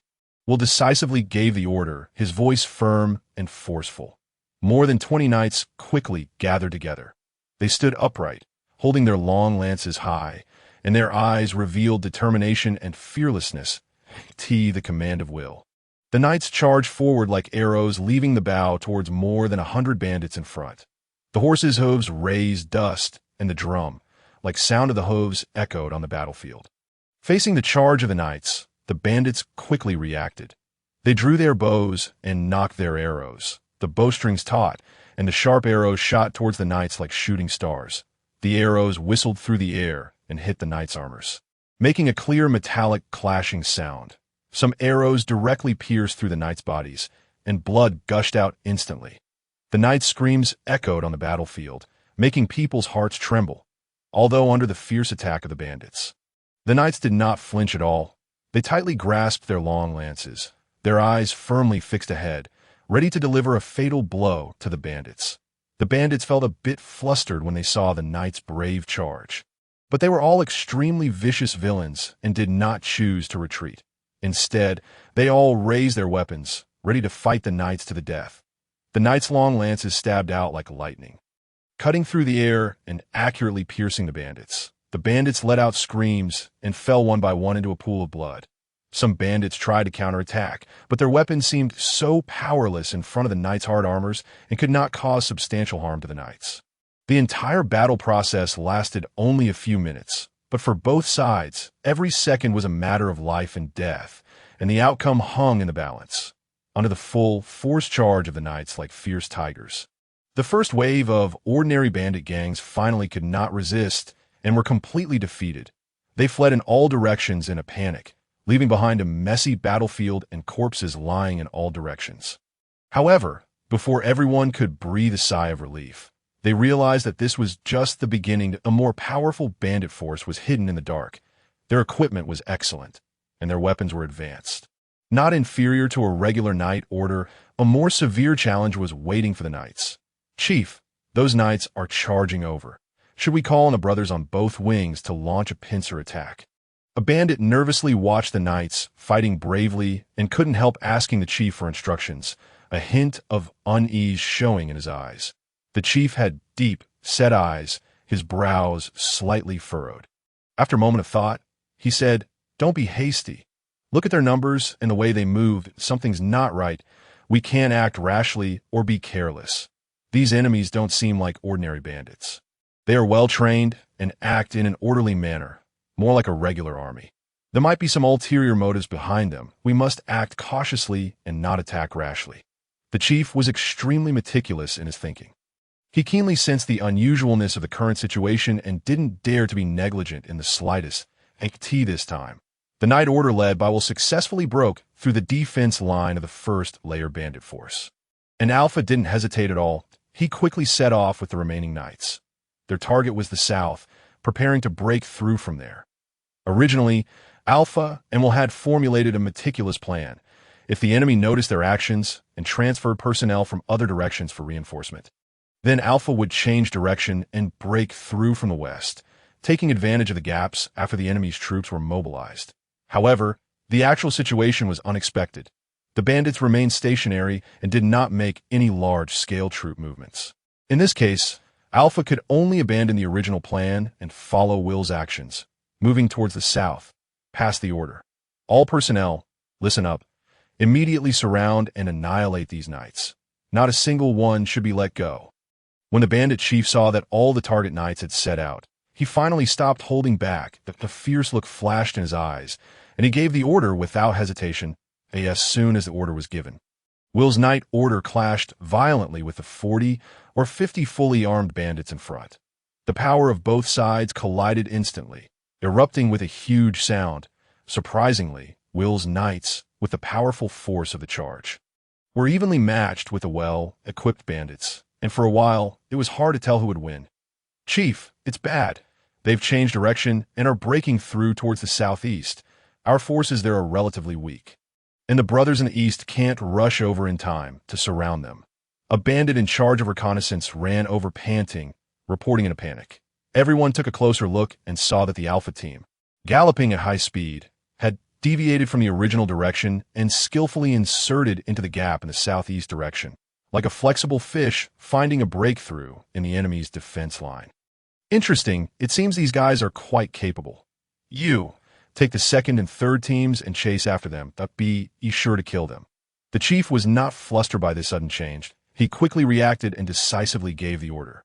As soon as the words were spoken, 2 teams of 10 people each rushed out of the team like arrows leaving the bow, chasing after the Alpha team, ready to launch a brutal interception. "Fathom, come with me to intercept them," Alpha shouted loudly with a determined look in his eyes. At T this time, there were 5 knights beside Alpha, and they obeyed Alpha's order without hesitation. The remaining 8 knights and Lena continued to drive the carriage, desperately breaking through towards the front. Their only goal was to take the important personnel and supplies and safely leave this dangerous area. Kill! The second team of bandits charged over menacingly and collided head-on with the Alpha team. However, what they didn't expect was that Fathom, who was at the front, was a heavy armored knight. He was as solid as an iron tower. Fathom suddenly exerted force, and a huge impact instantly knocked the bandit at the front to the ground. The bandit let out a scream, flew backwards, and fell heavily to the ground. The charging team became chaotic instantly due to the loss of the front most impact. The second team of bandits was like fallen leaves in the autumn wind under the joint attack of Alpha and the other knights. In just a moment, the second team was almost completely wiped out, and only 2 bandits managed to escape and slunk back. The third team hadn't fully circled around to the front of the Alpha team when they saw the tragic situation of the second team. They were at a loss, not knowing whether to continue the pursuit or make other plans. But in the end, they decided to continue chasing the carriage in front, hoping to find an opportunity to turn the situation around. "Fathom, slow down, don't rush forward. After we deal with this group of enemies, we'll go back and attack the bandit leader from both sides to ensure the safety of Lena and the others." Alpha made a prompt decision. Riding his magnificent Zhuefeng horse, he chased after the third team. The Zhuefeng horse had recovered most of its strength after a short rest before it was as fast as lightning and quickly caught up with the third team. At this time, Alpha's strength had recovered to the level of an intermediate knight. Coupled with the experience accumulated from several previous battles, he brandished the weapon in his hand, charging forward bravely like a fierce tiger coming down from the mountain. After several slashes, he knocked down 5 bandits. Looking at the remaining bandits who were gradually getting away, Alpha calmly considered the current situation and decisively gave up the pursuit that he knew that with the strength of Lena and the others, they should be able to deal with the remaining 5 bandits, and there was no need for him to take risks by going deeper. The injured brothers continued to move forward with the carriage. "The rest follow me and fight back," Alpha shouted loudly. After a fierce battle just moments ago, only 1 knight sustained an injury, having been pierced in the shoulder by the enemy, following a brief bandaging of his wound. He departed from the ranks and continued onward with the wagon. Meanwhile, Alpha, accompanied by the remaining knights, turned back towards the battlefield, preparing to assist Captain Will's knightly order. "Captain Will, these foes are no ordinary bandits. Their equipment, weaponry, and battle formations rival our esteemed knightly order." A weary and exasperated knight under Will's command lamented, "We are knights, to die valiantly on the battlefield, wrapped in the skins of our steeds, is our supreme honor," Will declared, his gaze resolute and unwavering, his voice resonating with determination and courage, despite their numbers being fewer than 20 against the more than 30 bandits, and his knights having just endured a grueling battle, leaving them significantly fatigued. While the adversaries were fresh and poised, Will remained undaunted. He faced death with valor, wielding his weapon fiercely against the encroaching bandits. "Advance the entire army.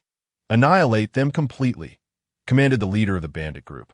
Recognizing the favorable shift in the tides of battle, upon receiving the order, the surrounding bandits surged forward like a relentless tide, encircling Will's knights. "Captain, 6 knights are charging from the right." Suddenly, a scout knight rushed over in a flurry, reporting the alarming news. "Let the ordinary bandits intercept them. We must concentrate our forces to eliminate the immediate threat." Though the leader held the advantage, he understood that easily dispatching Will's 20-odd seasoned knights would not be a simple task. In this precarious situation, he dared not divide his forces to support other directions, focusing instead on neutralizing the pressing threat before him. Those tasked with intercepting Alpha were a ragtag group of ordinary bandits. Their weapons an eclectic assortment, ill-fitting and pieced together, rendering them a comical sight. Yet their opponents were led by the heavily armored knight, Fathom. Like a god of war, Fathom charged forward, fearlessly tearing through the enemy's defenses with sheer force. The ordinary bandits were utterly incapable of halting their advance. "Charge!" With a commanding shout, Alpha directed his squad of knights, akin to fierce tigers descending a mountain, towards the flank of the organized bandits, aiming to disrupt their formation and create an opportunity for Will's knights to break free.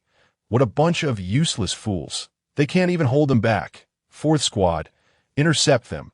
The leader seethed with fury upon witnessing the ineptitude of the ordinary bandits. Compelled to scatter his remaining 3 squads to confront Alpha's team, at this moment, the leader had abandoned any hope of fully intercepting and eliminating the knights. Despite the current favorable circumstances, he was cognizant that the arrival of reinforcements would take time. He needed to hold out for 10 minutes to ensure his position remained secure. Regret gnawed at the leader, lamenting his earlier arrogance in underestimating these knights. Simultaneously, he found himself perplexed by the origins of this band of knights that could contend with his elite guard. Yet, such considerations had become inconsequential. For the leader, survival was paramount.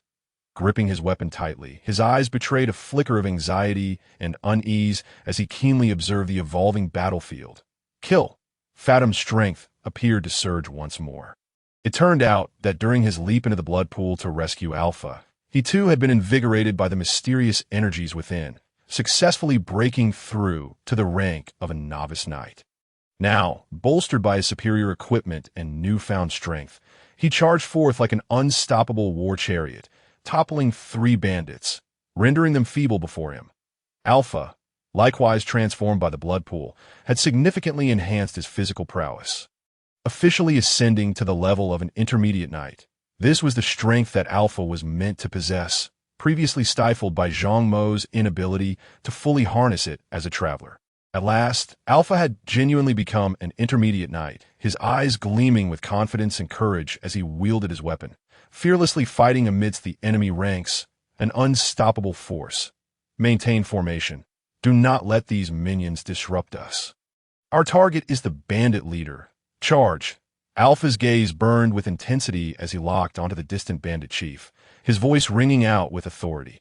Under his command, the charging knights surged forward like a dragon poised to strike, accelerating towards the location of the bandit leader. "Leader, the situation is dire. You must leave this place. I will hold the line." At this moment, only the 1st and 5th squads remained by the leader's side. Greatly outnumbered, the captain of the 1st squad, in a state of urgency, stepped forward without hesitation, imploring the leader. He understood well that the leader's safety was of utmost importance, as long as the leader lived. There remained a chance for a comeback. "Very well. You must hold them off. I shall command the main forces from the rear.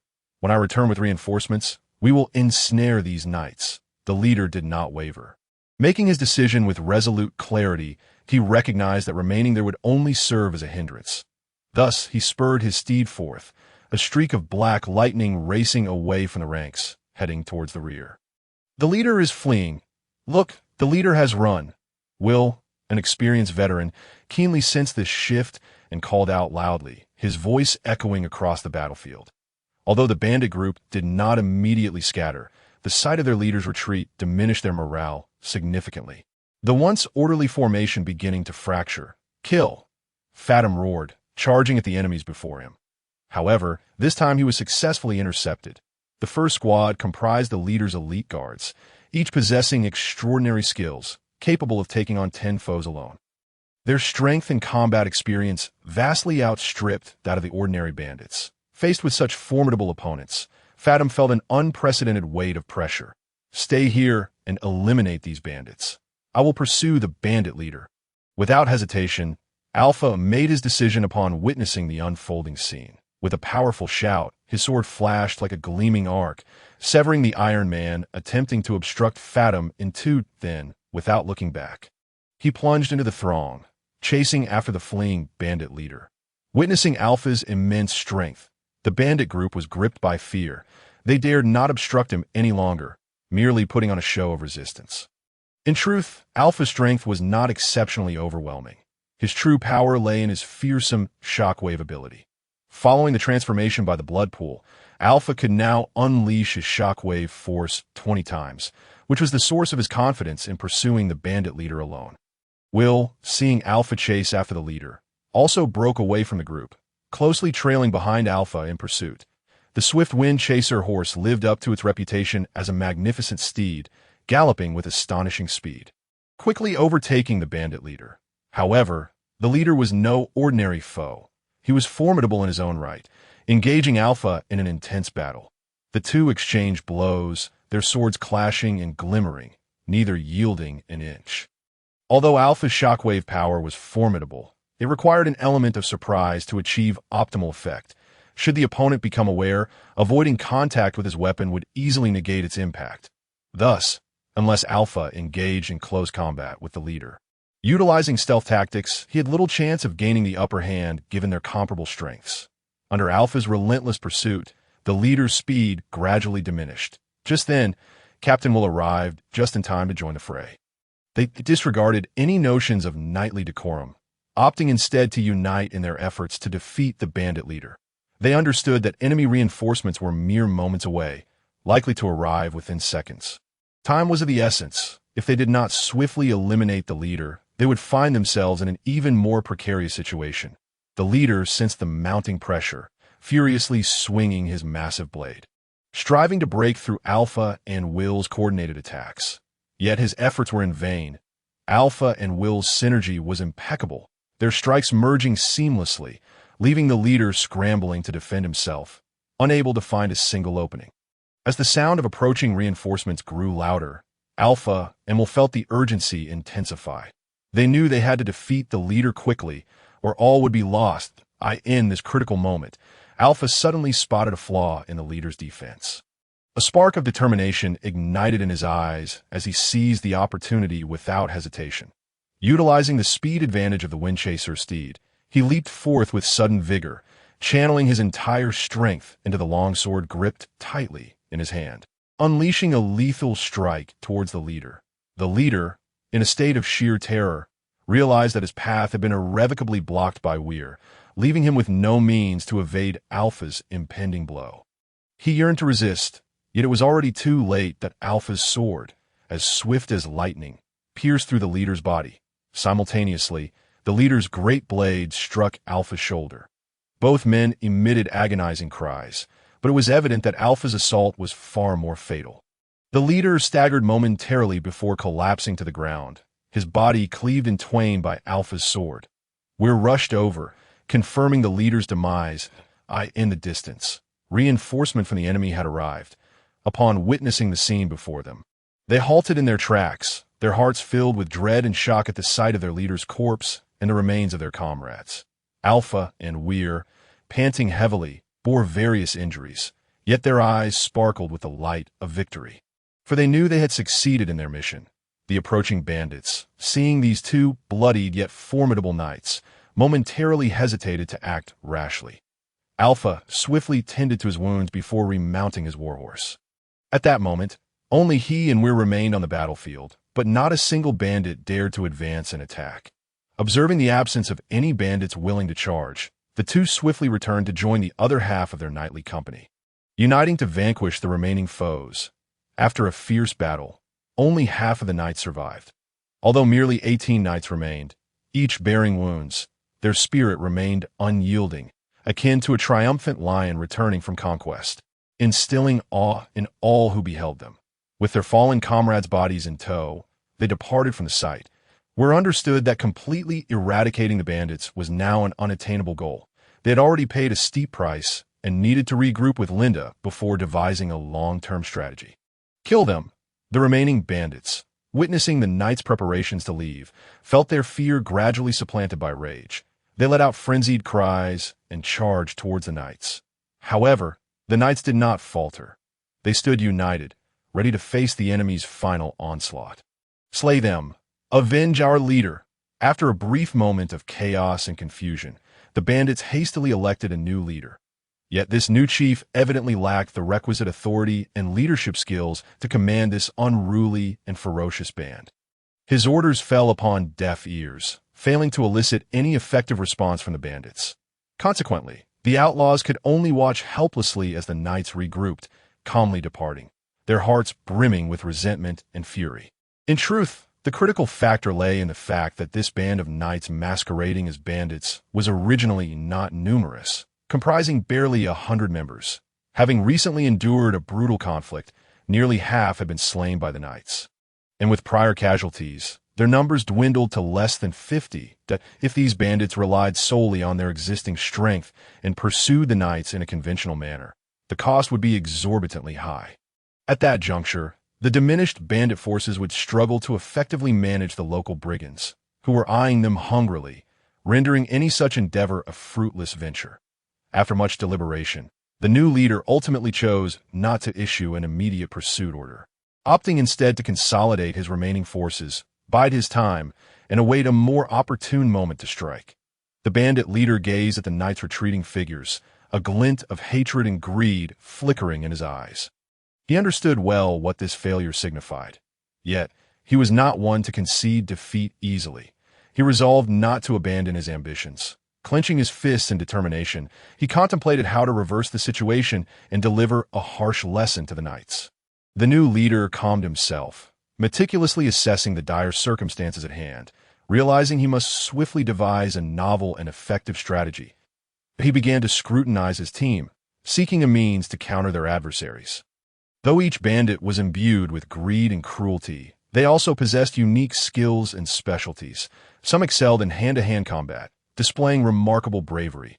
Others were astute strategists, adept at planning, while others boasted agility, skilled in stealth and surprise attacks. The new leader fell into deep contemplation, pondering how to amalgamate these strengths into a formidable force, thereby gaining an advantage in the forthcoming confrontations. After considerable reflection, the bandit leader resolved to avoid a direct confrontation with the knights, opting instead for a more covert and cunning strategy of ambush and assassination. He swiftly issued commands for his subordinates to disperse, infiltrating various locales to gather intelligence on the knights and identify their vulnerabilities and weaknesses. Simultaneously, he dispatched individuals to closely monitor every movement of the knightly company, leaving no detail overlooked. The leader understood that once the knights fulfilled their mission, they would inevitably return to the town. That moment would present the prime opportunity for their attack. In the ensuing days, the bandit group executed their plans with urgency and precision. They acted like serpents concealed in the shadows, sporadically harassing and assaulting the knights, leaving them weary and on edge. Concurrently, the bandits dispatched numerous scouts to gather intelligence, delving deeply into the knights' movements, habits, and weaknesses, preparing thoroughly for the impending ambush. After meticulous planning and careful deployment, the bandit leader ultimately decided to lay an ambush along the knights' inevitable route back to the castle. He calculated in his mind, eagerly anticipating the moment when this knightly company would unwittingly step into the meticulously crafted trap. "Lord Alpha, you have finally returned safely. You frightened us to death," upon spotting the figures emerging into view. Lena was overwhelmed with a mixture of joy and relief. Unable to contain her anxiety and excitement, she rushed into Alpha's embrace, holding him tightly. "It's all right now. Don't worry. We are safe." Alpha gently stroked Lena's head, softly reassuring her, his face displaying a weary yet contented smile. Everyone unharmed," Alpha called out loudly, scanning the faces of his companions. His foremost concern was for Linda's safety. And upon seeing everyone was well, especially Linda. His heart finally eased. What should we do now? We're, having gone through a series of perilous encounters, had gained a deeper understanding of Alpha's capabilities and wisdom. Viewing the young knight as a reliable ally, approached to inquire. They did not pursue us. It is highly likely they are waiting for our return to set an ambush along the way. Therefore, our immediate priority is not to rush back, but rather to rest and recuperate. Alpha calmly analyzed the current situation, his eyes betraying a hint of vigilance and sagacity. Very well, let us rest and tend to our wounds first. I will arrange for patrols to survey the surroundings and bolster our defenses. Although Alpha merely proposed a reasonable hypothesis, we recognized the importance of cautious action and would not take it lightly, promptly initiating reconnaissance and alert measures. Upon receiving the news of a reprieve, the tense atmosphere among the group finally dissipated, and everyone busied themselves with their respective tasks. Some tended to wounds, others cleaned their armor, while others prepared dinner, creating a scene of bustling order within the camp. Lord Alpha, how is your shoulder? Lena cautiously approached Alpha, gently removing a shoulder guard to reveal the scabbed-over wound beneath, reflecting on that final strike. Had Alpha not preemptively slain the bandit and weakened their forces, that blow could have cost him an arm. Remarkably, Alpha's wound had already begun to heal, a testament to the potency and wonder of the church's healing magic. Lord Alpha, that must hurt terribly, Lena said, her heart aching for him as she carefully tended to his wound with delicate precision. It was indeed painful at the time, but it is much better now. Alpha replied, taking a hearty sip of the warm broth handed to him by Ham, feeling warmth spread through his body, rejuvenating his weary frame. Lena, please check on Fathom for me. I wish to rest for a while. Alpha set aside his armor, reclined on the cart, closed his eyes, and prepared to recuperate, readying himself for the potential battles that lay ahead. Lord Alpha, you have finally awakened. Lena, who had remained by Alpha's side, beamed with joy upon seeing him slowly open his eyes, hurrying closer. How do you feel? Does your wound still hurt? Lena's eyes were brimming with solicitude as she inquired with great caution. Alpha slowly rose to a sitting position, then glanced down at the wound on his shoulder. After a period of rest and recuperation, it had nearly healed, leaving only a faint trace. The corners of his mouth curved upwards slightly, forming a gentle smile. And he nodded as he spoke. It's recovering quite well. It shouldn't be long before it's completely healed. That's wonderful. Sister Fathom specially cooked fish soup for you, saying it's very helpful for wound healing. Would you like to have some? As Lena spoke, she pointed towards the figure warming herself by the bonfire. Alpha looked in the direction Lena indicated, then turned to gaze at the sky outside the tent. After a moment of contemplation, he said, Fish soup? I remember there's a frozen river nearby. We can go there to catch a few fish and add them to the soup. Tea must taste even more delicious. Upon hearing this, Lena's eyes instantly sparkled, and she excitedly jumped up, exclaiming joyfully, Great! I'll go get the fishing rod right away. Before long, Lena came running back, panting, with a fishing rod and a water bucket. The two walked out of the tent together. A piercingly cold gale howled past, cutting at their faces like knives, causing a sharp pain. But Lena didn't seem to mind at all. She looked at Alpha with an excited expression, her eyes filled with anticipation. Alpha led her to find a relatively flat area by the river, put down the water bucket, and then beckoned to Lena. Wait for me here. I'll go upstream to check the situation. With that, Alpha walked towards the upstream. After walking a short distance, Alpha finally found a location where the water flow and depth were relatively suitable, that he stopped, placed the fishing rod down, took out the bait he had prepared earlier from his bosom, and skillfully hooked it onto the fish hook. Then, with a forceful swing, he threw the fishing rod into the river. The water flow of the frozen river was extremely slow, and the fragrance of the bait quickly attracted several fish to swim over. Alpha stared intently at the water surface, not blinking, waiting for the opportune moment. The instant a fish bit the bait, he swiftly seized the chance and pulled hard that a silver, white fish was caught. Drawing a beautiful arc in the air, a satisfied smile appeared on Alpha's face as he put the fish into the water bucket. Just like this, before long, he caught several fish. Lena happily lay on Alpha's lap, savoring this rare moment of tranquility. Neither of them spoke, quietly enjoying this brief warmth and beauty. Let's go. We'll keep 2 fish for ourselves, and you can take the rest to Will and the others. Alpha gently embraced Lena's waist and said tenderly. Then the two walked towards the camp that I'd better go and deliver them myself. Fathom came over, carefully selected 2 fish to keep, and then asked Alpha to take the remaining fish to Will's tent. At this time, outside, the gale was howling, and the sky was gradually growing darker. It seemed that a snowstorm was about to sweep in again with the approaching nightfall. It appeared that tonight would probably be another sleepless night. Brother Alpha, why are you here? When Will saw Alpha enter the tent, he quickly made way and warmly invited him to sit in the middle. I caught a few fish and thought of bringing them here for everyone to have a taste. As Alpha spoke, he handed the fish over to akin. Fact, the main purpose of his visit was to discuss with Will when to leave this place. After all, the environment in the wild was harsh, and the weather was unpredictable. It really wasn't a place to stay for long. Thank you so much, Brother Alpha. Now we can have fresh fish to eat. We were just discussing when to set off and which route to take. Come and sit down and discuss with us. After this period of fighting side by side, Alpha had already won Will's trust. Regarding these important matters, Will no longer concealed anything from him. We have 2 ways to quickly reach Torres now. Point 1 is the main road we fought our way out from before, but I estimate that those bandits are probably waiting for us to fall into their trap. The other way is to follow the stream all the way down. This road is on the plain with a wide, open view, and we don't need to worry about sneak attacks and ambushes. But the trouble is, this road is too circuitous, and there are many places where horses can't pass. We'll introduce the current situation to Alpha in detail. Point 1 road seemed safe, but was a long detour, while the other was closer but full of dangers that it was really hard to make a decision for a moment. How many people do we have left now? And how many days can the food last? Alpha furrowed his brows. What he was most worried about were the issues of personnel and food. After all, food was needed not only for people, but also for horses to eat grass. There's enough food for people. We currently have a total of 32 people and 45 warhorses. However, the forage can only last for 3 days at most.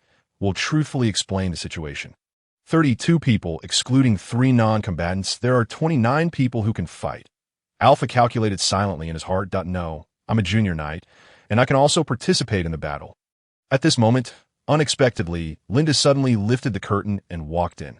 She was wearing a suit of leather armor, revealing her graceful figure curves, which made people can't help but daydream. Okay, then let's count it as 30 people. The gap in strength between us and the bandits is too big. We can't fight them head on. Can we send someone to the city to request support? Alpha really didn't want to take risks and didn't want to argue with Linda about this issue. So he put forward his idea. Brother Alpha, actually we sent someone to request support when we rescued Linda, but there's still no news yet. Will explain helplessly. In fact, as soon as they stepped out of the ancient castle, their night order had suffered heavy losses, so they sent someone to ask for help at that time. Report. The sudden voice interrupted everyone's discussion. What's the matter? Will looked at the scout in front of him and inquired. I followed a bandit and found their lair in a mountain depression about 10 kilometers away from us. Their defense there is very lax, and there aren't many people there at the moment. I guess the main force hasn't returned yet. The scout reported in detail. He had directly infiltrated among the bandits and had already found out almost everything about the bandit stronghold. Everyone fell silent, and their gazes turned towards Will in unison, waiting for his decision. How many bandits are there? Will continue to ask. It seems there are about 150 people, although they have a large number. They don't have armor, their weapons are tattered, and they don't even have horses. The scout replied confidently. Is it possible that there are ambushes hidden in the valley? Will frowned and asked speculatively. I've carefully inspected several valleys nearby, and there are no signs of any ambushes. We can definitely carry out a surprise attack. While they're still unprepared, we can directly charge in. The scout continued, full of confidence. Will nodded, and a preliminary decision had formed in his mind. But for such a life or death matter, he still needed to consider it more carefully. Prepared dinner. After we finish eating, we'll sneak over.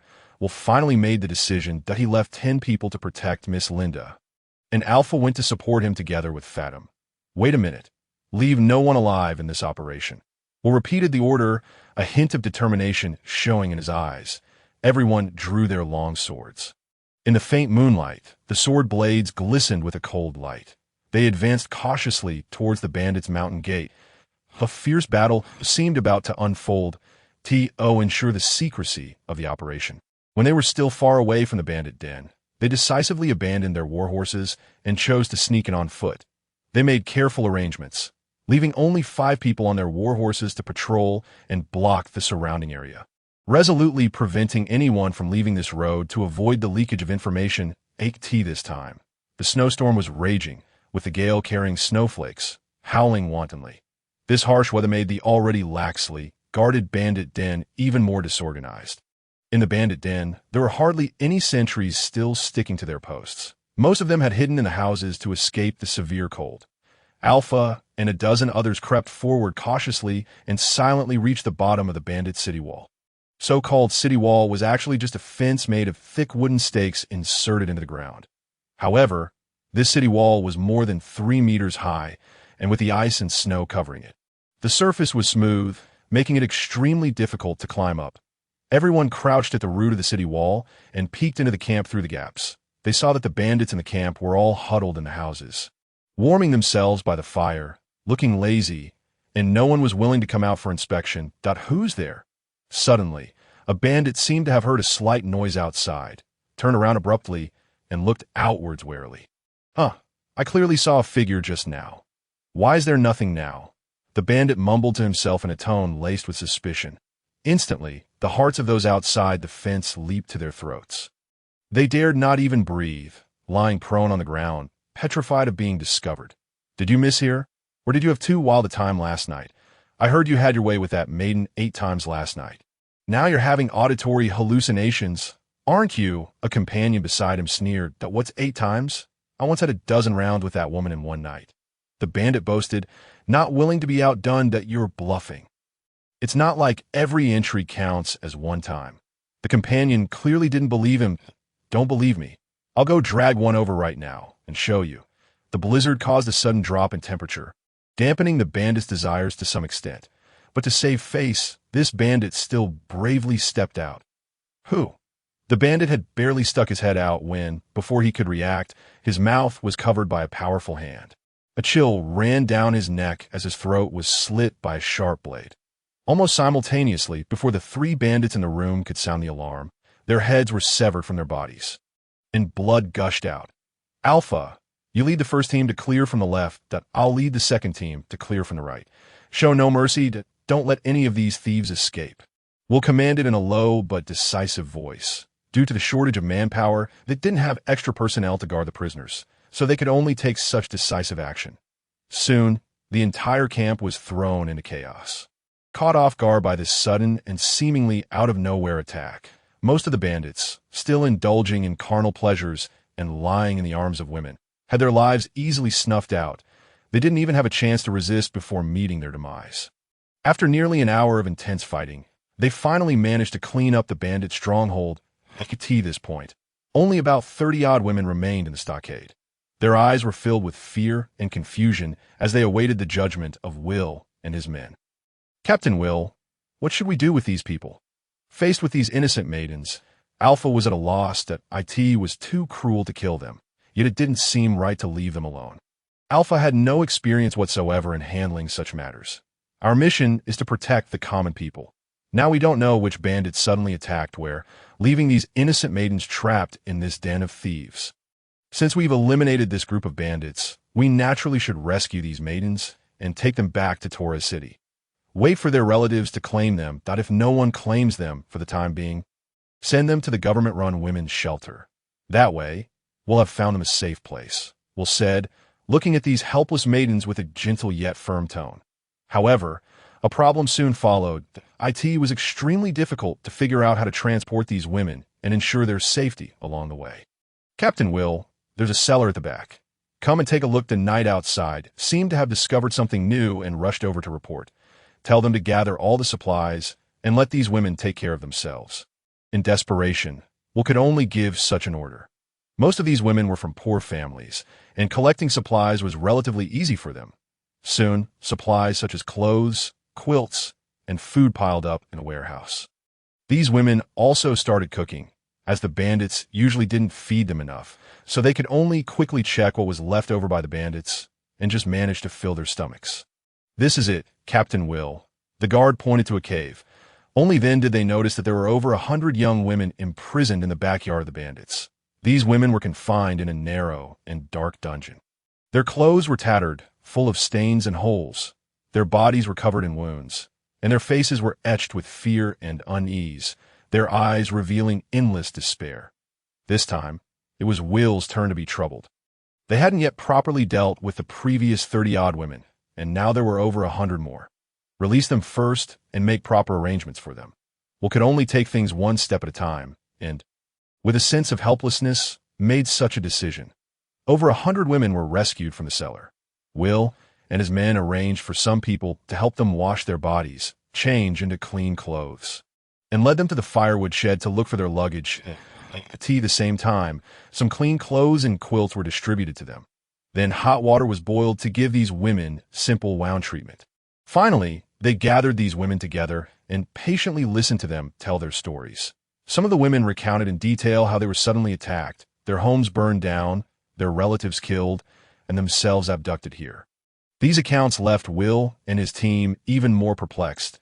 They began to suspect that this was a premeditated attack, whether some other force was eyeing Torres City, and whether there was a larger conspiracy lurking behind it. Will decided to return to Torres City as soon as possible to report the situation to the Lord and request more personnel and resources. Before he left, he asked Alpha for suggestions on how to deal with these women. "Brother Alpha, what do you think we should do with these women now?" Will really didn't know what to do. After all, handling problems wasn't just a matter of saying a few words. It required considering all aspects. Let them organize and arm themselves to protect themselves. After this period of time, Alpha had become familiar with the situation here. Due to continuous wars in the West, the mortality rate of men was extremely high, and women had become the mainstays of their families. These women were not as delicate as their Eastern counterparts. If organized, their combat power would be at least no worse than those disorganized bandits. That's the only way. Will nodded in agreement. With the shortage of manpower, they couldn't dispatch more soldiers to protect these women, so they could only rely on the women to fend for themselves. Lena stood quietly aside, her gaze fixed intently on the guard formed by 50 women in front of her, a faint sense of worry welling up in her heart. This women's guard was assigned to the second line. Their equipment situation was really dismal. Lacking armor and proper weapons, they could only arm themselves with the tattered equipment left behind by the bandits. In terms of weapons, it was barely passable. Most of them were long spears and axes. But there was a severe shortage of armor. Each person could only wear a few more cotton-padded clothes as protection, which seemed rather flimsy. These women had relatively sturdy figures and decent strength, possessing a certain degree of combat power. However, they hadn't received formal military training, and their cooperation with each other seemed rather difficult. In Lena's opinion, once they encountered a fierce enemy attack, they were likely to be like a startled bird, instantly thrown into chaos and scatter in all directions. This moment was giving these women a talk in the front. Was more like imparting some skills and experiences to survive in a harsh environment. Lena's anxiety grew even stronger. She knew very well that this battle would not be easy. They were about to face not only the ruthless bandits, but also the hidden and unpredictable dangers. The future was full of uncertainties and challenges. In contrast, the remaining women seemed even more delicate. They were physically weak and couldn't be guaranteed to have effective combat power, although weapons were distributed to them. These weapons were of all kinds: hoes, sickles, and even wooden sticks, and not everyone was guaranteed to have one. These weapons were all captured from the bandits. They asked for protective gear. There was basically none. The only thing that could give them a bit of warmth and protection was at most enough cotton-padded clothes. Such equipment conditions were merely better than nothing and couldn't truly ensure their safety in battle. "Lord Alpha, can these women really protect themselves well? They almost have nothing." Lena finally couldn't hold back and asked Alpha with deep concern. Alpha shook his head slightly, his expression a bit helpless, and said, "There's no other way now. They can either choose to stay and wait for rescue or rely on their own strength to fight their way out with us." After a pause, Alpha continued, "According to the intelligence, the bandits in the vicinity have recently been showing signs of gathering here. It seems that a powerful bandit force is trying to integrate all the bandits here. If we don't leave here as soon as possible, we'll be surrounded by the enemy, and then breaking through will be next to impossible. Alpha knew very well that the over 100 women imprisoned in the dungeon were likely the playthings prepared by those bandits to satisfy their own desires. Otherwise, they wouldn't have managed them separately and treated them so cruelly. We can only break through with these women now, unless they decide to stay on their own. That Alpha's tone was imbued with unwavering resolve. He would never compel any woman to stay or depart. Everything hinged upon their own volition, of course. He was acutely aware that should these women opt to remain, although death was not a certainty, their fates would undoubtedly be most tragic. Those brigands regarded them as nothing more than objects, and what awaited them was boundless agony and torment. Tea present, supplies had reached a critical state of scarcity, rendering it impossible to sustain their continued wait for rescue. While the bandit lair contained a fair amount of gold, silver, and jewelry, food was pitifully scarce. Moreover, the arrival time of the rescue team remained uncertain. They could no longer sit idly by and await their doom. They must promptly depart and seek alternative avenues that, if you truly have their best interests at heart, teach them some survival skills. Alpha couldn't help but reach out and gently stroke Lena's head as he saw her pouting lips and face filled with worry. For now, Will had merely assigned training tasks to the 50 women, while the remaining 80 women could only rely on their own devices to find a way to survive. Very well, I understand. Lena nodded reluctantly, resolving to do her utmost to impart some life-saving techniques and methods to these women. Lord Alpha, this is the fish soup that Fatima made for you. Ate tea this moment. Hem approached, carrying a bowl of hot soup. Go, and tell Fatima to get ready. We will likely set off around dawn. Alpha softly reminded, although Will hadn't explicitly stated it. Judging from the current situation, they surely wouldn't linger here for long. The patrolling knights in the vicinity had successfully eliminated several groups of the enemy scouts. Yet it was uncertain whether any had escaped. Regardless, the enemy was surely heading this way, and they had to make thorough preparations. Lord Alpha, come and say a few words to encourage them, having just sent him away. Alpha was then dragged by Lena to the female guards area. That I know you are all innocent victims, but this world is dark and cruel. You don't have many choices at present. Either stay or leave with us. Alpha was well aware that in such a critical situation, no matter how many techniques he taught them, having a firm belief was far more crucial. Can't you stay and protect us? We can wait for rescue here. Sure enough, there were still those harboring such naive thoughts, and probably more than one person held such notions that we are currently short of supplies and severely undermanned. And we have no idea when the rescue will arrive. Alpha knew that Will and the others' primary mission was to safeguard the safety of Miss Linda, although he was reluctant to admit it. In this situation, Linda's safety was indeed more important than that of these women. Moreover, if they couldn't hold their ground here, these women could choose to surrender to save their lives, but for them knights, there was no retreat. Once they failed, certain death awaited. Thus, remaining to hold the position was out of the question. If we leave here with you, can you guarantee our safety? Someone else asked.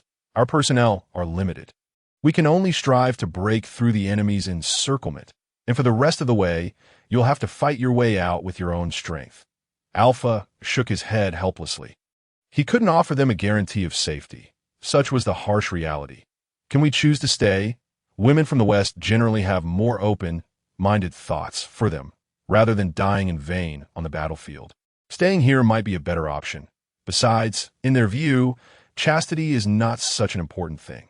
Whether to stay or leave, it is entirely up to your own decision. Alpha would not force those women who didn't want to leave.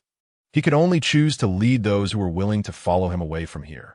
Lord Alpha, these 2 women want to leave with us. Suddenly, Lena came running over with 2 emaciated women. Just from this simple movement, they were already out of breath, indicating that their physical condition was extremely poor. Why do you want to leave here? Alpha looked at these 2 women, not really wanting to take them along. With Ham and the others' help, it was already sufficient, and he didn't want to take in 2 more people who might become a burden. Lord Alpha, we don't just want to leave here. We want to follow you and be your knight attendants. We once attended a night school but had to drop out due to lack of tuition fees. Just give us 10 days, and we promise we can regain our strength point one of the week. Looking women said with a determined look in her eyes. How long have you been imprisoned here? Alpha looked at their gaunt figures, knowing that this couldn't have happened in a short time. That we've been imprisoned for half a month, because of our current state. They didn't take us out, we had no food, and could only pick up some fallen food scraps to barely survive. Their plight was heart-rending. Even among these imprisoned women, not everyone had access to food. Only those women used for entertainment were provided with food, that if they wanted to eat their fill, they had to please those bandits and show off themselves. Women who were ugly or unwilling to serve men would be punished and deprived of food until they either died or finally submitted. This was actually a means of slave mentality and divisive management, and precisely for this reason, quite a few women still chose to stay. The outside world is in utter chaos for these women. Even getting something to eat is extremely difficult. Women with good looks can sell their charm, do things for the wealthy, and scrape by, while those with less appealing looks can only resort to prostitution. No matter where they are at the mercy of others and unable to control their own destinies. To go and have something to eat first. Remember, drink some soup first and gradually regain your strength. We'll talk about everything after we manage to get out alive. Alpha understood that these two women were following him largely in the hope of getting food, but he wouldn't take advantage of their situation. Once they got out, they would have more choices. Lord Alpha, I beg you to help those women leave here too. Suddenly, another woman seemed to think of something and said urgently, "Why do you want them to leave?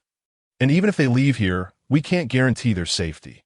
Alpha asked, somewhat curiously, "I'm not sure, but I feel that they didn't capture us here just to use us as playthings. They keep bringing people in. Yet the number of women here has never increased." The woman's eyes were filled with confusion and worry. You take those women who don't want to leave and go to the kitchen.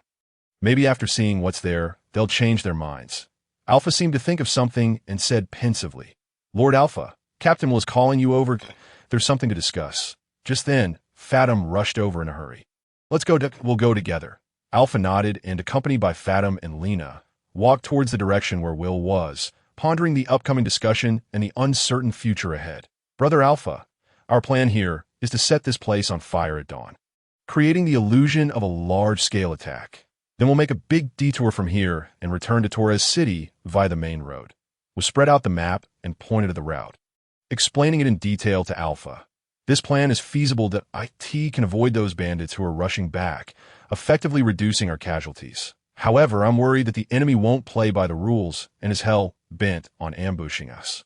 Alpha slightly furrowed his brows, agreeing with Will's plan while voicing his concern.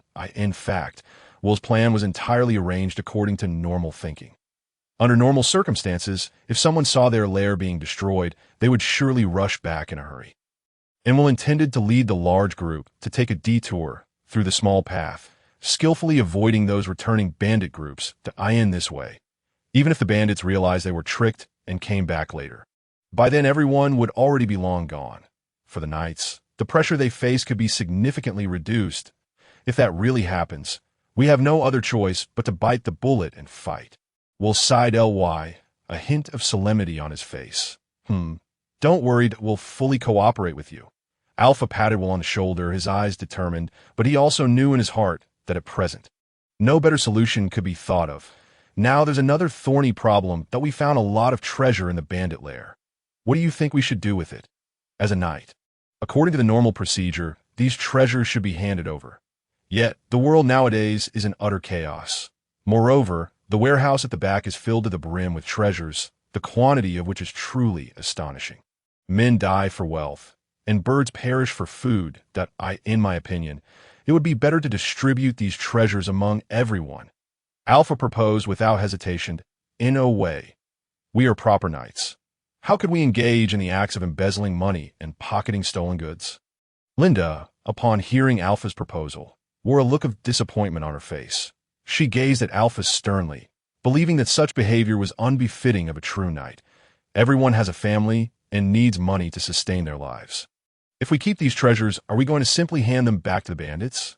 Alpha argued forcefully, firmly opposing Linda's view that in fact, will also desire to divide the treasures, but dared not act rashly due to Linda's stance.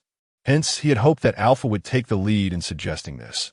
The precepts of the knight clearly state that knights shall not embezzle money, much less bully the weak. Linda once again cited the precepts, attempting to prevent the proposal of dividing the treasures.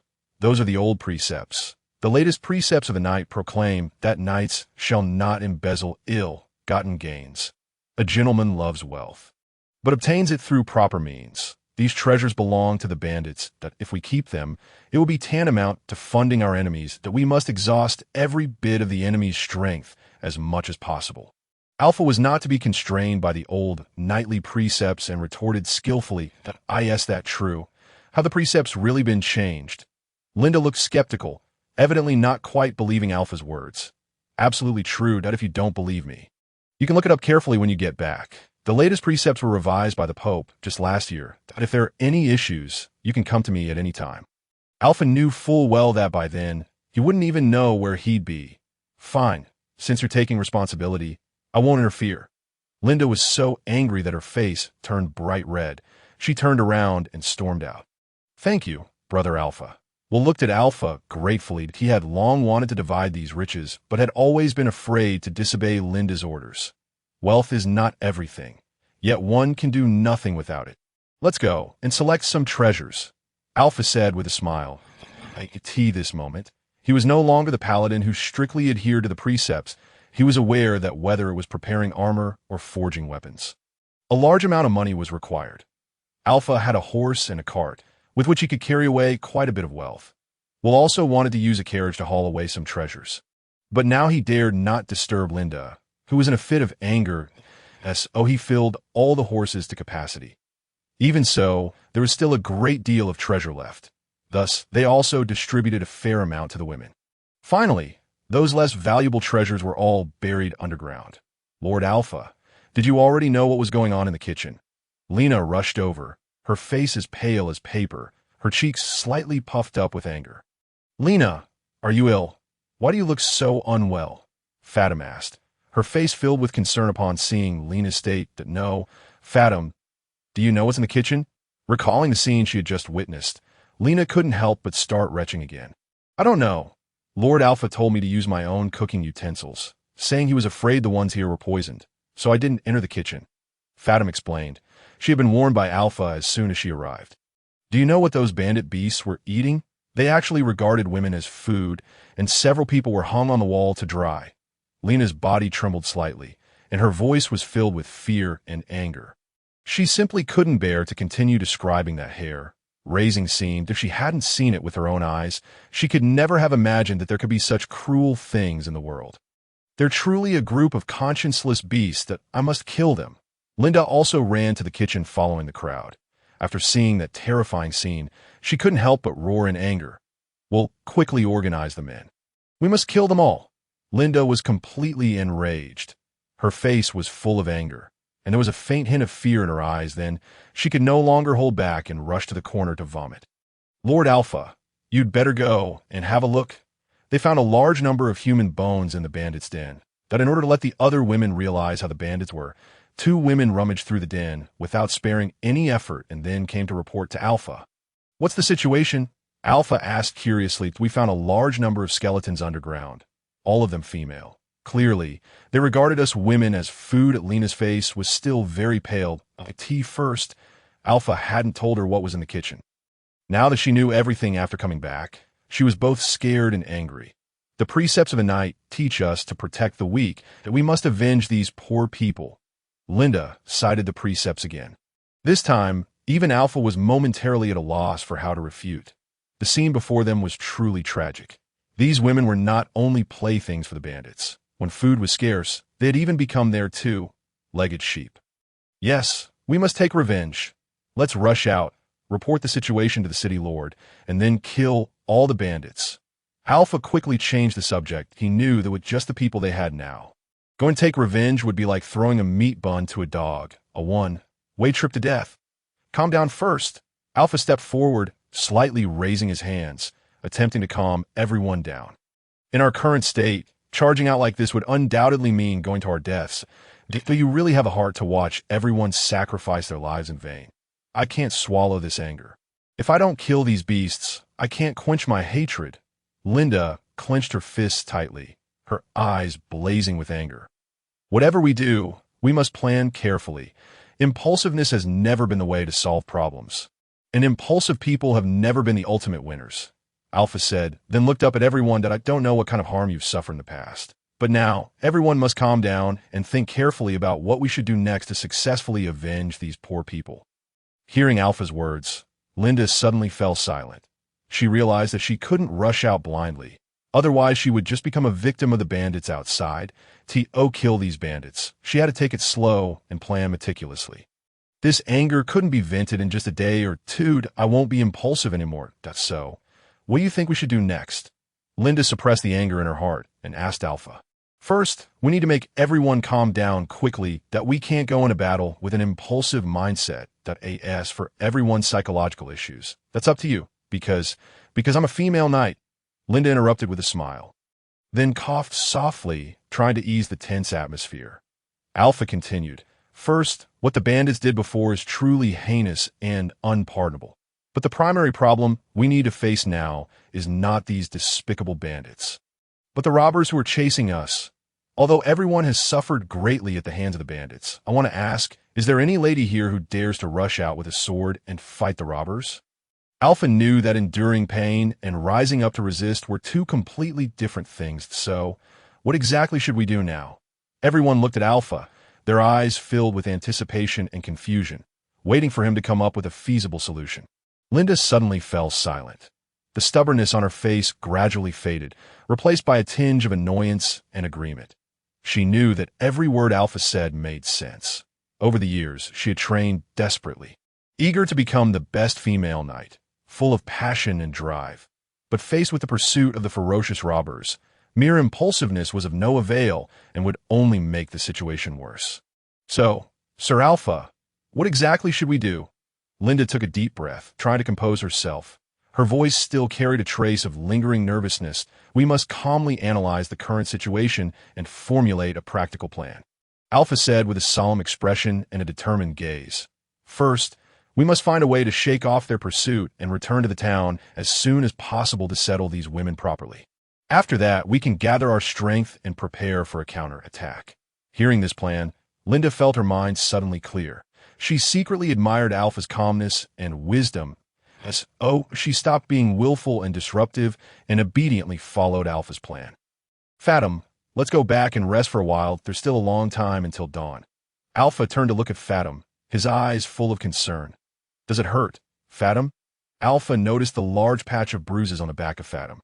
His brows knitted in deep distress, and his tone was gentle yet tinged with a hint of self-reproach that it's okay, that I'm used to it. Fathom responded casually. Meanwhile, she quickly dusted herself off and nimbly slipped into the bed, as if eager to avoid too much attention on this pain.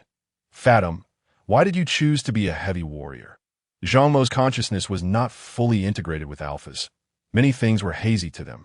They also knew nothing about the origins of Fathom, Lena, and the others. Alpha also got into Fathom's bed and gently embraced her from behind. Her body was tightly tensed. I had no choice. Captain Mars picked me because of my natural strength. If I didn't become a heavy warrior, I'm afraid Captain Mars wouldn't have let me be your attendant.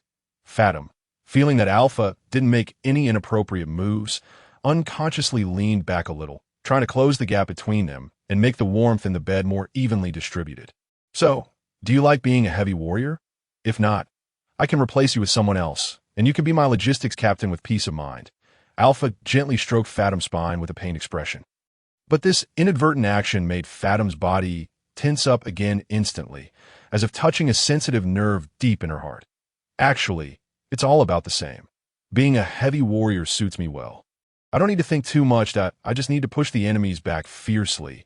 Fathom didn't like to think about too many complicated things in the first place. However, this profession was extremely dangerous, constantly pushing her to the brink of life and death. Well, when we get to the big city this time, I'll have a high-grade armor made for you. Least add some lining. The heavy armor you're wearing now is just for training. Alpha got up and carefully inspected Fathom's armor. Although it could withstand attacks from swords and spears when facing the blows of heavy weapons, its protective effect left much to be desired. Lord Alpha, high-grade armor is too expensive. Next time, I can just wear a few more layers of clothes inside the armor. As the logistics manager, Fathom knew very well that Alpha was not wealthy. She really couldn't bear to let him spend money on her. We've earned a lot from this operation. Keeping the money is a waste. I'd be heartbroken if you guys got hurt. Besides, you've been wearing this set of armor for several years that you've grown up, and now it's a bit small on you. You can't even fit extra clothes in it," Alpha said as he gestured with his hands. The fact was obvious that IT wasn't that Fathom didn't want to wear more clothes to keep warm, but the armor was indeed too small. "Lord Alpha, I'm ignoring you." Fathom blushed instantly when she saw Alpha staring at her chest and gesturing. She shyly hid in the bed, covering her hot cheeks. "Lord Alpha, it's cold outside, it's warm in the bed." After a while, seeing that Alpha didn't move, Fathom was a bit worried. She quietly stuck her head out, and there was a hint of anticipation in her voice that was hard to detect. "I'm wondering how many of us will make it out alive tomorrow." Alpha sighed softly and got back into the bed. His tone was full of worry and solemnity. "Lord Alpha, this isn't right." Fathom noticed Alpha's restless hands and quickly stopped him. There was a hint of panic in her voice. "Doesn't Fathom like me?" Alpha stopped what he was doing. He felt a bit disappointed, and his voice dropped a few decibels. "No, Lord Alpha, it's just that I'm not convenient today, that I've got my period." Fathom shyly buried her face in Alpha's arms, and her voice was as soft as a mosquito's hum. "Well, then let's sleep. There's a fierce battle waiting for us tomorrow." Alpha held the woman in his arms tightly. Although he was a bit disappointed, he was more worried about the unknown battle tomorrow. Even so, the fire of desire in his body was still burning faintly and was hard to calm. At this moment, Lena was running around outside. She seemed determined to expose all the bandits' crimes, but it seemed she wouldn't come back tonight. Ham was still young, and Alpha naturally had no improper thoughts about her. Alpha didn't know that the women outside were racking their brains, trying all kinds of ways to seduce men just to seek protection, that if he went out alone, he would surely get entangled with them and find it hard to break free. But at this moment, Alpha was exhausted. He didn't even have the desire to go to the toilet. His mind was full of worry about the big battle tomorrow and concern for the people around him. "Brother Alpha, you take Linda and these women and leave first. We'll set fire to the stockade in an hour and then catch up with you." Will stood in the slightly dim light. His expression was firm, and his eyes were filled with determination and trust. He led a 10-man team to stay in the stockade, making the final preparations for the upcoming operation. Every movement was steady and orderly, as if conducting a sacred ceremony. "Okay, we'll make an arc-shaped detour and try not to engage with the bandits." Alpha nodded slightly, a glint of thought flashing in his eyes.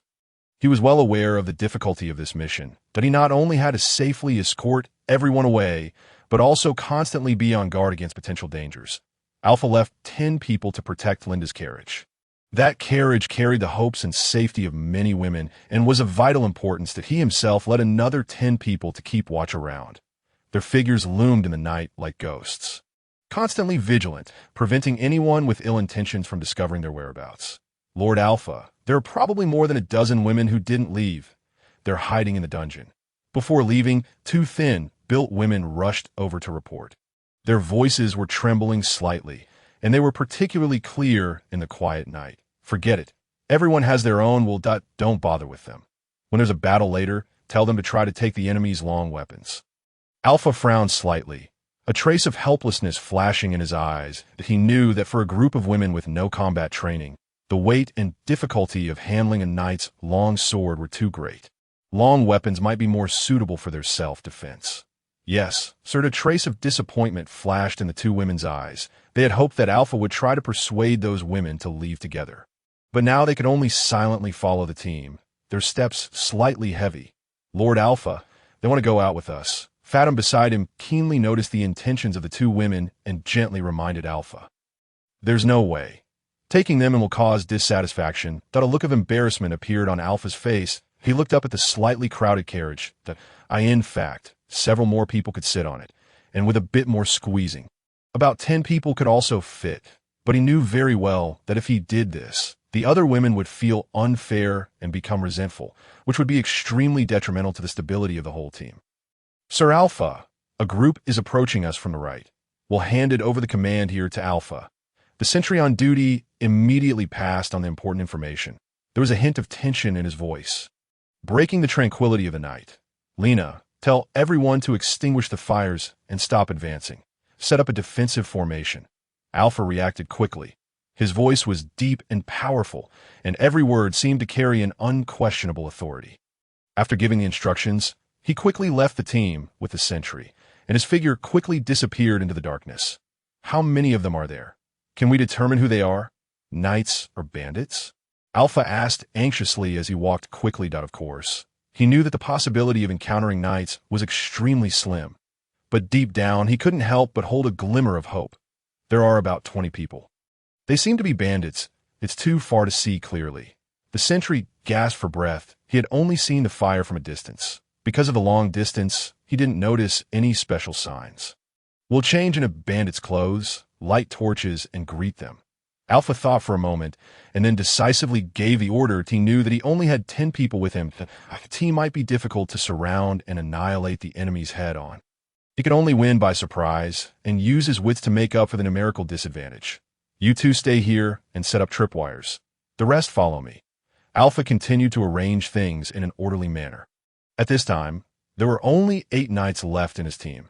Each of them was a capable assistant. He had to arrange them reasonably to ensure that everyone could play their maximum role.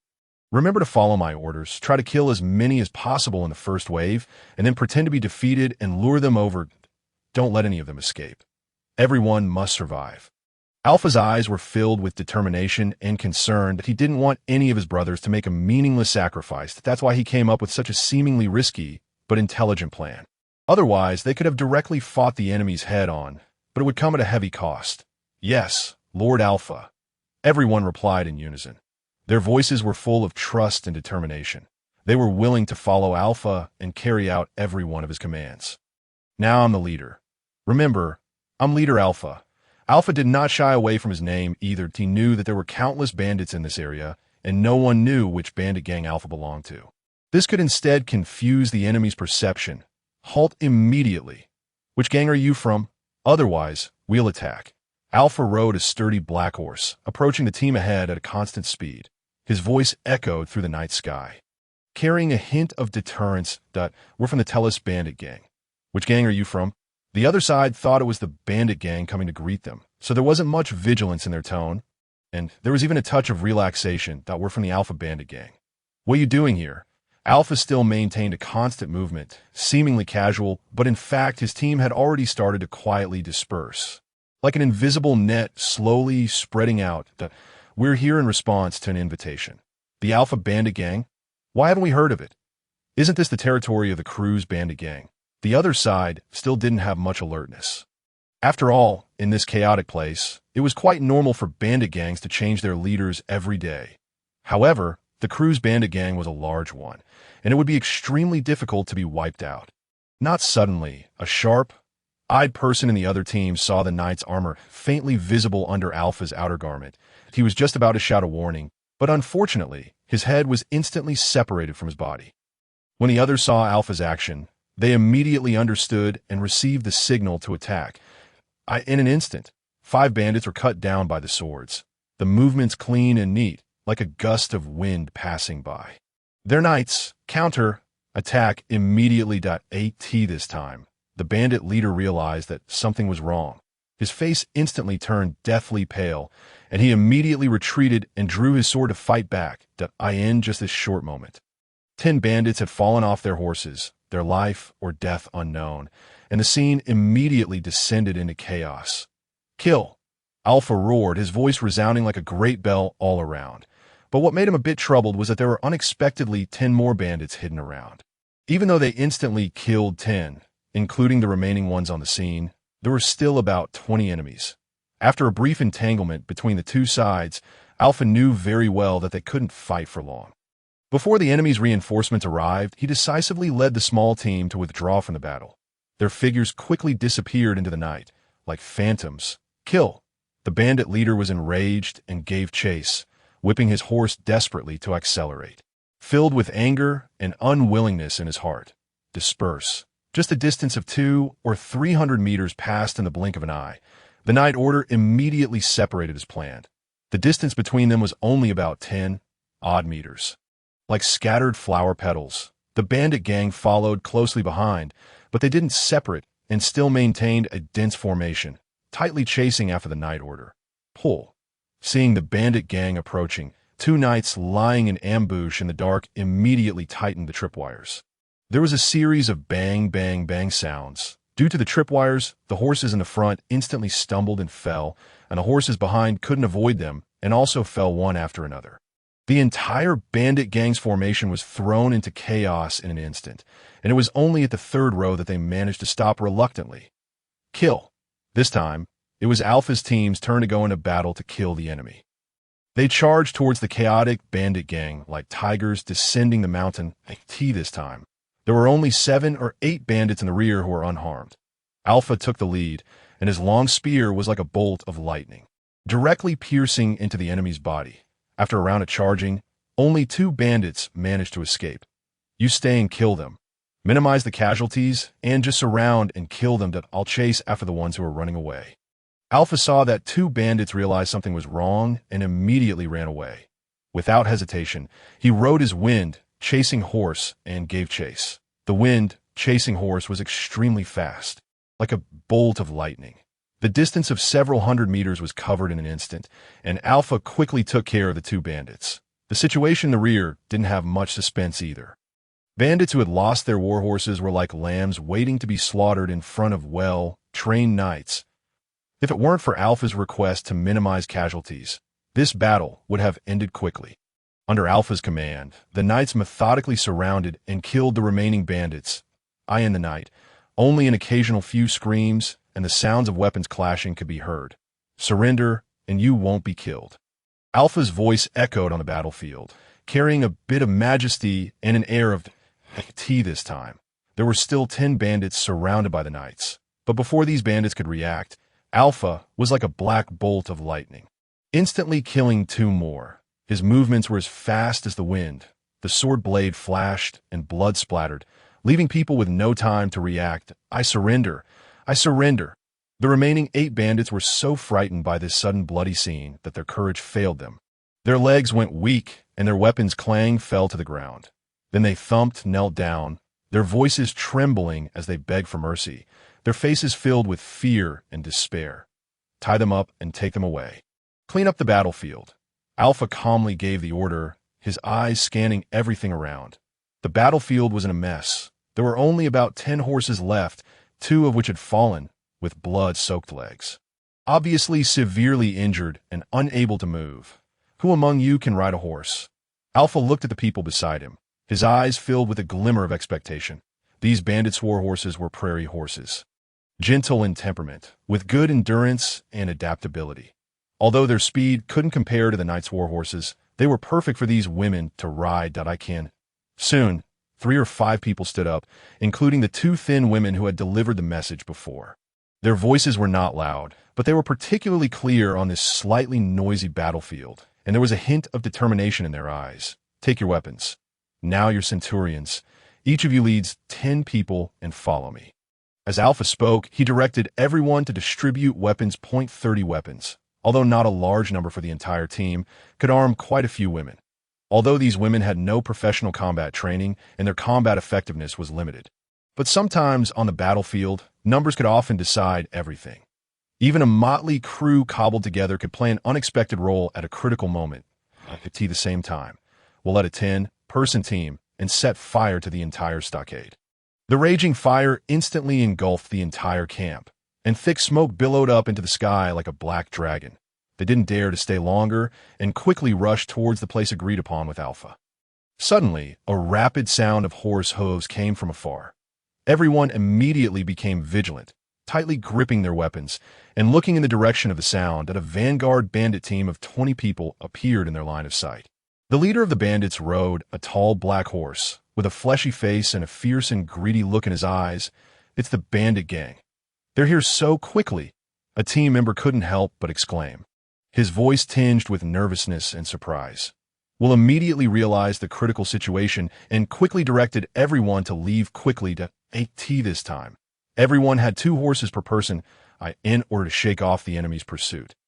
They didn't care about conserving their strength and whipped their horses hard, galloping towards the distance. The bandit gang saw Will and the others' attire and weapons and immediately understood what was going on. They let out a piercing laugh, full of mockery and disdain, as if laughing at Will and the others for their overconfidence. Then they raised their weapons, shouting slogans, and chased after Will and the others. The sound of horse hooves made the ground tremble slightly. Although Will and the others were well-trained knights with rich combat experience and excellent equestrian skills, but facing a bandit gang several times their number and better equipped, they still felt a bit overwhelmed. Will kept ordering the team members to charge at the bandits' formation, trying to disrupt their pursuit rhythm. The team members were like sharp blades, charging towards the bandit gang again and again, relying on the speed of their war horses and their own courage to narrowly escape the bandits' encirclement. Chase them down. Don't let any of them escape. Looking at the burning camp, the leader of the Tellus bandit gang roared angrily. His face was distorted with anger, and his eyes seemed to be spitting fire.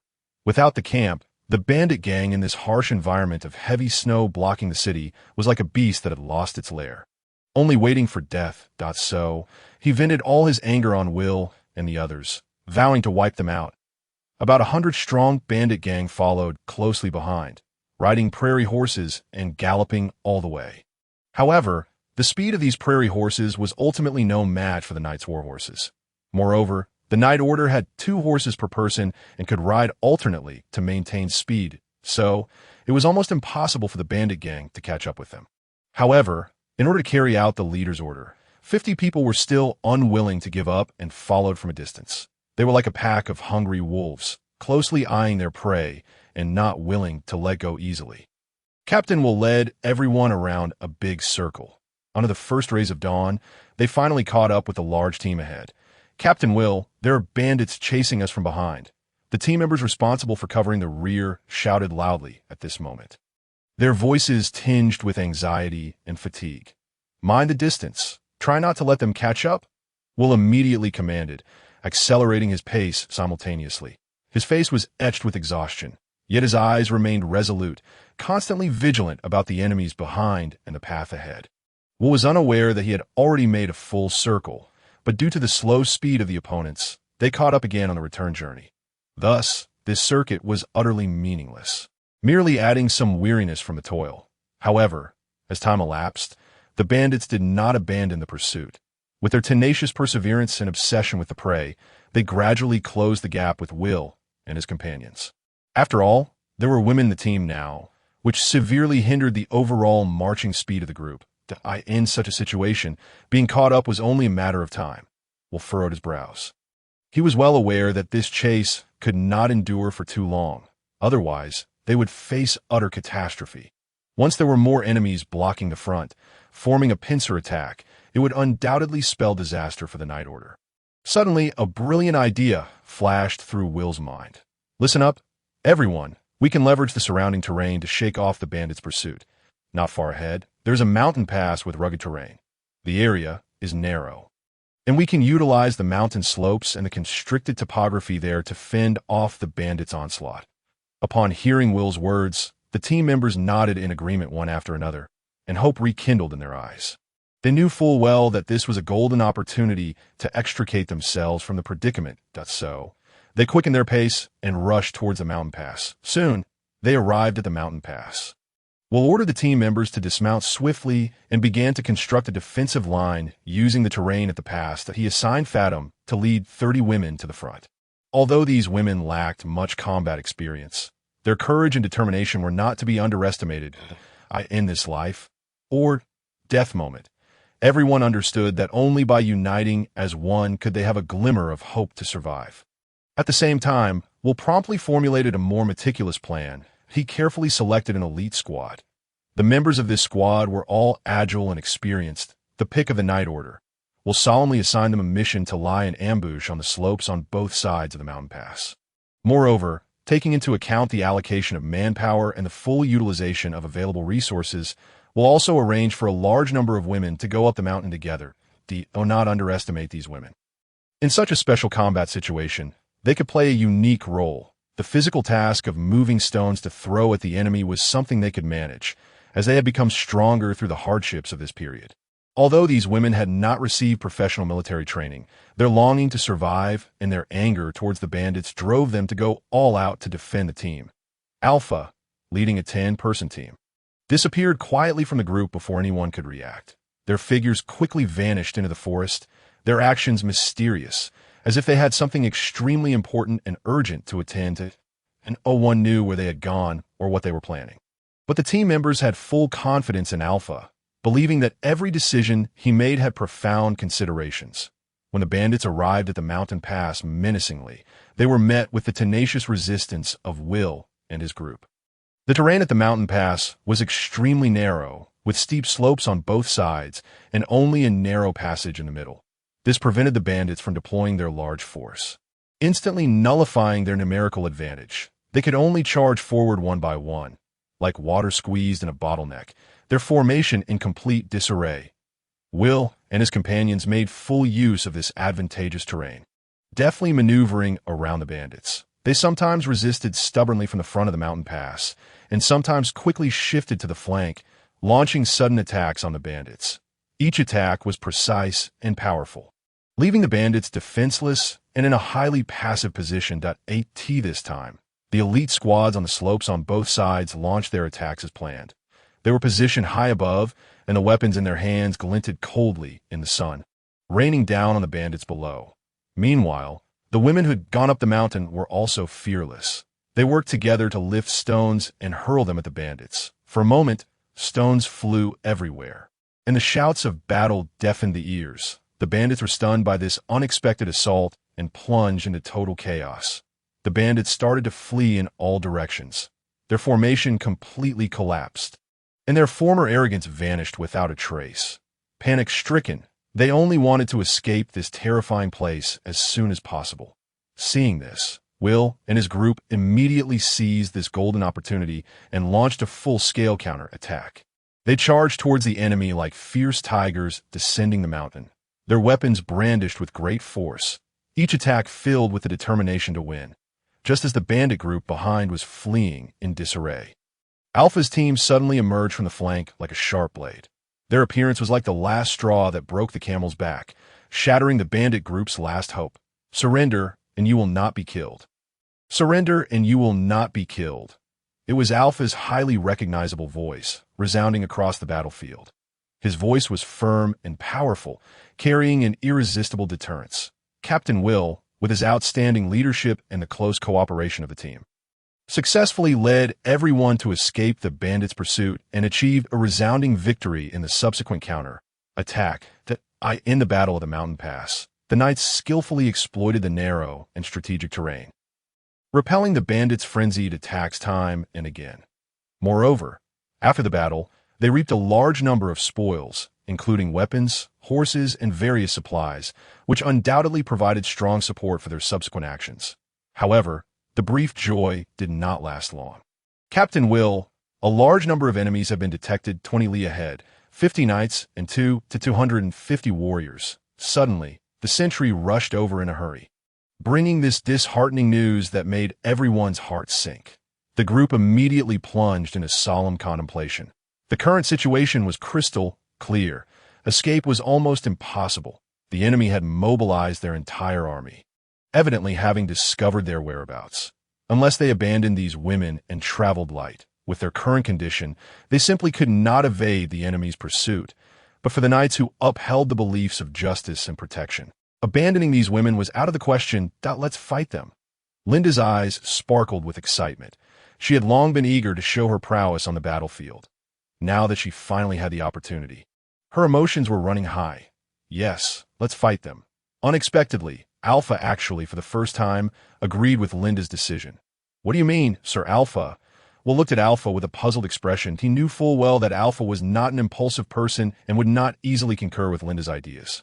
After all, in the entire team, Alpha was the only knight who dared to defy Linda's orders, and every decision he made was surely the result of careful consideration. Have 30 members of the 2nd Guard and 50 members of the 3rd Guard be detached to form a 100-person brigade to confront the bandit group head-on.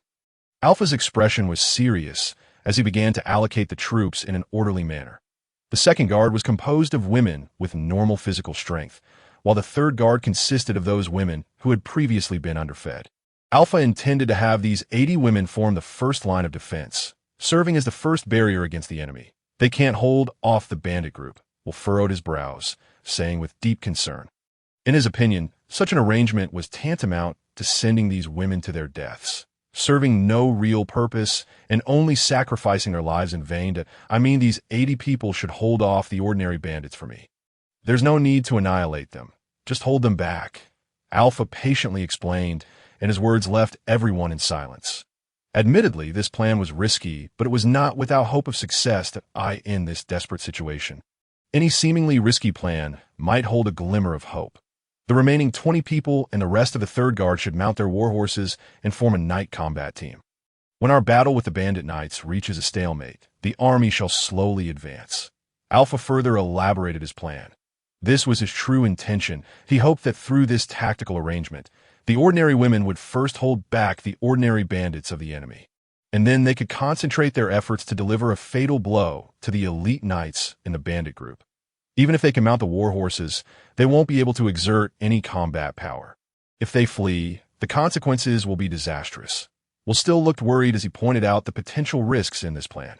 These makeshift female knights had neither received professional equestrian training nor had combat experience. Sending them into battle on war horses. Once panic ensues and chaos unfolds, the entire plan will inevitably culminate in utter failure, with consequences that are beyond imagination. Let us tether all the war horses together. We do not seek combat, but merely require sufficient morale. Alpha has proposed a solution, yet this decision is fraught with peril. Should the plan falter, they will all find themselves in dire straits, with little hope of evading the enemy's pursuit. However, in this critical juncture of life and death, only by daring to take a risk can there be a glimmer of hope. Our target lies with the true bandit knights. The root of victory or defeat rests solely with us. Alpha reiterated his command, his gaze betraying unwavering resolve that, of course, the success of this plan hinges on our ability to intercept the ordinary bandit group. Otherwise, the sheer number of these brigands will pose a significant threat. Should the battle descend into a stalemate, the knightly order may very well find themselves besieged from all sides, facing imminent disaster. I believe Alpha's course of action merits consideration. Surprisingly, the first to voice support was Linda. Perhaps inspired by Alpha's courage and determination, or perhaps driven by her own deep-seated yearning for battle, she chose to embrace this seemingly reckless plan. Very well. Let us proceed according to the tactics of Sir Alpha. Although this plan is replete with risks, given the current circumstances, it remains a viable approach. After weighing the options, we'll ultimately resolve to adopt Alpha's suggestion. Let 10 individuals remain to safeguard Linda, he proposed. Ever concerned for her safety, wishing to ensure she is adequately protected, no, this time I do not require protection. All of you must join the fray and vanquish the enemy. Linda was the first to oppose Will's arrangement. She fully comprehended the daunting nature of this task. Their side boasted barely over 30 knights, while they faced more than 50 bandit knights, each a trained elite. If 10 were to be allocated for her protection, the disparity in strength would become even more pronounced, rendering victory nearly impossible. Linda positioned herself at the rear of the knightly order, under the protection of Lena. After a moment's contemplation, Alpha made his final decision, considering both Linda's safety and the maximization of their combat strength. Reluctantly, Will understood that this mission necessitated a gamble. Failure was not an option. Ultimately, Fatim was tasked with leading 80 men on the front line, steadfastly holding their ground against the ordinary bandit group. Lena would organize the knightly line while simultaneously ensuring Linda's safety during the conflict. Why Lord Alpha? How shall we deal with these brigands? Lena inquired, having arranged the personnel and now busy training the women to ride. Since the war horses would be tethered together, it was not necessary for them to possess exceptional equestrian skills. A modicum of training would suffice for them to manage. However, the captives from the brigand group posed a conundrum. Once the battle commenced, there would be no one available to supervise them, that if left unchecked, they could indeed become a menace to my lord. You mentioned that those who surrender would not be harmed. The brigands, sensing the discussion surrounding their fate, immediately stressed Alpha's prior declaration, their eyes filled with fear and pleading. Indeed, I did say that those who surrender shall not be slain, that Alpha's expression remained calm. He had no intention of personally executing these captives, my lord Alpha, but we will have no one to guard them. Lena exclaimed, her face reflecting her dilemma that why not killing them does not imply that you shan't. Let the female knights slay them. Let them taste blood, for I intend to have these women intimidate the enemy. That a subtle, insidious smile crept upon Alpha's lips as his words sealed the fate of the brigands. He understood that allowing the female knights to personally execute these nefarious brigands would not only ignite their fighting spirit, but also enable them to conquer their aversion to blood, thus enhancing their performance on the battlefield. Very well, my Lord Alpha. I shall make the necessary arrangements. A fierce glint flashed in Lena's eyes. She had long harbored immense fury towards the heinous acts committed by those in the bandit lair and harbored a deep-seated hatred for these brigands, wishing nothing less than to see them utterly annihilated. With Alpha's directive, she would not let this opportunity for vengeance against the victims slip away. Fatham, remember your mission is to hold the line. Buying time. If the situation turns dire, retreat immediately. Alpha stepped forward, gently embracing Fatham, whispering reminders into her ear, concern and worry evident in his gaze. Yes, I understand, my Lord Alpha. I will fulfill my duty. Fatham's expression was resolute, her eyes reflecting a fierce determination. She fully recognized the weight of her responsibility, yet she felt no fear, resolved to give her all for the team's victory, steadfastly holding the line. Remember, I want Fatham alive, not a lifeless corpse. Alpha lightly patted Fatham's shoulder before turning to depart, his stride resolute and unwavering as he moved towards the enemy. His silhouette, illuminated by the sun, appeared remarkably formidable, akin to an impregnable fortress, leading the others bravely forth into the unknown battle ahead. Chief, we had discovered a substantial number of enemies approaching us. That a scout from the bandit group, riding a swift steed, raced back to the camp, urgently relaying this critical information to the chief. His voice bore a hint of tension, for they were about to confront an unfamiliar force, and the outcome was uncertain. The two forces ultimately converged at the mountain pass, a result of Alpha's meticulous planning. Why choosing to engage in this narrow terrain, the female warriors would only need to defend one front, ensuring that even against a numerically superior foe, the enemy would struggle to leverage their numerical advantage. Alpha understood the significance of terrain in combat, cleverly employing it to create favorable conditions for his side. Let the bandit group advance first. The knightly order shall prepare on both flanks. The bandit leader surveyed the battlefield from a height, calmly issuing commands that he was acutely aware that his knights represented his most valuable combat asset and could not be recklessly deployed. Caution was paramount. Report, my lord, the enemy knights have launched an assault on our flanking bandit infantry.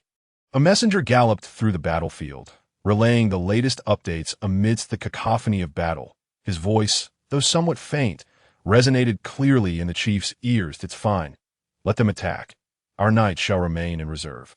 A confident smile graced the chief's lips as he spoke. He had no intention of protecting the bandits' infantry.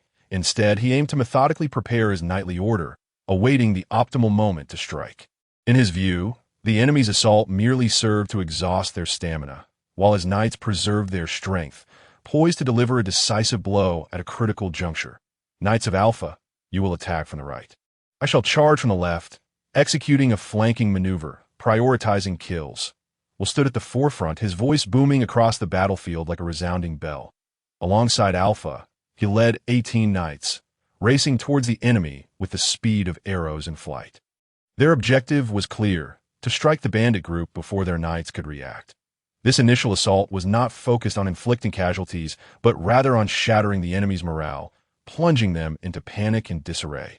The knightly order surged across the battlefield like a black whirlwind, weaving through the ranks of the bandit infantry. Their lances gleamed ominously, and as they swung their blades, they left behind a trail of corpses. The bandit infantry, faced with the swift onslaught of the knights, found themselves utterly defenseless, forced to watch helplessly as chaos erupted within their ranks, their hearts filled with dread and despair.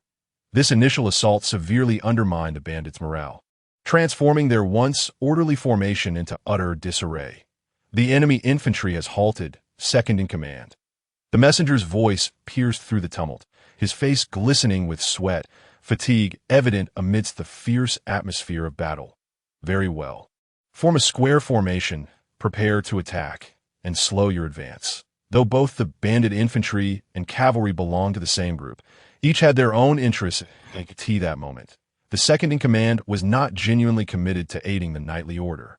He intended to respond to the battle at his own pace, that he understood that recklessness would only lead to unnecessary losses among his subordinates. Caution was imperative. Second in command, the chief has commanded us to swiftly eliminate the enemy and encircle their cavalry. Before the battle had fully unfolded, the chief's orders reached them. The messenger cautiously relayed this directive, sensing the second-in-command's apparent indifference to the chief's command. Very well. You report to the chief. We will ensure the task is completed. Watching the scout depart, the second-in-command spat disdainfully, a hint of contempt etched on his face. He mused inwardly that the chief only knew to command them to charge into battle without regard for the actual circumstances. It was utterly foolish. Chief, shall we accelerate our advance? The underling asked with great caution, but he could sense the dissatisfaction of the second-in-command, yet dared not disobey the order. Scram. Do you think we have too many people and are eager to court death? Proceed as planned. Don't rush. Take it slowly. The second-in-command cursed viciously, a terrifying and crafty smile creeping across his face. He had no intention of following the command of the chief, but intended to advance gradually according to his own plan to preserve their strength. Charge! With a deafening command, two well-trained cavalry units engaged in a fierce battle. The battlefield was immediately filled with deafening shouts of killing, the neighing of war horses, and the continuous clashing of weapons. Although Will's night order was full of momentum and took the upper hand at the beginning, they had been fighting continuously for several days. Both their physical strength and mental state were on the verge of collapse. Their faces were filled with exhaustion, and their eyes betrayed an unquenchable weariness. Nevertheless, they still tightly grasped the weapons in their hands and did not flinch. Charge! The bandit night order, on the other hand, waited in ambush, full of energy and high morale. As the battle progressed, they smoothly charged into Will's night order. Their long lances were like a forest, and their sharp blades interlaced. Each attack carried powerful force and a deadly threat. The heavy-armored knights pierced the enemy's bodies with their long lances, and blood splattered everywhere. The light-armored knights brandished the sharp blades in their hands, slashing at the enemy's necks, with cold glints flashing. In such a fierce battle, everyone fought bravely forward, fighting for honor and survival. Their faces were filled with determination and resolve, and there was only one belief in their hearts, that is, to defeat the enemy. However, in such a brutal battle, victory or defeat often does not depend on individual bravery, but also tests the teamwork, endurance, and battle strategy of the team. Due to continuous fighting, Will's night order was physically and mentally exhausted, and their momentum gradually waned. Their moves became sluggish, and their originally agile movements became somewhat clumsy. Their eyes also began to blur, making it difficult to concentrate on dealing with the enemy's attacks. The bandit night order, taking advantage of this opportunity, became even more ferocious. They were like a pack of wolves, constantly biting at Will's night order. They seized the enemy's weaknesses and launched wave after wave of attacks, attempting to crush the opponent in one fell swoop. Casualties began to occur in Will's night order. Some people fell in a pool of blood, but no one chose to flee. They knew well that retreat meant death, and only by advancing bravely could there be a glimmer of hope. They supported and encouraged each other and continued to fight tenaciously against the enemy. Will, to catch bandits, first catch their leader. Alpha seized the opportunity during the fierce battle. His eyes were firm, and the sword in his hand was brandished with great force. After killing two people in succession, he charged towards the enemy leader that he knew well that as long as he could kill the enemy leader, this battle could be won. All right, Will responded loudly that he knew that he had to create an opportunity for Alpha. Even if it meant sacrificing all the knights and dying in battle, he would not hesitate. He led the knights around him, let out a thunderous roar, and charged towards the enemy, trying to attract the enemy's attention and open up a path for Alpha. Charge! Under Will's leadership, the night order let out a deafening roar. For a moment, they pushed the bandit knights back again. Their momentum was like a surging tide, shocking the enemy. Stop him! Don't let him come over. The bandit leader turned pale with fright when he saw someone had broken through to the front. He retreated hastily and shouted in a panic, his voice tinged with a trace of trembling. The bandits immediately surrounded him, trying to stop Alpha. They were like a pack of crazy beasts, charging towards Alpha recklessly. Alpha charged left and right in the enemy's encirclement, slashing and killing several people in succession. However, he also had several wounds on his body, and his clothes were dyed red with blood. He could only watch helplessly as the enemy leader got farther and farther away under the protection of the crowd, filled with unwillingness in his heart. Alpha, leave this to me. A critical moment, Will charged over with his personal guards. His eyes were filled with determination and resolve, and the weapon in his hand glinted with cold light. Alpha gasped for breath, took a short rest, and then summoned up his courage again and charged out. They cooperated with each other and continued to engage in a life-and-death battle with the enemy on the battlefield. For victory, for survival, and to defend their beliefs, second in command. These are all women. We've been deceived. A bandit lackey widened his eyes in disbelief, his voice tinged with contempt and disdain. I in their eyes. These women in front of them were nothing but weaklings without the strength to truss a chicken. With a simple charge, they could kill them all without any effort. Charge. With an order, the bandits charged forward like a pack of hungry wolves. However, the moment the battle started, they realized they were completely wrong. Those women who had been despised by them now unleashed astonishing combat power. More than a dozen bandits who charged recklessly to the front were mercilessly stabbed to death by long lances. The blood instantly dyed the land beneath their feet red, and the pungent smell of blood filled the air. Yes, that's right. They're also human beings and will die on the battlefield. We are no less than any man. Fatim held a sword in her hand, her eyes as firm as torches. She successively killed 3 bandits. Her voice resounded across the battlefield like a loud bell, cheering up the women behind her who were still a little uneasy. Encouraged by her, the female warriors' confidence soared, and they gripped their weapons even tighter. Chief, they're like hedgehogs. As soon as we get close, the long lances will stab over. We can't get through it all. A bandit fled back in a sorry state, his face full of horror, reporting to the chief with a sobbing voice.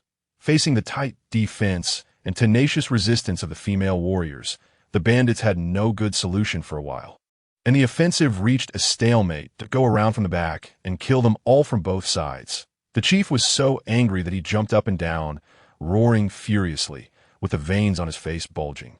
Even so, he couldn't break through the female warriors' defense line in a short time and resolve this difficult battle. The 2 teams were thus in a stalemate, attacking and defending, neither giving in to the other. As time passed, the female warriors gradually discovered that these seemingly fierce bandits were not invincible. Their hearts gradually relaxed, and they began to think that men were nothing special, without the psychological burden. Fatim's defensive task became much easier.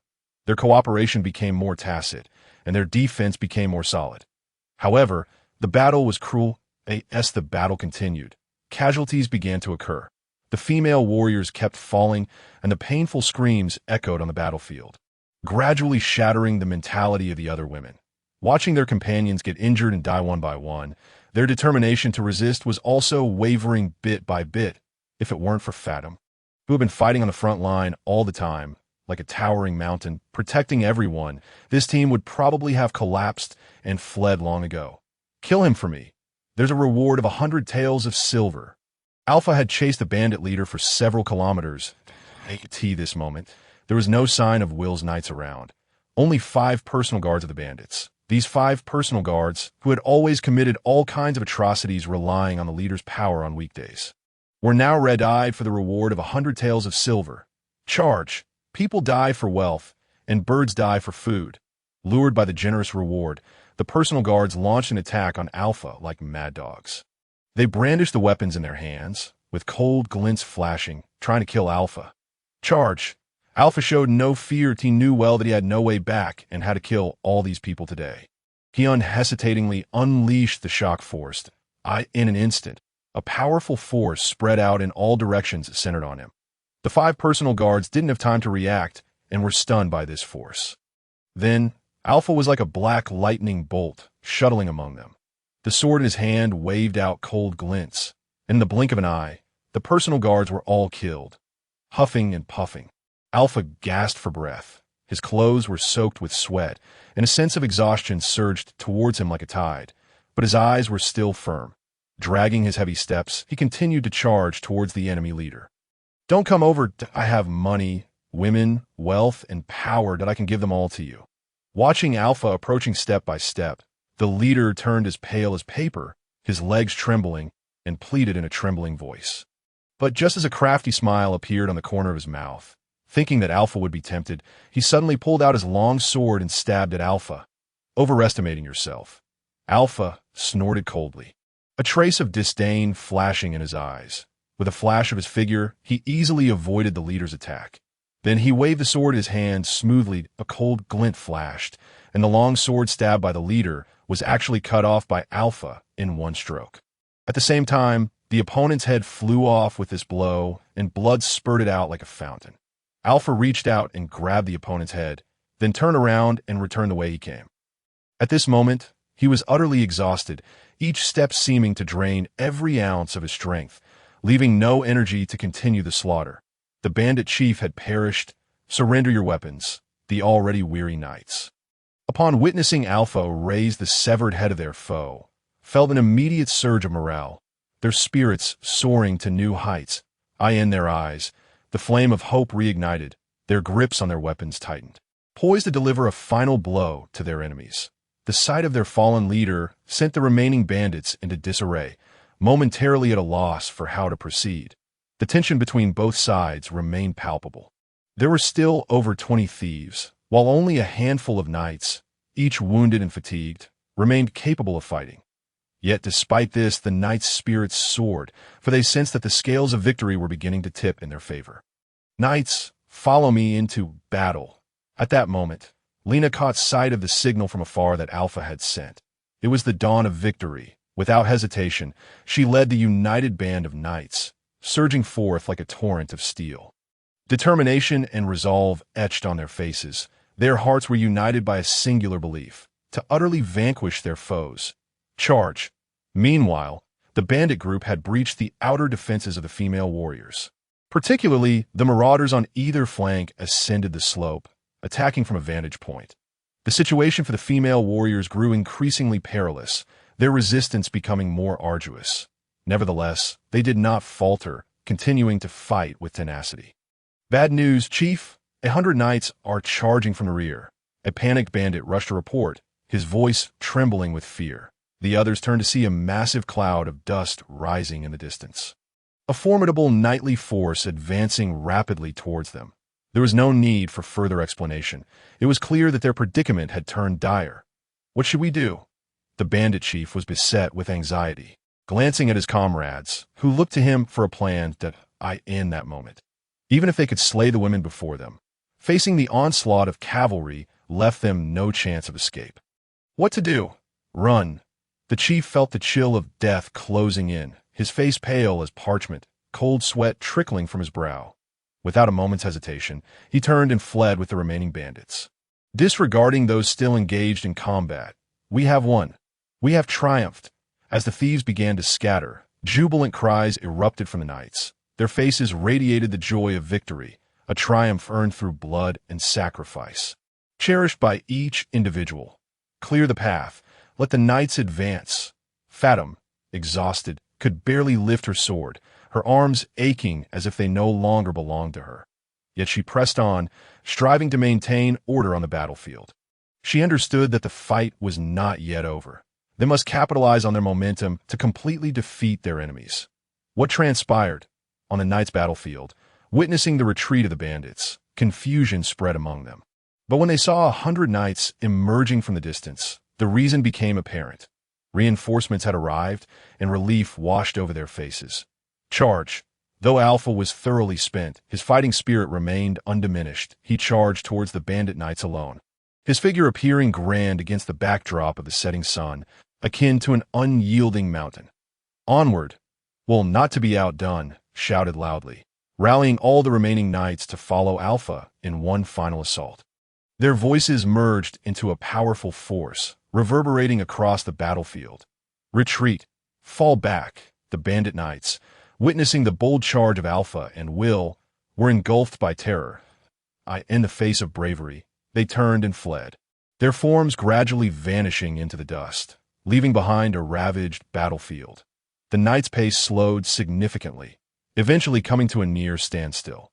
After prolonged combat, they had exhausted all their strength. Now, Each step was an arduous task. "Alpha, why do you not pursue?" Will gasped, struggling to speak, his face smeared with sweat and blood, yet his weary eyes sparkled with a hint of satisfaction. "Well, why have you halted?" Alpha, also panting heavily, wore a faint smile of fatigue.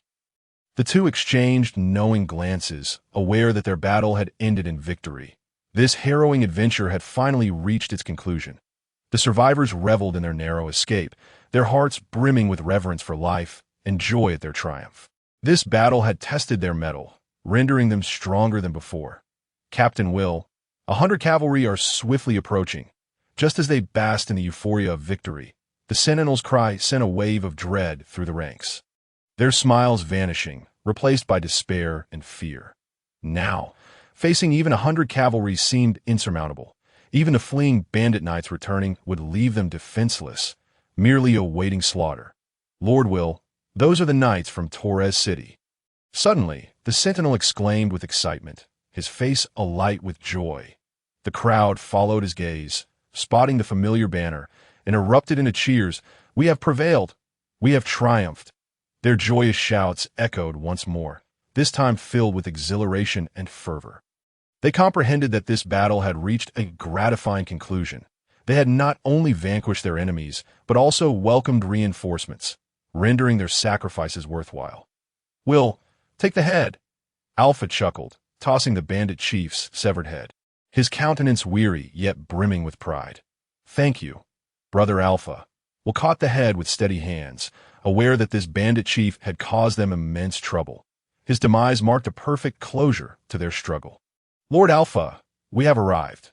Lena, accompanied by Fathom, and followed by carts bearing Ham, Hanta, and Linda, approached. Seeing them safe filled Alpha's heart with warmth. He realized that those dear to him were alive, and all his efforts had been worthwhile. "Lord Alpha, Lord Will." The crowd gathered around, their faces radiant with smiles, eyes filled with admiration and gratitude. In that moment, Alpha became a hero in their hearts, leading them through adversity to the dawn of victory. "Lord Alpha, you have finally awoken." Lena stood vigil by the bedside, her gaze fixed on Alpha. When he slowly opened his eyes, the weight on her heart lifted, her eyes glistening with tears of joy as she rushed forward, her voice brimming with happiness and relief. "Lena, where am I?" Alpha felt disoriented, his last memories lingering on the tumultuous battlefield, the cacophony of clashing steel echoing in his mind. He turned his head slowly, surveying his surroundings, only to find himself in an exceedingly unfamiliar chamber. The room was extravagantly adorned, intricate carvings gracing the walls, opulent carpets covering the floor, and exquisite paintings hung prominently, each detail revealing a remarkable taste, indicating the extraordinary status of its owner. Waves of confusion washed over Alpha, akin to ripples across a tranquil lake. Yet more so was a profound worry about the unknown. "This is Lord Druce's castle. After you fell unconscious, we returned with Will and the others. We are safe now." Lena's radiant smile blossomed like flowers in spring, bright and warm. In her heart, Alpha was their steadfast anchor, as long as he remained unharmed. They had a foundation to rely upon. "How long have I been unconscious?" Lena. Now that the danger had passed, Alpha's emotions began to settle, and he gently embraced Lena, sitting together at the bedside, his tone laced with a lazy weariness. "Lord Alpha, you have been unconscious for 2 days and 1 night. Miss Linda even sent a physician to thoroughly examine your condition.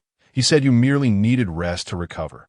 Though Lena was a doctor herself, she remained somewhat uncertain about her medical skills regarding Alpha's condition, for he was far too significant to her. What of Fathom and the others? Alpha had awakened for some time, but had yet to see the presence of Fathom, Ham, Hanta, or the others, causing a hint of concern to rise within him. "Their training, along with Ham, Hanta, and the women we rescued. Captain Will intends to train them as night attendants." Lena spoke as if it were the most natural thing, for she believed those rescued deserved such an opportunity, that if one were to forsake the path of a night squire, it seems there exists no more favorable alternative. Otherwise, one would merely become a vassal to men.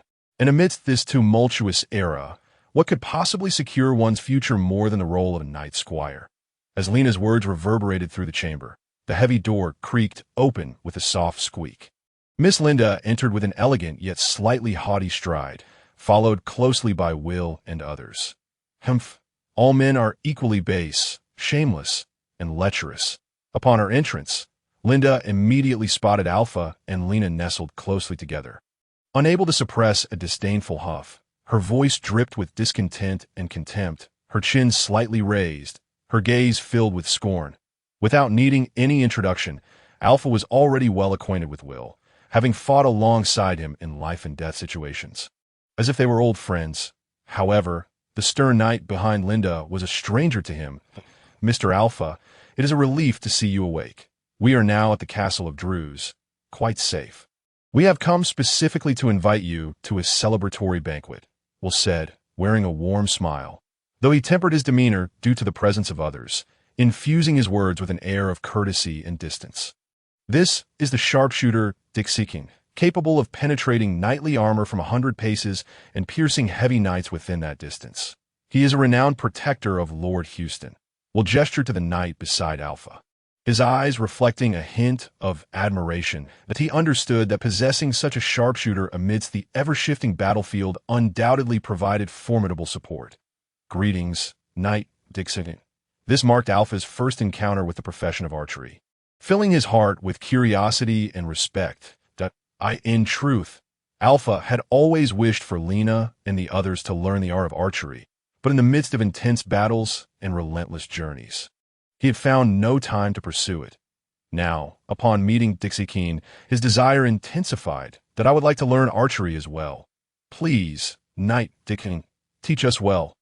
The moment those words left Alpha's lips, an unusual silence enveloped the room. All eyes fixed on him with an expression of astonishment, as if he had uttered something utterly outrageous. Even the usually composed sharpshooter akin flashed a momentary glimmer of hostility in his gaze, a primal instinctive resistance against an infringement upon his domain. "Brother Alpha, are you not aware that knights do not wield bows? A true knight must confront his foes openly and honorably," Will inquired.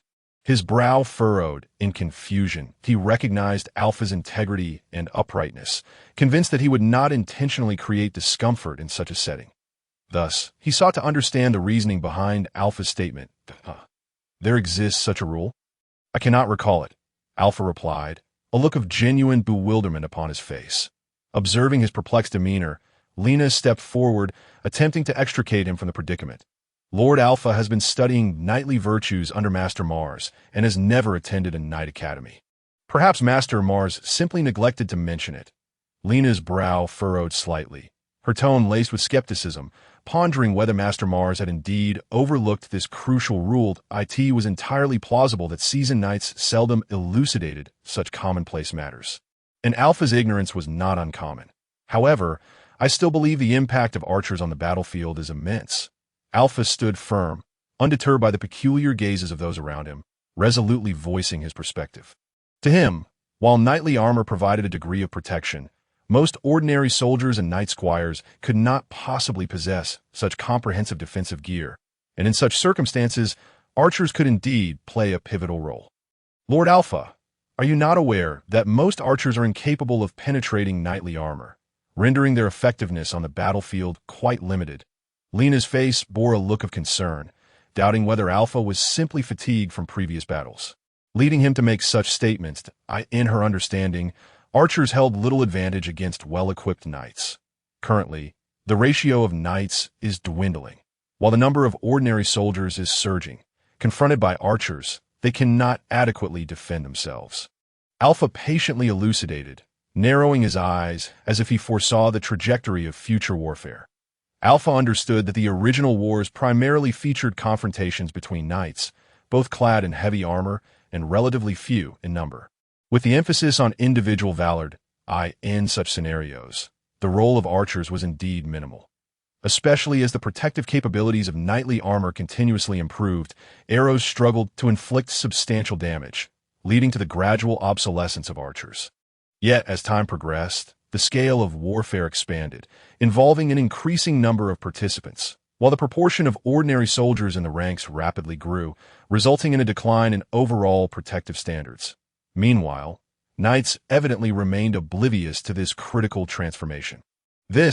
Lena momentarily fell silent, uncertain how to counter his argument. Initially, she, like most, believed that knights ought to engage their enemies face-to-face with honor, viewing the use of archers as an act of cowardice. However, after witnessing the stark realities of battle, she had seen that few soldiers could don full armor, with most being ordinary individuals lacking any protection that on such battlefields, the role of archers indeed appeared far more significant than previously acknowledged.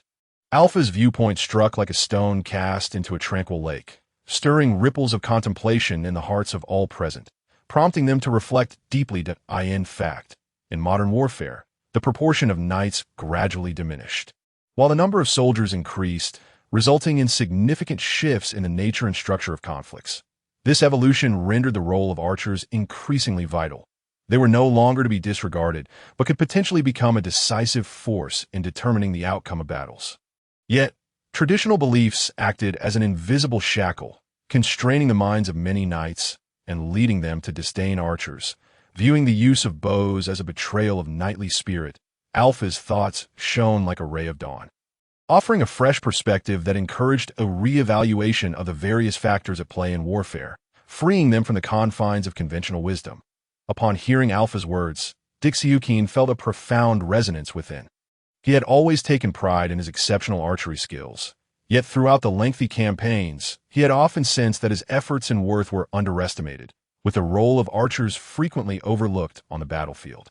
Now, hearing Alpha articulate such understanding of his feelings and recognizing his dedication, warmth surged within him, and the hostility he once held began to dissipate. Though Linda had always harbored doubts about Alpha, her demeanor often tinged with skepticism, she found herself lost in contemplation this time. She recognized that in the brutal theater of war, various tactics and weapons held unique value and significance, and one could not simply judge or dismiss them through the lens of traditional beliefs. She began to reassess Alpha in her mind, acknowledging his insights and cognitive abilities, leading her to a newfound understanding of him. While she remained somewhat cautious, it was undeniable that Alpha's words compelled her to reflect upon her prior convictions.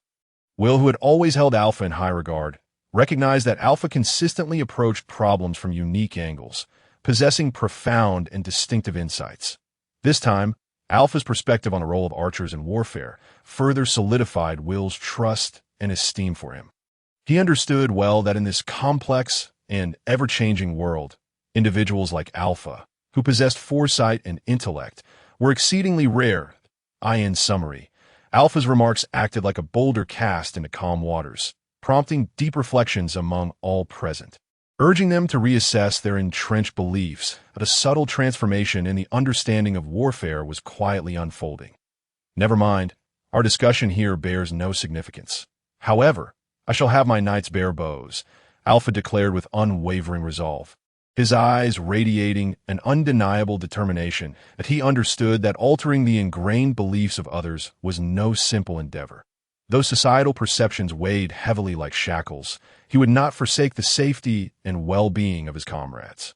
In his heart, the life of each companion was invaluable, and to safeguard them, he was willing to defy convention and forge a new path.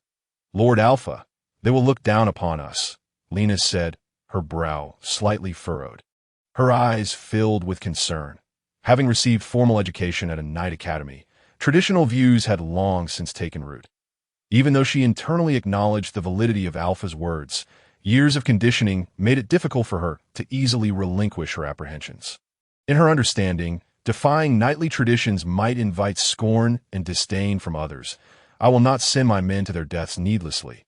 Lena, that Alpha's tone was gentle yet full of power. He gently took Lena's hand, as if conveying boundless courage and determination. His mind was made up, and he would not be swayed by external pressure. Protecting the safety of his companions was his top priority. Well, never mind. When does the party start? Will attended on time. With a slight upward curve of his lips, Alpha attempted to change the topic and ease the somewhat solemn atmosphere. After 2 days of coma, he was already starving, and his mind was now filled with the allure of delicious food. He couldn't wait to feast like a ravenous wild beast. IT starts at 7 sharp. There is still half an hour left. Alpha, Will looked at the exquisite pocket watch in his hand and replied earnestly, "Okay, I'll be there on time." That a glimmer of anticipation sparkled in Alpha's eyes. This moment. In his heart, the delicious food at the party was the most appealing. "Lena, change a set of clothes for me."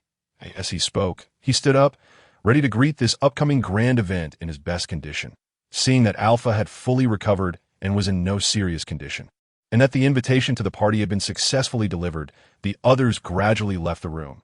The room slowly quieted down, leaving only Alpha and Lena, who began to make the final preparations for the party. Alpha attended the party meticulously prepared by the Duke for the distinguished guests from various countries on time. This party was of great significance. On the one hand, it was to express the beautiful blessings for Linda's safe return. Her safe arrival finally put everyone's worried hearts at ease, and on the other hand, it was also an important meeting and exchange organized by Duke Houston regarding the bandit problem within his territory, aiming to jointly discuss countermeasures and maintain the peace and tranquility of the territory. The Duke and his wife attended in person. With smiles on their faces and elegant manners, they exuded dignity and majesty. Of course, there was also their most beloved daughter, Miss Linda, the well-deserved protagonist of this party. Stepping into the party venue was like being in a dream. Like World IT was an extremely magnificent feast. The hall was ablaze with lights, and the crystal chandeliers shed bright and resplendent light, illuminating every corner. The dining tables were filled with a dazzling array of fine wines and delicious dishes. The sumptuous delicacies exuded an alluring aroma, making people drool. People in gorgeous costumes were dancing gracefully in the ballroom. Their beautiful dance postures were like nimble musical notes, accompanied by the melodious music, forming a wonderful and peerless picture. The laughter and chatting of people echoed throughout the hall. Everyone was immersed in joy and happiness, enjoying this rare time of gathering to the fullest. Alpha also took the opportunity to feast and replenish his strength, gradually regaining some energy and getting rid of his previous fatigue and weakness. The moment Miss Linda made an elegant appearance after elaborate dressing, the entire hall fell silent instantly. Everyone's eyes were drawn to her, as if time had stopped for her. She was like a fairy coming out of a painting, and also like Venus, the goddess of beauty descending to the mortal world. Her beauty was breathtaking. Linda had a delicate and charming face. Her facial features were as regular and beautiful as exquisitely carved artworks. Her eyes were bright and deep, like the twinkling stars in the night sky, and also like the clear bottomed lake, allowing people to see through to the wisdom and kindness in her heart at a glance. Her thick and curled eyelashes fluttered gently like the wings of a butterfly. Every blink seemed to tell endless stories, exuding a charming amorous feeling. Her straight nose outlined a perfect line, as tall and straight as a mountain, adding some three-dimensionality to her face. Her long and slender eyebrows were like continuous mountain peaks, slightly raised and gently curved, fitting perfectly on her forehead, exuding a strong heroic spirit and making people feel the tenacity and determination in her heart. Her lips were red and her teeth were white, and the corners of her mouth were slightly raised, revealing a confident and elegant smile. It seemed that all the beauty in the world had converged on her face. Linda's walking posture was light and elegant. Every step was like dancing a beautiful dance, like a poem in a painting. There was a unique charm in her every gesture, as if there was an invisible force that could attract everyone's attention and make the whole world a better place because of her. During the period when Linda was captured before, she had suffered great physical and mental torture. Fatigue and haggardness were written all over her face, and the dust on her body covered her original beauty. So Alpha didn't notice this goddess-like existence in front of him at all. Humph, shallow-minded man. When Linda, who was walking behind the Grand Duke, passed by Alpha, she snorted softly. Although the sound was soft, it clearly reached Alpha's ears. She slightly turned her head, with a hint of disdain and mockery in her eyes, as if laughing at Alpha's gaffe at the moment. The recovered Alpha blushed slightly, gave an embarrassed and forced smile, then immediately lowered his head and continued to wolf down the food in front of him, trying to cover up his embarrassment in this way. In his opinion, no matter how beautiful Linda was, she was like the moon in the mirror and the flower in the water, out of reach. In comparison, Lena and Fatim were more real. Their company and support were what he cherished the most. Alpha had never thought that just because the two of them had a shared experience, there would be a possibility of further development. His mind was more focused on his companions and future plans. Welcome everyone for taking the time out of your busy schedules to attend this party. I sincerely thank you all. Standing in the center of the hall, Duke Houston delivered a passionate speech with a smile on his face and a loud voice. His words were filled with sincere welcome and gratitude to all the distinguished guests. And at the same time, he expressed his expectations and determination for the future development of the territory. Alpha, what are you doing here? Will saw Alpha feasting alone in the corner from afar. A warm smile appeared on his face, and he immediately walked over quickly. Captain Will, Knight Dithu, why are you here too? Aren't you chatting with them? Alpha looked up and saw Will and Dithu. A flash of surprise appeared in his eyes. He was not good at dealing with these nobles and didn't know many people, so he simply hid in the corner, enjoying the sense of satisfaction brought by the delicious food to his heart's content. Brother Alpha, my status is too low. They won't talk to me, and I can't possibly squeeze in either. Will gave a helpless, bitter smile, and a trace of desolation appeared on his face. He was just a small centurion. In the eyes of these nobles, his status was insignificant. Even after experiencing this life and death crisis and making great contributions, it was not easy for him to be promoted to a chilly arch. In this hierarchical society, a centurion was like a negligible little person in front of the nobles, unable to attract their attention at all. Dithu's situation was even worse. He wasn't even a decurion. Only because he was the personal bodyguard of Duke Houston was he barely looked at a few more times in such an occasion. He also felt out of place. Brother Alpha, you know there are two big announcements to be made at this banquet. Will lowered his voice and said mysteriously. This topic of his instantly attracted Alpha's attention. What big announcements? Captain Will. Alpha looked blank. He had just woken up from a coma and knew nothing about these things. This moment, he was like a curious child, with a thirst for knowledge in his eyes. The first one is about the bandit problem around Torres City. The Grand Duke wants the support of the major empires. In fact, everyone knows very well that there is probably a conspiracy of the Fataria kingdom behind this. But unfortunately, we just can't find conclusive evidence. Even so, we still have to show our attitude to the major powers. If the major empires don't send troops, then the Grand Duke will have to recruit soldiers on his own. Will explained patiently, with a slightly solemn expression on his face. Will knew very well that this matter was intricate and involved the entanglement of multiple interests, not just a simple bandit problem.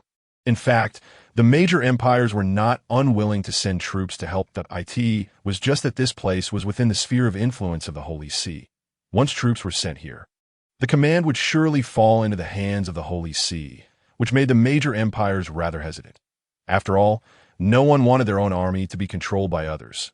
Well, the bandit problem here is serious and has reached a point where it has to be dealt with.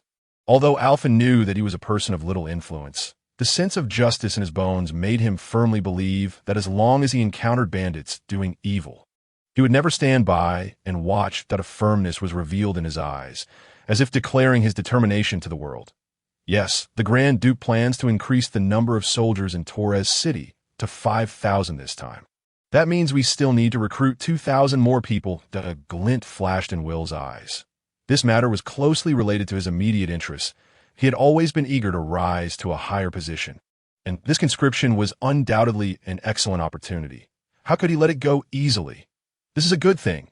In this way, we can severely crack down on the bandit problem around here. Alpha thought relatively simply. His attention was more focused on this area in front of him, only thinking about solving the bandit problem as soon as possible so that the people could live and work in peace and contentment. But the major empires are probably not going to agree, especially the Fataria Empire. Once we conscript soldiers, the other side will surely increase its military strength on the border. There was a look of worry in Will's eyes, and his brows were tightly knitted, as if he had already seen the tense situation that might occur in the future. He was well aware that this was likely the very conspiracy of the Fatalia Empire. By exploiting the issue of bandits, they compelled the Grand Duke to conscript soldiers, thus triggering a shift in the border military forces and achieving their ulterior motives. What about the other matter? Alpha, realizing the complexity of this problem, was reluctant to dwell on this topic any longer, so he eagerly inquired about another significant affair. The other matter pertained to Lady Linda. The Grand Duke intended to have Linda find a suitable husband among the various nobles. However, the current timing was truly inopportune. Will sighed softly, his eyes betraying sympathy and regret for Linda. After all, Linda had just experienced the incident of being kidnapped by bandits, which had caused a great stir and become widely known. In this society that highly valued reputation, regardless of whether she had suffered the insult of the bandits during the abduction, her reputation had already been severely damaged. Present, those genuine high-ranking nobles, out of considerations for their family reputation and their own status, would absolutely never choose Linda. Even though Linda was breathtakingly beautiful with natural charm, it was nearly impossible for a high-ranking noble to marry her through proper formalities. If Linda were to become a mistress, considering the Grand Duke's deep affection for his daughter, that was definitely unacceptable as a result. Linda's range of choices became extremely limited. She could only select from second-rate nobles or those high-ranking nobles with equally poor reputations. Thinking about the life Linda might face in the future, Will couldn't help but feel sorry for her. And no wonder Linda's eyes always held a deep sense of melancholy in her daily life. It was precisely because of this matter. However, no matter how much Alpha pondered, he simply couldn't come up with any way to extricate her from this predicament. Lady Linda is the goddess of all of us. She is kind-hearted, courageous, generous, and beautiful. We sincerely hope that Linda can find a husband worthy of her. Unfortunately now, alas, Will sighed deeply, his tone filled with helplessness and regret. From his words, it could be heard that in the eyes of the lower-ranking soldiers, Linda's image remained extremely beautiful. Her various excellent qualities had won the respect and affection of the soldiers. Lady Linda is the only noble among all who doesn't look down upon us archers. The usually taciturn Dizu couldn't help but express his opinion. Although his voice was not loud, it was full of sincerity. At this moment, Linda, listening to the Grand Duke's endless speech on the stage, felt extremely bored. Her gaze drifted elsewhere from time to time, showing her absent-mindedness. Finally, when she saw the Grand Duke and several nobles walk backstage, she felt as if a caged bird had finally gained its freedom. Secretly rejoicing that she no longer had to endure this boring speech, she didn't want to waste her precious time on this, so she turned her head and happened to see Alpha, who had been enjoying delicious food alone in the corner just now. Instantly, a surge of anger welled up in her heart, and her eyes were filled with rage and dissatisfaction. "Humph, what are you talking about? You seem to be chatting with such enthusiasm," that Linda's voice, tinged with obvious dissatisfaction, cut through the lively atmosphere around them crisply. After all, this meticulously prepared party was held for her, and she should have been the well-deserved focus of the whole venue. But at this moment, she was left aside, ignored, which made her feel extremely uncomfortable. Linda had always been the center of attention in the social circle. She possessed enviable beauty, an elegant figure, and an extraordinary temperament. Every gesture exuded an innate noble air. For a long time, wherever she went, she was the center of the crowd, receiving countless praises and adulations. However, fate played a cruel joke on her. This terrifying kidnapping incident completely changed the trajectory of her life. Since then, those nobles who had once surrounded her seemed to have changed their attitudes overnight. They all kept their distance from her, and there was no longer the former enthusiasm and flattery in their eyes. Instead, there was estrangement and suspicion. "Lady Linda, we were just discussing the issue of the bandits that have emerged recently." Will's heart tightened, and his eyes were a bit evasive. He didn't dare to reveal that they had actually been talking about Linda just now. If this young lady found out, he didn't know what kind of commotion might ensue. Yes. Dizu quickly echoed, his voice trembling slightly due to nervousness and excitement. In his heart, Linda was an unattainable goddess. Just standing beside her already made his heart race and left him too nervous to know what to do. "What about you, Sir Alpha?" Linda's gaze was sharp, and she immediately caught the unnatural expression on Dizu's face. She knew in her heart that these people surely weren't discussing anything good, and perhaps they were even gossiping about her behind her back. "Why, beautiful Lady Linda, I am Viscount Gordon. May I have the honor of inviting Lady Linda to dance?" At this moment, a nobleman walked over gracefully. He was dressed in a magnificent gown, with a confident smile on his face, and his eyes undisguisedly revealed his admiration for Linda. "I'm sorry, Lady Linda has already promised.